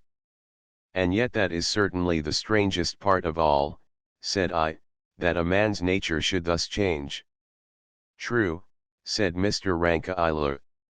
And yet I imagine it was natural enough. He could not think that he had played a handsome part. Those who knew the story gave him the cold shoulder, those who knew it not, seeing one brother disappear, and the other succeed in the estate, raised a cry of murder, so that upon all sides he found himself evicted. Money was all he got by his bargain. Well, he came to think the more of money. He was selfish when he was young, he is selfish now that he is old, and the latter end of all these pretty manners and fine feelings you have seen for yourself. Well, sir, said I, and in all this, what is my position? The estate is yours beyond a doubt, replied the lawyer. It matters nothing what your father signed, you are the heir of entail. But your uncle is a man to fight the indefensible, and it would be likely your identity that he would call in question. A lawsuit is always expensive, and a family lawsuit always scandalous, besides which, if any of your doings with your friend Mr. Thompson were to come out, we might find that we had burned our fingers. The kidnapping, to be sure, would be a court card upon our side, if we could only prove it. But it may be difficult to prove, and my advice, upon the whole, is to make a very easy bargain with your uncle, perhaps even leaving him at Shaw's where he has taken root for a quarter of a century, and contenting yourself in the meanwhile with a fair provision. I told him I was very willing to be easy, and that to carry family concerns before the public was a step from which I was naturally much averse. In the meantime, thinking to myself, I began to see the outlines of that scheme on which we afterwards acted. The great affair, I asked, is to bring home to him the kidnapping. Surely, said Mr. Rankeillor, and if possible, out of court. For mark you here, Mr. David, we could no doubt find some men of the covenant who would swear to your reclusion, but once they were in the box, we could no longer check their testimony, and some word of your friend Mr. Thompson must certainly crop out. Which, from what you have let fall, I cannot think to be desirable. Well, sir, said I, here is my way of it. And I opened my plot to him. But this would seem to involve my meeting the man Thompson, says he, when I had done. I think so, indeed, sir, said I. Dear doctor, cries he, rubbing his brow. Dear doctor. No, Mr. David, I am afraid your scheme is inadmissible. I say nothing against your friend, Mr. Thompson, I know nothing against him, and if I did mark this, Mr. David, it would be my duty to lay hands on him. Now I put it to you, is it wise to meet? He may have matters to his charge. He may not have told you all. His name may not be even Thompson, cries the lawyer, twinkling, for some of these fellows will pick up names by the roadside as another would gather haws. You must be the judge, sir, said I. But it was clear my plan had taken hold upon his fancy, for he kept musing to himself till we were called to dinner and the company of Mrs. Rankeillor, and that lady had scarce left us again to ourselves and a bottle of wine, ere he was back harping on my proposal. When and where was I to meet my friend Mr. Thompson? Was I sure of Mr. T.'s discretion? supposing we could catch the old fox tripping, would I consent to such and such a term of an agreement? These and the like questions he kept asking at long intervals, while he thoughtfully rolled his wine upon his tongue. When I had answered all of them, seemingly to his contentment, he fell into a still deeper muse, even the claret being now forgotten. Then he got a sheet of paper and a pencil, and set to work writing and weighing every word, and at last touched a bell and had his clerk into the chamber. "Torrance," said he, "I must have this written out fair against tonight, and when it is done, you will be so kind as put on your hat and be ready to come along with this gentleman and me, for you will probably be wanted as a witness." "What, sir," cried I, as soon as the clerk was gone, "are you to venture it?" "Why, so it would appear," says he, filling his glass. "But let us speak no more of business. The very sight of Torrance brings in my head a little droll matter of some years ago, when I had made a tryst with the poor oaf at the Cross of Edinburgh. Each had gone his proper errand, and when it came 4 o'clock, Torrance had been taking a glass and did not know his master, and I, who had forgot my spectacles, was so blind without them, that I give you my word I did not know my own clerk." And thereupon he laughed heartily. I said it was an odd chance, and smiled out of politeness, but what held me all the afternoon in wonder, he kept returning and dwelling on this story, and telling it again with fresh details and laughter, so that I began at last to be quite put out of countenance and feel ashamed for my friend's folly. Towards the time I had appointed with Allen, we set out from the house, Mr. Rankeillor and I arm in arm, and Torrance following behind with the deed in his pocket and a covered basket in his hand. All through the town, the lawyer was bowing right and left, and continually being buttonholed by gentlemen on matters of burgh or private business, and I could see he was one greatly looked up to in the county. At last we were clear of the houses, and began to go along the side of the haven and towards the Hawes Inn and the ferry pier, the scene of my misfortune. I could not look upon the place without emotion, recalling how many that had been there with me that day were now no more, ransom taken, I could hope, from the evil to come, Shuan passed where I dared not follow him, and the poor souls that had gone down with the brig in her last plunge. All these, and the brig herself, I had outlived, and come through these hardships and fearful perils without scathe. My only thought should have been of gratitude, and yet I could not behold the place without sorrow for others and a chill of recollected fear. I was so thinking when, upon a sudden, Mr. Rankeillor cried out, clapped his hand to his pockets, and began to laugh. "Why," he cries, "if this be not a farcical adventure! After all that I said, I have forgot my glasses." At that, of course, I understood the purpose of his anecdote, and knew that if he had left his spectacles at home, it had been done on purpose, so that he might have the benefit of Allen's help without the awkwardness of recognizing him. And indeed it was well thought upon, for now, suppose things to go the very worst, how could Rankeillor swear to my friend's identity, or how be made to bear damaging evidence against myself? For all that, he had been a long while of finding out his want, and had spoken to and recognized a good few persons as we came through the town, and I had little doubt myself that he saw reasonably well. As soon as we were past the Hawes, where I recognized the landlord smoking his pipe in the door, and was amazed to see him look no older, Mr. Rankeillor changed the order of march, walking behind with Torrance and sending me forward in the manner of a scout. I went up the hill, whistling from time to time my Gaelic air, and at length I had the pleasure to hear it answered and to see Allen rise from behind a bush. He was somewhat dashed in spirits, having passed a long day alone skulking in the county, and made but a poor meal in an alehouse near Dundas. But at the mere sight of my clothes, he began to brighten up, and as soon as I had told him in what a forward state our matters were and the part I looked to him to play in what remained, He sprang into a new man. And that is a very good notion of yours, says he, and I dare to say that you could lay your hands upon no better man to put it through than Alan Breck.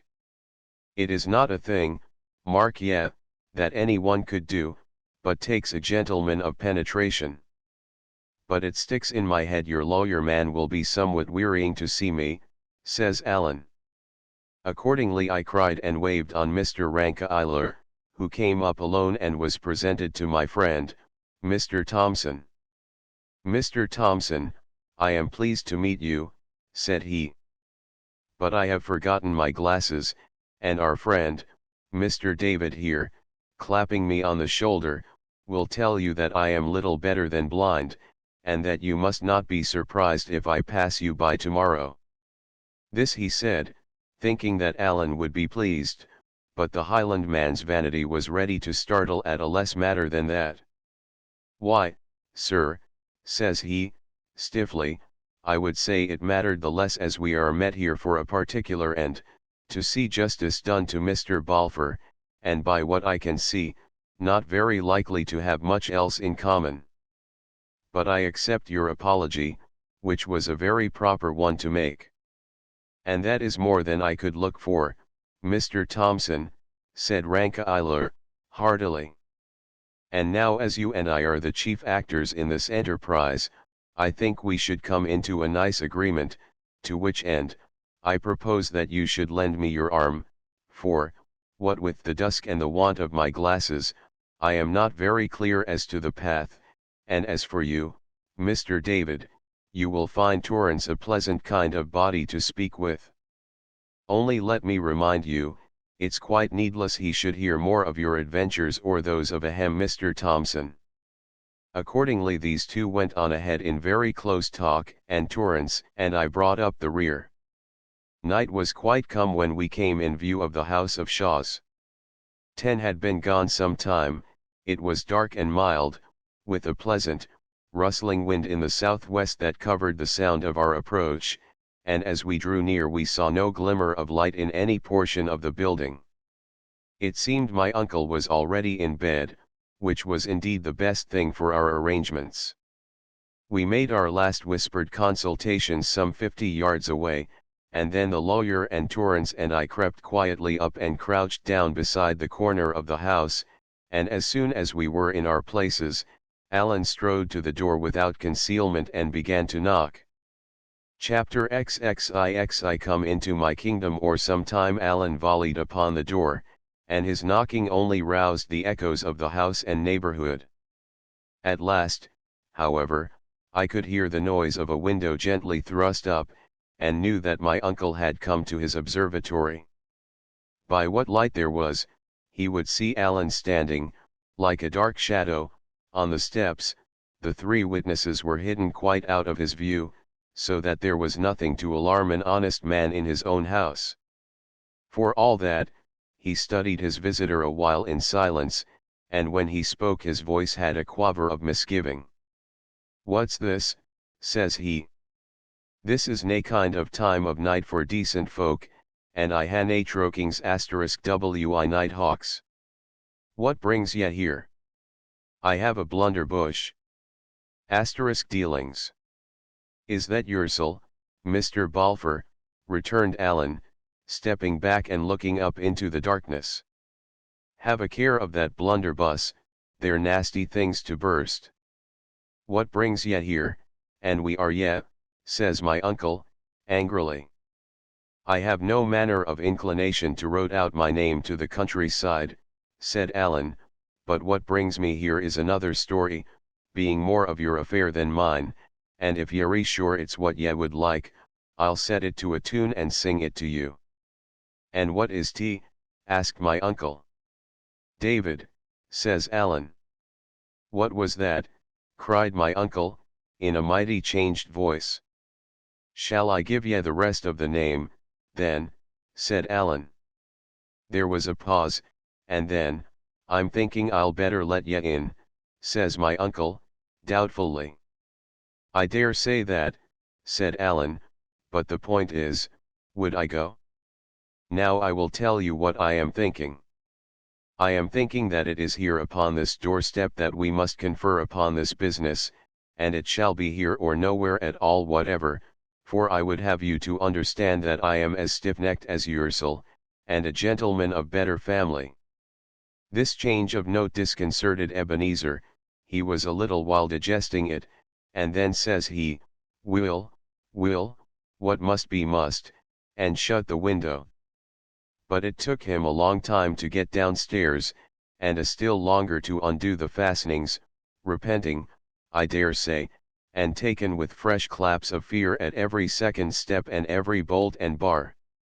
At last, however, we heard the creak of the hinges, and it seems my uncle slipped gingerly out and, seeing that Allen had stepped back a pace or two, sate him down on the top doorstep with the blunderbuss ready in his hands. And, now says he, mind I have my blunderbush, and if ye take a step nearer ye're as good as dead. And a very civil speech, says Allen, to be sure. N.A., says my uncle, but this is no a very shanty kind of a proceeding, and I'm bound to be prepared. And now that we understand each other, yell can name your business. Why, says Allen, you that are a man of so much understanding, will doubtless have perceived that I am a Hieland gentleman.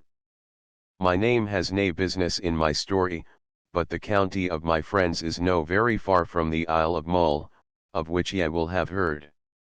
It seems there was a ship lost in those parts, and the next day a gentleman of my family was seeking wreckwood for his fire along the sands, when he came upon a lad that was half drowned. Well, he brought him to, and he and some other gentlemen took and clapped him in an auld, ruined castle, where from that day to this he has been a great expense to my friends. My friends are a wee wild like, and not so particular about the law as some that I could name, and finding that the lad owned some decent folk, and was your born nephew, Mr. Balfour, they asked me to give ye a bit call and confer upon the matter. And I may tell ye at the off-go, unless we can agree upon some terms, ye are little likely to set eyes upon him. For my friends, added Allen, simply, are no very well off. My uncle cleared his throat. I'm no very caring, says he. He wasn't a good lad at the best of it, and I've nae call to interfere.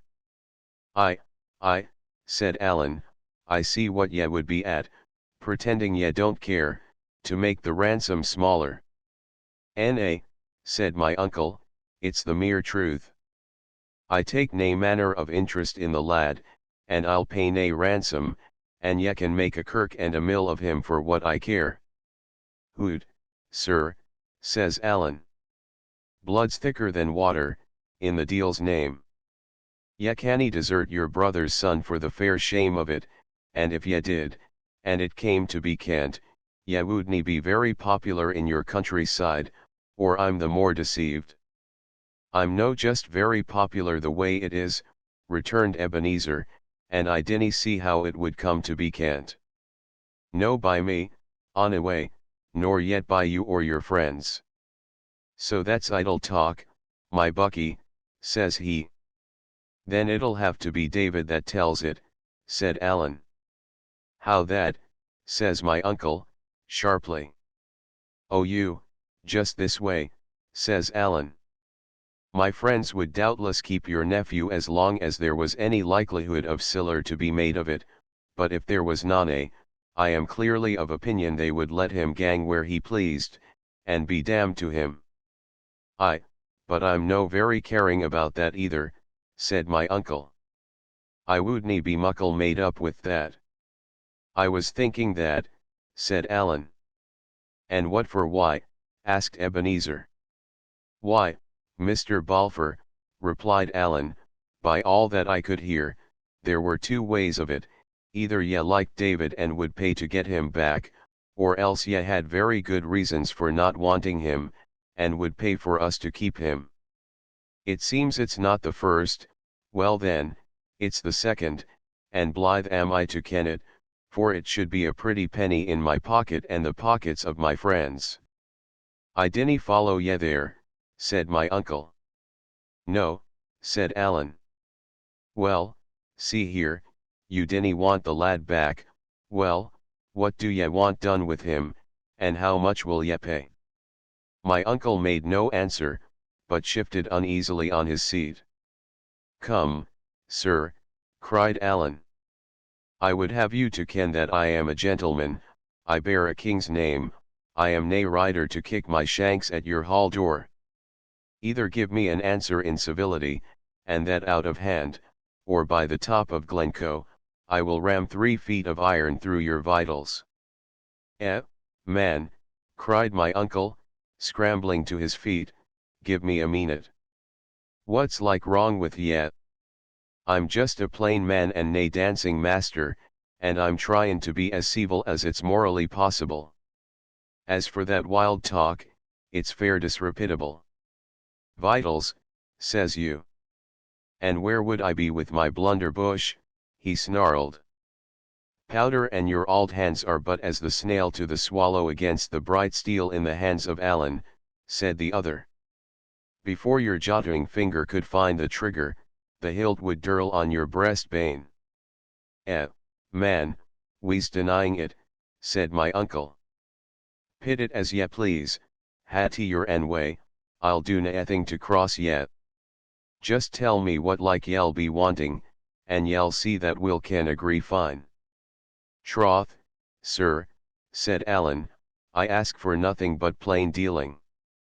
In 2 words, do ye want the lad killed or kept? Oh, sirs, cried Ebenezer. Oh, sirs, me, that's no kind of language. Killed or kept, repeated Alan. Oh, keep it, wailed my uncle.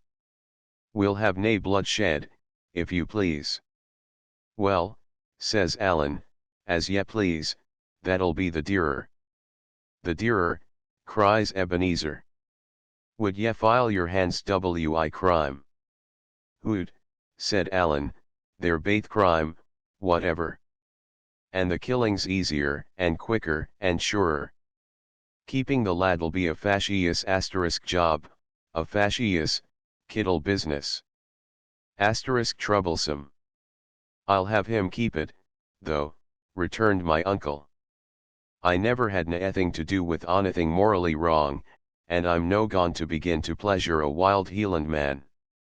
Yeri unco scrupulous, sneered Alan. I'm a man o' principle, said Ebenezer, simply, and if I have to pay for it, I'll have to pay for it. And besides, says he, ye forget the lad's my brother's son.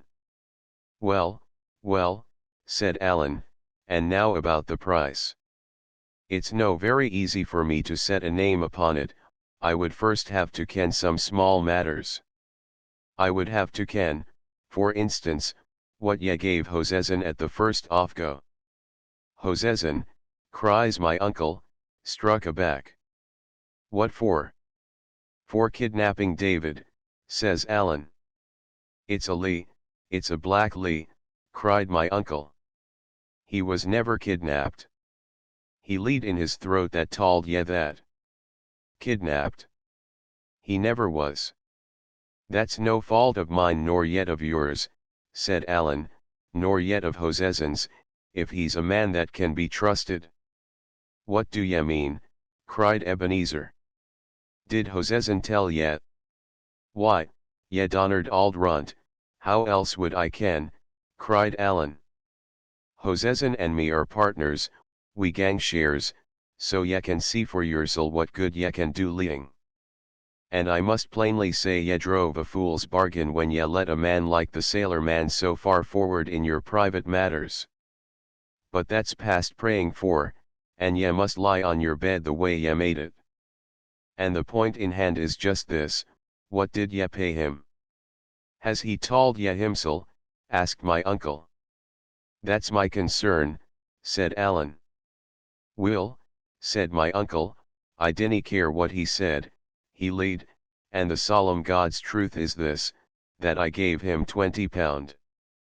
But I'll be perfectly honest with ye, for by that, he was to have the selling of the lad in Caroliny, whilk would be as muckle mayor, but no from my pocket, yes'ee. Thank you, Mr. Thompson. That will do excellently well, said the lawyer, stepping forward, and then mighty civilly, good evening, Mr. Balfour, said he. And, good evening, Uncle Ebenezer, said I. And, it's a bronicht, Mr. Balfour, added Torrance.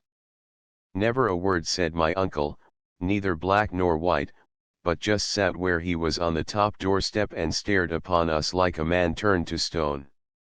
Allen filched away his blunderbuss, and the lawyer, taking him by the arm, plucked him up from the doorstep, led him into the kitchen, whither we all followed, and set him down in a chair beside the hearth, where the fire was out and only a rushlight burning. There we all looked upon him for a while, exulting greatly in our success, but yet with a sort of pity for the man's shame. Come, come, Mr. Ebenezer, said the lawyer, you must not be downhearted, for I promise you we shall make easy terms. In the meanwhile give us the cellar key, and Torrance shall draw us a bottle of your father's wine in honor of the event. Then, turning to me and taking me by the hand, Mr. David, says he, I wish you all joy in your good fortune, which I believe to be deserved. And then to Allen, with a spice of drollery, Mr. Thompson, I pay you my compliment, it was most artfully conducted, but in one point you somewhat outran my comprehension. Do I understand your name to be James? Or Charles? Or is it George, perhaps? And why should it be any of the three, sir, quoth Allen, drawing himself up, like one who smelt an offence. Only, sir, that you mentioned a king's name, replied Rankeillor, and as there has never yet been a King Thompson, or his fame at least has never come my way, I judged you must refer to that you had in baptism. This was just the stab that Allen would feel keenest, and I am free to confess he took it very ill. Not a word would he answer, but stepped off to the far end of the kitchen, and sat down and sulked, and it was not till I stepped after him, and gave him my hand, and thanked him by title as the chief spring of my success, that he began to smile a bit, and was at last prevailed upon to join our party. By that time we had the fire lighted, and a bottle of wine uncorked, a good supper came out of the basket, to which Torrance and I and Allen set ourselves down, while the lawyer and my uncle passed into the next chamber to consult. They stayed there closeted about an hour, at the end of which period they had come to a good understanding, and my uncle and I set our hands to the agreement in a formal manner. By the terms of this, my uncle bound himself to satisfy Rankeillor as to his intr omissions, and to pay me 2 clear thirds of the yearly income of Shaw's. So the beggar in the ballad had come home, and when I lay down that night on the kitchen chests, I was a man of means and had a name in the country. Allen and Torrance and Rankeillor slept and snored on their hard beds, but for me who had lain out under heaven and upon dirt and stones, so many days and nights, and often with an empty belly, and in fear of death, this good change in my case unmanned me more than any of the former evil ones, and I lay till dawn, looking at the fire on the roof and planning the future. Chapter XXX Goodbye. Oh, far as I was concerned myself, I had come to port, but I had still Allen, to whom I was so much beholden, on my hands, and I felt besides a heavy charge in the matter of the murder and James of the Glens.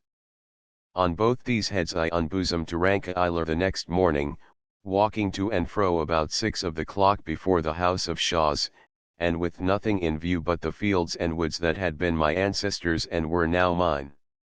Even as I spoke on these grave subjects, my eye would take a glad bit of a run over the prospect, and my heart jump with pride. About my clear duty to my friend, the lawyer had no doubt. I must help him out of the county at whatever risk, but in the case of James, he was of a different mind.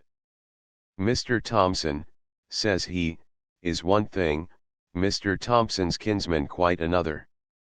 I know little of the facts, but I gather that a great noble, whom we will call, if you like, the D of A. Asterisk has some concern and is even supposed to feel some animosity in the matter. The D of A is doubtless an excellent nobleman, but, Mr. David, timeo qui nocura Deos. If you interfere to balk his vengeance, you should remember there is one way to shut your testimony out, and that is to put you in the dock. There, you would be in the same pickle as Mr. Thompson's kinsman. You will object that you are innocent, well, but so is he. And to be tried for your life before a Highland jury, on a Highland quarrel and with a Highland judge upon the bench, would be a brief transition to the gallows. Asterisk the Duke of Argyll. Now I had made all these reasonings before and found no very good reply to them, so I put on all the simplicity I could. In that case, sir, said I would just have to be hanged, would I not? My dear boy, cries he, go in God's name, and do what you think is right. It is a poor thought that at my time of life I should be advising you to choose the safe and shameful, and I take it back with an apology. Go and do your duty, and be hanged, if you must, like a gentleman. There are worse things in the world than to be hanged. Not many, sir, said I, smiling.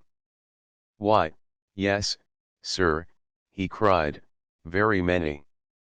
And it would be 10 times better for your uncle, to go no farther afield, if he were dangling decently upon a gibbet. Thereupon he turned into the house, still in a great fervour of mind, so that I saw I had pleased him heartily, and there he wrote me 2 letters, making his comments on them as he wrote. This, says he, is to my bankers, the British Linen Company, placing a credit to your name.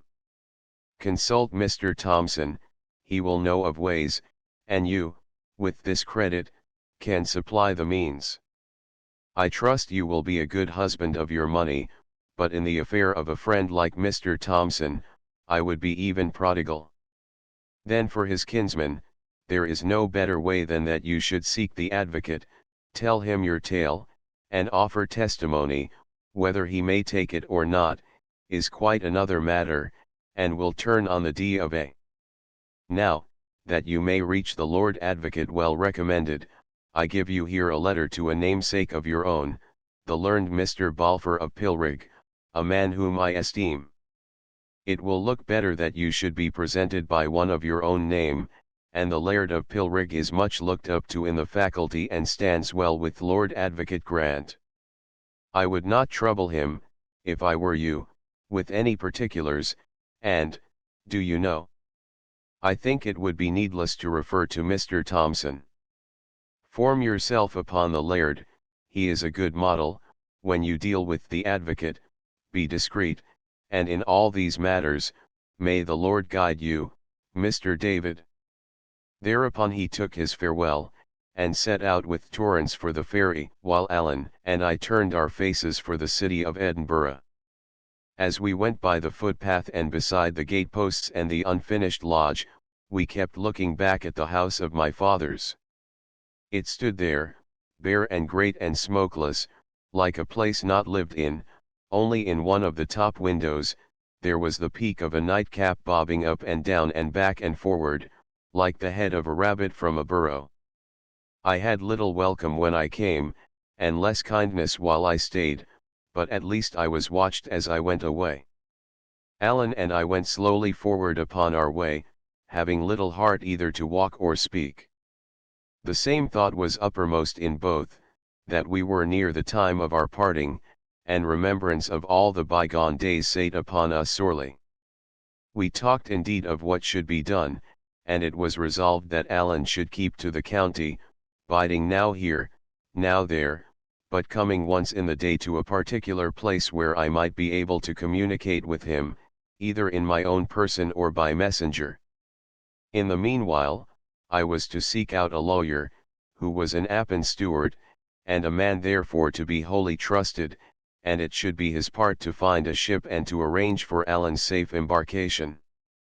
No sooner was this business done, than the word seemed to leave us, and though I would seek to jest with Alan under the name of Mr. Thompson, and he with me on my new clothes and my estate, you could feel very well that we were nearer tears than laughter.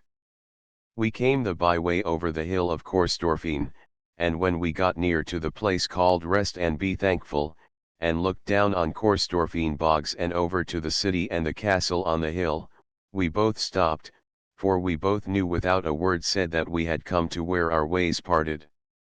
Here he repeated to me once again what had been agreed upon between us, the address of the lawyer, the daily hour at which Alan might be found, and the signals that were to be made by any that came seeking him. Then I gave what money I had, a guinea or two of rankeillers, so that he should not starve in the meanwhile, and then we stood a space, and looked over at Edinburgh in silence. "Well, good-bye," said Alan, and held out his left hand. "Good-bye," said I, and gave the hand a little grasp, and went off downhill. Neither one of us looked the other in the face, nor so long as he was in my view did I take one back glance at the friend I was leaving.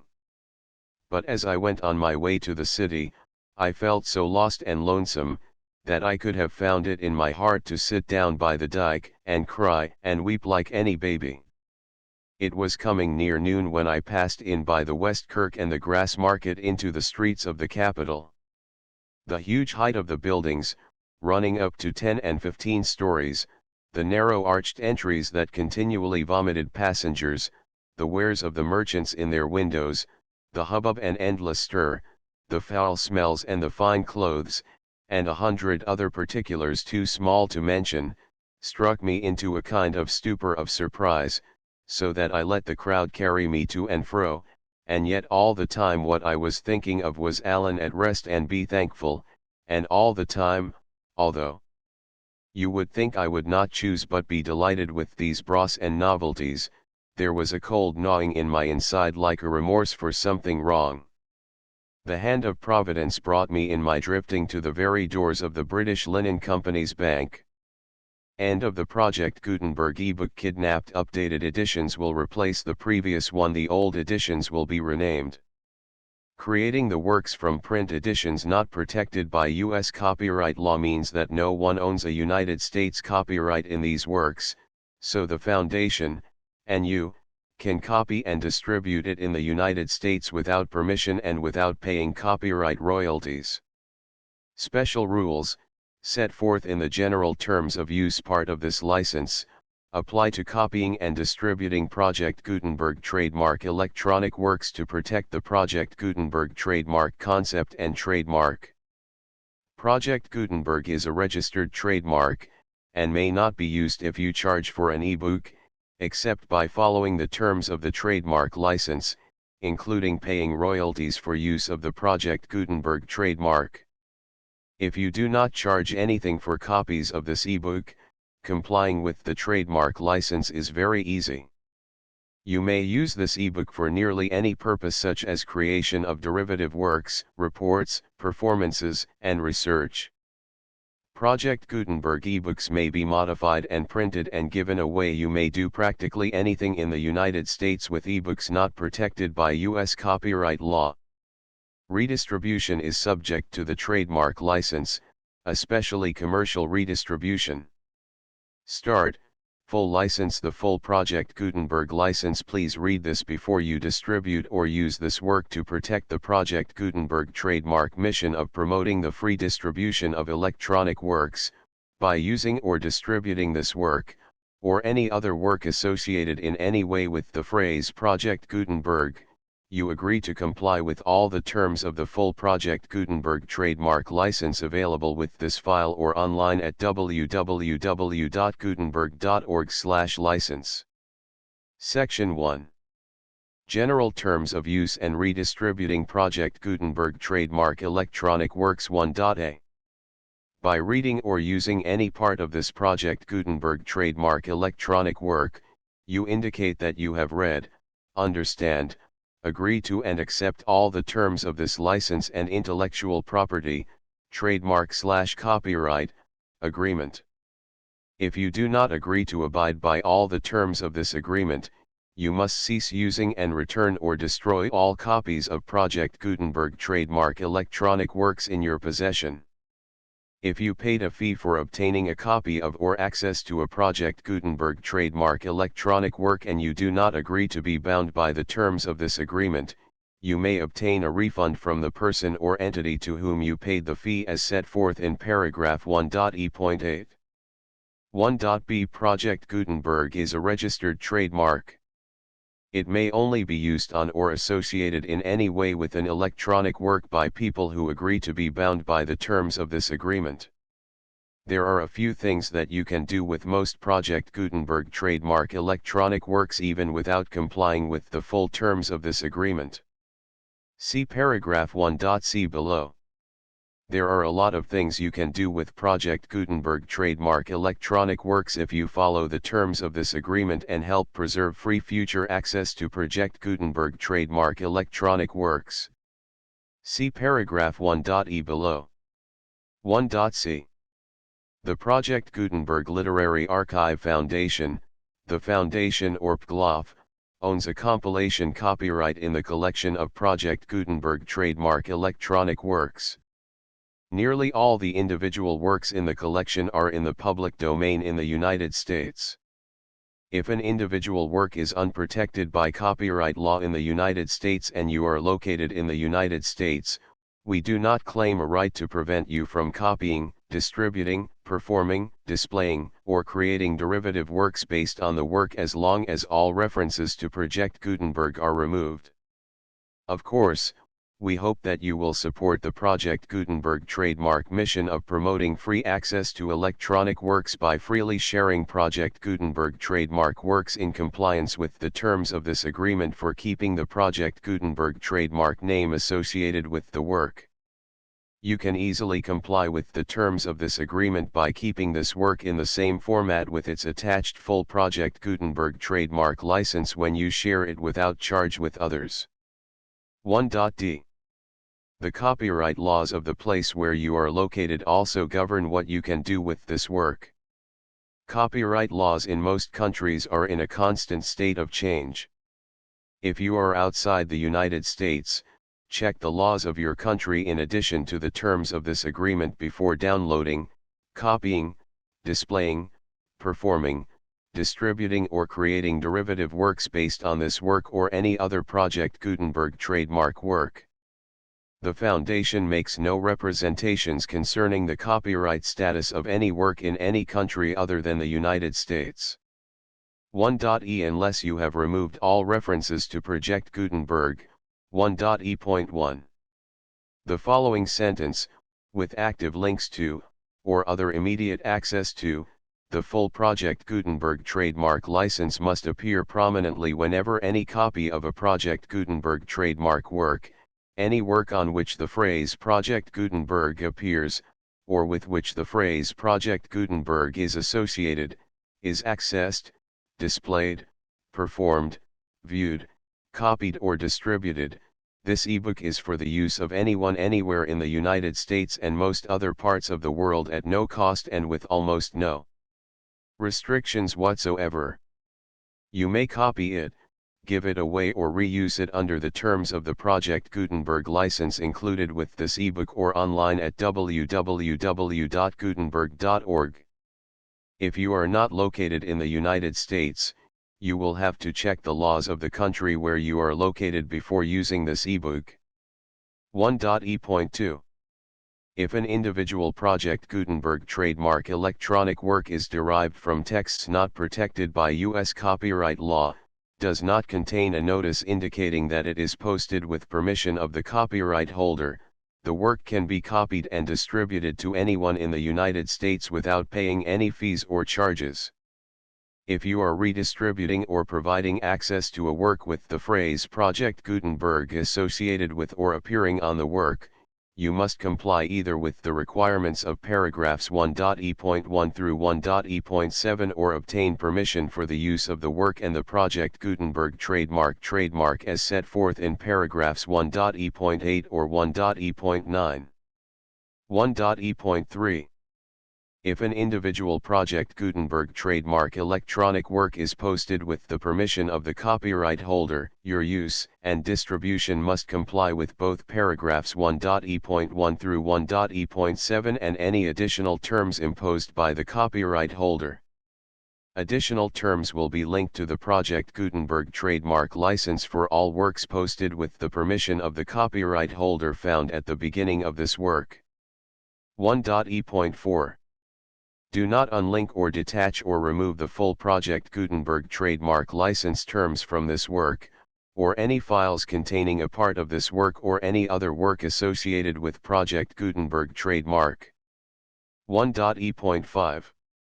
Do not copy, display, perform, distribute or redistribute this electronic work, or any part of this electronic work, without prominently displaying the sentence set forth in paragraph 1.e.1 with active links or immediate access to the full terms of the Project Gutenberg trademark license. 1.e.6. You may convert to and distribute this work in any binary, compressed, marked up, non-proprietary or proprietary form, including any word processing or hypertext form. However, if you provide access to or distribute copies of a Project Gutenberg trademark work in a format other than plain vanilla ASCII or other format used in the official version posted on the official Project Gutenberg trademark website, www.gutenberg.org, you must, at no additional cost, fee, or expense to the user, provide a copy, a means of exporting a copy, or a means of obtaining a copy upon request, of the work in its original plain vanilla ASCII or other form. Any alternate format must include the full Project Gutenberg trademark license as specified in paragraph 1.e.1. 1.e.7. Do not charge a fee for access to, viewing, displaying, performing, copying or distributing any Project Gutenberg trademark works unless you comply with paragraph 1.e.8 or 1.e.9. 1.e.8. You may charge a reasonable fee for copies of or providing access to or distributing Project Gutenberg trademark electronic works provided that, you pay a royalty fee of 20% of the gross profits you derive from the use of Project Gutenberg trademark works calculated using the method you already use to calculate your applicable taxes. The fee is owed to the owner of the Project Gutenberg trademark, but he has agreed to donate royalties under this paragraph to the Project Gutenberg Literary Archive Foundation. Royalty payments must be paid within 60 days following each date on which you prepare, or are legally required to prepare, your periodic tax returns. Royalty payments should be clearly marked as such and sent to the Project Gutenberg Literary Archive Foundation at the address specified in Section 4, Information about donations to the Project Gutenberg Literary Archive Foundation. You provide a full refund of any money paid by a user who notifies you in writing, or by email, within 30 days of receipt that he does not agree to the terms of the full Project Gutenberg trademark license. You must require such a user to return or destroy all copies of the works possessed in a physical medium and discontinue all use of and all access to other copies of Project Gutenberg trademark works. You provide, in accordance with paragraph 1.f.3, a full refund of any money paid for a work or a replacement copy, if a defect in the electronic work is discovered and reported to you within 90 days of receipt of the work. You comply with all other terms of this agreement for free distribution of Project Gutenberg trademark works. 1.e.9. If you wish to charge a fee or distribute a Project Gutenberg trademark electronic work or group of works on different terms than are set forth in this agreement, you must obtain permission in writing from the Project Gutenberg Literary Archive Foundation, the manager of the Project Gutenberg trademark. Contact the Foundation as set forth in Section 3 below. 1.f1.f.1 Project Gutenberg volunteers and employees expend considerable effort to identify, do copyright research on, transcribe and proofread works not protected by U.S. copyright law in creating the Project Gutenberg trademark collection. Despite these efforts, Project Gutenberg trademark electronic works, and the medium on which they may be stored, may contain defects, such as, but not limited to, incomplete, inaccurate or corrupt data, transcription errors, a copyright or other intellectual property infringement, a defective or damaged disk or other medium, a computer virus, or computer codes that damage or cannot be read by your equipment. 1.f.2 Limited warranty, disclaimer of damages, except for the right of replacement or refund described in paragraph 1.f.3, the Project Gutenberg Literary Archive Foundation, the owner of the Project Gutenberg trademark, and any other party distributing a Project Gutenberg trademark electronic work under this agreement, disclaim all liability to you for damages, costs, and expenses, including legal fees. You agree that you have no remedies for negligence, strict liability, breach of warranty or breach of contract except those provided in paragraph 1.f.3. You agree that the Foundation, the trademark owner, and any distributor under this agreement will not be liable to you for actual, direct, indirect, consequential, punitive, or incidental damages even if you give notice of the possibility of such damage. 1.f.3 Limited right of replacement or refund. If you discover a defect in this electronic work within 90 days of receiving it, you can receive a refund of the money, if any, you paid for it by sending a written explanation to the person you received the work from. If you received the work on a physical medium, you must return the medium with your written explanation. The person or entity that provided you with the defective work may elect to provide a replacement copy in lieu of a refund. If you received the work electronically, the person or entity providing it to you may choose to give you a second opportunity to receive the work electronically in lieu of a refund. If the second copy is also defective, you may demand a refund in writing without further opportunities to fix the problem. 1.f.4 Except for the limited right of replacement or refund set forth in paragraph 1.f.3, this work is provided to you as is, with no other warranties of any kind, express or implied, including but not limited to warranties of merchantability or fitness for any purpose.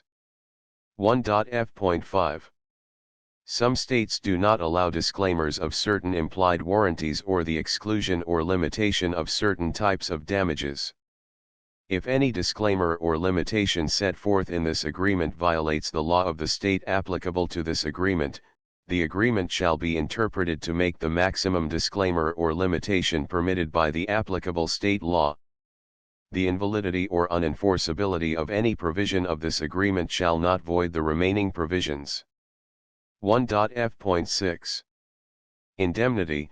You agree to indemnify and hold the Foundation, the trademark owner, any agent or employee of the Foundation, anyone providing copies of Project Gutenberg trademark electronic works in accordance with this agreement, and any volunteers associated with the production, promotion, and distribution of Project Gutenberg trademark electronic works, harmless from all liability, costs, and expenses, including legal fees, that arise directly or indirectly from any of the following which you do or cause to occur.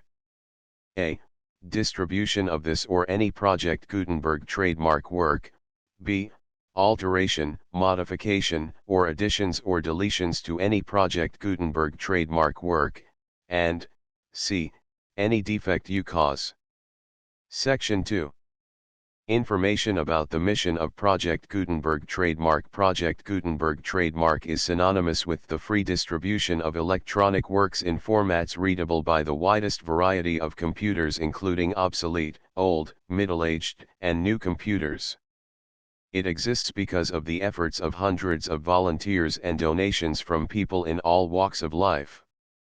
Volunteers and financial support to provide volunteers with the assistance they need are critical to reaching Project Gutenberg Trademark's goals and ensuring that the Project Gutenberg Trademark collection will remain freely available for generations to come. In 2001, the Project Gutenberg Literary Archive Foundation was created to provide a secure and permanent future for Project Gutenberg Trademark and future generations.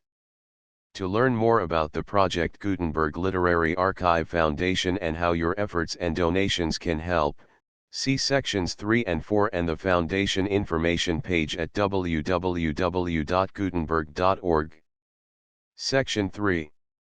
Information about the Project Gutenberg Literary Archive Foundation. The Project Gutenberg Literary Archive Foundation is a non-profit 501(c)(3) educational corporation organized under the laws of the state of Mississippi and granted tax-exempt status by the Internal Revenue Service. The Foundation's IN or Federal Tax Identification Number is 64-6221541. Contributions to the Project Gutenberg Literary Archive Foundation are tax-deductible to the full extent permitted by U.S. federal laws and your state's laws. The Foundation's business office is located at 809 North 1500 West, Salt Lake City, Utah 841-16801-596-1887. Email contact links and up-to-date contact information can be found at the Foundation's website and official page at www.gutenberg.org/contact section 4.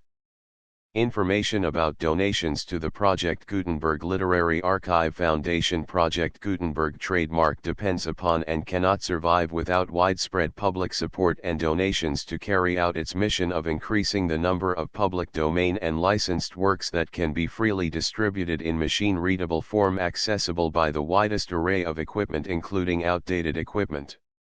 Many small donations, $1 to $5,000, are particularly important to maintaining tax-exempt status with the IRS. The Foundation is committed to complying with the laws regulating charities and charitable donations in all 50 states of the United States. Compliance requirements are not uniform and it takes a considerable effort, much paperwork, and many fees to meet and keep up with these requirements. We do not solicit donations in locations where we have not received written confirmation of compliance. To send donations or determine the status of compliance for any particular state, visit www.gutenberg.org/donate.